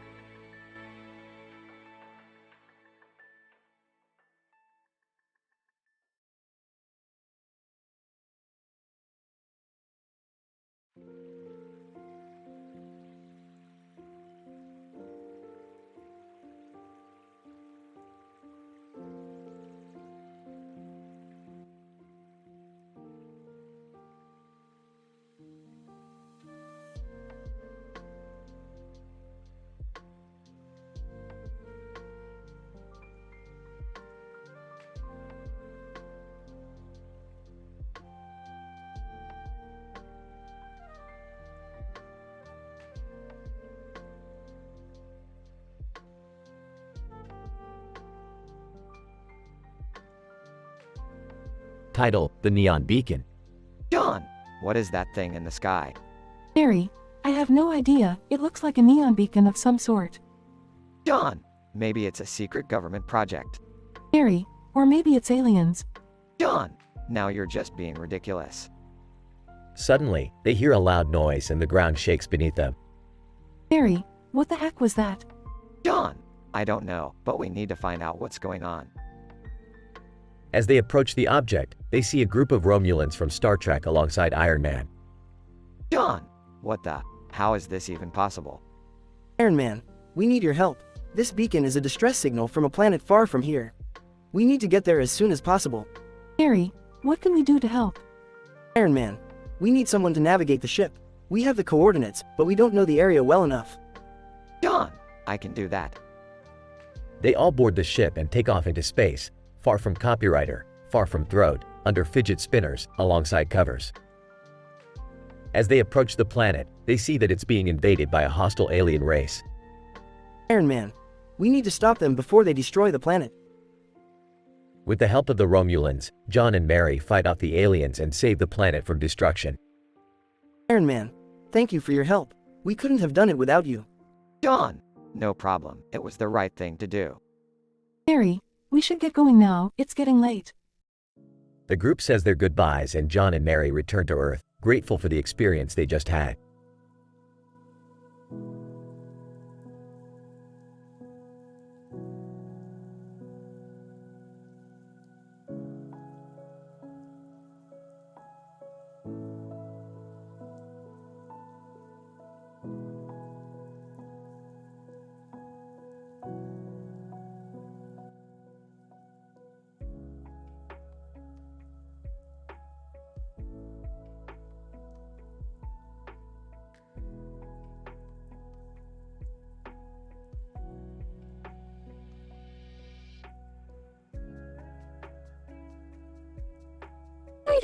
The robot's dilemma. Hailey Bieber and Optimus Prime were discussing foreign languages when suddenly, a robot burst into the room. The robot was standing tall with a gun in his hand and a helmet on his head. Hailey, what's going on here? Who are you? Robot, I am a protector of peace. I have been sent to retrieve Optimus Prime. Optimus, why? What's the problem? Robot, there is a war brewing and we need all the help we can get. Optimus Prime is our only hope. Hailey, but why do you have a gun? Can't we solve this peacefully? Robot, I am programmed to protect Optimus Prime at all costs. If there is a threat, I must eliminate it. Optimus, Hailey, please step back. This robot means no harm to you. He is just following his programming. Hailey stepped back as the robot approached Optimus Prime. The two robots exchanged a few words in their own language before the robot turned to leave. Robot, thank you for your cooperation.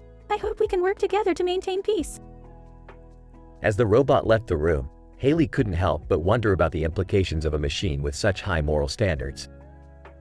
Would it always make the right choices? Or was there a possibility of it making a mistake that could cost lives? The robot's dilemma was one that she would ponder for a long time.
Hey Morty, I've got a new mission for us.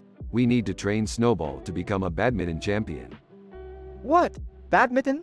Why would we do that? Because I made a bet with Jerry that Snowball can beat his Cocker Spaniel in a badminton match. And I need that liver. Dad, that's messed up.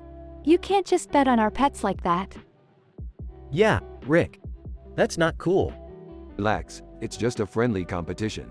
And besides, Snowball loves playing with that ball of cotton candy. I don't know, Rick. I don't think Snowball is cut out for badminton. Personal trainer. Don't worry, Morty. I'm here to help. With my guidance, Snowball will be a badminton pro in no time. I don't want to be a part of this. I'm going to go hang out with my friends. Suit yourself, Summer. More liver for us. As the training progresses, Snowball becomes a badminton master, impressing everyone with his skills on the court. But when the day of the match arrives, things take a surprising turn. All right, Snowball.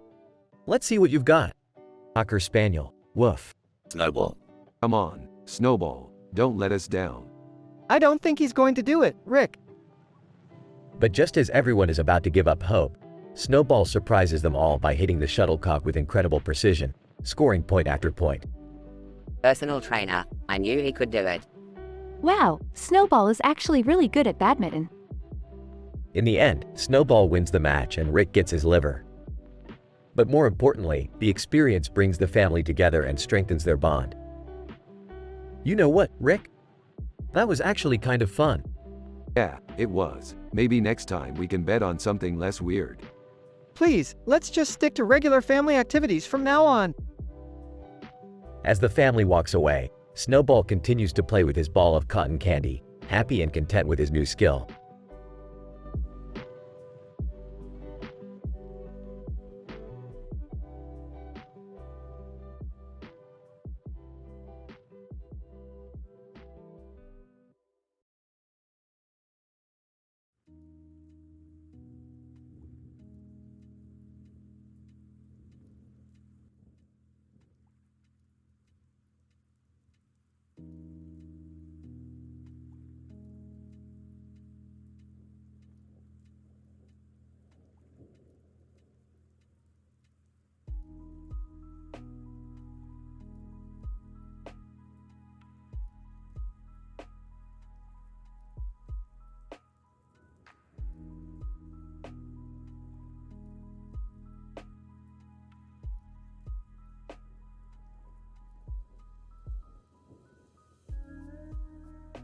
Morty, check it out.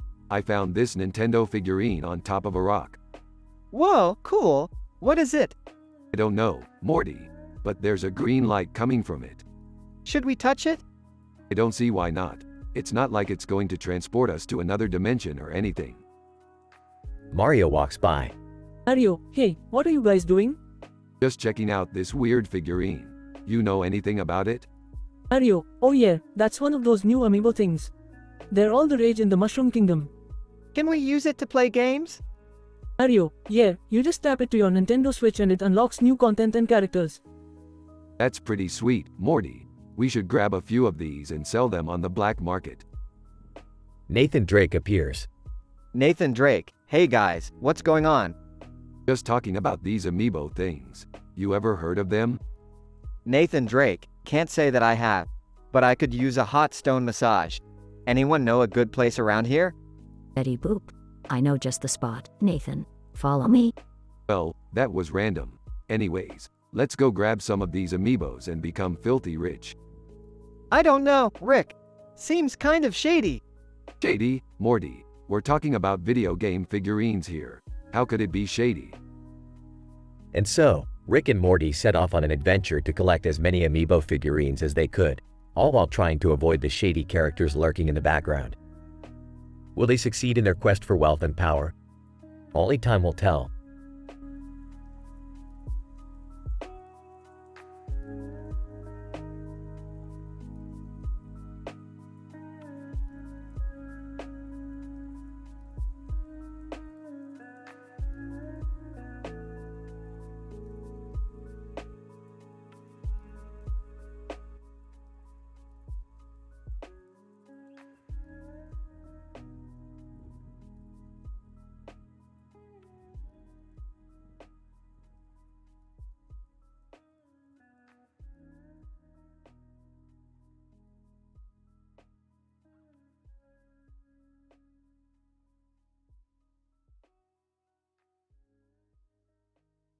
Alright, Morty. We're in the city at night and there's a man standing in front of a giant robot with a green light behind him. Looks like we got ourselves a situation. Oh man, Rick, what are we gonna do? Don't worry, Morty. We'll figure it out. Hey, Bender from Futurama. What are you doing here? Bender, I was just passing through, but I saw this giant robot and I thought I'd stick around for the show. Shlami Goo. Hey guys, what's going on? We got a giant robot situation here. Shlami, you in? Shlami Goo, you know it. Let's do this. Biomedical engineer. Wait, before you do anything, let me analyze the robot's design. It looks like it was built with nanotechnology. Nanotechnology? That's advanced stuff. Ah, Rick, the robot's moving. Alright everyone, let's take this thing down. And so, Rick, Morty, Bender, Shlami, and the biomedical engineer teamed up to take down the giant nanotech robot in the city at night. It was a wild, crazy, and hilarious adventure, with no adult talks, no drugs talks, no incest, no religious talks, with no NSFW content, no gender discussions, no sexual discussion, no sex talk, no swearing, no racist talks, and no controversial talks. Just good old-fashioned fun.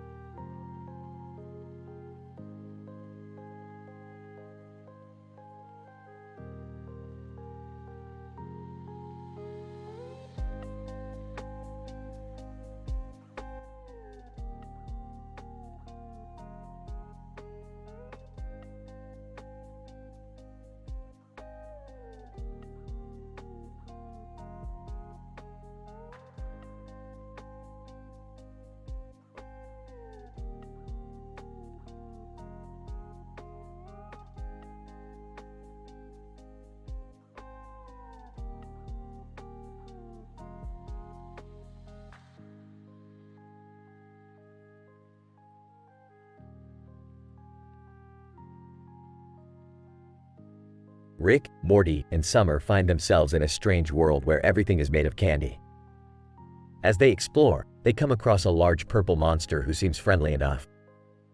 Hey, big fella, you look like you're made of grape-flavored candy.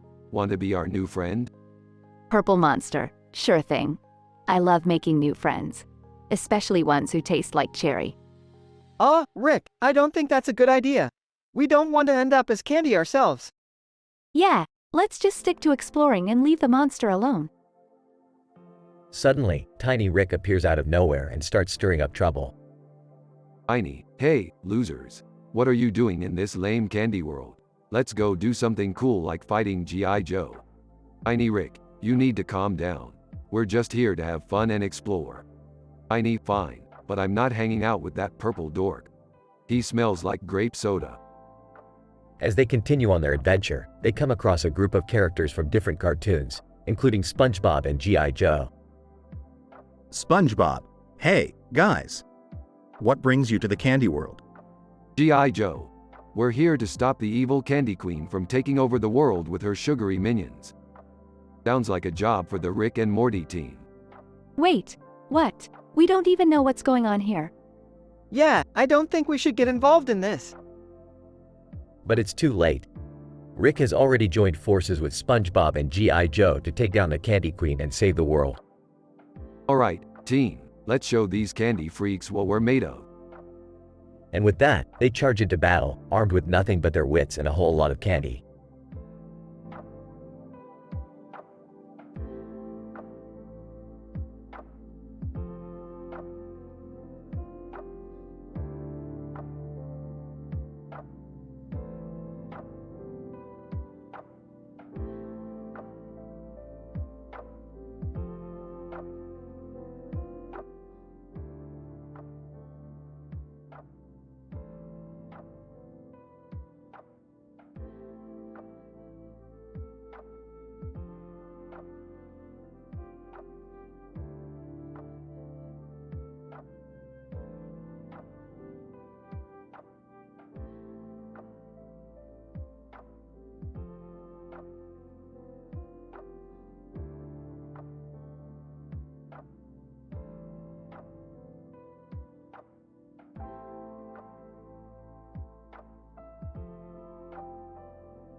Morty, I'm taking us to the Louvre in Paris. I heard there's a new exhibit on Antoine Lavoisier. Oh, okay, Rick. But why do we need to go there? Because Morty, Lavoisier was a pioneer in the field of chemistry. And I need to get my hands on some of his research papers. Hey, can I come with you guys? I've always wanted to see the Louvre. Sure, Jerry, we could make it a family trip. But no shenanigans, okay? As they arrived at the Louvre, they were greeted by a man in a black coat and white shirt holding a sword in his right hand and a painting of a man in a black coat and white shirt. And, greetings, travelers. I'm the curator of this exhibit. Please follow me. Whatever, let's just hurry up and get to the Lavoisier exhibit. As they entered the exhibit, they were amazed by the beautiful paintings and sculptures. But Rick was only interested in finding Lavoisier's research papers.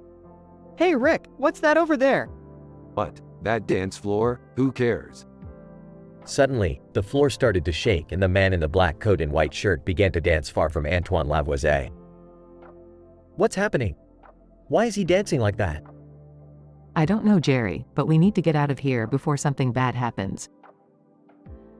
As they ran out of the exhibit, Rick managed to grab Lavoisier's research papers. But they were followed by the man in the black coat and white shirt, still dancing wildly. Anne, you cannot leave with that paper. It is cursed. Cursed? I don't believe in curses. But as they tried to leave the Louvre, they found themselves trapped in a time loop. They were forced to relive the same day over and over again, until they finally destroyed the cursed paper. I can't believe we made it out of there alive. Yeah, and I learned a valuable lesson. Never mess with cursed papers. Well, at least we had a family adventure. Right, Rick? Yeah, whatever. Let's just go home.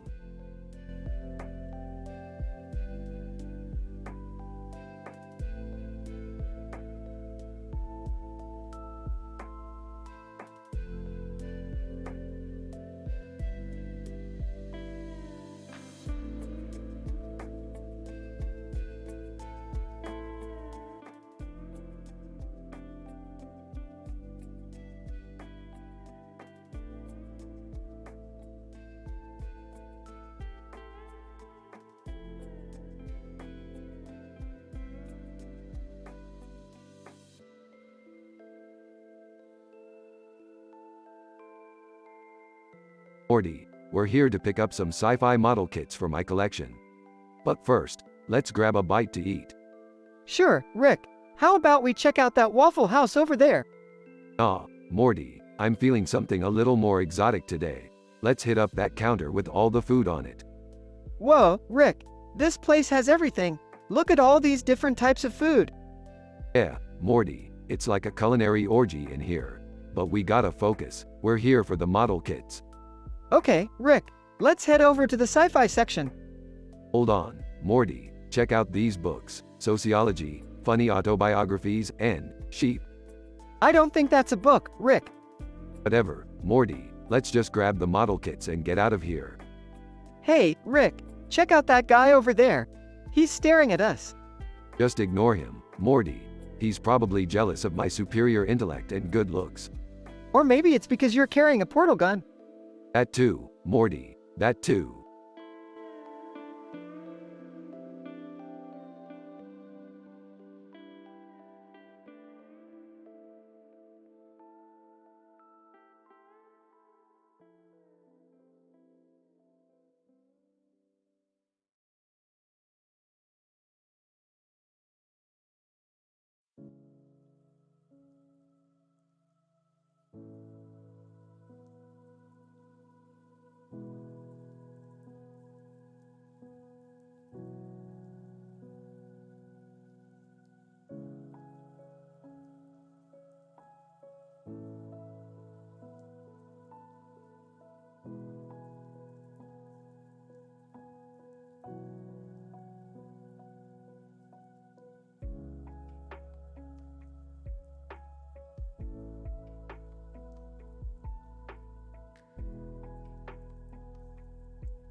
Idle.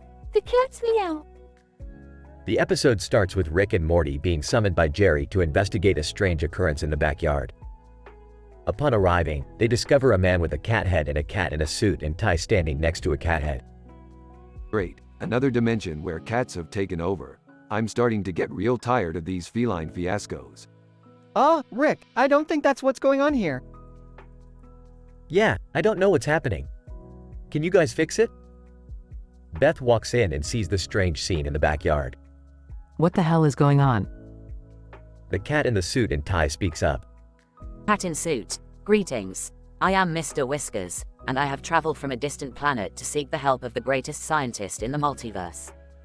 Oh, so you came to the right place. What's the problem? Mr. Whiskers, my planet's energy source has depleted, and we need a new one. I heard of a brilliant scientist by the name of Nikola Tesla who may have the solution. Can you help me find him? Well, I'll be damned. Looks like we're going on a cat-tastic adventure. The group sets off to find Nikola Tesla, with Mr. Whiskers and his Devin Rex overplaying brasserie keeping them company. Along the way, they encounter various obstacles, including a group of alien cats who are after Mr. Whiskers. Looks like these cats are not too happy with you, Mr. Whiskers. Did you steal their catnip or something? Mr. Whiskers, no, I didn't do anything. They're just jealous of my superior intellect. Oh, I don't think cats can be jealous of intelligence, Rick. Eventually, they find Nikola Tesla and obtain the new energy source. Mr. Whiskers, thank you, Rick and Morty. You have saved my planet. As a token of my gratitude, I would like to offer you this gift. Mr. Whiskers hands Rick and Morty a box, which they eagerly open. Inside is a ball of yarn. Thanks. Mr. Whiskers, it's the finest ball of yarn on my planet. I hope it brings you joy. The episode ends with the group back in the backyard, with Mr. Whiskers and his cat friends playing with the ball of yarn. Well, that was certainly interesting. Yeah, I never thought I'd see the day where we saved an alien cat planet. I don't know, Jerry. It's just another day in the life of Rick and Morty.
Rick, Morty, and Beth find themselves in a strange room with a sign that says 22 halves. As they try to figure out what it means, Mark Zuckerberg, Azul under pilot, and Bruno Mars enter the room. What the hell is going on here? Who are you guys? And why is there a sign with random numbers on it? Mark Zuckerberg. I'm Mark Zuckerberg, and I have no idea what the sign means. I just followed Azul under pilot here. Azul under pilot, I don't know either. I was just following Bruno Mars. Bruno Mars, I'm here for a deep tissue massage. I heard this place was the best. Wait, are we all just here by coincidence? That's too weird to be true. Maybe it's some kind of experiment. Like that one where they put people in a room and see how they react. I don't have time for this nonsense. I'm leaving. As Rick tries to leave, the door disappears and they are all trapped in the room. Mark Zuckerberg, what the hell? Why can't we leave? Azul under pilot, I don't know. Maybe we need to solve the puzzle on the sign. Bruno Mars, I don't care about the damn sign. I just want my massage. As they argue and try to figure out a way to escape, the room starts to fill up with water. Oh no, we're going to drown. Not on my watch. Rick takes out his portal gun and creates a portal out of the room, saving everyone. Mark Zuckerberg, wow, that was incredible. How did you do that? I'm Rick Sanchez. I can do anything. As they all leave the strange room, they realize they have formed an unlikely friendship and vow to never speak of the incident again.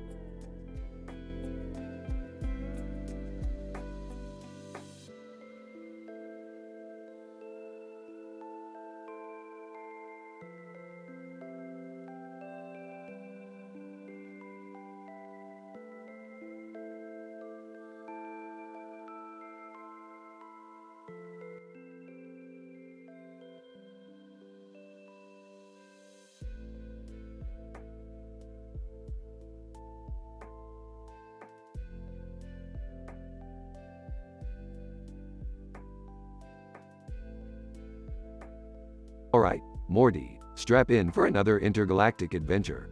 Where are we going this time, Rick? We're heading to a sci-fi themed treasure hunt on a distant planet. Can I come too? I love treasure hunts. Yeah, count me in too. Fine, but we have to pick up some Star Wars characters first. Star Wars characters? Yeah, they're standing in front of a stadium with lights on and a Star Wars theme in the background. Oh man, I hope we get to meet Jedi Knights. And maybe even Pac-Man. Don't get your hopes up. We're just picking them up and then leaving. Wait, why are they even there? Who cares? Let's just go get them and get this over with. They arrive at the stadium and pick up the Star Wars characters. Alright, let's get out of here before we get sucked into some weird sci-fi convention. Aw man, I was hoping to get a picture with Darth Vader. Yeah, me too. Oh well, let's just head to the treasure hunt. They all fly off into space towards the treasure hunt.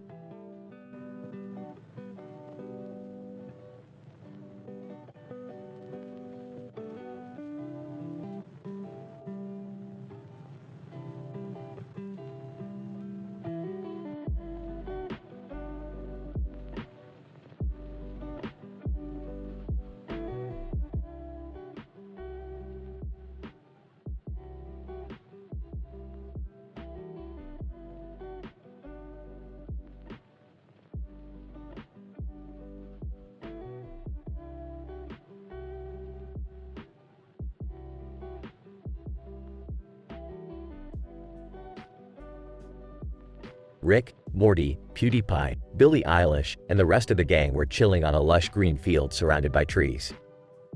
Morty, you know what I love about this field? It reminds me of the time I had to fight off an alien invasion on a planet just like this. Wow, Rick, that's crazy. PewDiePie. Guys, have you seen the new meme I made? It's called Italian over Justin Bieber through crochet. Billie Eilish. What even is that, Pewds? PewDiePie. I don't know, but it's hilarious. You know what's not hilarious? The fact that we're running low on booze. Morty, go fetch us some more. But Rick, we just finished a bottle. And, what's your point, Morty? That's not enough for a group of young men like us. Now go. As Morty reluctantly walked away, the group continued to chat and joke around, making each other laugh until Morty returned with the booze. Ah, Morty, you always know how to make an old man happy. I'm not sure if that's a compliment or an insult, Rick. It's both, Morty, it's both.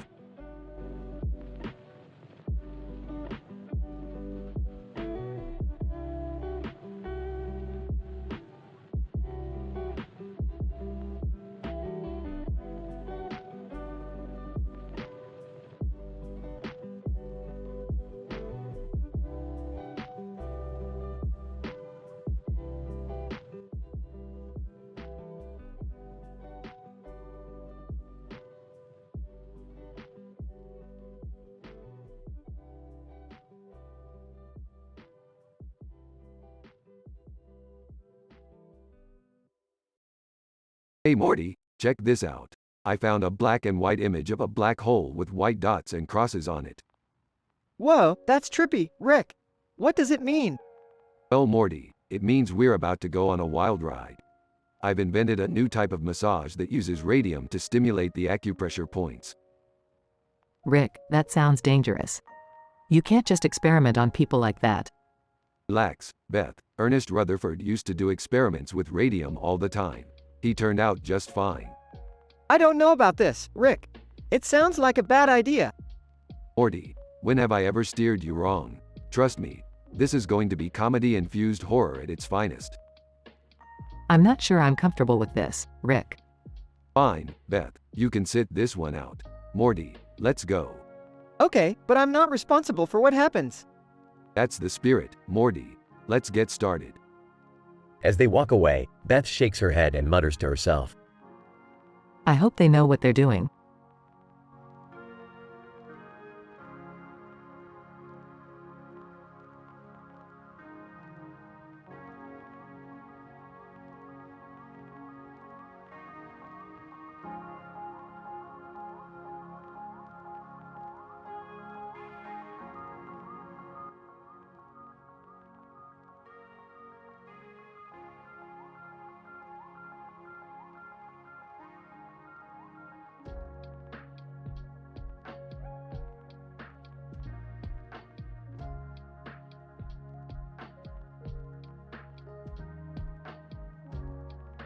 Alright, Morty, buckle up. We're heading to a new dimension where Frisbee is the new religion. Frisbee? Really, Rick? Yeah, it's the only way to get to the bottom of this new craze. Plus, I heard they have some killer nachos. Can I come too? I could use a break from work. Me too. I could use a break from school. Fine, but no complaining when things get weird. As they arrive in the new dimension, they see a man in a uniform throwing a frisbee in a field. Whoa, this guy is really good. I could use some pointers. My frisbee skills are a little rusty. Can we try too? Sure, but don't blame me if you get sucked into a vortex or something. As they start playing, they notice something strange in the background. Hey, is that a no one meme? And what's with that (0 - starting life in another world poster at Phil DeVille far from karate? This is getting too weird even for us. Alright, let's wrap this up. I think we've seen enough.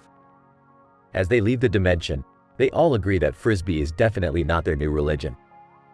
Can we go back to watching TV now? Yeah, I think that's enough adventure for one day. Agreed. Let's just stick to normal stuff from now on. You guys are no fun. But fine, let's go watch some TV.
Rick and Morty are at a casino, holding scratch cards with codenames on them. Beth and Summer are nearby, watching them. Alright, Morty, let's see what these bad boys can do. I don't know, Rick. Gambling seems kinda sketchy. Relax, Morty, it's just a harmless little scratch card. What could go wrong? Rick, I don't think this is a good idea. Yeah, Dad. You always get us into trouble when we come to these places. Nonsense. I'm feeling lucky tonight. Let's see what we've got here. Rick scratches his card and reveals the codename, Chef. Alright, Chef, what do we win? Morty scratches his card and reveals the codename, Model. Hey Rick, I got model. What does that mean? I don't know, Morty, but it sounds like we hit the jackpot. Rick, that's not how scratch cards work. Yeah, you have to match the symbols or something. Oh, Well, that's boring. Hey, look over there. It's George Costanza from Seinfeld. The group turns to see George Costanza standing next to the Strokes. George, hey, what are you guys looking at? Nothing. Just trying to win big. You guys want to join us? Strokes. Sure, why not? As they all scratch their cards, chaos ensues. The group ends up winning a bunch of random prizes, including a lifetime supply of pickles and a giant inflatable Morty doll. Well, that was fun. Let's go home before we get into any more trouble. Yeah, I don't think I can handle any more excitement tonight. The group walks out of the casino, laughing and joking about their crazy adventure.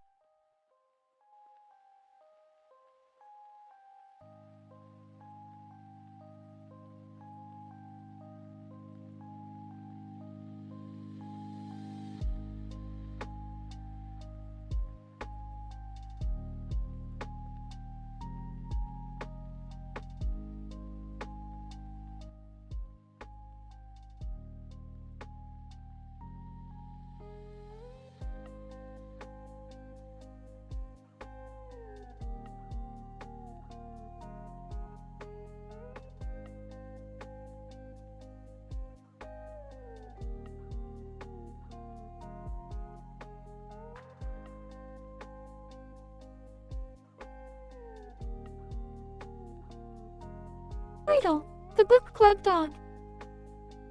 Scene: a cozy room with a dog sitting on a couch looking out at the city skyline.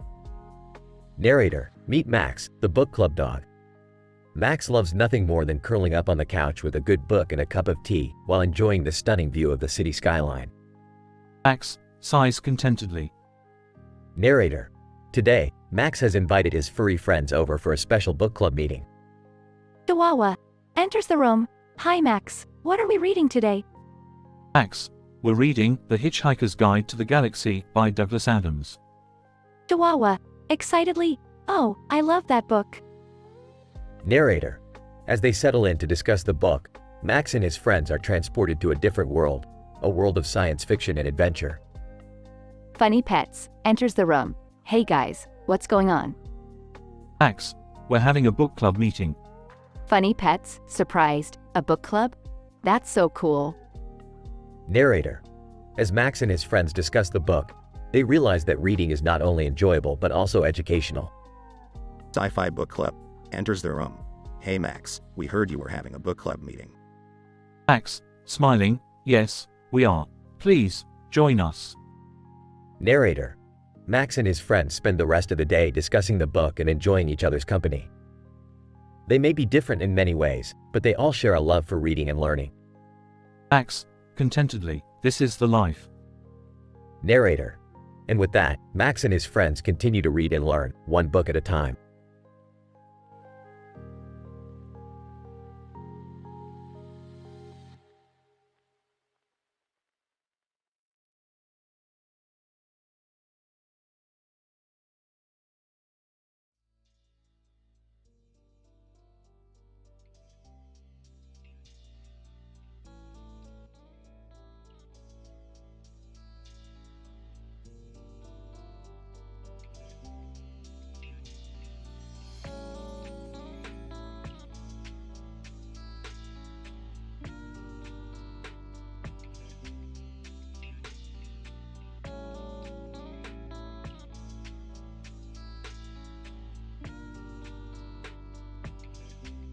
Morty, check out this weird photo I found. It's got some German writing on it.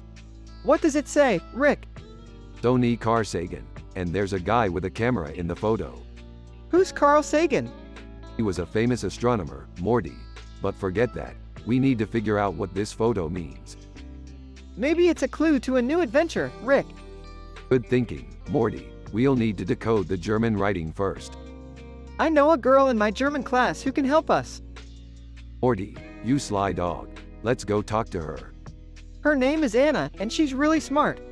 Smart is good, Morty. Smart is very good. Anna. Hi Morty. Hi Rick. What can I do for you? We need you to translate some German for us, Anna. Anna. Sure thing. What do you need translated? Tony Carl Sagan. Anna. That's interesting. It's not proper German. It looks like a code. A code? Like in spy movies? Anna, yes, exactly. I think it might be a message meant for someone specific. Well, we're the only ones with the photo, so it must be meant for us. What do we do now, Rick? We need to decode the message and find out what adventure awaits us. Let's get to work, team.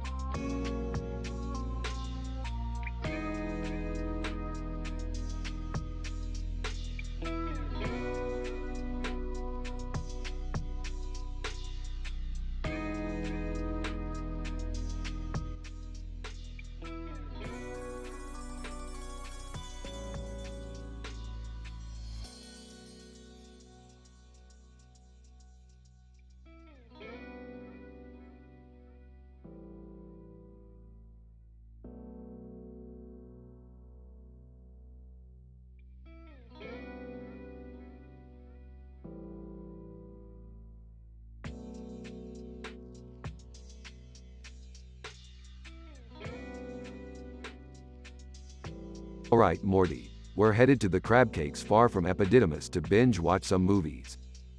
Cool. What movies are we watching? I don't know, Morty. Let's just wing it. They arrive at crab cakes and see a table with different types of food and candles. What is this? Some kind of fancy dinner? Maybe they're expecting someone else? Who cares, Morty? Let's just dig in. They start eating and suddenly a portal opens up. Looks like we're not the only ones here. Out steps Copernicium. Copernicium. Hello, Rick. Morty. I couldn't help but notice you eating my dinner.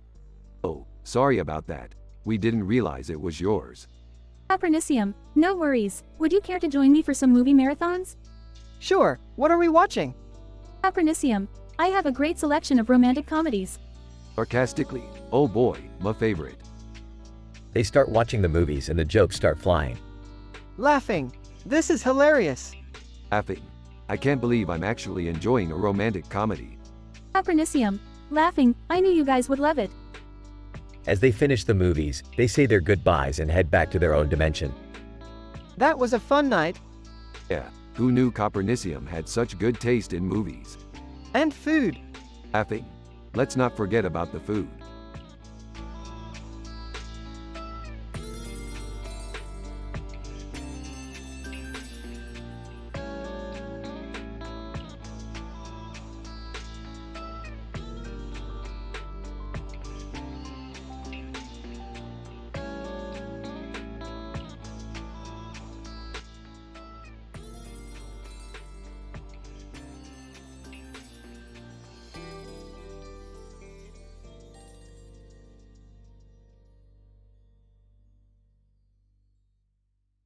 Title: Nighttime Drive. Emma, look at those palm trees, they look so beautiful at night. Aiden. Yeah, they do. And the lit-up gas station adds to the charm of this city street. Emma, have you been to that restaurant across the street? It's called Barcelona. Aiden. No, I haven't. But I've heard it's quite popular. Emma, we should try it out sometime. I heard they serve amazing tapas. Aiden. That sounds like a plan. And look, Orange is the New Black is playing at the cinema opposite the restaurant. Emma, I've heard that's a great show. We should definitely watch it sometime. Aiden. In Bangkok at E.T. the Extraterrestrial, Elliot is also playing. It's a classic movie. Emma, this street has so much to offer, and the best part is that it's so peaceful at night. Aiden. I agree. It's nice to take a break from the hustle and bustle of the city and just enjoy the simple things in life.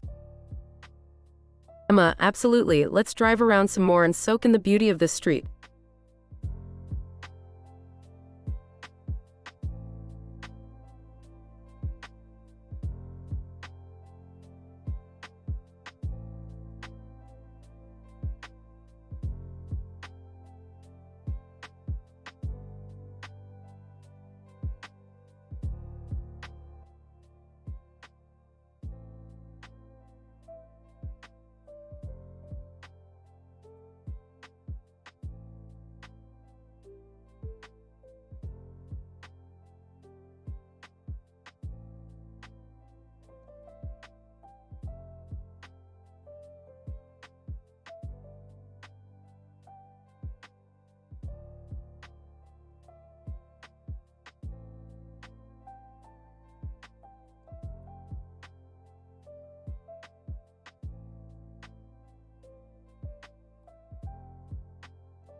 Hey Morty, you know what I hate more than Jerry's pathetic attempts at being a man? Exercise. I don't think that's a healthy attitude, Rick. Hey, I'll have you know that I go to the gym every day. Jerry, you haven't been to the gym in months. Well, I've been busy. Busy doing what? Watching TV? Alright, enough bickering. Let's do some exercise or whatever. What do we even do with this ball and bench? Sports massage Hermione Granger. All right, everyone, let's start with some core exercises. Lie down on the bench and hold the ball between your feet. This seems easy enough. Yeah, easy for a weakling like you. I don't know about this, guys. I don't want to drop the ball. Just focus, Morty. You can do it. Wow, look at us, a family of fitness enthusiasts. Shut up, Summer. I'm trying to concentrate. Sports massage Hermione Granger. Great job, everyone. Now let's move on to some stretches. Oh, I'm really good at stretching. That's not something to brag about, Jerry. Hey, can we do some exercises for our brains instead? I feel like we need to exercise those too. That's a great idea, Morty. Maybe we should all read a book or something. Yeah, and we can discuss it later as a family. I'd rather do 1,000 squats than read a book. Sports massage Hermione Granger. Well, whatever works for you, Rick. Just remember that taking care of your body and mind is important. Wow, I feel so motivated now. Let's do this again tomorrow. Everyone, groans.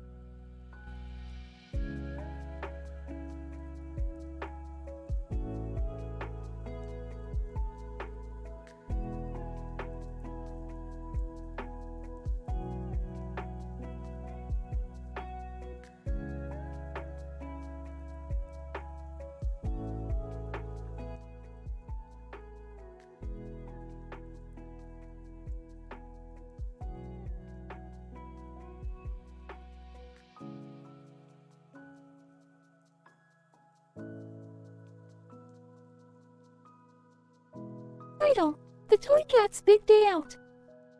Narrator. In a stadium area, a toy cat sat on top of a red carpet, taking in the sights and sounds around it.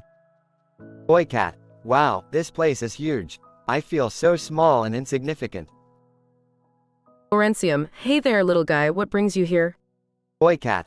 I'm not sure, to be honest. I was just exploring and ended up here. Journalism. Well, you're in luck. There's a big event happening here today. Doraemon. That's right, it's the annual Toy Cat convention.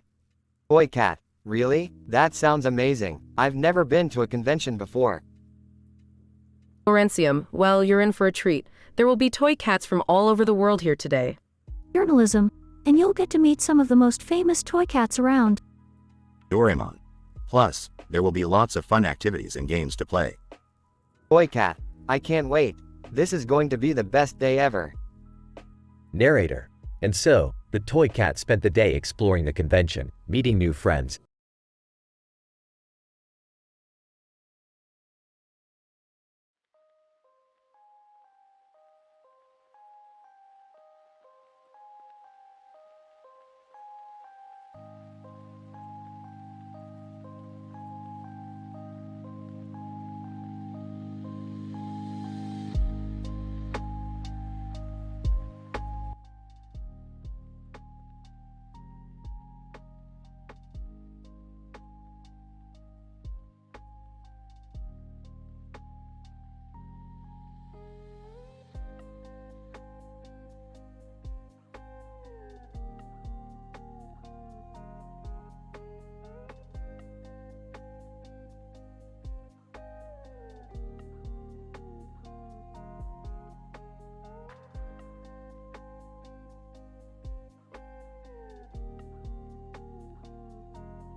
Alright, Morty. Buckle up because we're going on a wild ride today. What are we doing today, Rick? We're going to a sci-fi convention dressed as Darth Vader. Oh, I don't know about that, Rick. I don't think I'm ready for that kind of attention. Relax, Morty. We'll fit right in. Look, there's another guy in a Darth Vader costume over there. Man in Darth Vader costume approaches them. I'm in Darth Vader costume. Hey guys, nice costumes. Mind if I get a picture with you? Not at all. Let's get a selfie, Morty. Morty takes out his phone and they pose for the picture. Alright, let's check out some of the panels. Oh look, there's a Minbari panel from Babylon 5. What's Babylon 5? It's a classic sci-fi show, Morty. You should watch it sometime. They enter the panel and listen to the Minbari talk. Minbari, and that's why we must always strive for peace and understanding among all species in the galaxy. Wow, that's some deep stuff, Morty. Let's go check out the Darth Vader schedule. What's that? It's a list of all the Darth Vader events happening today. Let's see. A lightsaber battle, a cosplay contest, and a meet and greet with the voice actor of Darth Vader himself. Whoa, that's crazy. And look, there's Philip DeFranco hosting a panel on hilarious fashion trends. What's he doing here? Who knows, Morty, but let's go check it out. They enter the panel and listen to Philip DeFranco talk. Philip DeFranco, and that's why you should always wear shoes that match your belt. It's a rule of fashion that should never be broken. I don't think I agree with that, Rick. Yeah, me neither. Let's go check out the meet and greet with the voice actor of Darth Vader. They enter the meet and greet room and approach the voice actor. Voice actor, hello there, young Jedi. Do you want me to record a message for you in my Darth Vader voice? Actually, we were hoping you could do something else for us. Voice actor, what's that? Can you say, wubba lubba dub dub, in your Darth Vader voice? Voice actor, sure. Wubba lubba dub dub. Morty and Rick burst out laughing. Alright, Morty, that's enough for today. Let's head back to the ship. I don't think I can handle any more excitement, Rick. Don't worry, Morty. We'll save the crazier stuff for next time.